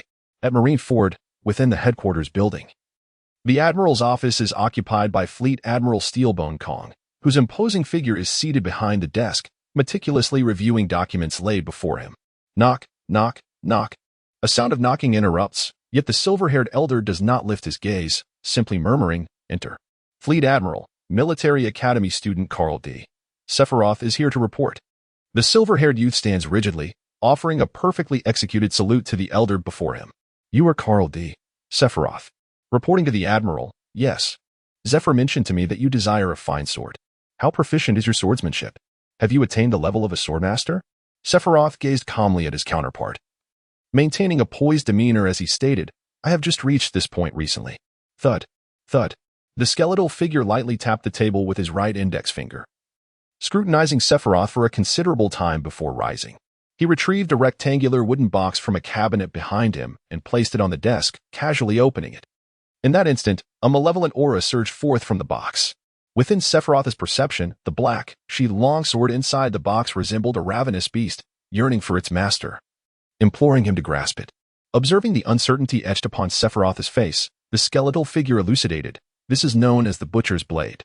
In terms of quality, it undoubtedly ranks among the supreme blades. However, it is a life-taking demonic sword, claiming the lives of both foes and its wielder, converting them into its sustenance. Wounds inflicted by this blade are notoriously difficult to heal, and those slain by it have their residual vitality absorbed, leaving their corpses desiccated. Furthermore, merely gripping the hilt will result in a continuous siphoning of the wielder's life force. The more intense the battle, the greater the extraction, until the wielder is utterly drained of vitality. Conversely, even those devoid of the ability to wield armament Haki can still use this blade, as it will automatically imbue itself with such power. For those who possess Haki, the strikes delivered with this blade will see a significant enhancement in potency. Upon hearing this description, astonishment flickered across Sephiroth's visage. He extended his hands. With his left hand, he grasped the scabbard, while his right hand slowly encircled the hilt, drawing the longsword from its sheath. The full form of the butcher's blade revealed itself before him. The blade, a deep blue-black, measured a length of approximately 1 meter and 3 fingers in width, featuring a slender blood groove along its spine, apart from the exquisitely sharp edge. The surface of the blade was adorned with patterns reminiscent of red veins, exuding an otherworldly allure. As Sephiroth merely grasped the hilt of the blade, an overwhelming surge of vitality surged through him like a torrent unleashed, compelling him to draw upon his own lifespan to satiate the weapon's insatiable hunger. After a considerable interval, the blade seemed to have devoured its fill, the pace of life force absorption diminishing to a gentle trickle. It was roughly equivalent to accelerating his aging tenfold. Once the blade had quenched its thirst, it emanated an aura of razor-sharp brilliance. Even without testing its edge, he could distinctly sense the terrifying power contained within. This blade was the finest in the Navy's arsenal, yet for decades, none had been able to wield or master it. If you find it beyond your capabilities, I can offer you another, at least a decent blade, as there are still a few in the Navy's inventory. No, I shall have this one, Sephiroth declared, his eyes shimmering with fervent excitement. This blade seemed as if it were custom-tailored for him. The ability to extract life force, a potentially fatal flaw for others, was utterly inconsequential to him. Just moments ago, it had consumed over 30 years of his lifespan, a toll that would likely claim half of another's life. Yet for him, replenishing the lost years was a mere task of siphoning vitality from a few sheep. In response, Steel Bone Kong nodded solemnly, addressing Sephiroth with earnestness. Very well. Since you have accepted this blade, I must offer you a word of counsel. I hope that in the future, you will serve the Navy diligently and not betray my expectations of you. There is no such thing as a free lunch. The Navy generally provides resources to nurture talent, such as renowned blades, devil fruits, and specialized weaponry. However, in return, the Navy requires the loyalty of those it cultivates. Sephiroth, as a naval officer who is perpetually on the verge of resigning, possesses a rather ambiguous sense of justice. To be honest, he is reluctant to be bound by such constraints. However, the allure of the blade in his hand is simply irresistible. Sephiroth paused momentarily as he sheathed his sword. However, a brilliant smile soon illuminated his face. All right, I understand. After departing from the office of the commander, Sephiroth strode purposefully towards the exterior of the naval headquarters. Upon reaching the beach at the island's edge, he paused, and with a measured swing of his blade, struck a nearby stone block standing a meter tall. Whoosh! A glimmer of crimson light flashed fleetingly through the air, throughout the descent of his blade. He felt scarcely any resistance as the weapon cleaved through the stone from its apex to its base, striking the sandy surface below. Its sharpness was nothing short of astonishing. However, in contrast, once he severed the stone, the blade seemed to draw vitality from him, as if replenishing its own expended energy. It was evident that he had not actively infused the weapon with his will. Rather, the blade autonomously absorbed it. The price of allowing the blade to wield his essence was the direct consumption of a day's worth of vitality. For him, this was an acceptable trade-off. After all, his reserves of will were limited, while vitality was something he could afford to squander. Exchanging life force for willpower was a worthwhile bargain. Subsequently, Sephiroth adjusted his stance, gripping the blade with both hands, raised before his chest. With a low exhale, he swung the longsword, channeling his willpower swiftly into the blade. A slender, blood-red sword aura, compressed to its utmost, shot forth from the weapon, tearing through the air with an overwhelming force. In an instant, it struck a massive cliff 20 meters away, cleaving through it effortlessly. Boom! The colossal rock face plummeted into the ocean, sending countless splashes of water into the air. Sephiroth gazed with a hint of astonishment at the meticulously carved edge he had created with his blade upon the cliffside. What had begun as a mere experiment, an infusion of his formidable aura followed by a standard full-force aerial slash, had culminated in a strike of extraordinary potency. The sword energy he unleashed surpassed even the might of his previous blow, which had been charged with intent to cleave through ships during naval combat. In that moment, he had, albeit subtly, brushed against the realm of the great swordsman, where sword energy could sever steel. As Sephiroth sheathed his sword, he mused, if only this blade could be forged into a black sword, how magnificent that would be. No wonder every swordsman is drawn to a fine weapon. The scythe was indeed a formidable instrument, facilitating a qualitative leap in his current prowess, yet he still required time to acclimate to it. A swordsman must wield his weapon with such precision that he can execute his desired level of attack effortlessly and with exactitude. Only then can he be said to have fully mastered it. Beneath the clear azure sky, the white waves of the sea surged and rolled. A colossal three-masted sailing ship, propelled by the ocean breeze, sliced through the frothy waters, sailing leisurely onward. Within an opulently adorned cabin, Sephiroth sat cross-legged upon a grand bed, his eyes closed, his chest rising and falling in a rhythmic cadence. Suddenly, a soft sound echoed. Sephiroth abruptly opened his eyes, expelling a mouthful of blood that splattered onto the carpet of the room. No. Utilizing this method to channel his overwhelming power would cause his blood to flow backward. Sephiroth retrieved a tissue from the bedside table, dabbing the blood at the corner of his mouth before picking up a black notebook from the bed. He flipped through the pages rapidly until they settled on a hand-drawn diagram of the human body's meridians and acupoints. Utilizing the armed color Haki from the Tanzhong acupoint as a shortcut could indeed expedite the transport of vital energy, resulting in a greater manifestation of the armed color Haki. However, this approach also risks causing internal bleeding due to a suppression of Qi. Given the overarching direction remains unchanged, is there a method to expel this Qi suppression? Furthermore, I currently find myself incapable of executing precise and delicate control over the armed color, often causing the Haki to stray to irrelevant acupoints. Only by resolving this issue can I devise a refined pathway for energy circulation. As he pondered these thoughts, he opened a blank page in the notebook and grasped a nearby pen, beginning to replan his approach.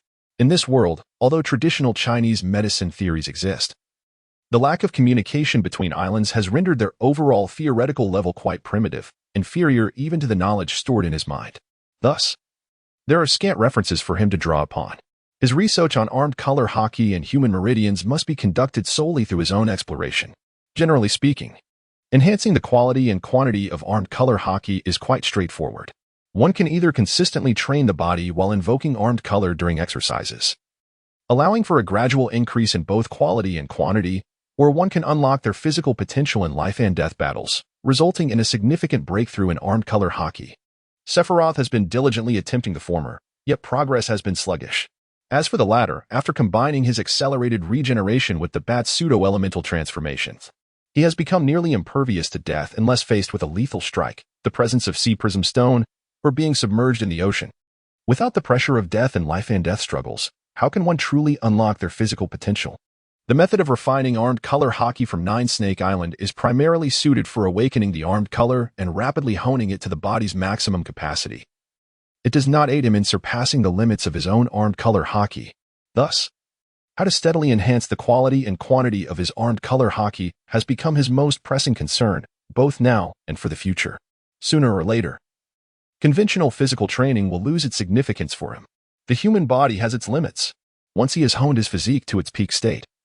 Should he wish to continue augmenting his strength, employing armed color Haki to temper his body will become his sole option. The top-tier powerhouses of this world, upon maximizing their physical strength, invariably choose this path. Charlotte Lin, Kaido, and Garp are all testament to this. This concept parallels the process of tempering a black blade with Haki, regardless of whether it is a grand blade or a supreme grand blade. The disparities in resilience and the amplification of Haki-infused attacks when compared to a black blade are monumental. The differences in physiques tempered by Haki are similarly vast. Otherwise, if victory were solely determined by stature, the giant race, with average heights soaring to dozens of meters, would reign supreme, leaving no opportunity for the four emperors, who stand under 10 meters tall, to assert their dominance. After Sephiroth had redefined the new air route, he retrieved his pocket watch, glancing at the time, only to realize it was already 11:30 in the morning. Therefore, he opted not to continue his experiments. Instead, he rose from his bed, opened the door, and proceeded to the dining hall of the tourist ship, preparing to nourish his body with sustenance. Following the completion of their midterm examinations, the returnees to the military academy received both good news and bad news. The good news was that, upon finishing their midterms, each of them had a month of leisure vacation. During this period, they could apply to accompany the naval headquarters warships on sea patrols. If fortune favored them, they might even capture pirates and earn some merits, which would be tallied upon their graduation from the military academy. Naturally, they also had the option to do nothing, indulging in food and entertainment throughout the vacation, as long as they returned to the military academy punctually at the semester's start. As for the bad news, upon the commencement of the new term, the military academy would conduct a unified assessment of cultural subjects for the first semester, covering military theory, navigation skills, and firearms principles. For a scholar like Sephiroth, cultural subjects posed no challenge whatsoever. Thus, he planned to take advantage of the holiday to return to Water City and retrieve the Mara fruit he had buried beneath his villa. After considerable deliberation, He found it difficult to part with that fruit for others' use. If possible, he wished to keep it for himself. To this end, he had enlisted Teselo's assistance in searching for the technology to enable weapons to consume devil fruits. In the original story of One Piece, weapons can indeed consume Zoan-type devil fruits, and cyborgs can possess the abilities of Paramecia-type devil fruits. He believed that perhaps weapons could also consume Paramecia-type devil fruits. In Crocodile's Baroque works, Mr. Four was able to wield a cannon that had consumed the dachshund fruit, proving that this technology should not be exclusive to the Navy and was likely developed by Vegapunk during the illicit research phase of the MDS team. If all else fails, he could personally venture to Vegapunk's hometown, Balgeum Island, infiltrate Vegapunk's laboratory, and steal away the technology contained within. Upon entering the spacious and well-lit dining hall, Sephiroth casually chose an empty table and took a seat. He waved his hand towards the distance, prompting a waiter clad in a black suit with a bow tie to approach briskly. "Sir, would you like to order? A fruit salad, a steak, a lobster with cheese, and a bottle of champagne, please." "Very well, sir." The waiter replied with a professional smile, nodded, and then turned on his heel.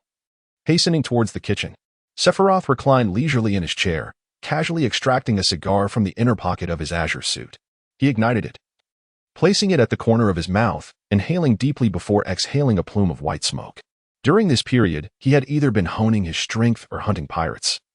Yet he found himself unexpectedly returning to the tranquil existence of an ordinary person, experiencing an inexplicable sense of comfort and contentment.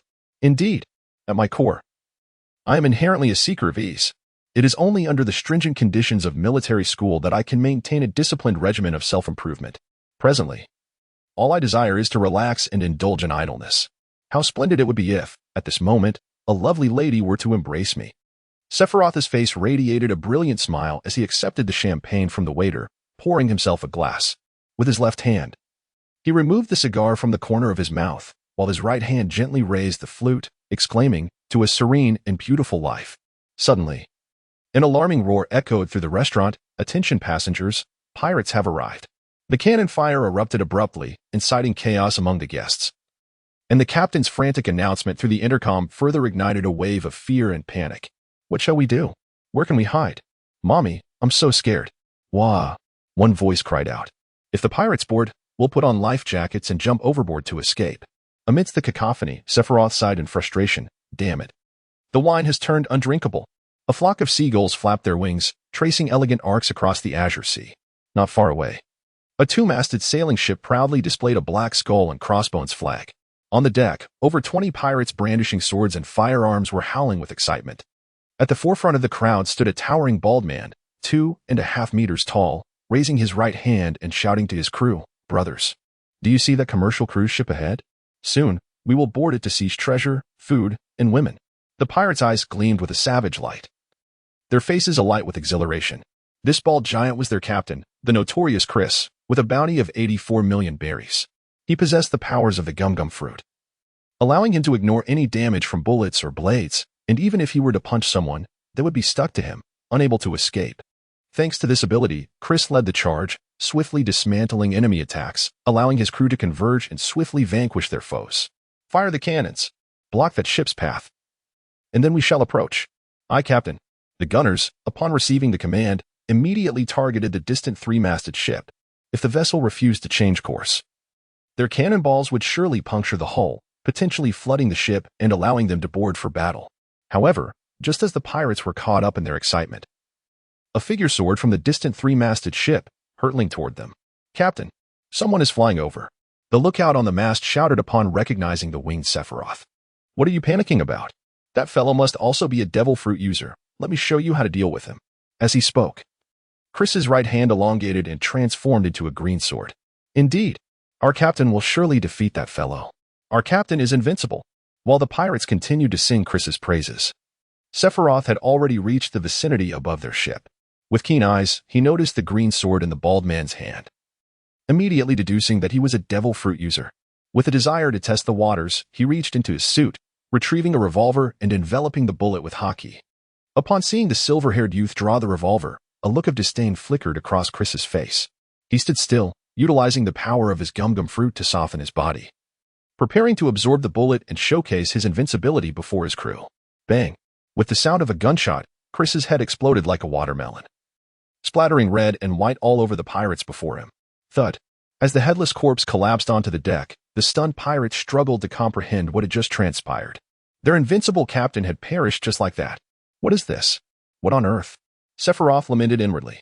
In the blink of an eye, he landed gracefully on the ship's edge, slowly retracting his black wings, and spoke with a casual tone. Hey, have you scurvy pirates had lunch yet? Several pirates instinctively shook their heads. Oh, I see. Then you'll have to set sail on an empty stomach.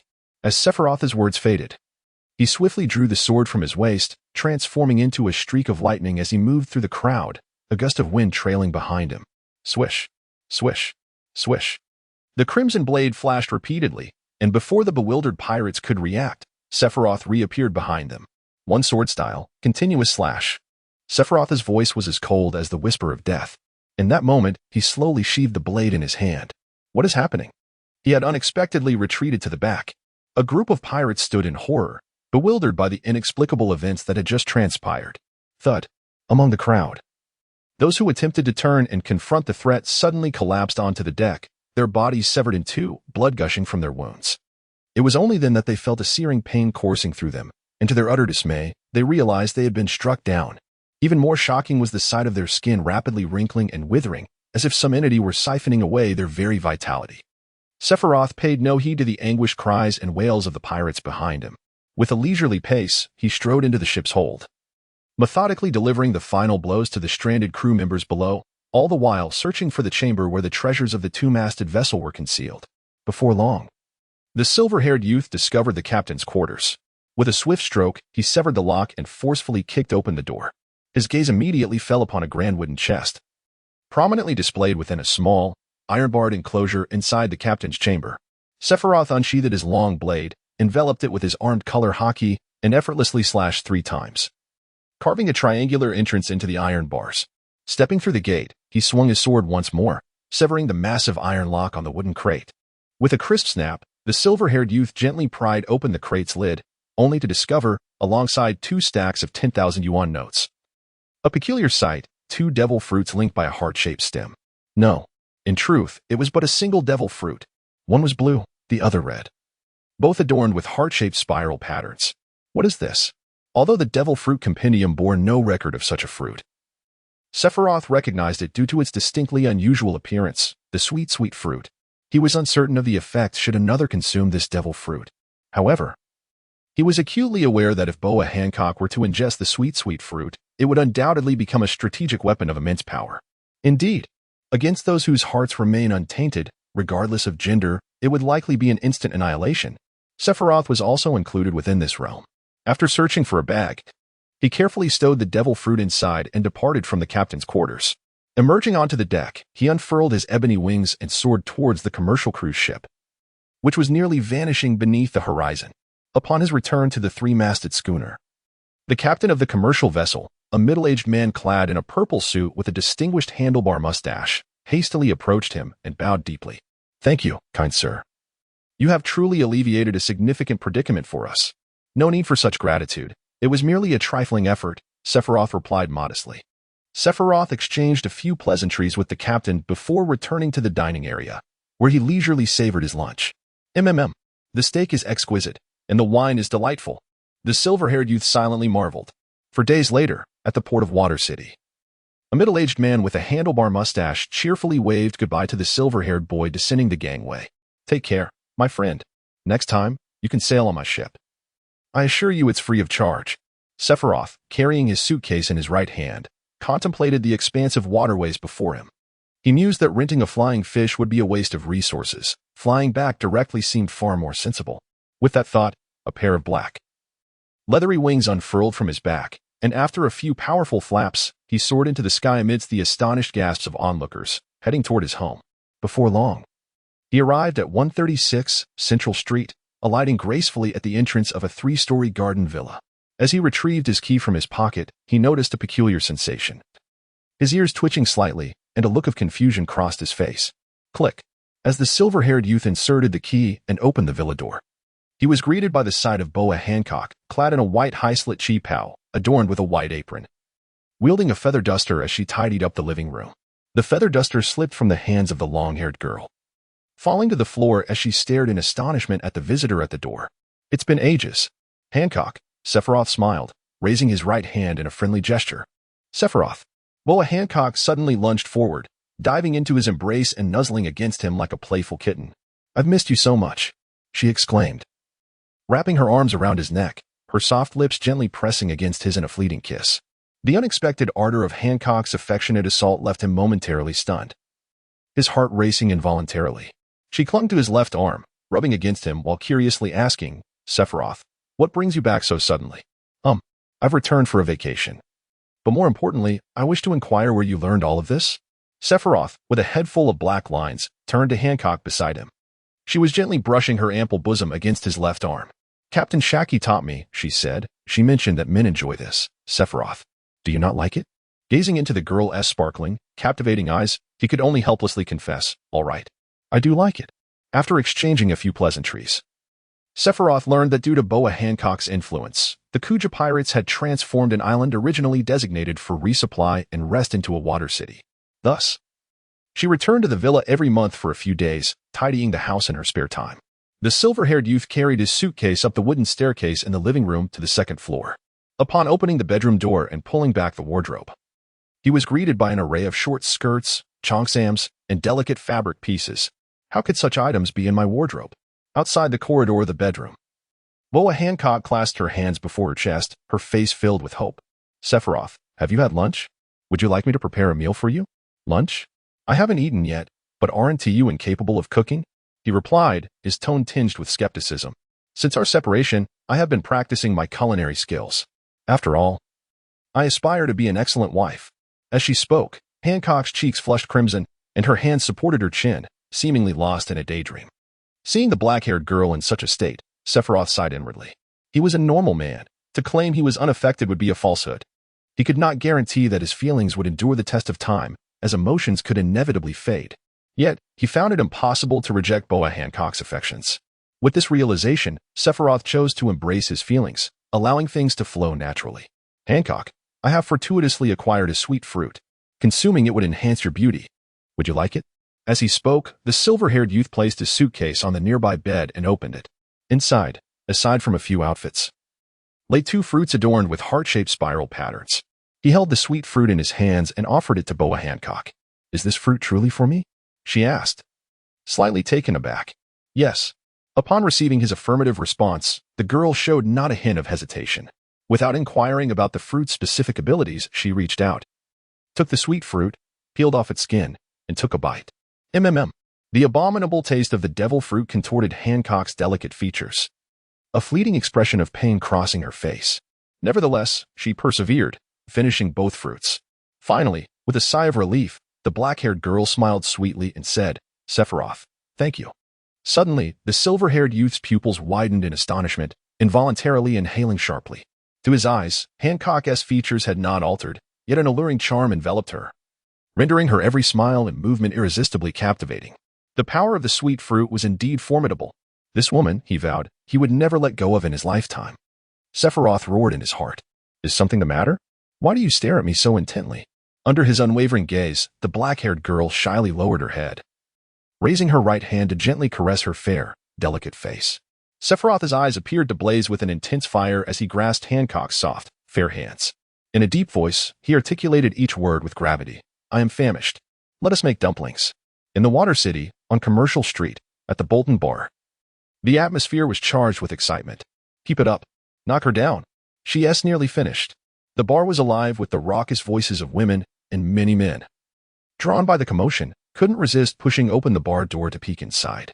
Within, the establishment was filled with women clad in scanty attire and battle gear, exuding an air of wild defiance. Those with keen insight quickly recognized these women as the fierce warriors of the Kuja pirates upon seeing their distinctive garb and the images of some on bounty posters. Consequently, most patrons, adhering to the principle of avoiding unnecessary trouble, hastily turned on their heels and exited the bar. Yet, there were those audacious and oblivious men who ventured inside, attempting to engage some of the beautiful women in conversation. Seated at the bar was Haki, who observed the unfolding scene with keen interest but refrained from intervening.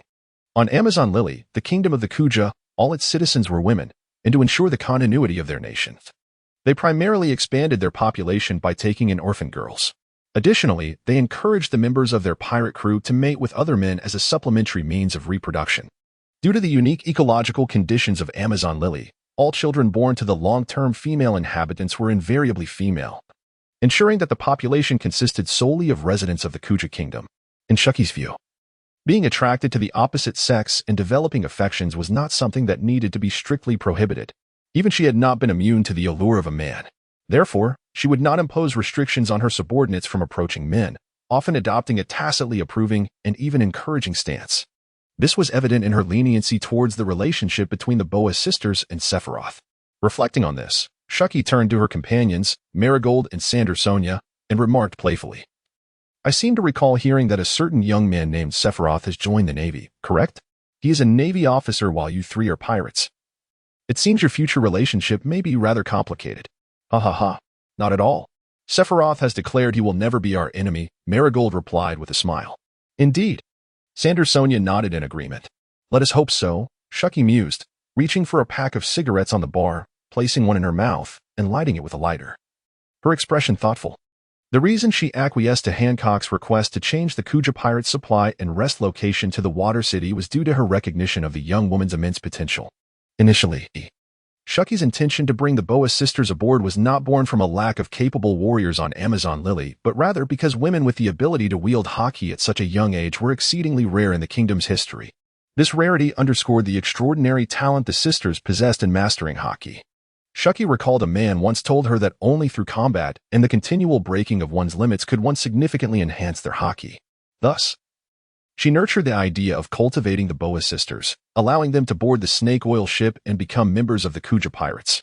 After all, given the sisters' displayed potential, it was only a matter of time before they would join the crew, and they already possessed the foundational qualities of warriors, making early training advantageous.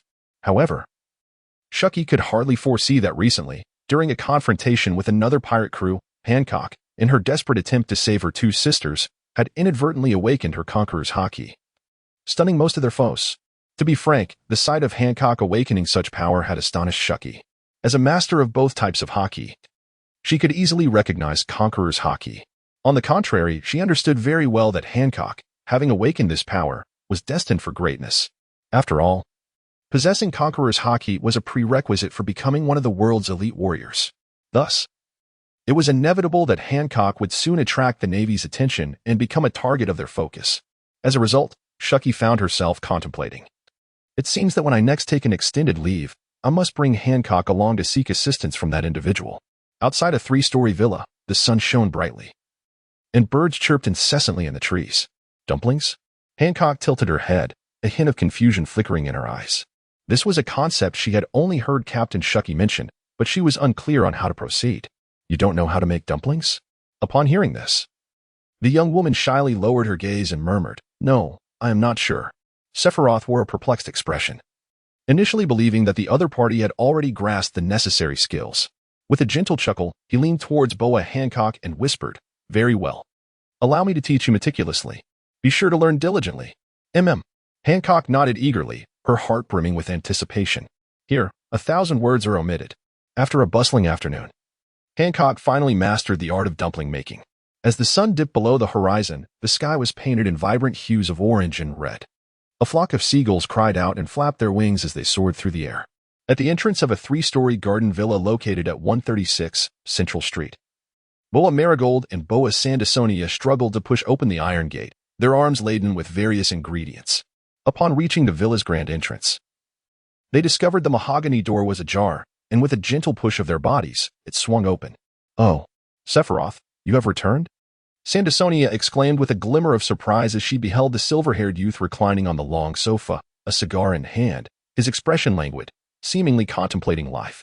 "Ah, it is you too, Sandersonia, Marigold," he replied, still sprawled on the sofa, waving wearily at the two young ladies. "Sephiroth, are you unwell? Your voice sounds rather peculiar." Marigold inquired with genuine concern. "No, I am perfectly fine, feeling quite content." With an unprecedented clarity of mind, the silver-haired youth responded with a smile, dismissively waving his hand. In truth, he merely wished to avoid using his abilities to restore his energy and preferred to recline in a state of leisure. After placing their ingredients in the kitchen, Sandersonia surveyed the first floor, failing to spot Hancock's presence. Thus, she turned to Sephiroth, still lounging on the sofa, and asked, "Where is my sister?"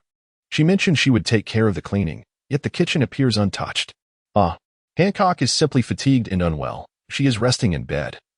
The silver-haired youth scratched his head, his tone somewhat peculiar. Never mind that. What would you like to eat tonight? I shall prepare it for you. Really? Upon hearing this, Marigold momentarily cast aside her concern about her sister's health and began to list dishes. I would like crispy fried squid balls, sweet and sour fish, garlic ribs. Yum. Anything made by Sephiroth is to my liking. And you, Sandersonia? What would you fancy? The silver-haired youth inquired, turning his gaze towards the green-haired girl. Never mind. Marigold's requests are already quite ample. Sandersonia sighed softly, placing a hand on her forehead, reflecting on how her sister had become increasingly gluttonous. Sephiroth nodded and placed the nearly burnt-out cigar in the ashtray. He stood up, stretched languidly, and, utilizing his fruit powers to regain a modicum of energy, began to hum a tune as he made his way into the kitchen to commence his culinary endeavors. Haki, allow me to assist you. Marigrid chimed playfully as she approached, eager to help him with the preparation of the ingredients, thereby hastening his cooking process. Meanwhile, Sandersonia ascended to the second floor, gently pushing open the bedroom door. To her surprise, she found Boa Hancock lying on her side, lost in slumber. The girl with long black hair shifted slightly, changing her pose, causing the blanket to slip from her fair shoulder. Upon catching sight of Boa Hancock's stunningly beautiful sleeping face, the green-haired maiden's heart raced uncontrollably. How could my esteemed sister be so adorable? Why had I never noticed this before? Sandersonia shook her head, dispelling the peculiar thoughts swirling in her mind. She softly closed the door behind her and turned towards the kitchen on the first floor. Since her sister was sleeping, she decided not to disturb her, opting instead to assist Sephiroth in preparing dinner. Thanks to her enhanced physical capabilities and the assistance of the two young maidens, Sephiroth's cooking efficiency had significantly improved. He prepared 18 dishes in just over an hour, elegantly arranging them on the dining table. The tantalizing aroma of the food wafted through the air, enticing both Marigold and Sandersonia, stirring their appetites. They could not resist the temptation, occasionally reaching into the platters to sneak a bite or two. The sight of the two lovely girls drooling over the food brought a smile to Sephiroth's face. Please, eat first. I will go fetch Hancock, he said. MHM. The two girls eagerly nodded in agreement. With his permission granted, they could no longer suppress their cravings for the delectable dishes, swiftly picking up their chopsticks and devouring the food with a rather unrefined enthusiasm. Sephiroth ascended to the second floor, gently pushing open the door to the bedroom, where he approached the bedside of Boa Hancock. He reached out and lightly nudged her shoulder. Sephiroth, I am utterly exhausted. Allow me a moment to rest. Not yet. Rise and partake in a meal. I have prepared an abundance of dishes. A meal? Boa Hancock's hand instinctively traveled to her smooth, flat abdomen, which was now echoing with hunger, instantly revitalizing her spirit. Oh, a meal. I adore the dishes you prepare, Sephiroth. As she spoke, the long-haired girl jubilantly tossed aside the covers and leaped from the bed. Sephiroth, why is there blood on your nose? Upon hearing this, the silver-haired youth, taken aback, stared vacantly as he raised his right hand to touch the crimson blood trickling from his nose. It's nothing. I've just been rather irritable lately. He turned slightly, his posture somewhat hunched, covering his nose as he swiftly exited the bedroom. Speaking in a somewhat muffled tone, hurry and get dressed. Come downstairs for dinner, or else Marigold and Sandersonia will devour everything. Goodness. The allure of Boa Hancock is undeniably overwhelming. It feels as though I have already met my end.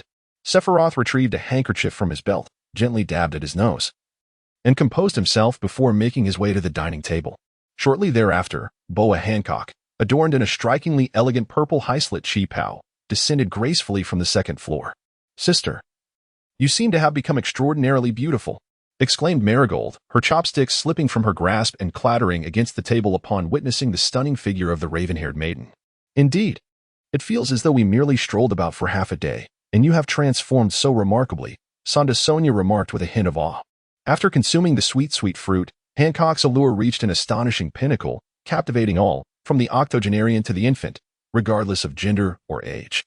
Those of wavering resolve or pure heart could not help but develop an affection for her in silence. Haki, this is all thanks to Sephiroth. He gave me a devil fruit, which is why I have become even more beautiful, she said, sweetly smiling as she wrapped her arm around the silver-haired youth's left arm.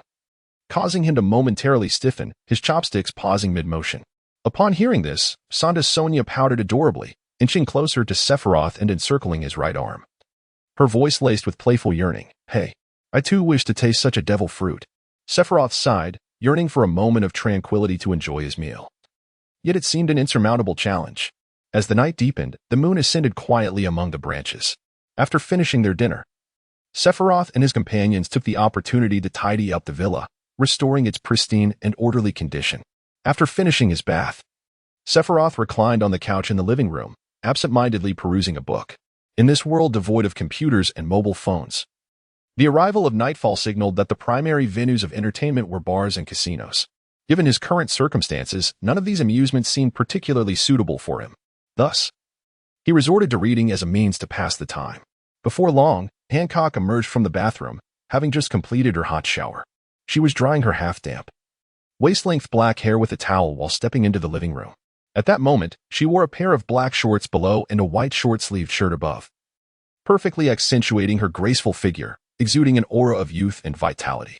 Faintly, Sephiroth caught a whiff of a sweet, alluring fragrance that inexplicably enchanted and stirred his heart.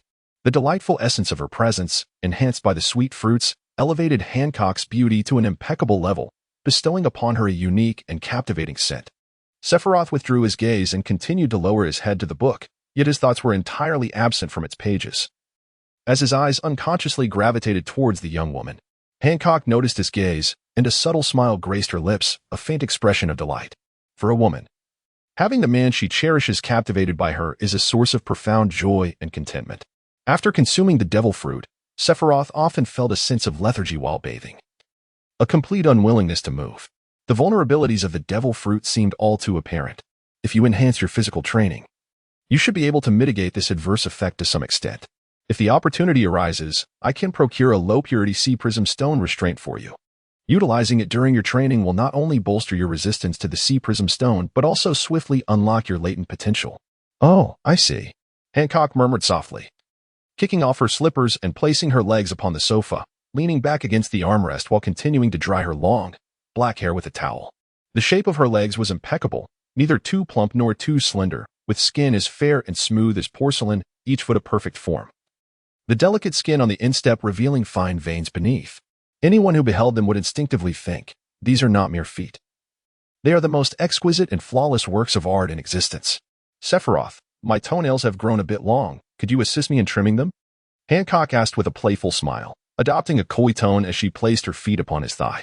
Faced with her playful demeanor, Sephiroth found himself utterly defenseless. Thus, without a moment's hesitation, he acquiesced, setting aside his book to fetch a pair of nail clippers. Gently cradling Hancock's delicate feet in his lap as he meticulously tended to them, fearful of damaging such a divine creation. Gradually, Sephiroth sensed a stirring within his blood, a restless agitation. Leaning closer to the young woman's ear, he whispered softly, Hancock, let us retire upstairs to rest. With her assent, he took her hand and led her towards the bedroom on the second floor of the villa. The delightful 4 days passed in the blink of an eye.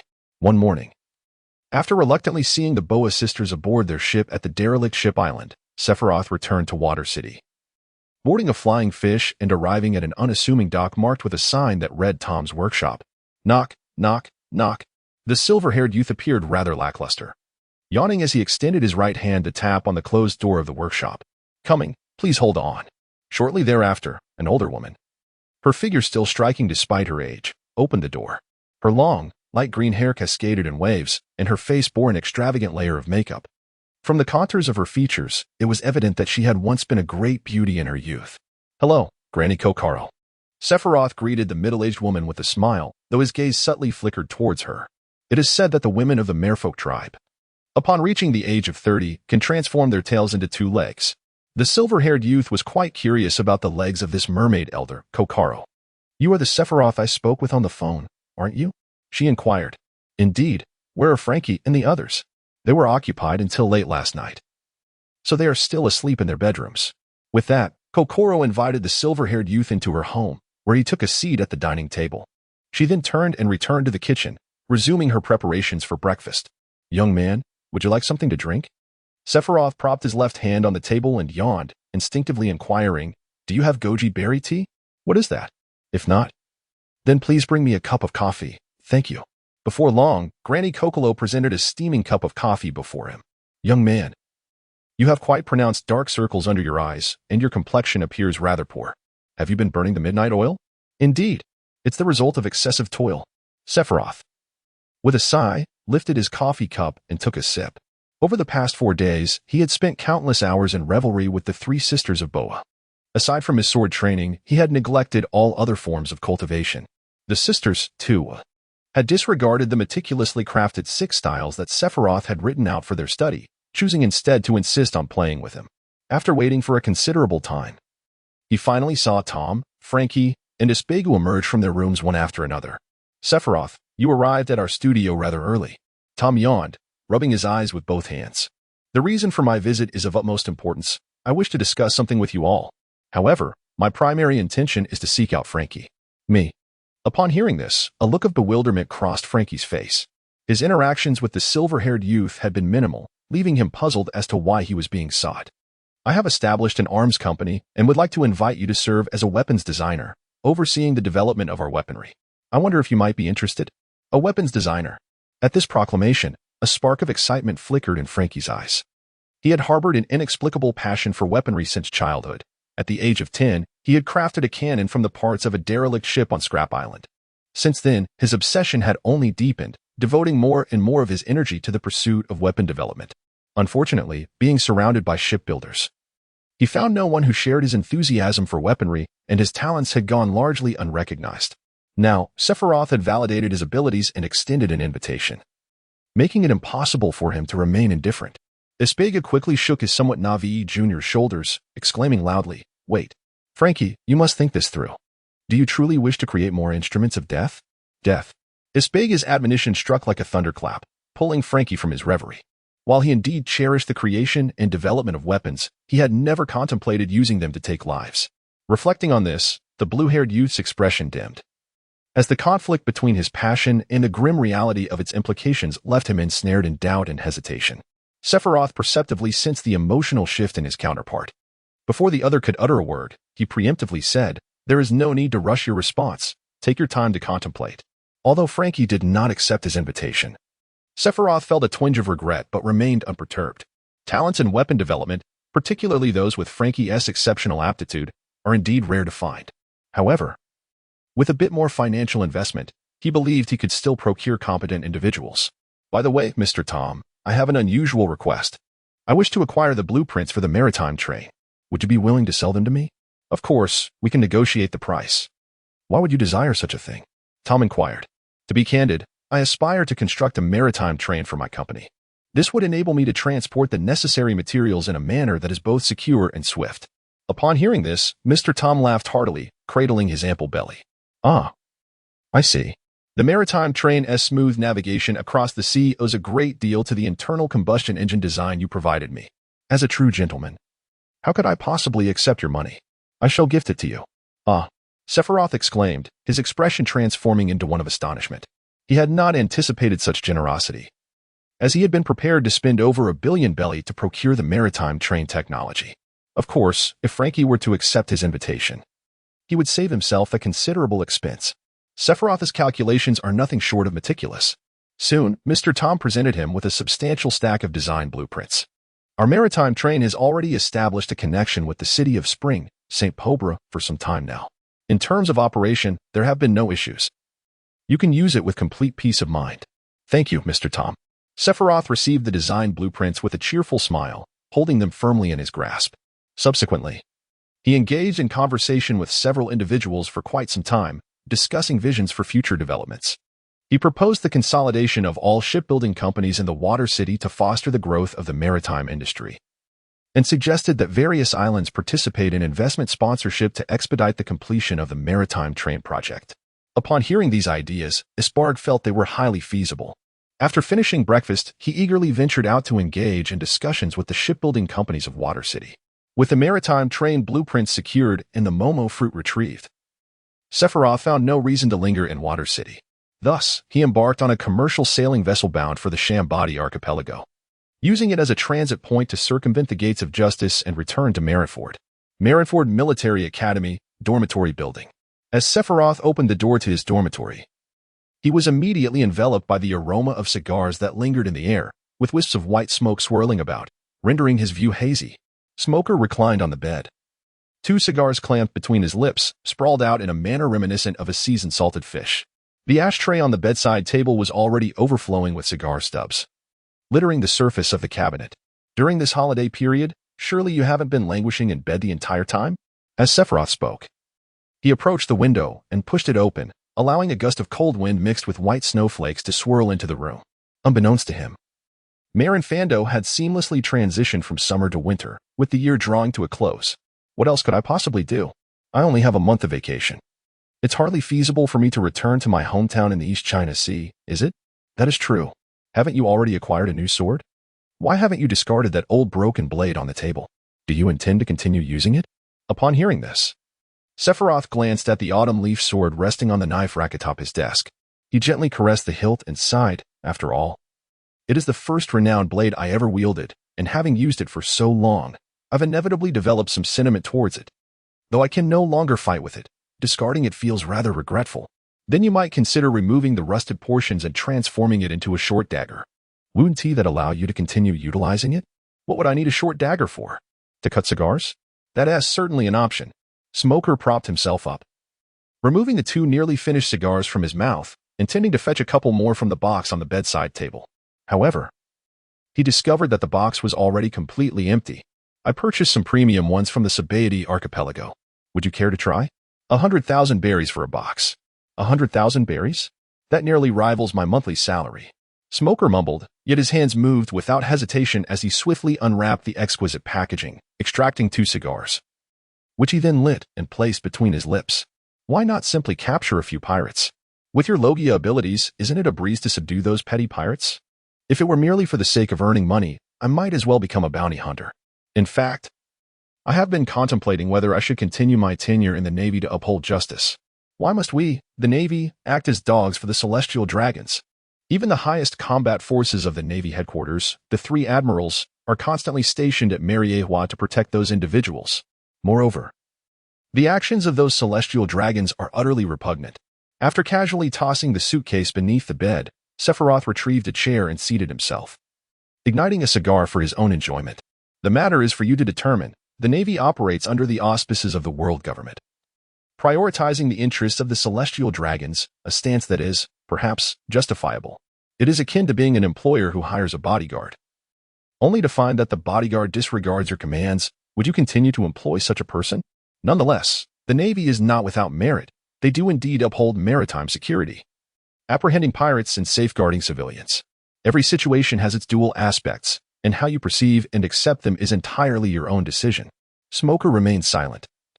Yet a contemplative expression crossed his face, as if he were pondering something profound. Spending all his time in the dormitory felt rather tedious. Should he venture out to the playground for some exercise? No, he thought without hesitation, lacking any interest. He continued to recline on the bed, savoring his cigar, showing no inclination to rise. Very well, then. You may persist in your languor.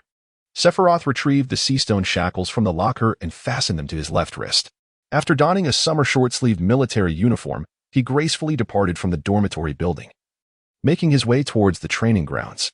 During his time returning to Water City, aside from his daily sword training, he had scarcely engaged in any substantial physical exercise, particularly when in the company of the Boa sisters. Consequently, he had recently begun to notice a slight dullness in his physical responses. On the military academy's training field, delicate white snowflakes descended from the heavens, enveloping the entire world in a pristine blanket of silver. 932, 933, 934. Sephiroth supported himself with both hands, performing push-ups with rhythmic precision. Drops of sweat trickled from the tip of his nose, gradually melting a small hole in the snow-covered ground beneath him, from which a waft of steam rose. After enduring relentless training, his physique had transformed from its former frailty. Beneath his military uniform lay well-defined muscles, exuding a breathtaking allure of strength and power without appearing cumbersome or unwieldy. Having worn the low-purity seastone shackles for some time, he had begun to adapt to their physical constraints. He contemplated whether to switch to high-purity seastone shackles next. The stronger the inherent ability of the individual, the less effective the seastone suppression became. Some could even disregard its debilitating effects entirely. otherwise Queen of the Beast Pirates, upon affixing high-purity sea-stone shackles to Charlotte Linlin, would not have needed to hastily administer 100 doses of potent anesthetics. Thus, Sephiroth set himself a long-term goal to train his body to such a degree that even when shackled by sea-stone, he could still wield the power of Haki. Naturally, this was destined to be a distant aspiration, with its realization remaining uncertain. Tap, tap, a pair of black high-heeled shoes crunched through the snow, coming into the view of the silver-haired youth. With his hands on the ground, he lifted his gaze to behold a pair of long, snow-white legs. And beneath her black shorts, a spider tattoo adorning her right thigh. With a long blade hanging at her waist, Guion covered her mouth and chuckled. Hee hee. Sephiroth. My dear little brother, it has been a while. Where have you been frolicking lately? I returned to my hometown, Water City. Sephiroth did not cease his vigorous exercise, continuing to perform push-ups with unwavering determination. I have heard that you acquired the grim blade from the Sky Marshal. Are you accustomed to wielding it? Shizuka's gaze inadvertently lingered on the ebony longsword, sheathed in the snow beside the silver-haired youth. In truth, she had recognized this blade long before. When she distinguished herself in battle and was promoted to junior officer, General Tsuru had recommended her to the Naval High Command, asserting that, despite her youth and gender, she possessed the prowess of a swordmaster, making her worthy of cultivation. Thus, General Tsuru had escorted her to the naval armory, allowing her to select a weapon from a myriad of renowned blades. In that moment, guided by her instincts as a swordswoman, she immediately identified the menacing aura emanating from the grim blade. Upon learning of the blade's extraordinary nature, she had contemplated the idea of taming and mastering this cursed sword.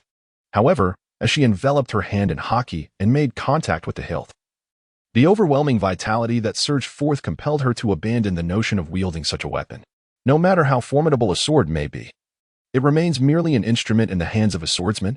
Shizuka, confident in her own talent and already a swordmaster, did not believe it wise to sacrifice her own vitality in a desperate attempt to harness the power of that cursed blade, seeking a shortcut to become a grand swordmaster. Even if that blade rivaled the might of the supreme greatsword, it was not worth the cost. General Tsuru had once imparted to Shizuka that the last swordsman to fully master this blade was a fleeting grandmaster of the dual sword style, who, despite possessing the capability to claim the title of the world's greatest swordmaster, ultimately faded into obscurity, lost to the annals of time. It was likely that this dual sword grandmaster had succumbed to the very sword that now lay before her. Thus, in the armory, she chose a renowned sword named Jinbaira, the only blade among the illustrious collection that, under the oppressive aura of the grim blade, still retained its own fierce spirit. This sword is powerful, yet I have yet to fully acclimate to it. After completing 1,000 push-ups, Sephiroth exhaled deeply, casually retrieving the grim blade from the ground and rising to his feet. Lastly, he brushed off his palms, shaking off the dust. Heed my sister's advice. This cursed sword is far too perilous. Once you find a suitable alternative, return it to the Sky Marshal. No, I have grown fond of this blade. I have no intention of parting with it. Alas, to become a grand sword master indeed requires a worthy blade. Yet to wield a cursed sword at the expense of life is simply not worth it. Indeed, your reasoning is quite sound. Sephiroth nodded in agreement, clearly resonating with the other's sentiments. In response, Shiwan placed a hand on her forehead and sighed lightly. Then you should hurry and exchange a blade with Commander Kong. There are many truths in this world, but I need not abide by them all. With that, Sephiroth chuckled lightly, sheathing his cleaver back at his side before turning away to walk into the distance, evidently unwilling to continue this discourse with the tall, elegant woman. Oh well, do as you please. Shiwan crossed her arms and gently shook her head. As friends, she had expressed all that needed to be said. It is futile to reason with the obstinate. Let him be. The night sky was adorned with countless twinkling stars, radiant and resplendent. This evening, the Navy headquarters held a grand New Year's Eve celebration at the Olis Square in Marinvando. The biting cold wind swayed the blazing orange flames of the bonfire, flickering uncertainly. The slightly chilly atmosphere did not dampen the enthusiasm of the naval soldiers, who gathered around long tables laden with sumptuous food, clinking glasses and reveling in merriment. At the center of the square, a makeshift stage hosted a variety of performances, with individuals taking turns to sing, dance, and entertain. This bonfire gathering was organized by the Navy headquarters for those soldiers whose families were absent from Marinvando and could not return home for the new year. Thus, the attendance was modest, with just over 3,000 participants. At one long table filled with military academy students, the sounds of clinking glasses, laughter, and playful banter filled the air. At the end of the table, Sephiroth diligently tackled the steak before him with knife and fork. Across from him sat Maynard, with Smoker beside him. Zifa, clad in black sunglasses and a cigarette dangling from his lips, approached the table of military students with a jovial expression, hands clasped behind his back. He called out to the students, "Ha ha ha. It's New Year's Eve, you rascals. Have fun tonight. Revel to your heart's content. As your teacher, I feel compelled to present you with a New Year's gift." Suddenly, silence fell. The students' smiles froze, a wave of unease washing over them, many awkwardly swallowing their food. This old man had a penchant for tormenting them with unexpected drills. Who knew if they would be subjected to a surprise training session tonight? "My favorite drink is sherry. It may not be extravagant, but it is a token of my appreciation. I shall gift each of you a bottle as a New Year's present," Zifa declared, gesturing behind him. In the next moment, Suazwa arrived wheeling a cart laden with over a dozen boxes of sherry to the table. With this sight, the military students collectively exhaled in relief, their worries dissipating as the atmosphere around the long table grew lively once more. Some, already tipsy, began to pull Zifa into their revelry, and he, with a hearty laugh, did not refuse but joined in their merriment. Sephiroth reached for the sherry that Reza had sent over, pouring a third of it into a stemmed glass. He gently swirled the pale golden liquid before bringing the glass to his lips for a delicate sip. The drink carried a subtle fruity aroma, its flavor intricate, fresh, dry yet full-bodied, with a hint of saltiness intertwined with bitterness. Overall, it was quite pleasant, though it paled in comparison to the exquisite red wine worth 500,000 berries that they had indulged in not long ago. Across from him, Maynard, having consumed copious amounts, was beginning to feel the effects of the alcohol. Bang, bang. Maynard raised his fan-like right hand and began to slap it against the long table, exclaiming, "The most humiliating defeat I've ever faced in a fight was against Sephiroth on that battleship. If only I hadn't underestimated you, I would never have been taken down in a single blow. Sephiroth, dare you challenge me again? This time, let us see who is stronger at arm wrestling. The loser must finish this bottle." With that, he slammed an unopened bottle of tequila onto the table between them. "You're drunk." "Stop it," Sephiroth replied, exasperation evident on his face. Witnessing the spectacle, the eager military academy students began to cheer and incite the competition. The silver-haired youth glanced around at the onlookers and then at Maynard across the table. With a resigned sigh, he nodded and said, "Fine. Let us do it. But let us agree. No use of Haki." Maynard, as if struck by a sudden thought, quickly added. At this, Sephiroth's eyelid twitched slightly, realizing that beneath the facade of this seemingly honest and straightforward giant, there lay some cunning intent. Without the enhancement of Haki, Sephiroth stood at a mere 201 centimeters, while Maynard towered at 252 centimeters. Sephiroth's well-proportioned muscles could not compete visually with Maynard's robust physique. This was clearly a setup. After clearing away the food, plates, and glasses from the long table to create ample space, they placed their hands on the table, interlocking their wrists, and began to exert their strength. Meanwhile, on a makeshift stage, Guion, dressed in a loose pink kimono, gracefully held a folding fan. As soothing instrumental music played, she elegantly glided onto the stage, performing a captivating dance. Amidst the cheers of the military students, the arm wrestling match between Sephiroth and Maynard escalated to an intense climax, their foreheads glistening with exertion. Teeth clenched, and even the long table began to tremble slightly. Suddenly, Sephiroth's expression was one of astonishment as he raised his left hand, pointing towards the stage, and exclaimed, "Look, Eon has exposed herself." With that, the military cadets instinctively turned their heads towards the stage. Even Maynard, who was engaged in an arm wrestling match with him, was no exception. Where's the exposure? Could it be that she was not wearing any underwear? How unfortunate. A group of lecherous individuals, including Sephiroth, silently muttered to themselves. Upon hearing his declaration, Guion, who had been dancing on stage, suddenly froze, her movements becoming somewhat awkward. In the next moment, taking advantage of Maynard's momentary distraction, Sephiroth exerted force on his wrist, and with a resounding bang, he forcefully slammed Maynard's hand down onto the table. At that moment, everyone finally grasped the situation. Sephiroth had played them all. Maynard, slamming his hands on the table in frustration, exclaimed, "Wow, you deceived me. I refuse to accept this." "Nonsense. Guion truly did expose herself. It's just that you didn't see it. Just because you didn't see it doesn't mean it didn't happen. Besides, who told you to turn your head and look?" With an expression of smug satisfaction, Sephiroth forcefully slammed a bottle of tequila down before Maynard, signaling him to fulfill his promise without delay. Upon hearing this, Maynard clenched his teeth in anger, yet he did not attempt to evade his obligation. After uncorking the bottle, He proceeded to gulp down the entire contents in hearty swigs. Subsequently, he let out a loud belch and collapsed onto the table, mumbling incoherently, "I refuse to accept this. We shall compete again next time." Having thoroughly indulged, Sephiroth eventually rose from his seat after engaging in casual banter with other military academy students. He hummed a whimsical tune as he stepped away from Olis Square, heading towards the dormitory. Bong, bong, bong. The resounding and sonorous chimes of the clock began to echo across Olis Square, heralding the arrival of the new year. At the Marinvondo Military Academy, beneath the dormitory. As Sephiroth pondered deeply with his head bowed, he was unexpectedly confronted by Guion, clad in a loose pink kimono. The tall, elegant woman bore a somber expression, a slight smirk playing at the corners of her mouth. She tightly gripped her folding fan, her entire demeanor shrouded in an air of palpable tension. "How fortuitous!"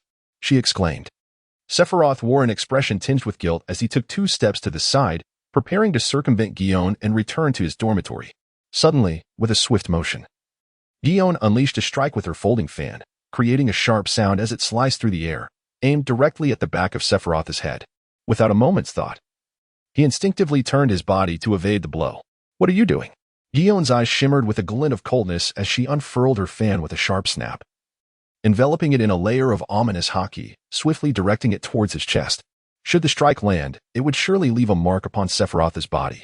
In response, both raised their hands to defend, delivering a punch to the side of the fan that forced it open. However, Guion, undeterred by her failed attempt, lifted her left foot, clad in traditional wooden clogs, and aimed a kick at his temple. With no other choice, Sephiroth hastily reached out and grasped her ankle. "What madness are you unleashing?" he thought, only to glance down instinctively, his face suddenly betraying a look of astonishment. At his words, Guion momentarily froze, her complexion rapidly flushing with indignation. Gritting her teeth, she enunciated each word with venom. "You will die." In that instant, Sephiroth comprehended the situation. It seemed that a careless remark he had made in passing had been overheard, leading Guion to genuinely believe she had suffered an embarrassing wardrobe malfunction, prompting her to seek retribution. As for the current predicament, he lamented, "This is an unfortunate misunderstanding." Sephiroth's expression was one of embarrassment as he hastily released his grip and turned to flee into the distance. Suddenly, a slender blue projectile, a flying slash, shot forth from the folding fan wielded by Juin, aimed directly at his back. In a moment of desperation, Sephiroth forcefully pushed off the ground, propelling himself into the air. However, Juin was relentless, continuing to swing her fan and unleashing a series of flying slashes towards him, forcing him to rapidly employ his lunar steps to evade in midair. In just a few moments, Sephiroth found himself perched atop the slanted roof of the dormitory, casting a fleeting glance behind. He was taken aback to see that this madwoman had also followed suit, utilizing her lunar steps to pursue him. "What do you want from me?" "Fine. I'll show you how to go back." Upon hearing these words, Juin's expression darkened further, her anger simmering. As she steadied herself atop the dormitory roof, she brandished her fan once more, determined to engage in a relentless confrontation with Sephiroth. "Hey, enough already," the silver-haired youth cursed, no longer holding back, and immediately began to counter her attacks. Juin, already fraught with frustration, executed her moves with glaring flaws. Her observation Haki cast aside in a fit of rage as she relentlessly charged at Sephiroth. Having consumed a fair amount of alcohol, the silver-haired youth felt the blood surging within him, igniting his own ire as they clashed repeatedly. Seizing upon a momentary lapse in Juin's defense, he deftly maneuvered, guiding her with his left hand while delivering a precise push to her abdomen with his right, causing her to stagger back several steps. However, to their mutual astonishment, Juin misstepped, tumbling downward. Witnessing this, Sephiroth swiftly rushed forward, wrapping his arms around her slender waist to halt her descent, pulling her back to safety. Ding! The final chime of the New Year's South bell at Olis Square slowly faded into the distance. On the rooftop, the two embraced, their eyes locking in an atmosphere thick with tension and unspoken emotions. Sephiroth's deep-set eyes lowered as he gradually leaned towards the enchanting visage of Guion, causing her heart to flutter wildly, a rosy hue blooming across her cheeks. She gently closed her eyes, her long lashes quivering slightly, as if anticipating something. She could even feel his warm breath caressing her face. Suddenly, bang! A brilliant flash erupted skyward, dispersing in a dazzling array of colors, blossoming into a vibrant firework display. Bang! Bang! In quick succession, a cascade of radiant fireworks ascended, illuminating the entire sky with their kaleidoscopic brilliance. This unexpected spectacle dispelled a hint of intoxication from Sephiroth. reigniting a flicker of clarity in his mind. Now, their noses were nearly touching. He could distinctly perceive the delicate fragrance wafting from Guillaume. And with just a gentle descent of a few centimeters, he could capture her soft, rosy lips in a kiss. However, Sephiroth resolutely restrained his impulses. Suppressing the tumult within his heart, he nearly brushed against Guillaume's nose, leaning close to her ear and whispering softly, "I truly apologize. It was merely an accident. Now, we are even, are we not?" Upon hearing these words, Guillaume's eyes flew open, a flicker of embarrassment mixed with annoyance crossing her face. She swiftly pushed the silver-haired youth away. In a final gesture, she raised her right foot, clad in traditional wooden sandals, and forcefully stepped down on Sephiroth's foot, causing him to grimace in pain. Humph. Now we are truly even. With that, Guillaume leapt gracefully, employing the moon step technique twice to slow her descent, landing steadily on the ground from the 6th floor. Sephiroth gazed at the tall, elegant woman as she swayed her hips, departing from his sight. He couldn't help but murmur softly, "What a pity. Had I not changed my mind at the last moment, I might have made a grand entrance to the new year." The following day, at 6 in the morning, at the Marinvando Military Academy's playground, Sephiroth, shackled with sea stone cuffs, was briskly running along the track. When he noticed Guillaume approaching his side, he smiled and greeted her. "Good morning, Guillaume." However, the tall woman merely huffed dismissively at his greeting and quickened her pace, leaving him behind. Before long, the lecherous grinning Haki appeared at his side, inquiring with great curiosity, "He. Sephiroth, have you two had a quarrel?" "Ah, it's quite complicated. It's not something I can explain in just a few words. Come on, tell me all the details, and I shall offer my counsel. I understand the hearts of women better than anyone," Haki said with a gossiping grin. At this, Sephiroth cast a sideways glance at him, retorting coldly, "You understand women's hearts? May I ask if you even have a girlfriend?" With that, Haki instantly crumbled, collapsing in a dejected posture on the track. Just yesterday, he had confessed his feelings to Miss Liliana, only to be told that she was getting married and requesting he no longer disturb her. On the beautiful Cambodia Islands. On island number 71, in the study of a grand villa, Sephiroth, dressed in a pristine white suit and draped in a black cloak, removed his white mask and sank into a lavish sofa, crossing his legs leisurely. Taisolo, seated on a single armchair, was buttoning up his white shirt while complaining, "Boss, why do you always come dressed so tightly, and why must you enter through the window? Can't you choose a more conventional way? Is it my fault? I seem to have interrupted your romantic rendezvous," Sephiroth replied with an air of resignation, shrugging his shoulders. When he transformed into a swarm of black bats and arrived at the study's balcony, he found Taisolo entwined with Stella in a rather intimate moment. The atmosphere was undeniably awkward for all three. Fortunately, Stella was the first to recover. She quickly feigned nonchalance, hastily exiting the study and closing the door behind her. Taisolo, feeling the awkwardness, cleared his throat and shifted the topic. "Ahem. Boss, let's discuss serious matters. You previously asked me to help find the technique to imbue weapons with the powers of the devil fruit. I have, through some connections, located a seller." As Sephiroth delicately lifted the exquisite porcelain teapot, pouring crimson tea into the cup, he casually inquired, "Oh, who is the seller?" Upon hearing the response, he might not believe it, for the seller is none other than your Navy's chief scientist, Vegapunk. Ha! At this revelation, Sephiroth was momentarily taken aback. Pausing in his gesture of cradling the teacup, he had considered that the seller could be Vinsmoke Judge or perhaps the notorious Queen of Plague. Even certain factions within the underworld, but he never anticipated that it would be Vegapunk. What was the asking price? 200 billion berries. Pfft. Sephiroth abruptly expelled the fine red tea he had just sipped, startling Taisolo, who hastily sprang to avoid the spray and narrowly escaped disaster. "What did you just say?" 20 billion berries, Taisolo replied weakly. "Goodness, why doesn't he just go steal it?" Upon confirming the transaction price, the silver-haired youth began to mutter in exasperation. The devil fruits are not merely ordinary commodities. Rather, they are exceedingly rare and elusive treasures. In other words, the technology to enable weapons to consume devil fruits is merely an obscure science, something that appears grand but holds little practical value. I, too, am perplexed as to why the other party would demand such an exorbitant price. They seem to mention that it includes the principles of genetic factors. Should I perhaps seek out others to see if they possess this technology? Taisolo suggested tentatively. No. Wait. Are you certain that Vegapunk is the one selling this technology? With the Navy around, he shouldn't be short on funds, right? I am not entirely sure. It is said that he wishes to research a particular project. However, the Navy rejected the funding for it, and I happened to establish a connection with him, which led to this price being quoted. If we could establish a line of communication with Vegapunk, spending this 20 billion would undoubtedly be worthwhile. How much capital can the company currently mobilize? Without jeopardizing the company's operations, we can allocate up to 15 billion berries. However, if it reaches 20 billion, it would pose a significant challenge. At that point, the company might struggle to pay employee salaries, and we would need to delay payments for goods, which would adversely affect the company's reputation. So, in other words, I must gather at least 5 billion berries? Sephiroth gently stroked his chin, unconsciously murmuring to himself. In truth, there were indeed ways for him to amass such a considerable sum of money. Tetsolo had already consumed the gold fruit. All he needed to do was escort him to the Sky Island and thoroughly plunder the golden country of Shandora, which would undoubtedly yield far more than 200 billion berries. The idea was splendid, and the feasibility was quite high. However, his vacation was nearing its end.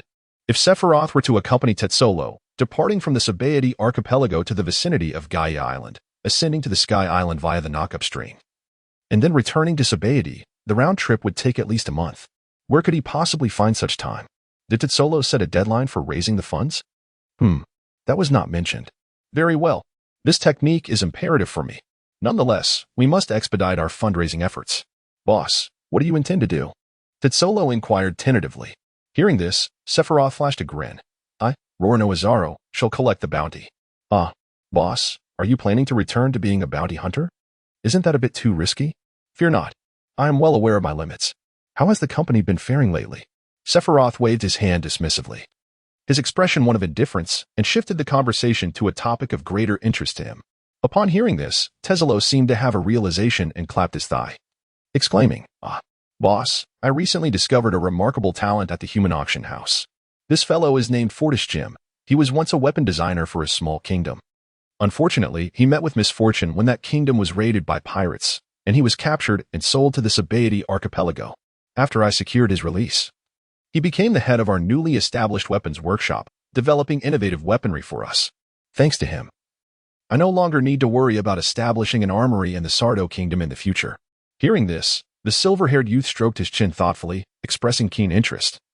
I see. It appears I need not personally delve into weapon design. Allow me to share some weapon design concepts with you. Have Jim experiment with them. After concluding his discussion with Tetsolo, Sephiroth resumed his guise as the pirate hunter, Rorno Azaro. During the remaining days of his holiday, he stationed himself at the Sabaody archipelago, utilizing bats to patrol the area in search of pirate activity. From the notorious supernovas with bounties exceeding 100 million to the small-time pirates with bounties in the millions, none escaped his wrath. He dispatched them all, delivering their corpses to the naval base to claim the bounties. In his quest to maximize profits, he even took the time to locate the pirate cruise vessels, scavenging every last belly from them. In no time, the tales of the pirate hunter Rorno Azaro's resurgence in the Sabaody archipelago, where he hunted pirates with abandon, graced the pages of the World Economic News once more, prompting some timid pirate crews to halt their advance into the New World and opt instead to linger in the calmer waters of the Grand Line. This situation persisted until the commencement of military school, at which point Sephiroth returned to the bustling and fulfilling life of a military student. On Sabaody archipelago, at Island No. 52, 3 pirate ships, each bearing different flags, gradually docked at a secluded shore. Upon one of the 2-masted ships, a tall man with dreadlocks, standing at a towering 2 meters and sporting a thick beard, addressed his crew with a serious demeanor. Brothers, we have ample supplies of food and fresh water. The pirate hunter Rorno Azaro frequently prowls the Sabaody archipelago, so I suggest you remain aboard. Once I locate a coating craftsman to finish our ship's coating, we shall set sail directly for Fishman Island. Haha. Victor, I never imagined you to be such a coward. Have you been thoroughly frightened by that pirate hunter? No wonder you sought an alliance with us. You once claimed you would join forces to seize territory in the New World. Surely, you are not merely a timid soul. Are you? The speaker was a hefty man, standing 2 meters tall and round in stature. As he spoke, he nonchalantly consumed a long knife, making a loud crunching noise. Mocking the long-handed Victor, he and his crew disembarked from a 3-masted ship clad in iron plating. Haha. Jones is right, Victor, your cowardice is quite astonishing. I seriously question how you earned that bounty of 160 million. How about this? Given your decent bounty, why not simply join my pirate crew? This speaker was a muscular giant, standing at 2 meters and 90 centimeters, clad only in black shorts, with a buzz cut. His name was Gilman, a supernova pirate with a bounty of 210 million berries, possessing the power of the paramecia-type quick-slice fruit. Accompanying him and mocking the long-handed victor was the hefty Jones, who had a bounty of 180 million berries and possessed the power of the paramecia-type swallow fruit. You insist on bringing your crew into danger. Do as you wish. I must be responsible for my men, Victor replied coldly, surveying the two pirate crews that had already disembarked, his tone imbued with frost. Temporary alliances among pirates are often fragile. Were it not for his desire to establish a foothold in the perilous New World and seize a territory to serve as a base, he would not have joined forces with these two. Suddenly, as the members of the two pirate crews moved a considerable distance away, a thick black mist enveloped them, obscuring their vision, and a dark domain with a diameter of over 100 meters took shape in an instant. What is happening? Jones exclaimed in horror. Instinctively, he activated his swallow fruit ability, merging the consumed materials within him, transforming into a metallic humanoid. Cannons sprouted from his shoulders, his left hand morphed into a machine gun, and his right hand became a large cleaver. Among the group, Gilman remained the most composed, swiftly transforming his entire body into a blade-like form while using Kinbunchika Haki to sense the movements around him. Seeing this, Victor, who remained on the pirate ship, furrowed his brows, his expression grave. He contemplated for a moment before ultimately deciding to descend and assist his allies. After all, they were comrades. Should he stand idly by while they dealt with the assailants, they might seek retribution once victorious. Victor leaped down, landing firmly on the ground. In an instant, his form expanded, transforming into a green mantis-like creature. His once slender arms morphed into massive forelimbs, glinting with a threatening edge. Quick, go support them. Though the crew members aboard the ship felt some reluctance, they had no choice but to comply with their captain's order, swiftly jumping off the ship. Amidst the black mist, a slender figure emerged, wielding a standard cutlass, swiftly weaving through the ranks of pirates. With each calculated swing, lives were extinguished without mercy. The assailant's strikes were precise and efficient, embodying the essence of a killing machine. Enemies are upon us. Kill him. Over 100 pirates, engulfed in the pitch-black mist, were consumed by a wave of dread. Upon hearing the commotion beside them, they instinctively raised their guns and began firing. Bang! Bang! Gunfire erupted, and several bullets ricocheted against Gilman's blade-like body, sending sparks flying. Enraged, he bellowed, "Cease fire. Come down." In contrast to the steel-like resilience of Gilman and Jones, Victor found himself unlucky, sustaining 5 gunshot wounds from bullets that rained down from all directions. While his life remained intact, his mobility was compromised. Just as he cursed under his breath, preparing to retreat back to the ship and observe from a distance, a figure clad in a black robe, donning a sinister smiling mask, suddenly appeared before him. The newcomer wielded a standard longsword, shrouded in black Haki, and swung it down fiercely, striking Victor in the chest and sending blood gushing forth as he collapsed to the ground. Just as Sephiroth prepared to deliver a fatal blow to the newcomer's neck, Gilman sprang into action. The buzz-cut man shot forward like an arrow, his right hand adorned with 5 blade-like claws, enveloped in a layer of black Haki. Clang! Sephiroth swiftly altered his stance, deflecting the opponent's claw strike, and in a moment of urgency, he retreated slightly. At that moment, Jones, who was a beat behind, finally grasped the situation. He hastily raised his left hand, aiming the submachine gun at the two, and unleashed a frenzied barrage of gunfire. Sephiroth understood that if he continued to remain locked in a stalemate with the crew-cut man, he would undoubtedly be reduced to a pincushion. Gritting his teeth, he braved a claw strike that left 5 deep gashes, exposing bone, all while evading the chubby man's machine gun fire, finding refuge over 10 meters away. Before he could fully stabilize himself, Gilman, undeterred by the barrage, charged at him once more. This time, Sephiroth was prepared. He unleashed a low growl, emitting an invisible sound wave while drawing a revolver from his right hip, enveloping the bullet in his armed Haki. Bang! The pitch-black bullet erupted from the barrel, aimed directly at the crew-cut man's brow. Yet, the latter's observation Haki had already predicted the bullet's trajectory, prompting him to dodge by tilting his head slightly. However, a bizarre occurrence unfolded. The bullet inexplicably curved. Originally on a straight path, the bullet's trajectory was altered by the sonic interference, redirecting towards the man's chest. Indeed, observation Haki was the power of hearing, but unfortunately, when the attack approached the speed of sound, it could only forecast a general trajectory, unable to make real-time adjustments. When a supersonic bullet interacted with a sonic wave, the rudimentary observation Haki became utterly ineffective. To perceive such changes, one would need the advanced observation Haki that could foresee the future. Clang! Upon striking Gilman, the bullet merely pierced his clothing, leaving a shallow mark on his chest. igniting a spark. Witnessing this, Sephiroth frowned slightly. He had not anticipated that even after altering the bullet's trajectory with his Haki-infused sound wave, it would fail to inflict damage. Realizing the bullet's feeble power, Gilman, initially tense upon sensing the anomaly, found he could easily disregard the attack. Meanwhile, the rotund Jones approached Victor. And upon discovering he was still alive, he grinned widely, opening his mouth to an alarming degree, measuring over 1 meter in width and 2 meters in length. Following that, he suddenly devoured Victor whole. On the shores of island number 52 in the Shambird archipelago, glug. After consuming the Mantis Man Victor, Jones' form abruptly transformed. He morphed from a 2-meter-tall hefty figure into a slender metallic Mantis Man over 4 meters high, equipped with artillery, machine guns, long blades, and thrusters. Virum. The thrusters on the back of the metallic Mantis Man roared to life, emitting fierce flames and generating immense thrust, propelling him towards the fierce clash between Sephiroth and Gilman. Whoosh. Whoosh. The metallic Mantis Man swung 2 alloy Mantis axes from his forearms, aiming for the youth's neck and chest, forcing Sephiroth to retreat hastily. Gilman's swift cut-fruit ability was indeed formidable, and with the opponent's Haki not to be underestimated. Sephiroth could only leave white marks on Gilman's body with his standard long knife, unable to breach his defenses. Now, with the addition of the metallic Mantis Man in the fray, the battle grew increasingly intense. Seeing the metallic Mantis Man charge again, Sephiroth reluctantly discarded his ineffective revolver, swiftly reaching for the butcher's knife that hung at his waist. Drawing it in one fluid motion, the flash of crimson blade light.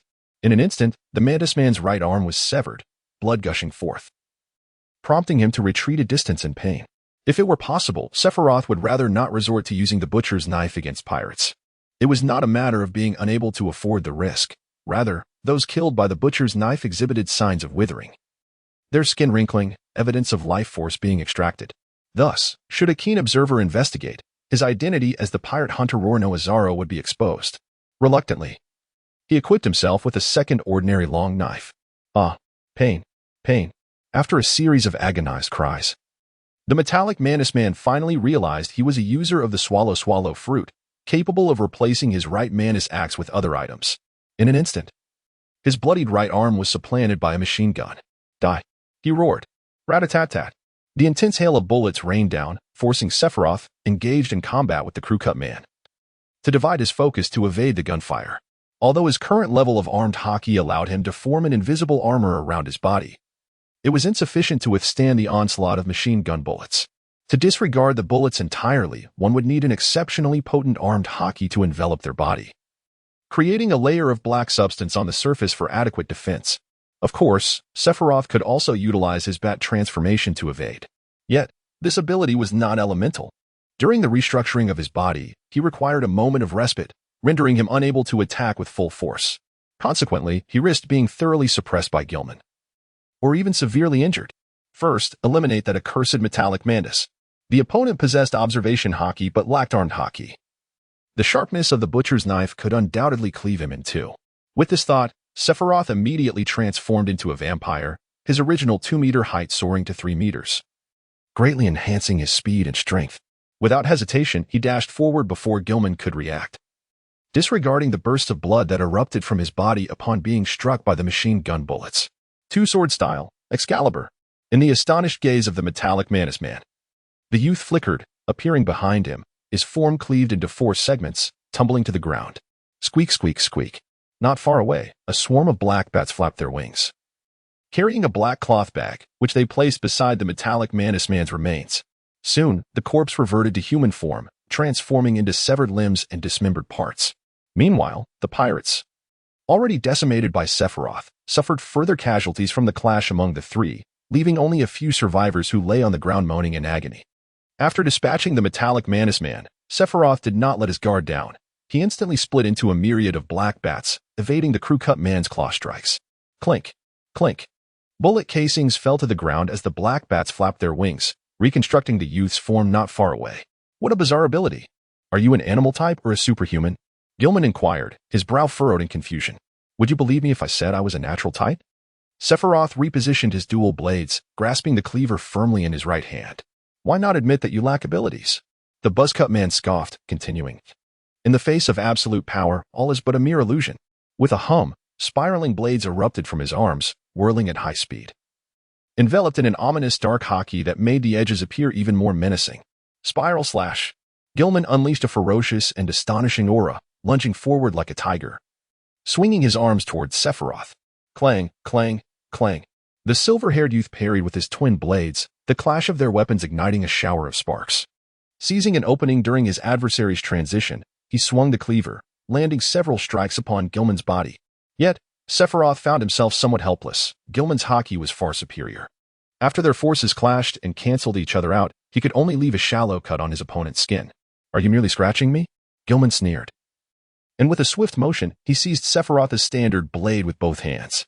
The dark haki, propelled by Gilman's rapidly rotating arms, began to entwine and surge forth, ultimately bursting into the blade itself. Bang! To the silver-haired youth's astonishment, the longsword in his left hand suffered a spiraling haki impact, shattering from within and breaking into several pieces that fell to the ground. This was a sophisticated application of haki. Generally, haki can be used for body hardening and weapon enhancement. This technique can be executed by anyone possessing a certain amount of haki. The only distinction lies in its intensity.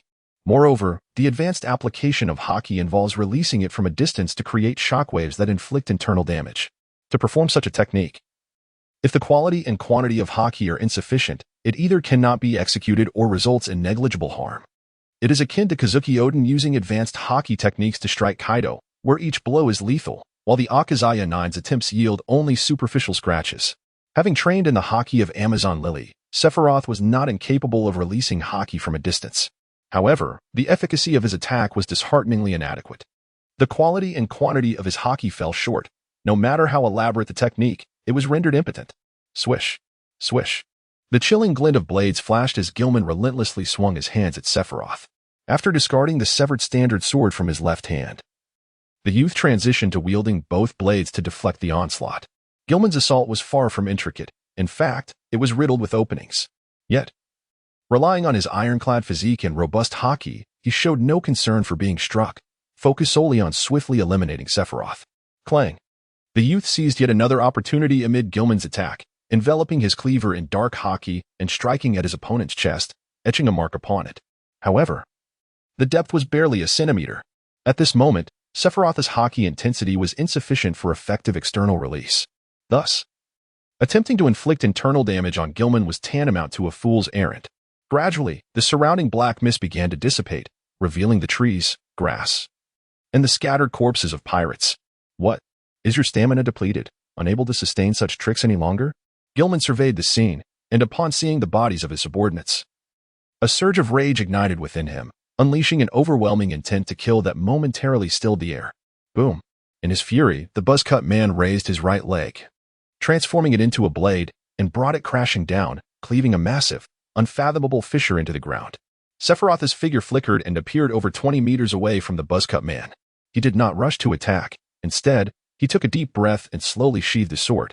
It was not a matter of insufficient stamina, but rather, he needed to concentrate all his attention on the upcoming battle, without being distracted by the manipulation of the dark mist. "Huh? Is that all you've got? Mere scratches? I suggest you cease your futile struggles and accept your fate.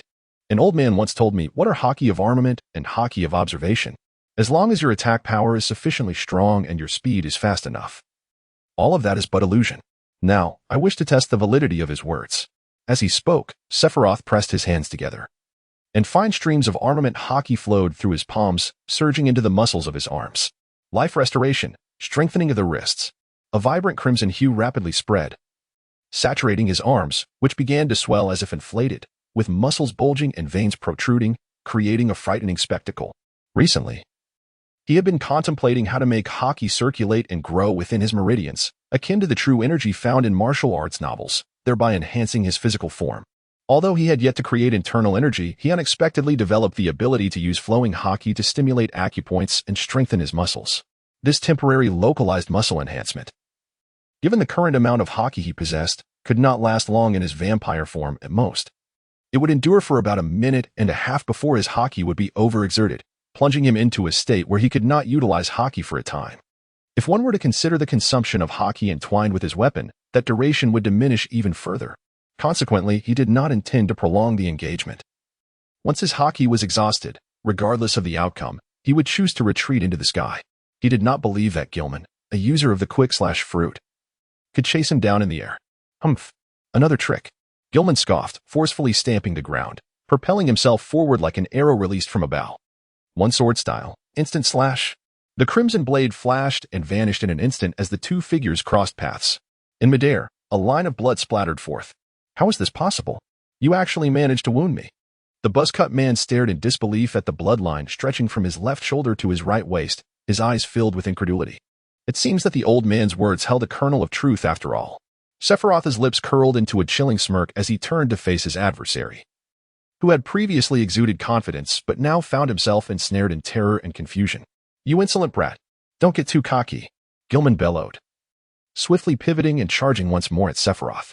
Yet this time, a flicker of hesitation clouded his eyes, and his assault lacked the previous ferocity and dominance. However, the agitated Gilman had already revealed significant vulnerabilities. He could no longer rely on his observation Haki to predict the trajectory of attacks. The disparity in their combat skills had always been evident, and now, deprived of the assistance of observation Haki, he found himself in a precarious position. Soon, the tides of battle turned against him. He began to retreat step by step, ensnared in the intricate offensive and defensive patterns that Sephiroth had meticulously laid out. He suffered consecutive injuries to his torso, with 2 strikes landing squarely upon the initial wound, deepening and rendering it even more grotesque. One sword style, instant slash. Sephiroth, like a reaper of souls, swiftly darted past him once more, striking mercilessly at the opponent's already grievously wounded flesh. Thud. Gilman's body was cleaved in two, collapsing onto the grass, crimson blood gushing forth from the gaping wound.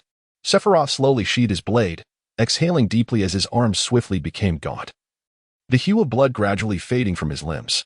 The final strike that cleaved through Gilman's form was solely attributable to the latter's psychological collapse.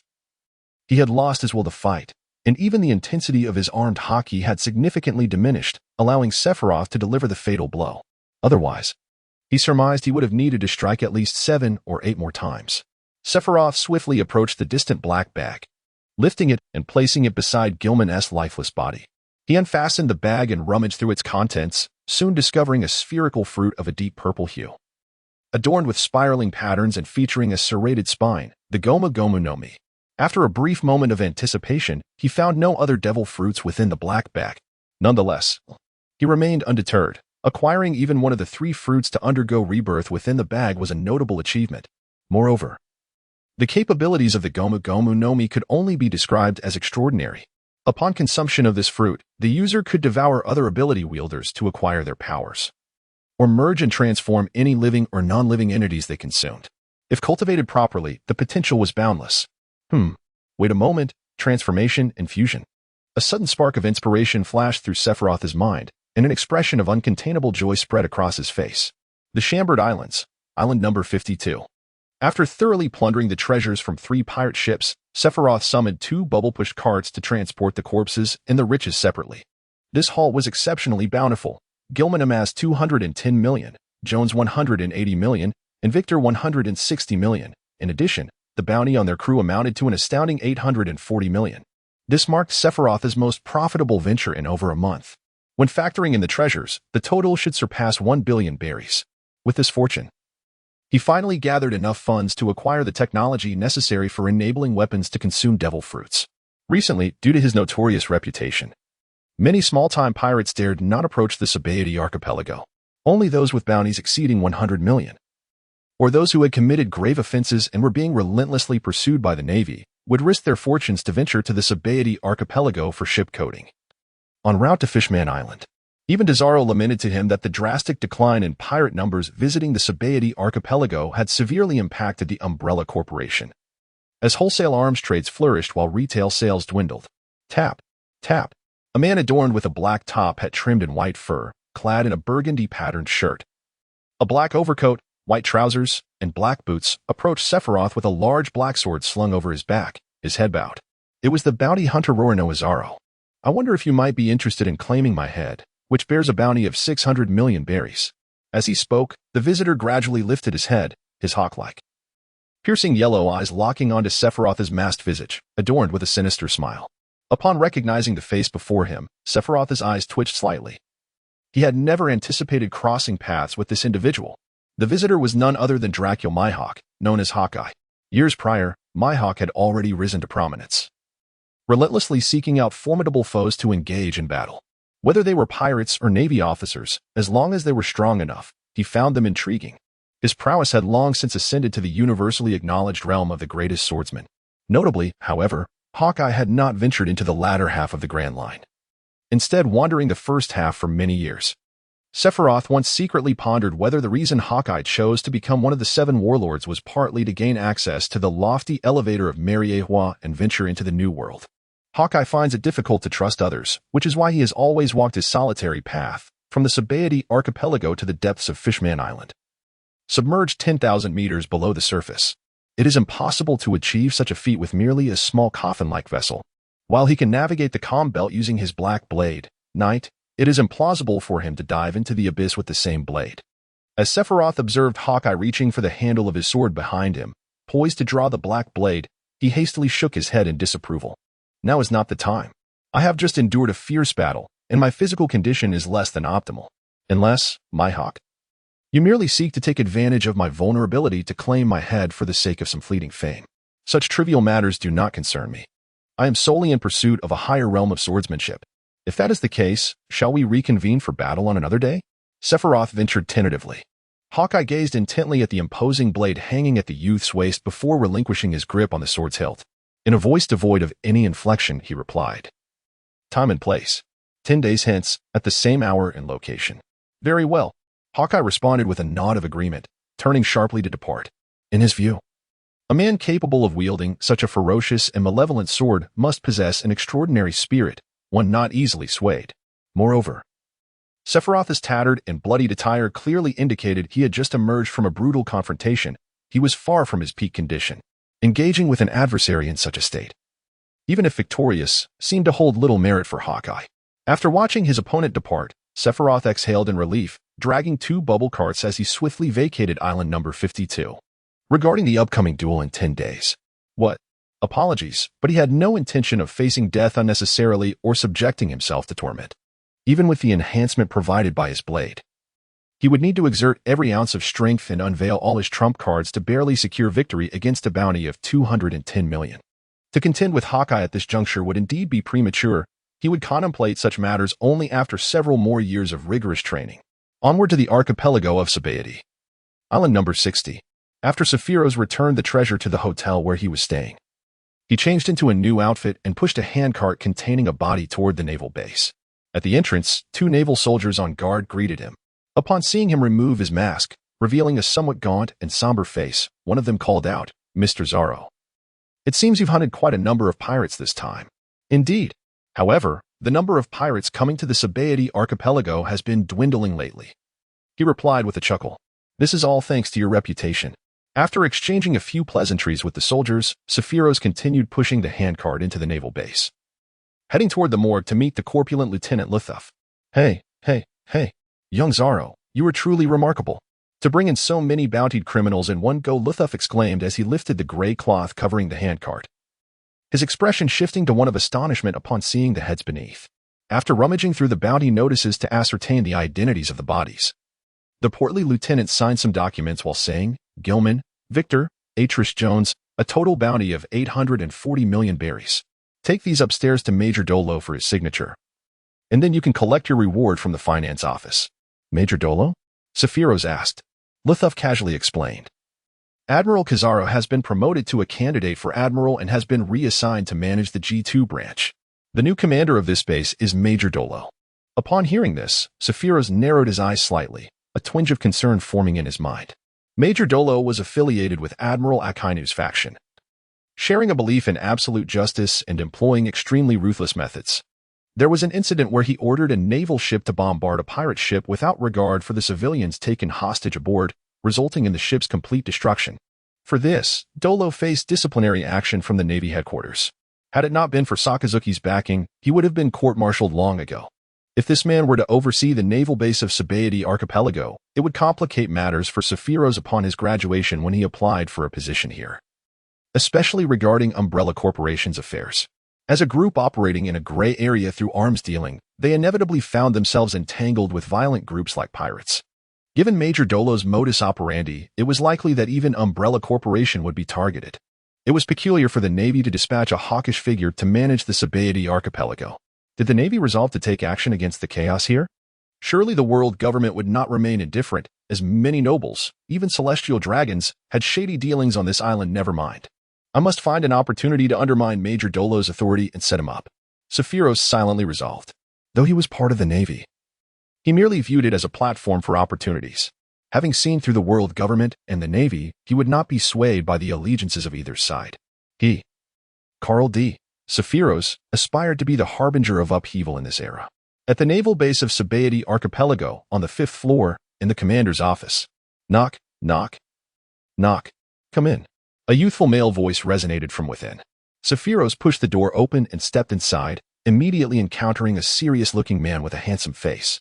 The room's layout bore little difference from when Kizaru was in command, except for a plaque on the wall inscribed with absolute justice.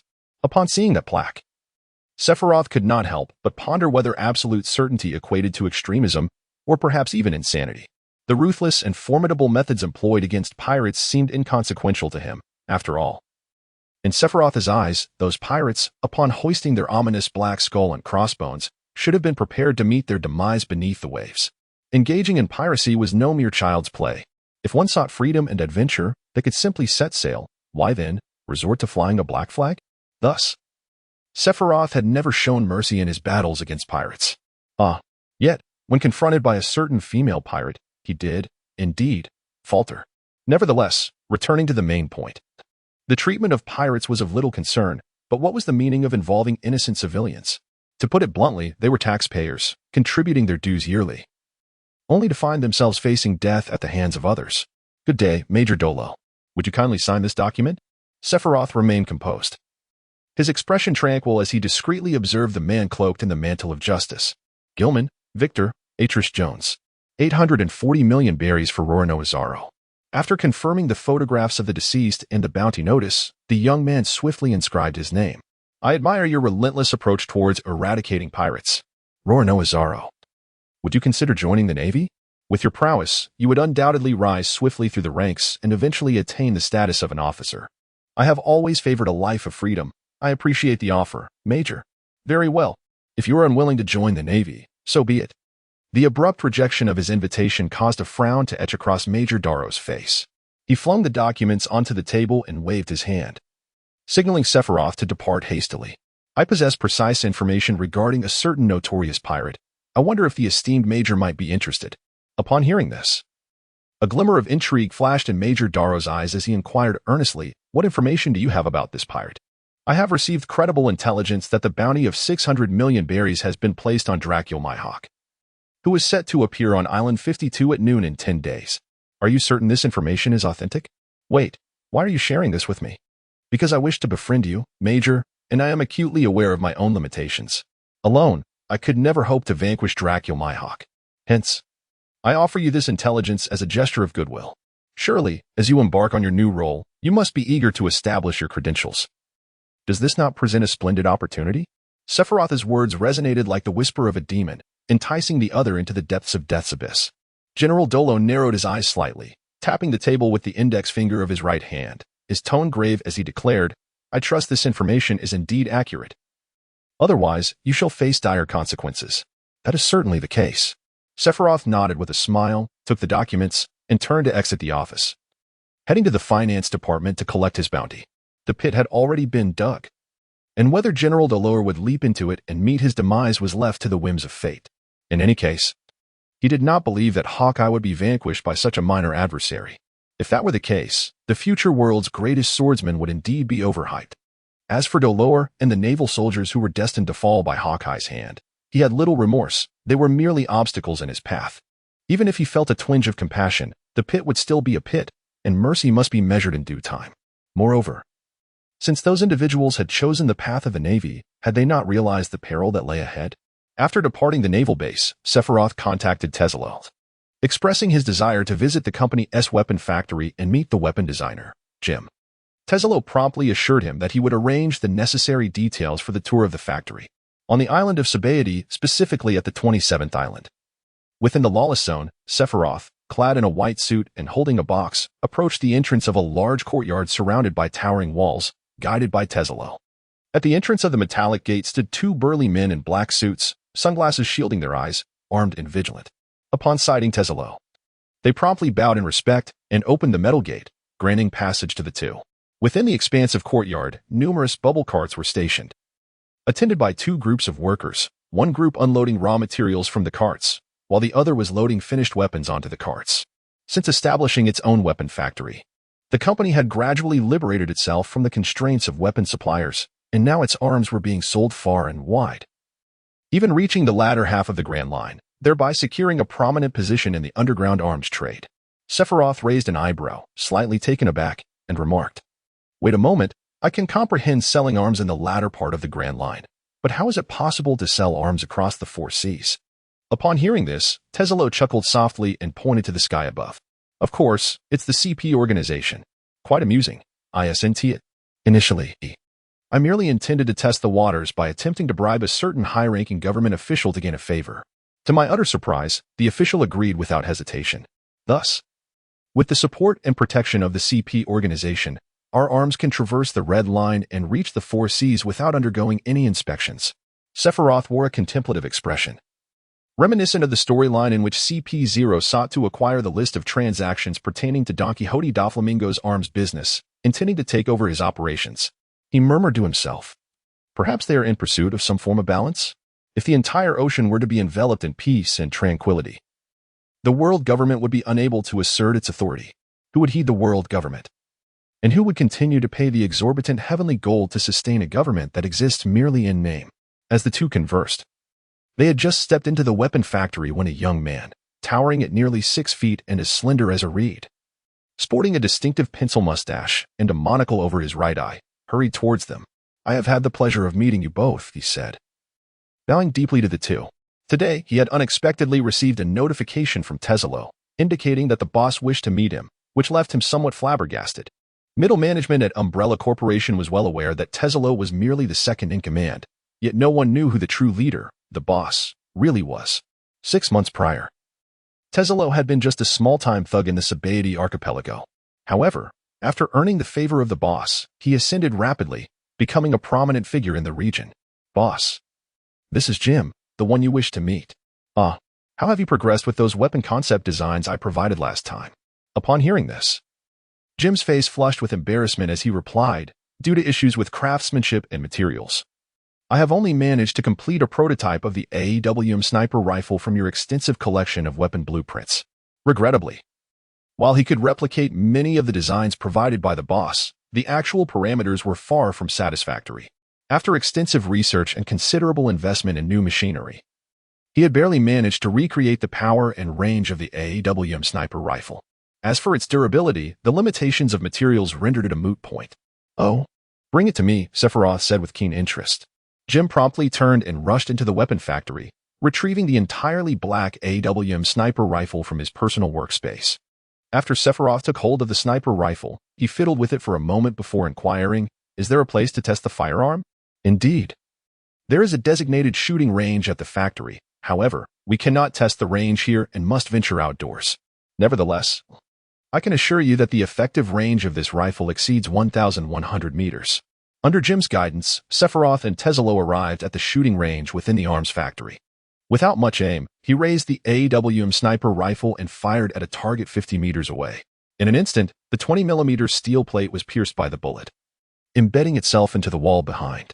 "Boss, I shall retrieve the target for you," Jim said, bowing slightly as he prepared to walk towards the distant target. "No need." Sephiroth replied, "The gun's power is quite impressive. I am thoroughly satisfied." Through his recent training, he had honed his observation Haki to a range exceeding 100 meters while in a focused state. In the absence of obstructions, he could swiftly perceive any subtle movements in the surroundings. Should his perception become somewhat vague, he could expand this range threefold. Typically, he did not engage his observation Haki to its fullest extent. Generally, he retained a sense of impending danger to prepare himself for sudden attacks. After all, who would remain diligently attentive to their surroundings, monitoring every rustle of the grass? Such vigilance can be quite exhausting. In the midst of an evenly matched battle, he would solely utilize his observation Haki to observe his opponent's every move, without diverting his attention to irrelevant matters in the distance. Human concentration has its limits. It is impossible to maintain acute awareness of the surroundings while simultaneously engaging in fierce combat with a formidable foe. It is akin to playing a game on your phone while simultaneously pondering complex calculus problems and attempting to follow a live broadcast of a football match.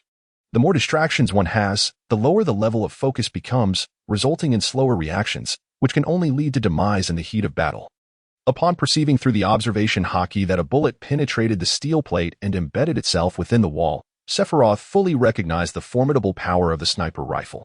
The firearm crafted by Jim poses a genuine threat to him. Should the bullets be sufficiently dense in number, it could even prove lethal. Moreover, if enveloped with armament Haki, its potency could elevate by several degrees.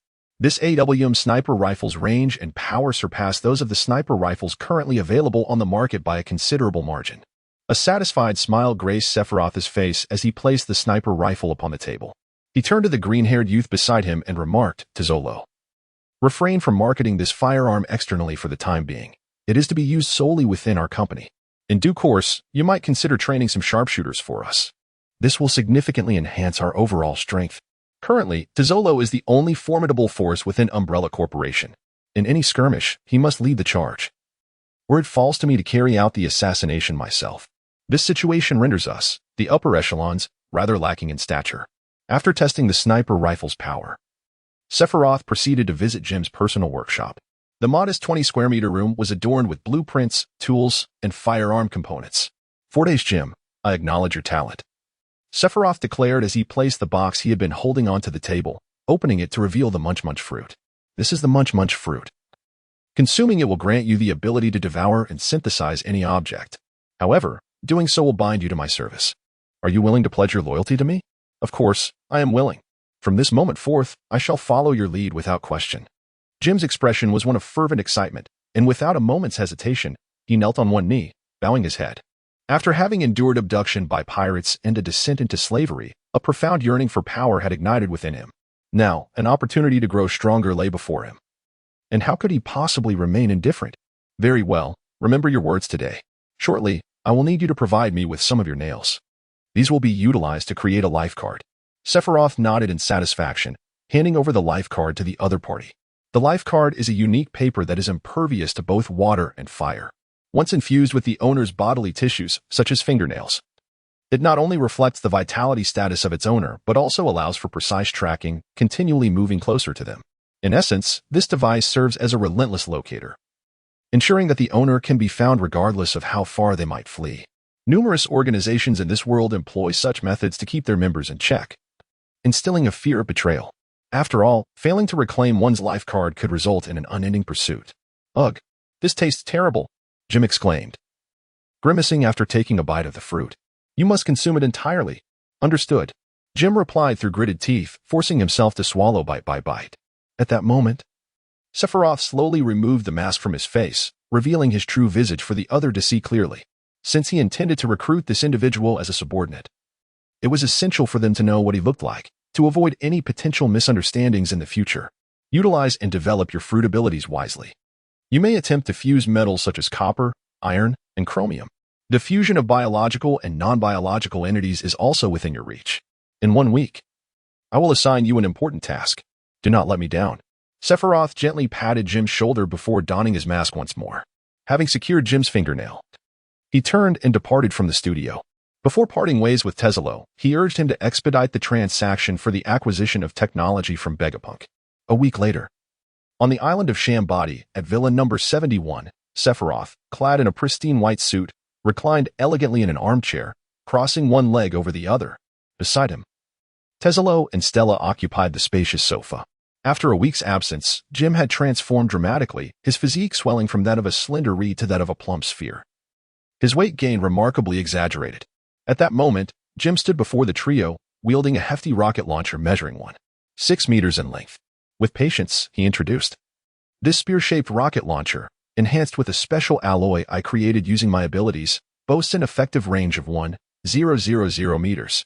Furthermore, when equipped with specially designed armor-piercing shells, it can obliterate even a medium-sized sailing vessel in an instant, although it falls short of the 2,500-meter effective range you requested." It currently stands as the most formidable weapon in our arsenal. Oh, then it's settled.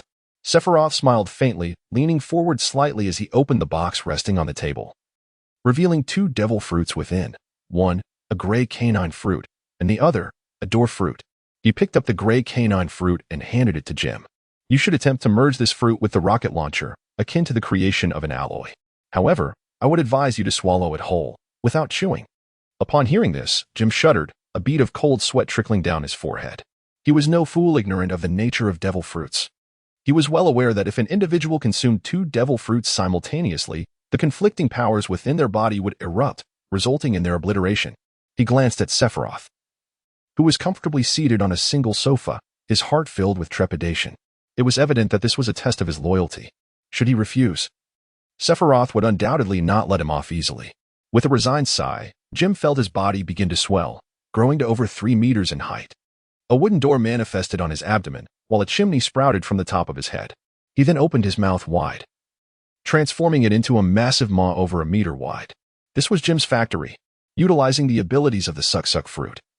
He had created a separate space within his body, enabling him to modify and merge both living and non-living entities.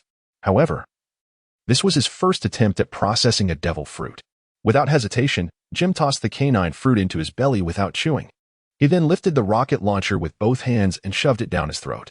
A cloud of black smoke billowed from the chimney atop his head, accompanied by a cacophony of clanging sounds emanating from within his stomach. With a decisive motion, Jim opened the wooden door on his abdomen, and a 2-meter-long gray wolf, covered in gray fur, stepped out. A woo. The wolf howled before opening its mouth and sticking out its tongue, plopping down on the ground, its tail wagging incessantly behind it. Despite its imposing appearance, the gray wolf exuded a comical air, reminiscent of a certain breed known for demolishing homes. Sephiroth took 2 steps forward, crouched down, and examined the gray wolf intently. To his astonishment, he discovered that the creature bore no components or traces of a rocket launcher. Thus, he tentatively inquired of the bewildered Erguzi, "Can you transform into a rocket launcher?" A woo. After letting out a howl, the gray wolf underwent a transformation, instantly becoming a rocket launcher that fell to the ground. Is this something that a half-beast can achieve? As Sephiroth's words faded, the rocket launcher on the ground trembled, and limbs, a tail, and a wolf's head emerged from its surface. The fusion and transformation capabilities of the devil fruit are nothing short of extraordinary, allowing for the seamless merging of 2 entirely unrelated objects. Quite remarkable indeed. From this moment forth, you shall be known as Era. After casually bestowing a name upon the gray wolf, Sephiroth stood up with a look of excitement, unsheathing the long blade that hung at his waist, and retrieving the door fruit from the box. This enchanted blade is exceedingly sharp and fierce. It would be wise to refrain from touching it and simply allow your mouth to grow wide instead. Having successfully fused with the devil fruit, Jim felt a newfound confidence surging within him. No longer overwhelmed by panic or fear, he opened his mouth wide, eagerly awaiting nourishment. Sephiroth grasped the blade with his right hand, gradually inserting the cleaver into Jim's throat, beginning from the hilt. Only when the long knife had fully penetrated Jim's abdomen did he casually toss the door fruit inside as well. After a brief moment, Jim reached out and opened the wooden door on his belly, and with a resounding clatter, the blue-black blade fell to the ground. Sephiroth crouched down, grasping the slaughtering knife firmly in his right hand. After meticulously sensing the transformation of the long blade, he gently swiped it through the air. In an instant, the front half of the blade vanished, reappearing beside him on the edge of the table. "What is this?" Tezzalo exclaimed, his face betraying a hint of astonishment at the sight of the bifurcated blade. It was merely the ability of the door fruit. I had carved out a spatial passage with the knife, allowing the blade to manifest in a different location, thus creating an unforeseen trajectory of attack. The 3 individuals observed closely, only to discern a remarkably fine, pale green fissure where the blade had disappeared. Sephiroth, by distorting space, temporarily constructed a separate realm using the door fruit, allowing him to disregard the relative positions of objects within the conventional 3-dimensional space. Upon witnessing the flawless fusion of both devil fruits, Tezzalo pondered aloud, "Boss, since Jim can integrate devil fruits with weapons, is there truly any need for us to acquire that technology? After all, the other party has yet to retrieve the technique. We could simply renege on the deal. No, we must still purchase the technology that enables weapons to consume devil fruits. However, our intent is not solely for this technology, but rather for the principles underlying the bloodline factor contained within it." "What purpose does that serve?" Tezzalo inquired, his expression one of confusion. As long as we can thoroughly comprehend and utilize the bloodline factor, we would be able to mass-produce devil fruits. At this revelation, the three present held their breath. Incredulity etched across their faces. Aren't devil fruits naturally occurring? Stella murmured. In response, Sephiroth smiled and shook his head. I'm not entirely certain of that, however.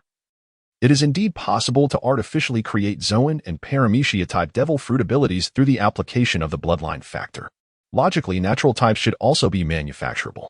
Tezelo gently stroked his chin, pondering aloud, if the so-called bloodline factor can artificially generate devil fruit abilities.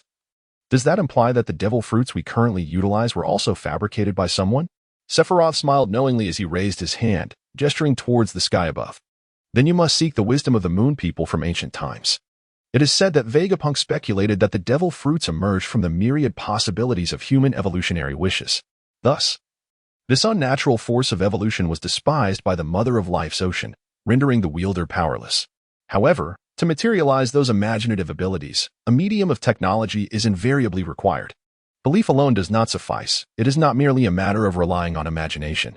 Therefore, after much contemplation, Sephiroth could only trace the origins of this phenomenon back to the moon people.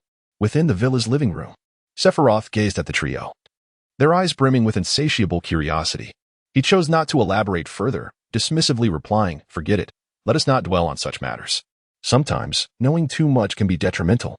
Sephiroth did not take the husky with him. Instead, he left it behind to serve as muscle for the Umbrella Corporation. After discussing matters concerning the company, the silver-haired youth donned his mask once more and wielded his cleaver, gently carving a rectangular portal in the air. With a push of his hand, he revealed the verdant realm that lay beyond the door. Sephiroth stepped inside, taking a moment to absorb his surroundings. He discovered that the alternate space temporarily constructed by the door fruit could expand or contract according to his will, while also granting him the ability to observe everything occurring beyond its threshold. It must be said that the door fruit is exceptionally suited for stealth and assassination.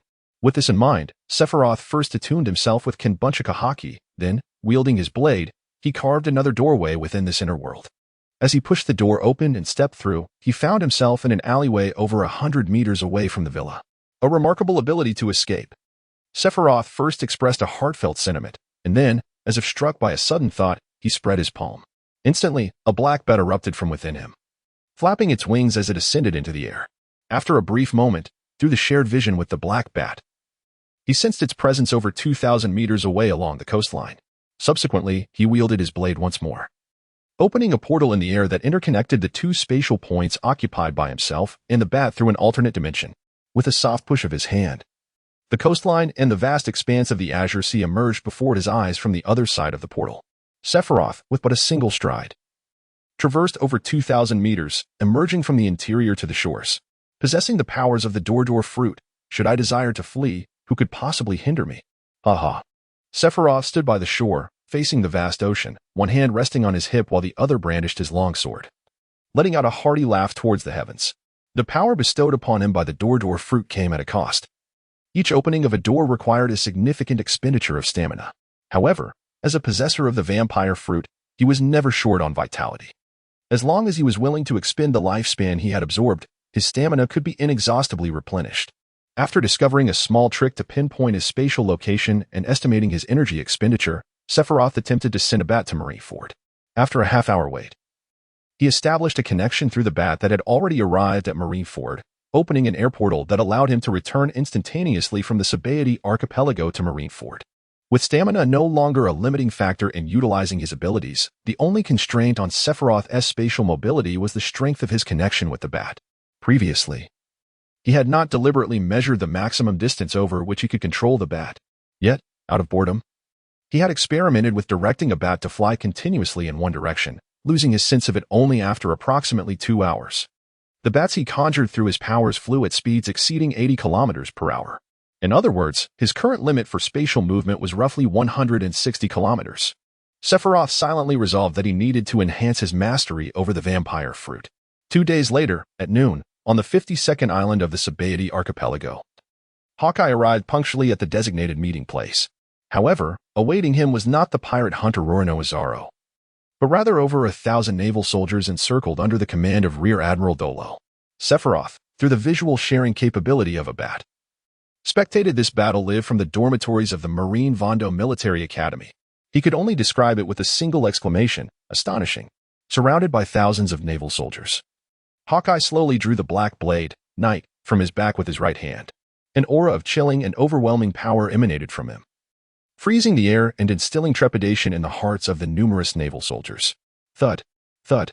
Like dominoes falling, thousands of naval soldiers consecutively lost consciousness, collapsing to the ground.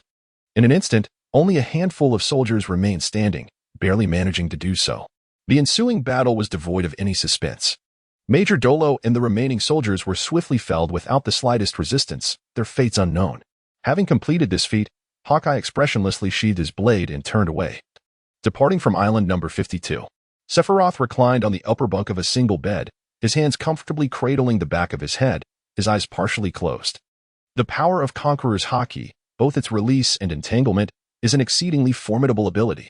However, due to his lack of guidance, he has yet to master it proficiently. During his encounters while hunting pirates, there were instances when his emotions surged, leading to the spontaneous release of Conqueror's Haki. Yet, the efficacy of this power varied. At times it could render his foes unconscious, while at other moments it merely served as a forceful intimidation.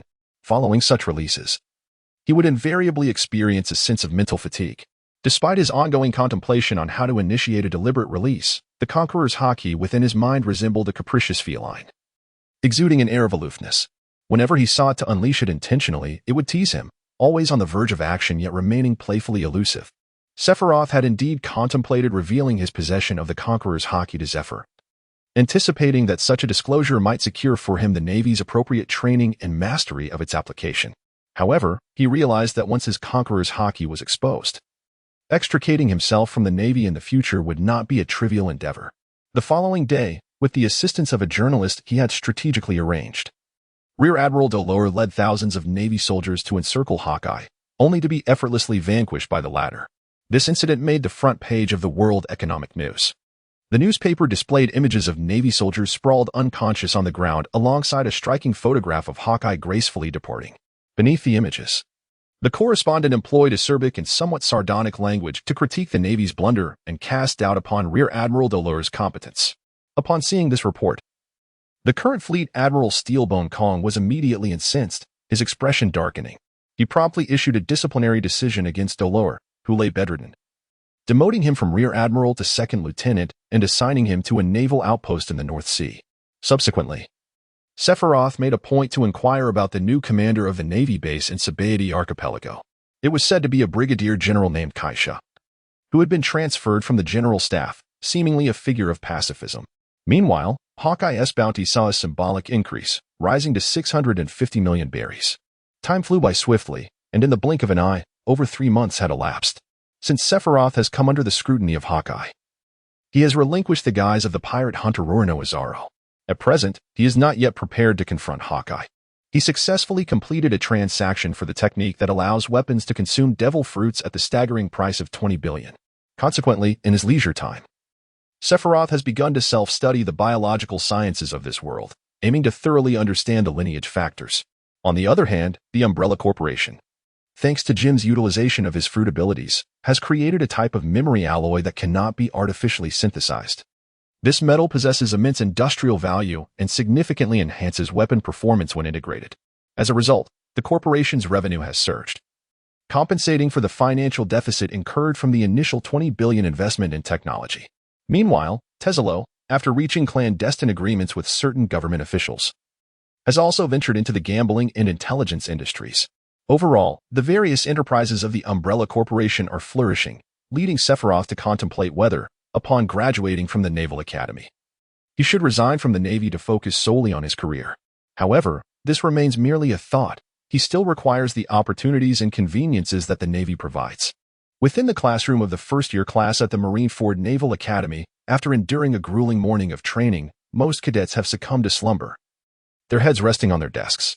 Although it is indeed class time, the podium stands vacant, devoid of an instructor. The final examinations for cultural theory are imminent next week, and the relevant courses concluded the previous week. Thus, the afternoon sessions have been converted into self-study periods, allowing the cadets to review at their leisure. Seated behind the silver-haired youth, Tina extends her delicate, fair-skinned index finger and gently prods him. Is something the matter? Sephiroth, initially reclining on his desk and idly perusing his textbook, turns with a look of curiosity towards the pink-haired girl sitting to his left. Holding her textbook, Tina shyly inquires, I have a question that I find rather confusing. May I seek your guidance? What question? Well, in naval combat, there are 3 different types of ships pursuing each other towards Island A, but en route, they encounter a waterspout. The pink-haired girl flips her textbook open and points to a comprehensive exercise. Oh, this is actually quite simple. After briefly glancing at the problem, Sephiroth had already formulated a solution strategy. He then turned around, placed his hands on the table in Guion, and took up a piece of draft paper and a pencil to explain to the pink-haired girl.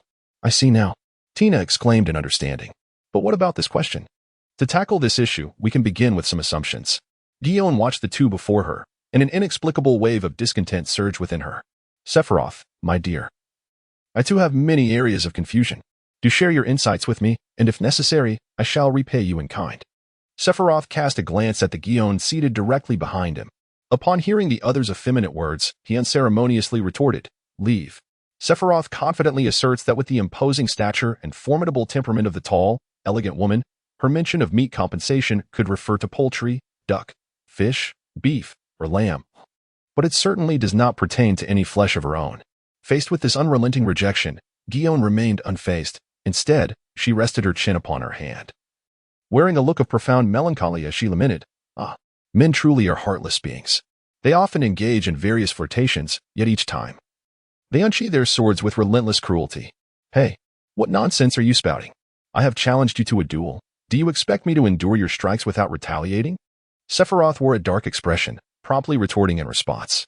The venom of this woman had indeed intensified. He genuinely felt overwhelmed, as if he were on the verge of internal injury from the pressure.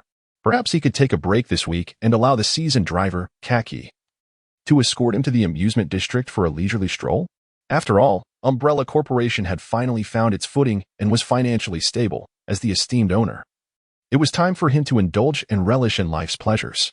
He would much prefer a visit to the amusement district over engaging with Guion. It was not that he found the other unattractive. Sephiroth harbored a lingering notion that should he truly provoke this woman and events unfold in a certain manner, he would undoubtedly face significant repercussions in the future, in the event that his involvement with the Boa sisters were to be exposed, given the woman's formidable prowess and status. He could scarcely assure that she would refrain from seeking trouble under the pretext of eradicating pirates. Through their time spent together, he had come to understand the essence of this woman from Guion. She was resolute and exceedingly proud. It was inconceivable that she would behave like Hancock, acquiescing to any unreasonable demands made in his favor. Guion opened her textbook to a particular problem and, half jokingly and half playfully, addressed him, Sephiroth, dear little brother. I truly cannot solve this question. Suddenly, Sephiroth felt a weight pressing down on the back of his hand as Shizen leaned slightly forward, pinning him down. The heavy pressure rendered Sephiroth unable to break free. Despite his desperate struggles, he met with failure time and again. This woman, Shizen, was truly formidable. Alas, I am utterly at your mercy. Let me take a look. After assisting Tina with a problem, Sephiroth turned his attention to the textbook of Guion, beginning to elucidate her doubts. Sephiroth, how about we go to the little grove at school for some tutoring tonight? Sephiroth opened his mouth, nearly acquiescing, but he forced himself to restrain his response. If he were to say yes, Guion would undoubtedly leave him waiting alone in the grove, exposed to the evening chill. Time had indeed softened all his edges, rendering him a rather timid individual. It was decided. After school tonight, he would venture to Joy Street, the Shambadi Archipelago, Area 49. At dusk, the sun's afterglow bathed the red trees of Yalchaman, while bubbles rising from the ground refracted light into a kaleidoscope of colors. Joy Street, a thoroughfare steeped in the scents of wealth and perfume, beckoned to any ordinary man, inciting an irresistible urge to explore its depths. Beneath the vibrant lights, the spacious avenue thrived with bars, hotels, clubs, and casinos, where numerous women clad in revealing attire flitted to and fro, some more brazenly perched in glass displays, showcasing their exquisite forms. On the street, couples embraced and exchanged tender gestures, the air thick with the heady scent of hormones, evoking an inexplicable impulse in passers-by.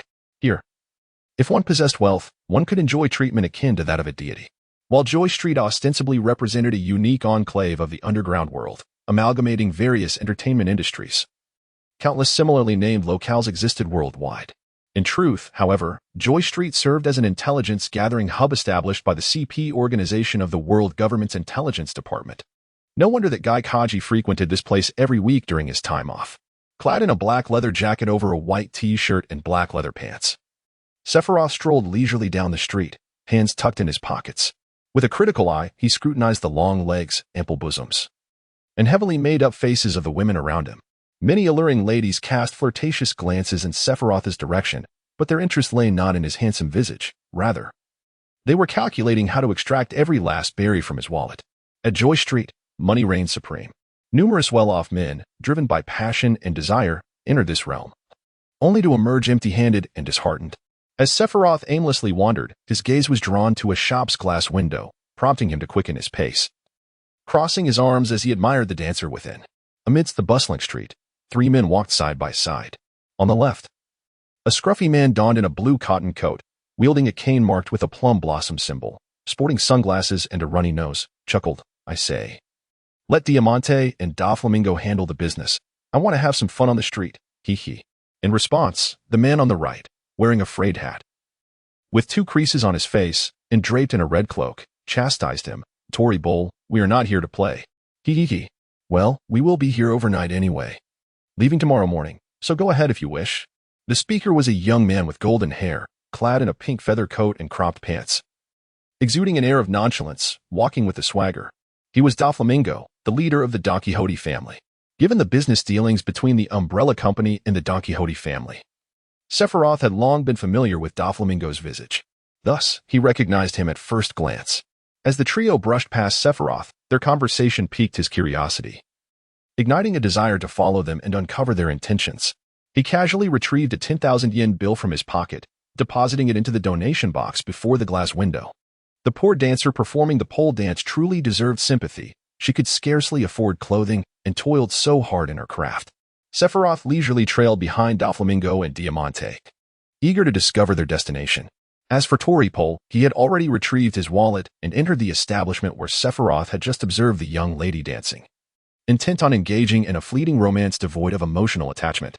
Before long, the two entered an opulent 5-story establishment, elegantly adorned in European style, known as Joyous. Sephiroth followed closely behind the two, leisurely making his way into the grand hall of the establishment. Soon, a mature woman clad in a black, form-fitting gown, her long, ebony hair cascading down to her waist, approached him, exuding a sweet fragrance. The gown featured a daringly open V-shaped neckline that revealed a generous expanse of alabaster skin. Her figure was strikingly voluptuous, the kind that made one unable to see their own toes when looking down. As she sauntered, her movements swayed enticingly, causing Sephiroth's gaze to involuntarily roam. Unfazed by his somewhat intrusive stare, the elegant woman wore a professional smile, inquiring, "Good sir, may I ask whom you are here to see? Do you have an appointment? Would it be acceptable if I said I came to find you?" Sephiroth jested casually. "Of course. As long as you're willing to pay, you are my esteemed guest, and I would be delighted to serve you," she replied, playfully licking her lips, clearly insinuating something more. What a money-driven woman! Sephiroth silently admired her. "Could you enlighten me about the entertaining offerings here?" The first floor features a hot spring and bar. The second floor has dining and relaxation areas. The third floor is dedicated to the casino, and the fourth floor is the VIP section. And what of the fifth floor? That level is not open to the public. Oh. Upon hearing this, a contemplative expression crossed Sephiroth's face. To his observation Haki, he discerned that Doflamingo had already ascended to the fifth floor, and it seemed he would not be able to follow. With this realization, he feigned weariness, stating, "After a long day, I think I shall indulge in a hot spring first. If you don't mind, I could accompany you for a soak," the woman suggested in a tone laced with flirtation. Sephiroth initially contemplated utilizing the door fruit to create a temporary alternate space within the world of doors, intending to eavesdrop on Doflamingo's dealings. However, as he gazed upon the enchanting figure beside him, her porcelain skin, graceful form, and the alluring maturity she exuded, reminiscent of a perfectly ripened peach, he decided it would be best to leave the eavesdropping to the bat. After all, Doflamingo's chamber was in close proximity to the outer windows of the building, allowing the bat ample opportunity to overhear and observe the conversation. With this in mind, Sephiroth extended his right arm, encircling the delicate waist of the enchanting woman, and proceeded to the reception desk to pay for a private hot spring room. While making his way toward the hot spring area, he excused himself to visit the restroom, discreetly releasing a black bat through the window. In the vibrant ambience of the islands, particularly on Joyous Street, the bat fluttered its wings, alighting on the ornamental wall of a room on the 5th floor of a lavish establishment. Inside the room, 3 men and 1 woman occupied the space. 2 seated and 2 standing. The woman, Stussy, donned a floral white hat and a pink dress, her golden curls framing a youthful and exquisite visage. She crossed her legs, reclining on a single sofa, wearing an enigmatic smile as she regarded Doflamingo, who lounged nonchalantly in a larger chair, exuding an air of irreverence as if he were at home. Despite being on her territory, Stussy maintained a neutral demeanor towards the former celestial dragon, opting for a calm and indifferent tone as she addressed him. Doflamingo, the esteemed individual is quite pleased with the slaves you provided and has agreed to your proposal. Henceforth, your Don Quixote family will receive tacit approval for drug trafficking, arms dealing, and human trafficking in the North Sea. However, such matters must remain discreet. And I trust you comprehend this. Should this information become public, today's agreement will be rendered void. In response, Doflamingo erupted into a hearty laugh. Hee. Since you've accepted my proposal, what about my requested items? With a subtle snap of her fingers, a man in a white suit and mask, standing behind her, placed a large box on the table and opened it. Inside lay 2 devil fruits, one spherical and white, the other square and gray, adorned with spiral patterns. Stussy gestured toward the fruits, explaining, these 2 fruits include a Logia-type snow fruit and a Paramecia-type stone fruit. Wait, I explicitly requested 2 Logia types. Why has one been substituted with a Paramecia? She exclaimed. Logia fruits are exceedingly rare and not easily acquired. Moreover, the stone fruit closely resembles a Logia type in its abilities. It allows the user to assimilate with stone, hiding within it, and manipulate it for offensive purposes. If this does not meet your satisfaction, you will have to wait until we procure a second Logia type, utilizing the intelligence capabilities of the world government. Acquiring devil fruits is not an insurmountable task. However, locating a specific variety or ability presents a greater challenge. After a moment of contemplation, weighing the pros and cons, Doflamingo conceded, very well, I will accept these 2. In a hot spring room on the 1st floor of the establishment, steam billowed, enveloping the entire space. Sephiroth reclined at the edge of the hot spring, his eyes half open, seemingly dozing. Is this pressure acceptable for you? The elegant woman with long, straight black hair inquired, gently kneading his shoulders with her hands. Quite satisfactory. Sephiroth replied nonchalantly, yet his mind began to meticulously contemplate the forthcoming plan. To his surprise, a mere casual stroll through Pleasure Street led him to discover an illicit transaction between Doflamingo and CP0. These 2 devil fruits were destined to be his.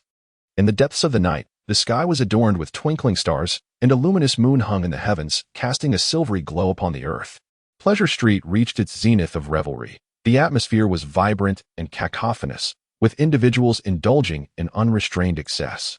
On the 4th floor of a club, within a VIP suite, Doflamingo, donning sunglasses, lay enveloped in slumber, cradling a woman in his arms upon a grand bed.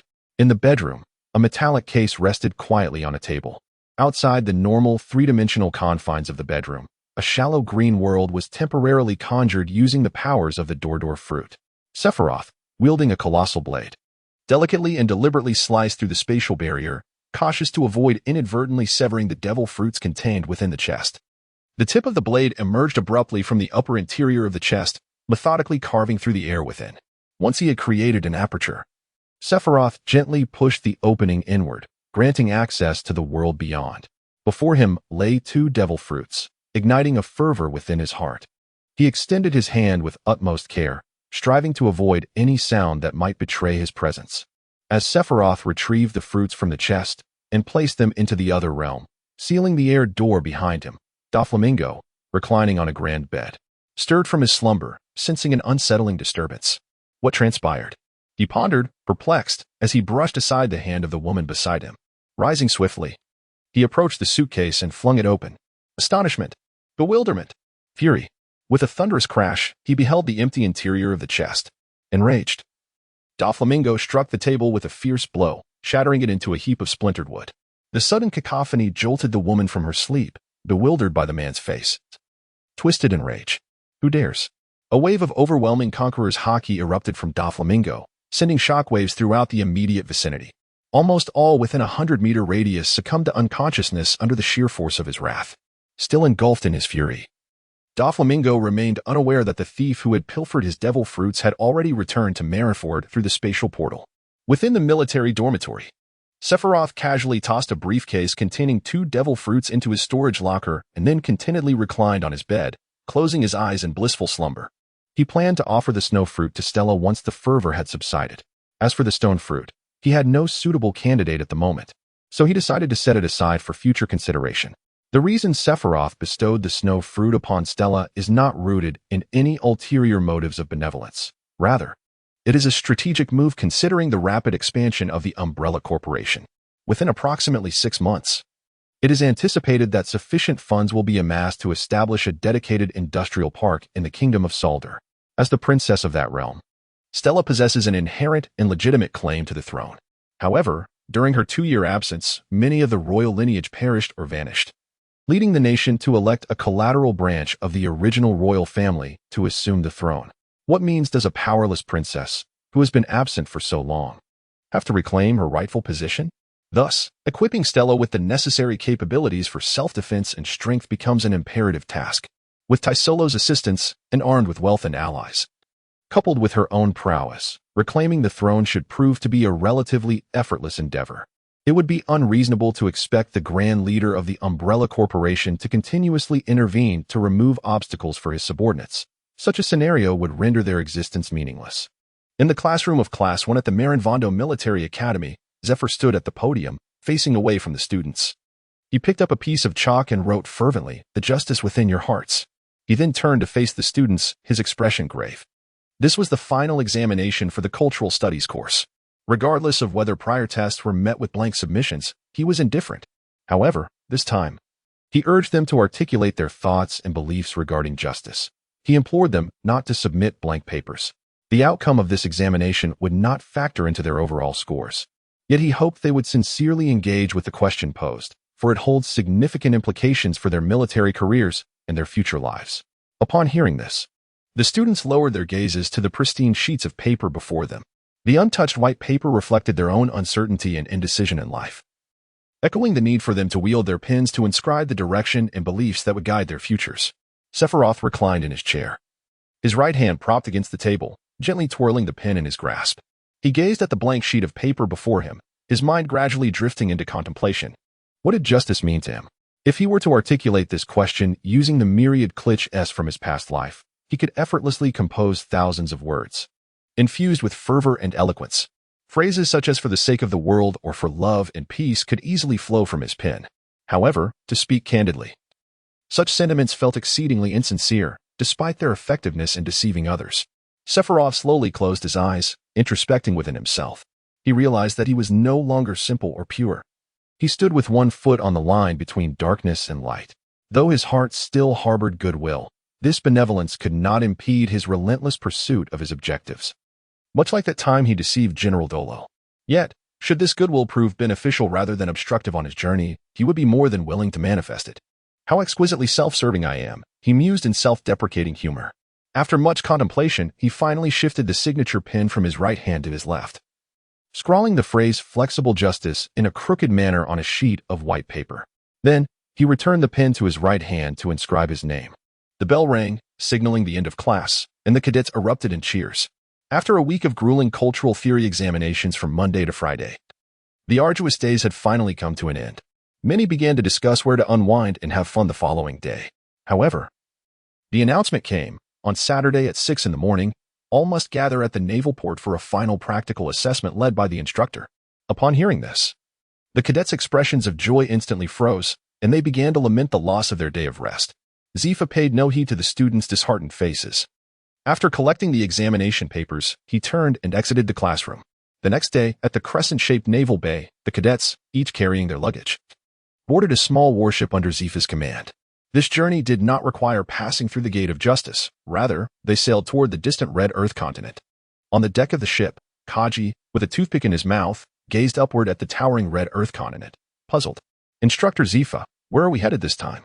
Zifa, arms crossed and standing at the prow, replied without turning his head, "To Redport, to take the aerial elevator to the New World." "Huh, the New World." The cadets' expressions varied widely, some brimming with excitement while others wore looks of concern. Kong Ming, shaking his white feather fan and stroking his beard, murmured to himself. Could it be that our final practical assessment involves battling the pirates of the New World? Ever since he mastered the use of armament Haki in the latter half of the semester, he had developed a technique to manipulate the form of objects using this power.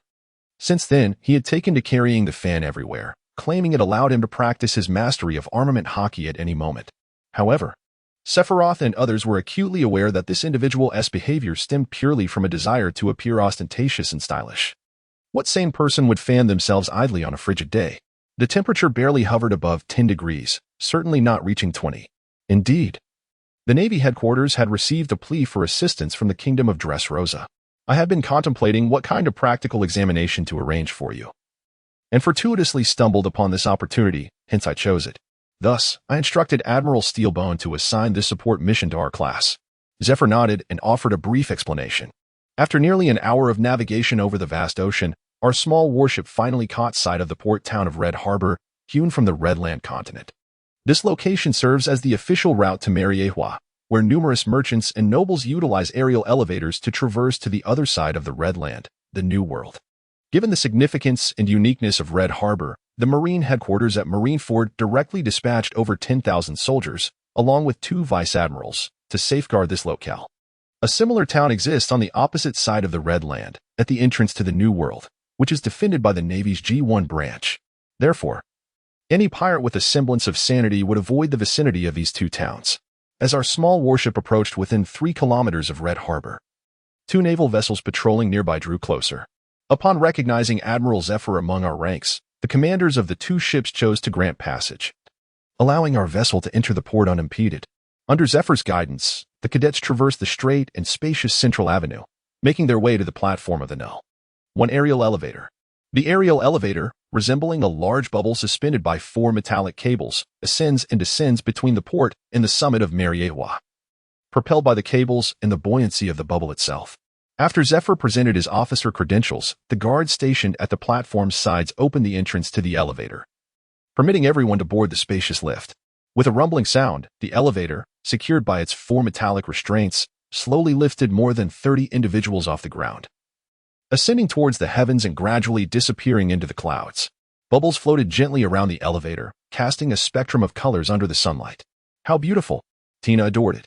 The pink-haired girl rested her hands on the railing of the elevator, gazing at the distant clouds and the resplendent sun. Ji Yuan, with her arms crossed over her shoulders, accentuated her figure and softly echoed, "Indeed, it is a rare and breathtaking sight. Few have the chance to witness such beauty." Sephiroth cast a glance at Smoker beside him. At that moment, the latter had his eyes closed, 2 cigars clenched between his teeth, his arms crossed, and his right heel incessantly tapping the ground. "Are you feeling unwell, Smoker?" Smoker, without opening his eyes, replied in a terse tone, "I'm fine." Witnessing this, Ji Yuan couldn't help but stifle a laugh, teasingly exclaiming, "Hee hee. Could it be that you have a fear of heights? Perhaps the last time you rode the elevator at Sabaody Archipelago left you with a psychological scar?" After approximately 10 minutes, the aerial lift finally ascended from Redport to Mariehua. Subsequently, the group traversed a considerable distance along the edge of the city before arriving at the platform for the second lift. They boarded the aerial lift once more, reaching the latter section of the Grand Line, located in the New World at Redport, where they boarded a warship that had been awaiting their arrival to set sail for Dress Rosa. The latter section of the Grand Line in the New World is home to the Kingdom of Dress Rosa, a tropical island blessed with abundant rainfall and a vacation-like atmosphere. This island is renowned for its fragrant blooms and exquisite cuisine. Aside from culinary delights, the spirited personalities of its young women and their sensuous dances are also celebrated worldwide.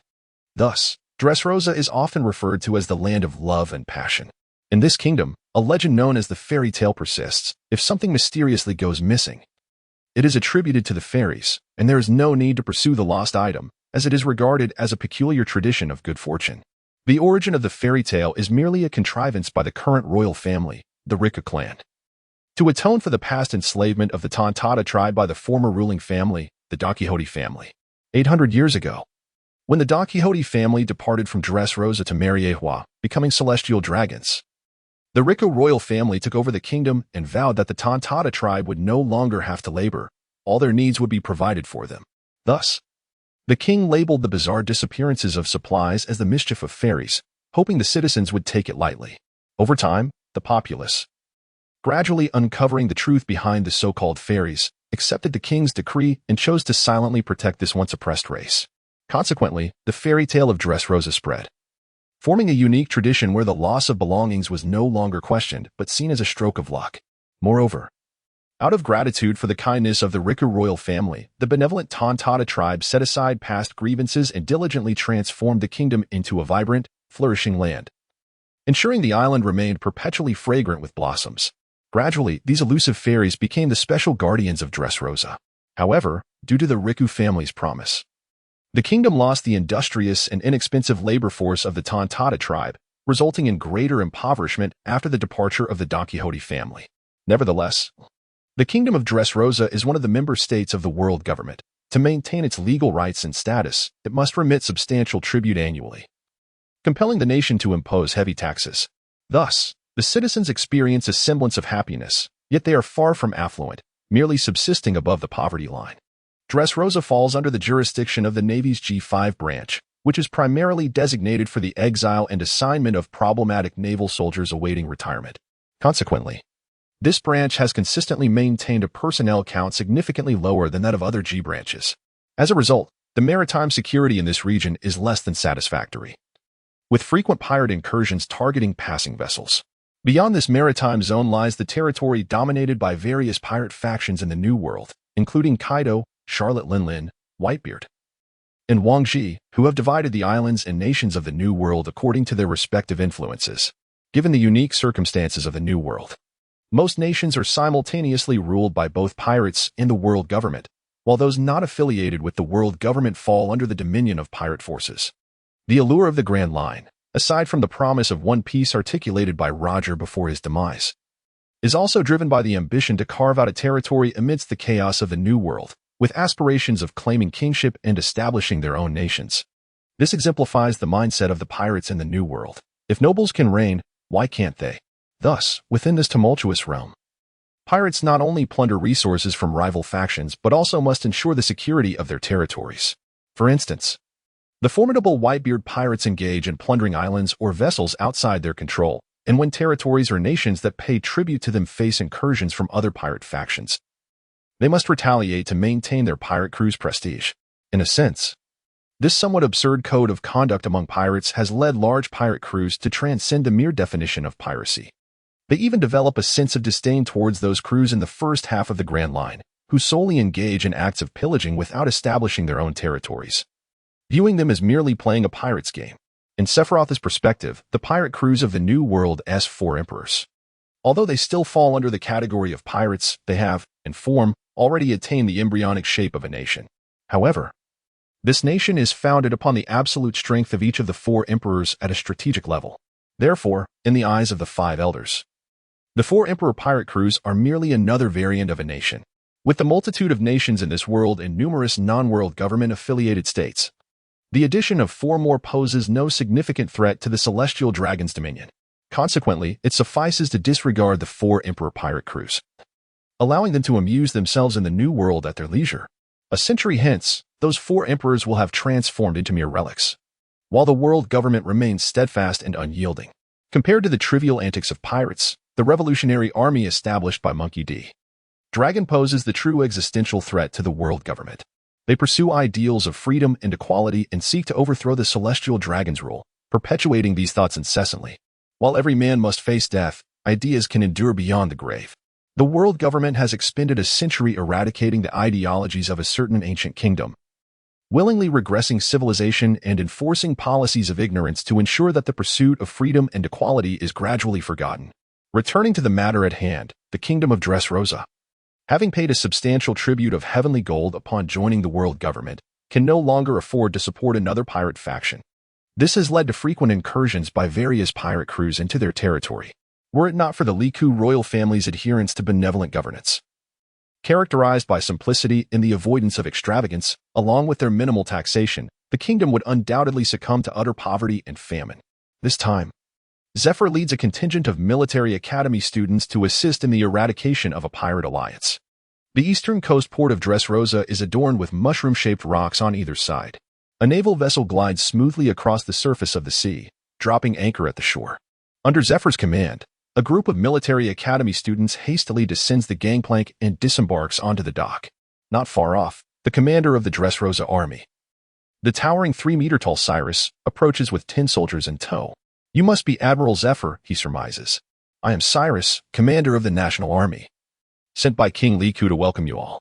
"Thank you, Commander Cyrus." Zephyr responds, a hearty smile gracing his face as he nods in acknowledgement. Guided by Cyrus, they traverse the straight King S Avenue, passing through the central plaza en route to the royal palace. After a considerable journey, they finally arrive at the Grand Hall, where they find King Liku, a man in his prime with flowing black hair, seated upon the throne. "Admiral Zephyr, welcome," King Liku exclaims, rising from his seat and striding forward with an expression of joy to shake Zephyr's hand. Despite being a monarch, Zephyr ranks among the 3 great admirals of the Navy, rendering their statuses relatively equal. "Greetings, Your Majesty Liku," Zephyr replies, his demeanor equally warm.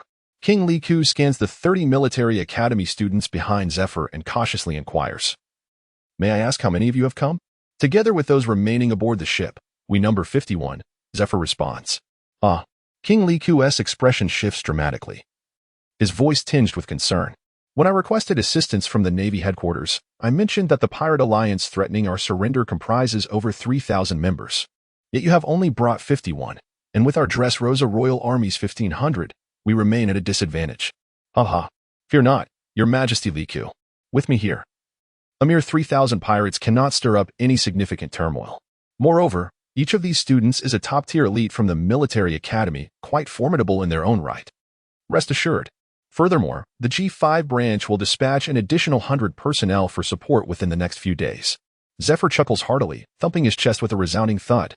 "Very well," King Liku acknowledges, though a hint of unease lingers on his face.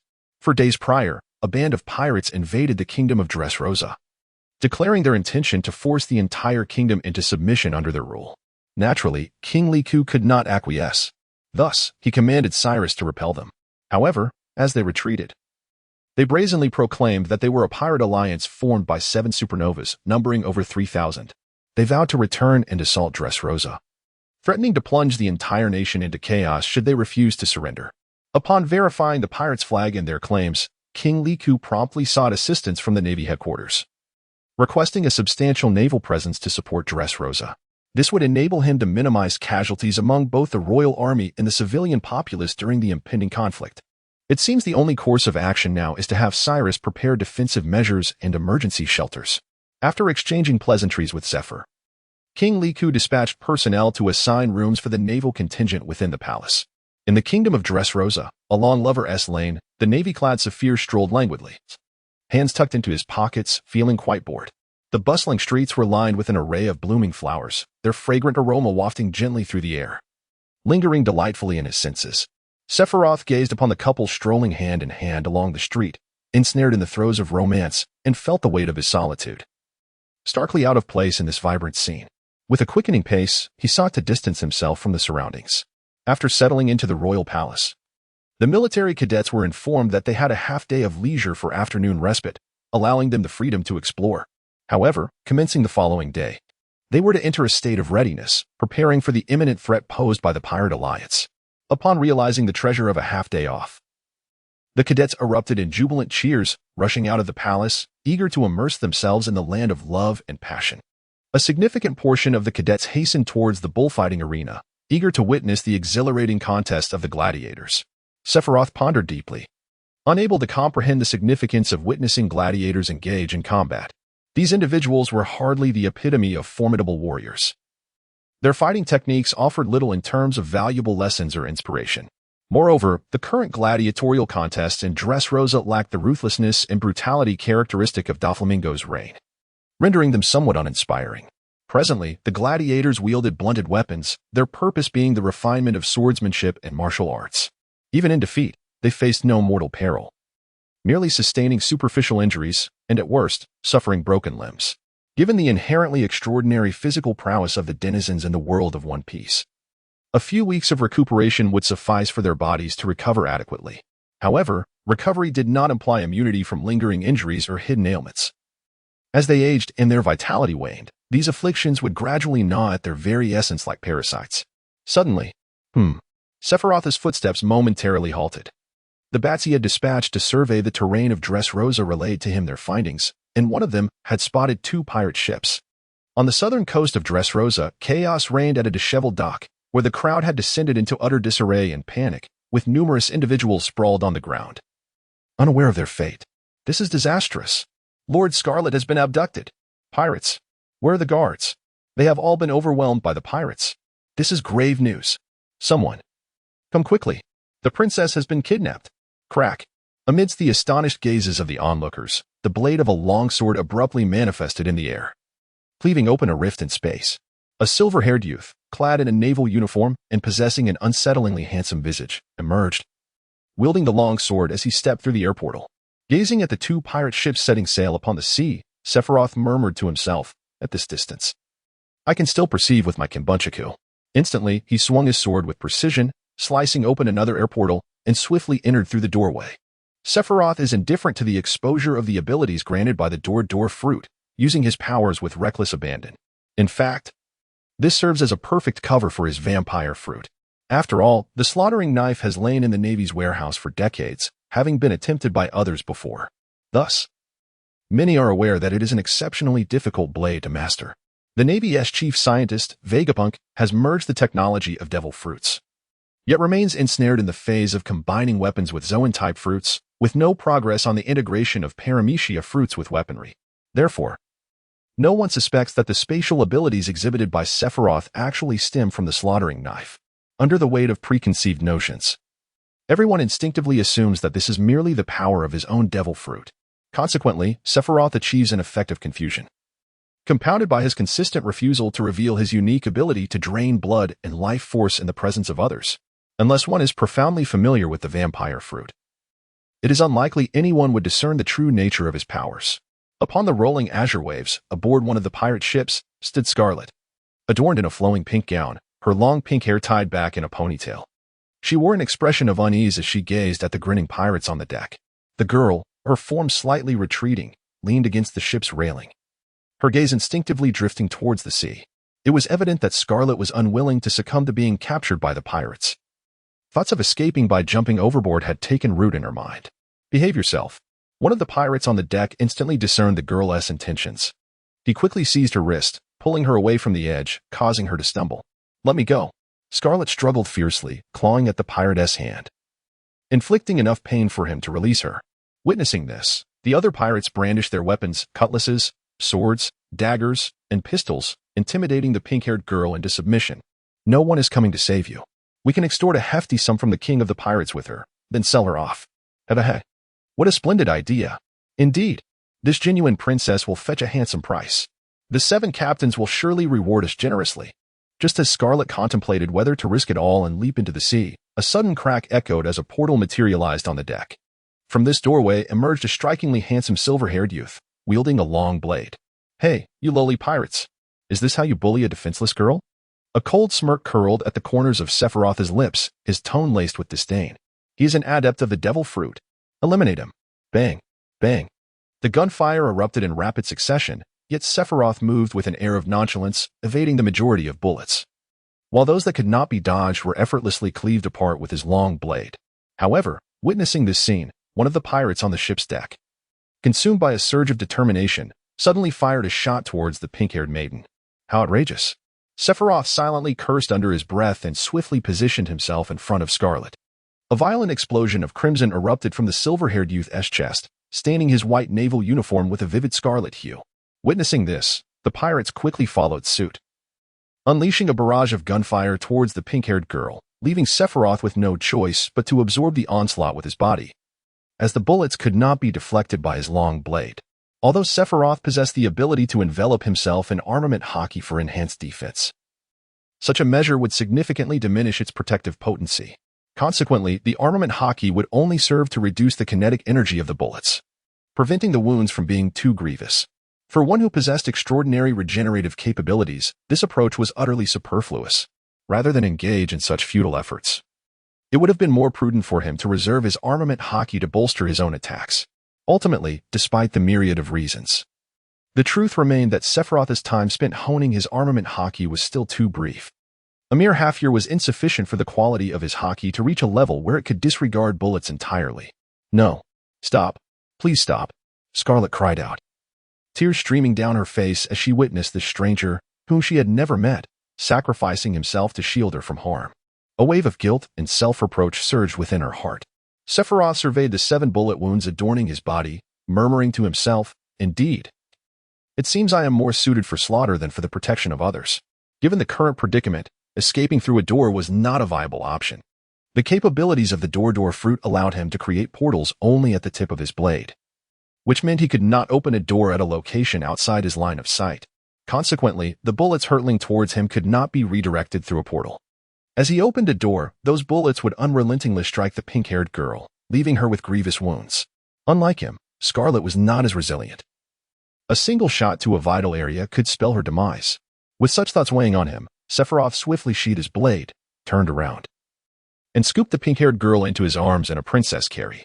In that instant, a pair of ebony wings unfurled from his back, and with a firm push of his right foot against the ship's deck, he soared into the air with Scarlet in tow. He felt a deep sense of helplessness regarding his limited ability to create doors solely through the swing of his blade. Lately, he had been contemplating alternative methods of opening doors, such as folding entrances or spatial wormholes. Yet, all of this hinged upon the meticulous manipulation of his powers. The techniques he had barely mastered were still far from practical application and required extensive refinement. Cradled in his embrace, Scarlet gasped upon seeing the bloodstains on Sephiroth's once white naval uniform. "Oh no, Navy officer, are your wounds serious?" she exclaimed, a note of panic in her voice. "Fortunately, I won't perish, although it does hurt a bit." Amidst the hail of bullets, Sephiroth held the pink-haired girl tightly as they swiftly reached the southern coast of Dress Rosa. Upon setting her down, he intended to depart. "Wait, Navy officer, don't go yet. You must tend to your wounds first," Scarlet implored, grasping the silver-haired youth's wrist with urgency.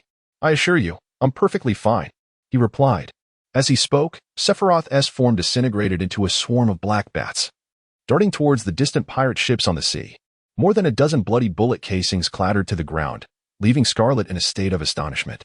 After Sephiroth reformed his body, he dashed through the air in mere moments, returning to the pirate ship. "Ahoy, fellow pirates. The second round commences now." A faint, icy smile graced Sephiroth's lips as he unsheathed the blade that hung at his waist. In the blink of an eye, the cold gleam of the knife flashed repeatedly as he moved with a ghostly swiftness, cleaving through pirates on the deck with calculated precision. Midway through his onslaught, a thought struck him. These ruffians might be linked to that notorious pirate alliance. He resolved to spare a few to extract valuable intelligence. Reluctantly, he sheathed his sword and resorted to unarmed combat, the dark aura of his Haki enveloping his hands, like a tiger among sheep. Sephiroth dispatched each pirate with a single blow, rendering them unconscious, their bones shattered and senses lost. Having swiftly neutralized the pirate ship and dropped anchor, he unfurled his formidable wings to pursue another vessel that had begun to distance itself. With a similar ferocity, he incapacitated the pirates aboard that ship as well. The sea breeze caressed him, and on the azure waters, a pirate ship lay anchored, its deck littered with the fallen forms of its crew. "Indeed, I find myself favoring the blade over my fists," Sephiroth mused as he stood upon the deck, shaking the blood from his right hand before retrieving a communication device from his pocket to dial a number.